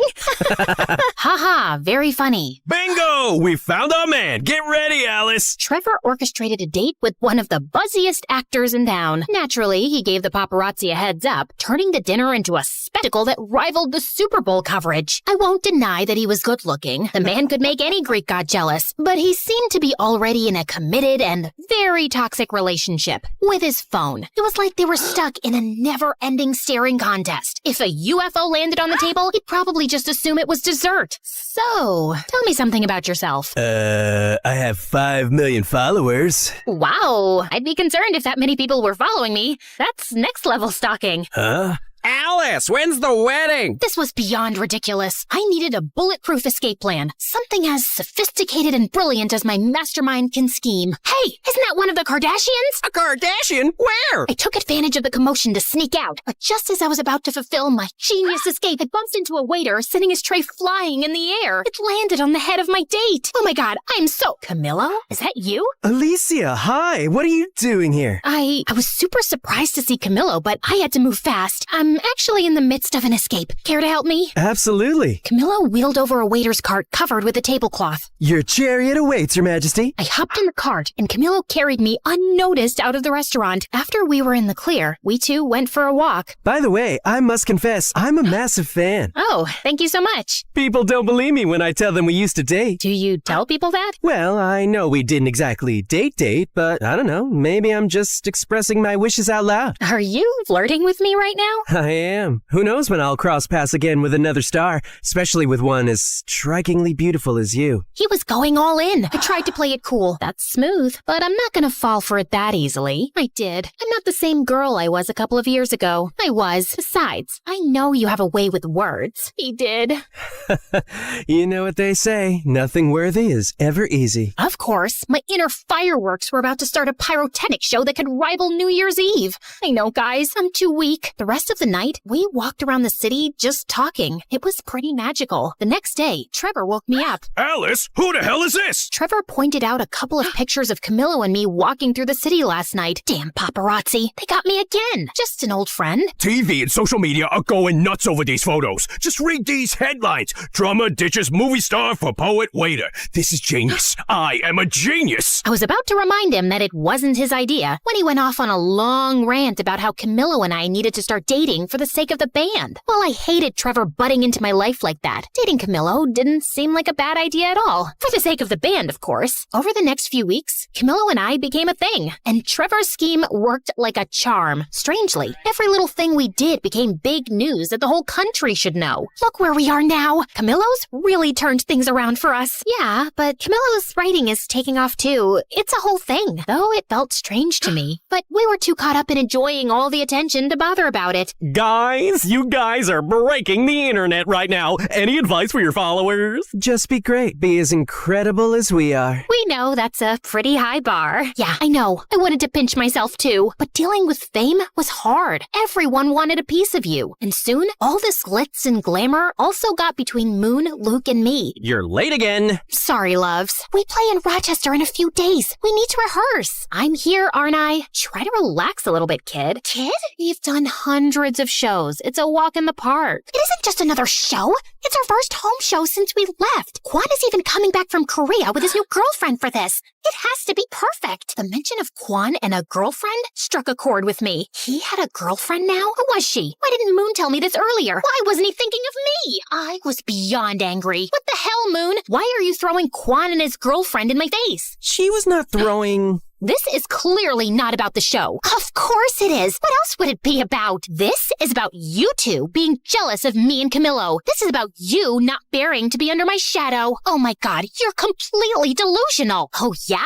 You two are completely... I couldn't think of a good enough adjective, so I simply stormed out. What I didn't realize was that Trevor was standing on the side, just watching the drama unfold. Don't stress. You don't need anyone. I think you could even go solo. What? I mean, everybody knows you're the heart of the band. You're gonna do great things by yourself. I just know it. Oh, shut up. I knew Trevor was trying to manipulate me, but he wasn't all wrong. The band thing was not working. We were always fighting, and I had Camillo. What was the point of continuing? Okay, let's do it. We decided it was best to keep it a secret until after the show in Rochester, which would be our last. I had fears, doubts, and a lot of anxiety, but Camillo managed to calm me down. I'll be right there at your side. Finally, the day of the show had arrived. My relationship with Luke and Moon was more strained than ever. To avoid them, I went to the side of the stage. The arena was packed. Everybody we knew was there. Luke's family, Moon's dad, even the goth girl was present. Wait, where's Dad? I tried to locate my father in the VIP and the crowd, but it was like finding Waldo. When even Camillo, who was supposed to bring Dad, didn't answer my calls, I started freaking out. Something felt really off. Soon after, Camillo called me from the hospital and told me there had been an accident. What? How? I was late. Then I saw your dad's accident on the way, so I followed him to the hospital. But your dad is fine. He's resting now. Why did nobody call me? They said they called his emergency contact. I'm on my way. I ran to the dressing room to grab my things. Guys, I have to go. My dad is in the hospital. Your dad? What happened? I explained everything, and despite our fight, Moon and Luke hugged me tightly. Alice, I'll drive you. Due to my shock, I hadn't noticed that Quan was there. He looked even more attractive than before. Quan, Snap out of it, girl. Let's go. Whoa, Alice, stop. The show's about to start. She needs to be at the hospital. Family comes first, always. As she said that, I felt horrible. They were my family, and I was backstabbing them. I don't care about your family. This is the most important show ever. We're gonna tape it for a movie. It's the farewell concert. Do you know how much money we're gonna lose? After saying it, Trevor closed his mouth so tightly that his lips seemed to have magnets on them. Farewell concert? Oh, it's not a big deal. Breakups sell well, and we'll have 3 products instead of 1. Both Luke and Moon looked at me. If looks could kill, I'd be 6 feet under right now. Dad, oh my god, are you okay? What happened? Oh, it's just a silly accident, but I'm okay. I'm coming to see you. What? All those people are there to see you. You're gonna play and rock that gig. But... No buts, Missy. Afterward, you can come see me. Not like I'm going anywhere. Rock it for your old man. Okay, Dad. I love you. You heard Dad, kids. Let's do it. It's showtime. We went on stage, and the tension was crazy. I could feel Luke and Moon's hateful glares. It was was as if Cyclops from the X-Men was looking at me without his glasses. The show was about to start, but I refused to be like those old dinosaur rock bands where everyone hated each other. So I did something I never did. I stepped up to the microphone. No, don't freak out. I'm not gonna sing. Hi, Rochester. I want to dedicate this show to my family. To my dad, who needs to stop riding his bike at night, and to my siblings, Luke and Moon. No one has taught me as much about love and friendship as you two have. I love you, and I'm sorry, guys. Luke and Moon smiled at me. Now that we got that out of the way, it's time to rock. Then the show finally started, and it was simply incredible. Luke, Moon, and I played like it was the first time in my garage. The show was, without a shadow of a doubt, our best. After that, we three reconciled in a big embrace. While they were still angry, at least now it didn't look like they were going to scheme to murder me. Shortly after, Trevor joined us. Oh, Trevor, just the man we were looking for. What? Should we share the honors, guys? At the count of 3. 3, 2, 1. You are fired, kid. Trevor tried to manipulate and scare us with threats, but when we were together, that didn't work. That's why he wanted to split the band. He knew he could control us if we were divided. You're making a huge mistake. This is not over. Can you close the door on your way out? Thanks. We went to see my dad, and apart from a few scratches and a large cast on his leg, he was fine. You'd think I now had everything, and you'd be right. I had my band and friends back, my dad was okay, and I had my boyfriend. It was finally time for my lived happily ever after moment. Well, that lasted for about 2 seconds. Literally. Someone suddenly burst into the hospital room. Babe, are you all right? Mom? Babe? What are you doing? Alice. Well, I guess now I know who his emergency contact was. My mom looked at me smiling, but when she saw Camillo, her face completely transformed. Alice, get away from him. I was beyond confused. I looked at Camillo. His face revealed that he had something to confess. I imagine your faces right now are exactly like mine at that moment. Once again, fate had a curveball for me. But this is running too long. I know no one likes cliffhangers, but you know what they say, nothing worthy is ever easy.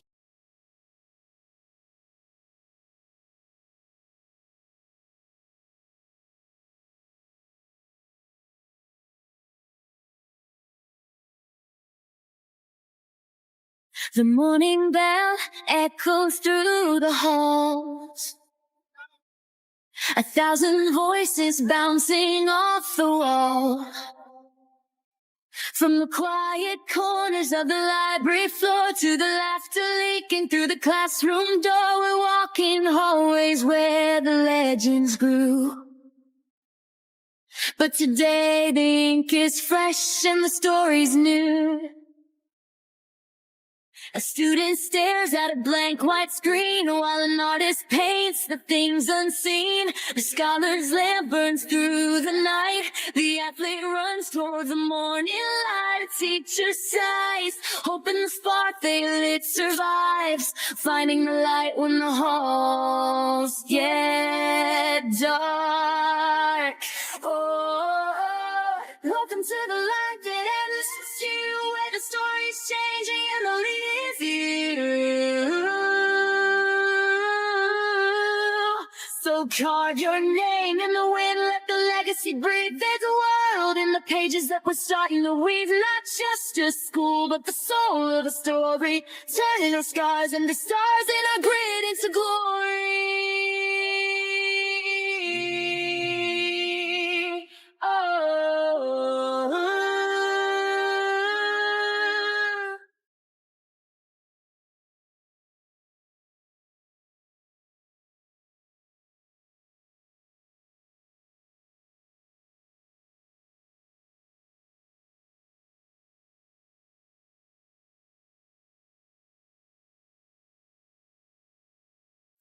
Okay, deep breath, Audrey.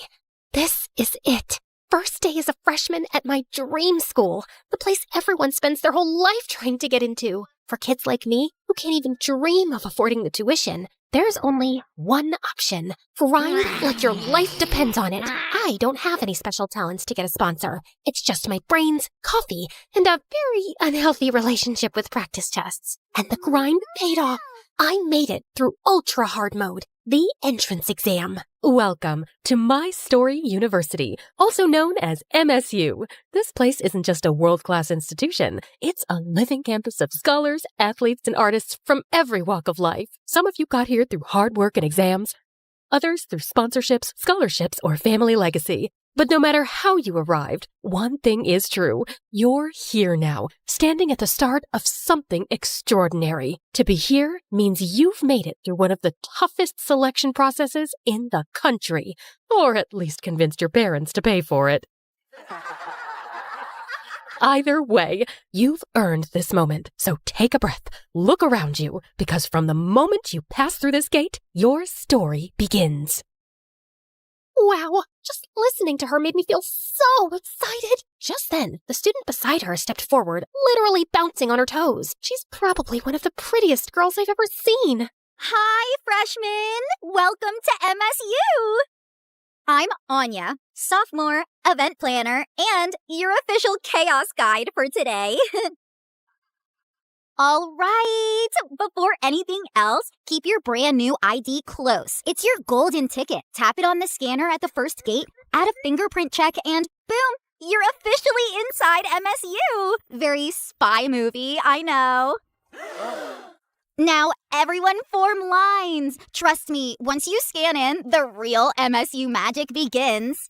Lines formed in no time as students started to pass through the entrance gate. I was grinning from ear to ear when someone hit me from behind. I stumbled forward and turned, glaring at whoever just ruined my perfect moment. And that's when I saw him, a tall guy with broad shoulders and messy hair that looked annoyingly good, like he woke up and the wind just styled it for him. And of course, handsome. Sports drama poster handsome. My bad. Didn't think you'd stop dead in the middle of the line just to admire the scanner. I narrowed my eyes at him. Perfect. 2 minutes into MSU, and I've already run into Mr. Sponsored Athlete with a smug grin. He chuckled, clearly not offended. In fact, he looked way too entertained. Only an entrance exam kid would call me that with a straight face.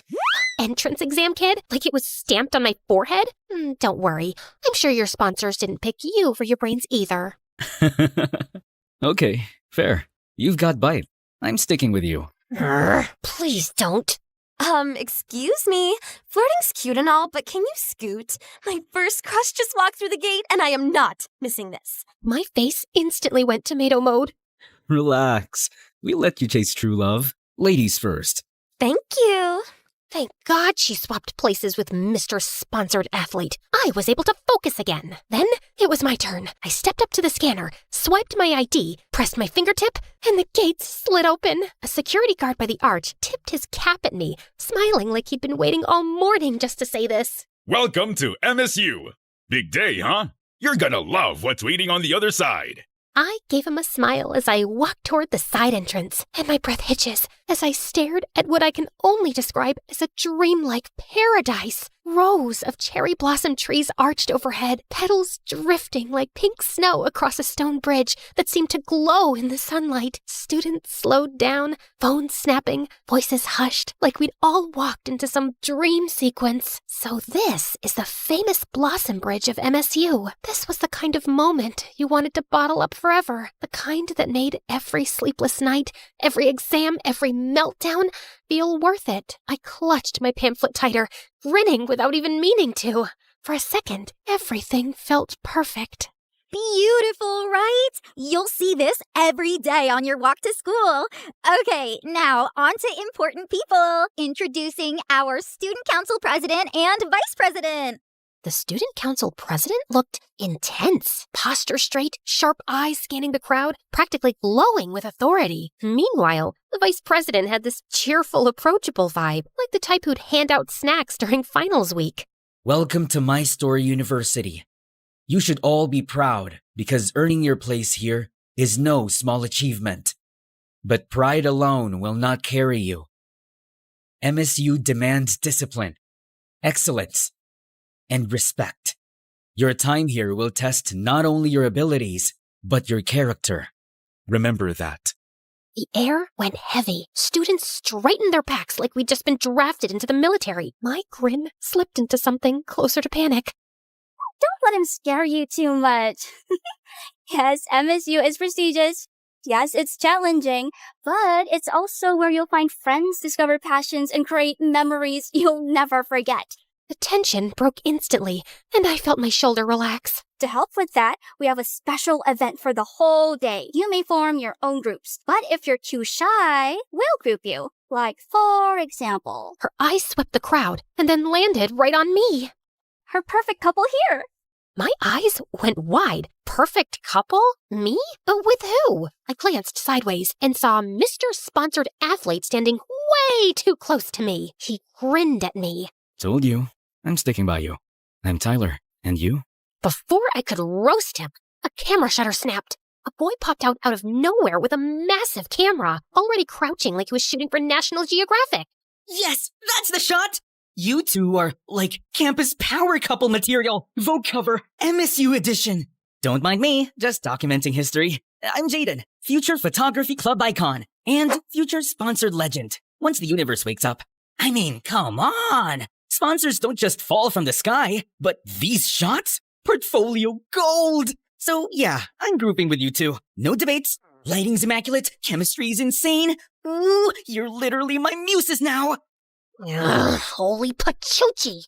I almost went to heaven studying hard day and night to enter MSU, and I ended up with a smug boy and shutter weirdo as my group on my first day?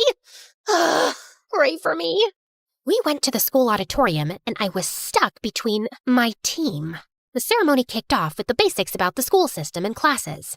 Freshmen, it is my honor to present the man who not only leads this university, but built it into what it is today. The owner and president of My Story University, Mr. Lucian Valcorin. The hall erupted into applause. A spotlight cut through the room as Mr. Lucian stepped onto the stage. Tall, broad-shouldered, every detail immaculate, a dark, tailored suit, and an aura so strong it silenced the room the moment he looked at us. Handsome, almost too handsome, in that untouchable, dangerous way. Okay, yeah, that's definitely a vampire businessman. He wasn't wrong. A deep, velvety voice filled the room, sending a chill down my spine. Welcome, my dear freshmen, to My Story University. Here at MSU, we aim to shape you into the best versions of yourselves. Our university is more than just a campus. It's a community, one you may never want to leave. His lips curled into a smile, teeth just a little too sharp. We're currently expanding MSU's reach by adding classrooms right by our beloved cemetery. And soon, we'll be bringing MSU to the moon. Wait, what? Did I hear that right? Heads whipped around. Murmurs rippled through the hall. Just kidding. I was only trying to wake you up. Some of you looked like you were about to fall asleep. The tension broke into nervous laughter. A few students even clapped in relief. Then his gaze sharpened again, sweeping across the crowd. Now, before your studies begin, there is a tradition every freshman must take part in, the Freshman Quest.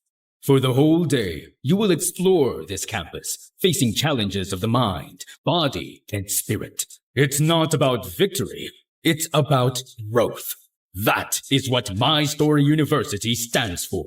Each choice you make, each lesson you carry, forges a new page in your story. Do not forget, today marks the beginning of your journey toward success. This is where your legacy begins. The hall erupted in genuine applause, excitement buzzing like static in the air. Thank you, President Lucia. Freshmen, your orientation continues with the first phase of your freshman quest. Your initial challenge awaits inside the Grand Library. Grand Library? Totally my thing! Students buzzed with excitement, groups already chattering about strategies. I adjusted my bag and straightened my stuff, ready to dive in. Except, of course, I wasn't alone. Bet you're dying to boss us around already. Boss you around? Why would I? I mean, I saw your notes. You scream perfectionist. Oh, I gasped, because I totally was.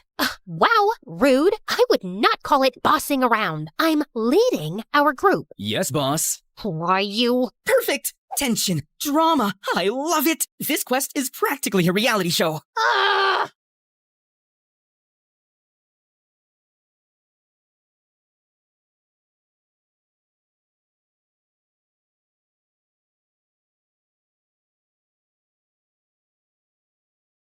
Welcome to MSU's Grand Library. Now, for your challenge, decode the riddle, find the hidden phrase within the library, and present it to the librarian's desk. You only have an hour.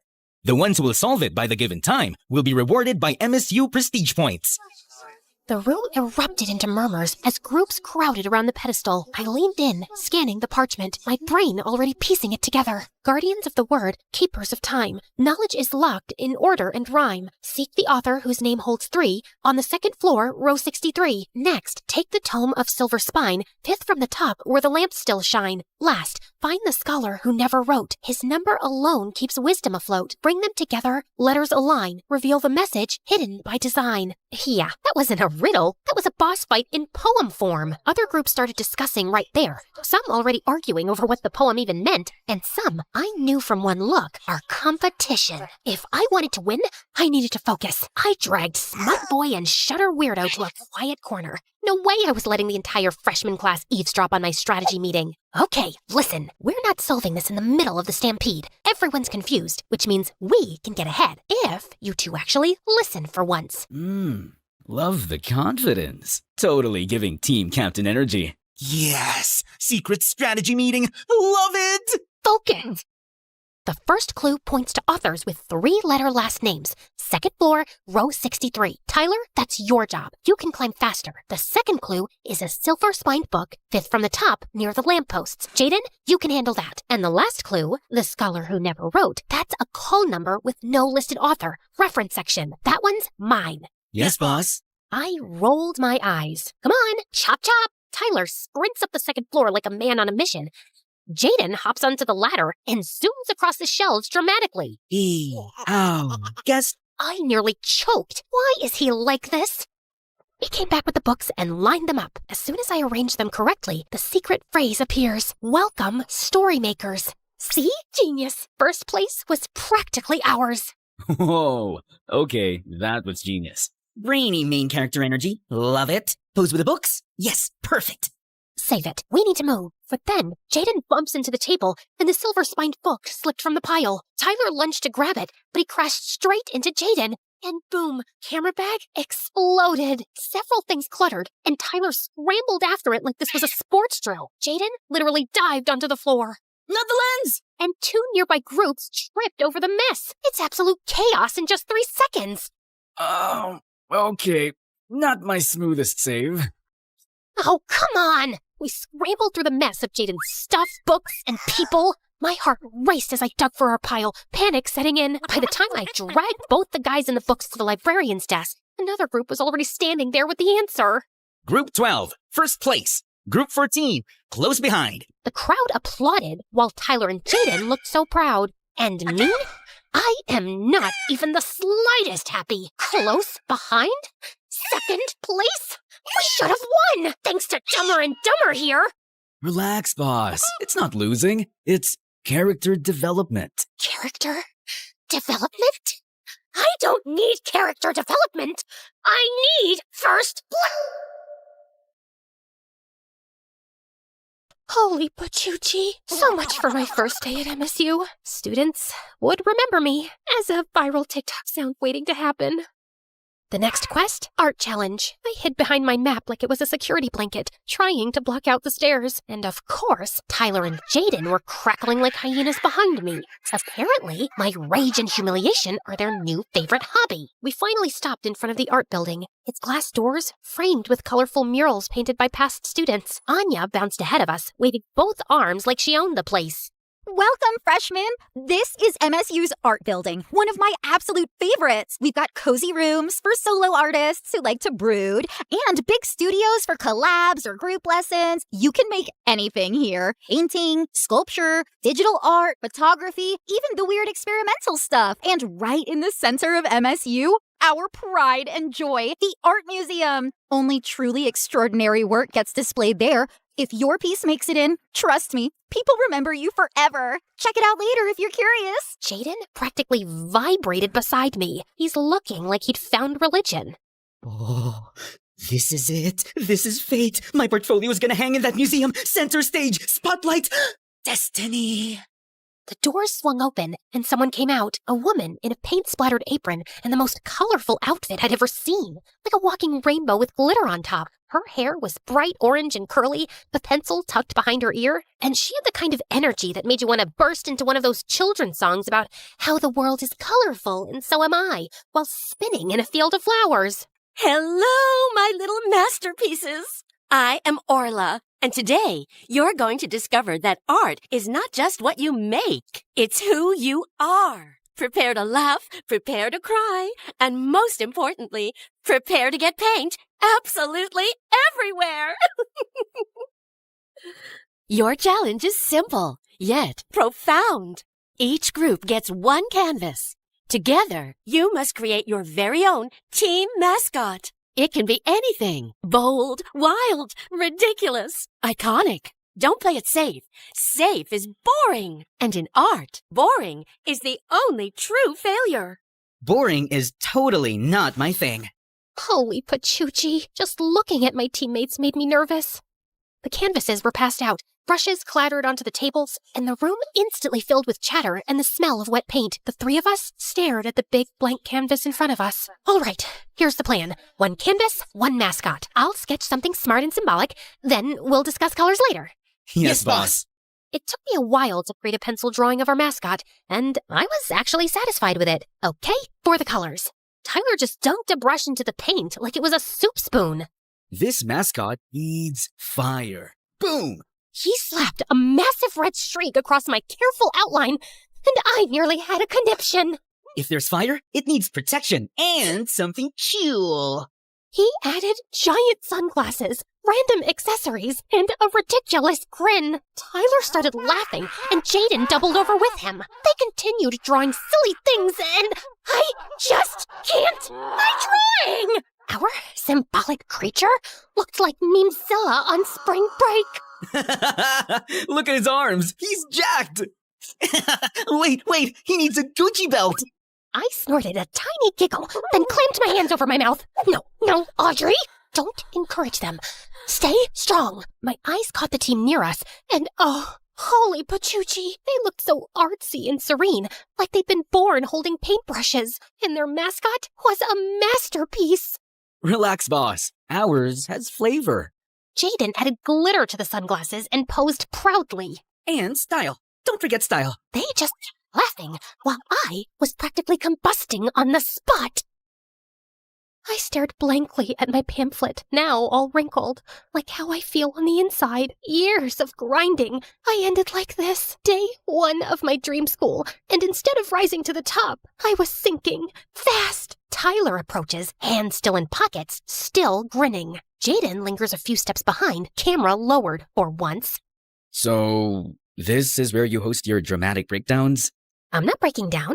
I'm just frustrated. Yeah, no kidding. You nearly bit my head off in front of the entire art building. Because you won't take anything seriously! Tyler's grin faltered, his voice cutting sharper than usual. And you take everything too seriously. Newsflash, boss. It's supposed to be fun. My chest tightened. I shot to my feet, clutching the pamphlet like it might keep me steady. Fun doesn't win. I worked my whole life to get here, and now I'm stuck with 2 clowns dragging me down. Tyler's eyes narrowed, his arms crossing. Maybe the problem isn't us. Maybe it's you who are so obsessed with being perfect. You forget this isn't just your quest. The words hit harder than I expected, and heat rushed to my face. I didn't have a comeback, not one that wouldn't make it worse, so I spun on my heel and stormed off, leaving both of them in silence behind me. I went behind the school crying, for a variety of reasons, but mostly I feel bad about lashing out at Tyler. He's right. This is supposed to be a fun event. I should let go of the tension and exhaustion from all that studying for years to get here. I need to apologize later, sincerely. Then maybe we can actually enjoy today's event together. But then, later came, and the tension was still thick between me and Tyler. Jaden was caught in the middle, throwing out jokes, trying to lighten the mood, but it's not working. I gave Jaden an apologetic smile, and he just grinned back and mouthed, "Don't worry, it's cool." Then I glanced at Tyler. My stomach twisted immediately. Come on, Audrey. Just open your mouth and say you're sorry. Attention, students. I lost my chance to say something as 2 teachers walked in. The female teacher looked like she just walked out of a drama poster. Long, straight black hair, sharp eyes that could probably see straight through you. Beautiful, but terrifying. The type who made you sit up straighter without even realizing it. The male teacher was her complete opposite. All smiles. Tall, broad-shouldered guy in a tracksuit, whistle hanging from his neck. He had that athletic dad energy. Warm smile, easy laugh. The kind of teacher who'd crack a joke right before making you run 10 laps. Settle down. This is your final challenge. Oh yeah! Time to see if you've got brains and brawn. Don't worry, kids. Only a little pain is involved. Good afternoon, freshmen. I am Ms. Hoshino, your instructor for logic and strategy. I also teach mathematics. This is Coach Ramirez, head of physical education. But you can just call me Coach R. Easier to shout across the field. All right, final challenge. Brain power, muscle power, team power. If you don't work as a team, you're gonna eat dirt. Let's see what you've got. I gulped. Our team isn't exactly working right now. I am so gonna eat dirt. There are 3 rounds. Listen well. Assistant stepped forward, holding sealed envelopes with different colors. Your final challenge will test perception, reasoning, and endurance. Round 1, a visual puzzle. Each group will receive an image cut into fragments. Your task is to reconstruct it correctly. Only then will you move to round 2. Round 2 is a logic puzzle, a riddle requiring critical thinking. Solve it, and you advance to the final round.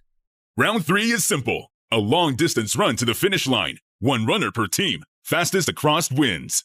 The assistants dropped the first envelope on our table. Tyler ripped it open, spilling a dozen oddly shaped scraps of glossy paper across the surface. Ooh, puzzle pieces. My time has come to shine. It's not just a jigsaw. Look, the edges don't even match. Please, I've spent years framing shots and lining up angles. This is basically Photoshop, but in real life. His hands moved fast, rotating pieces, sliding them into place. Tyler and I tried to follow, but he was already halfway there before we could blink. Not gonna lie, he's kinda cracked at this. A few final clicks, and Jaden smoothed the last piece into place. The image formed into the Blossom Bridge in full bloom, glowing under a spring sky.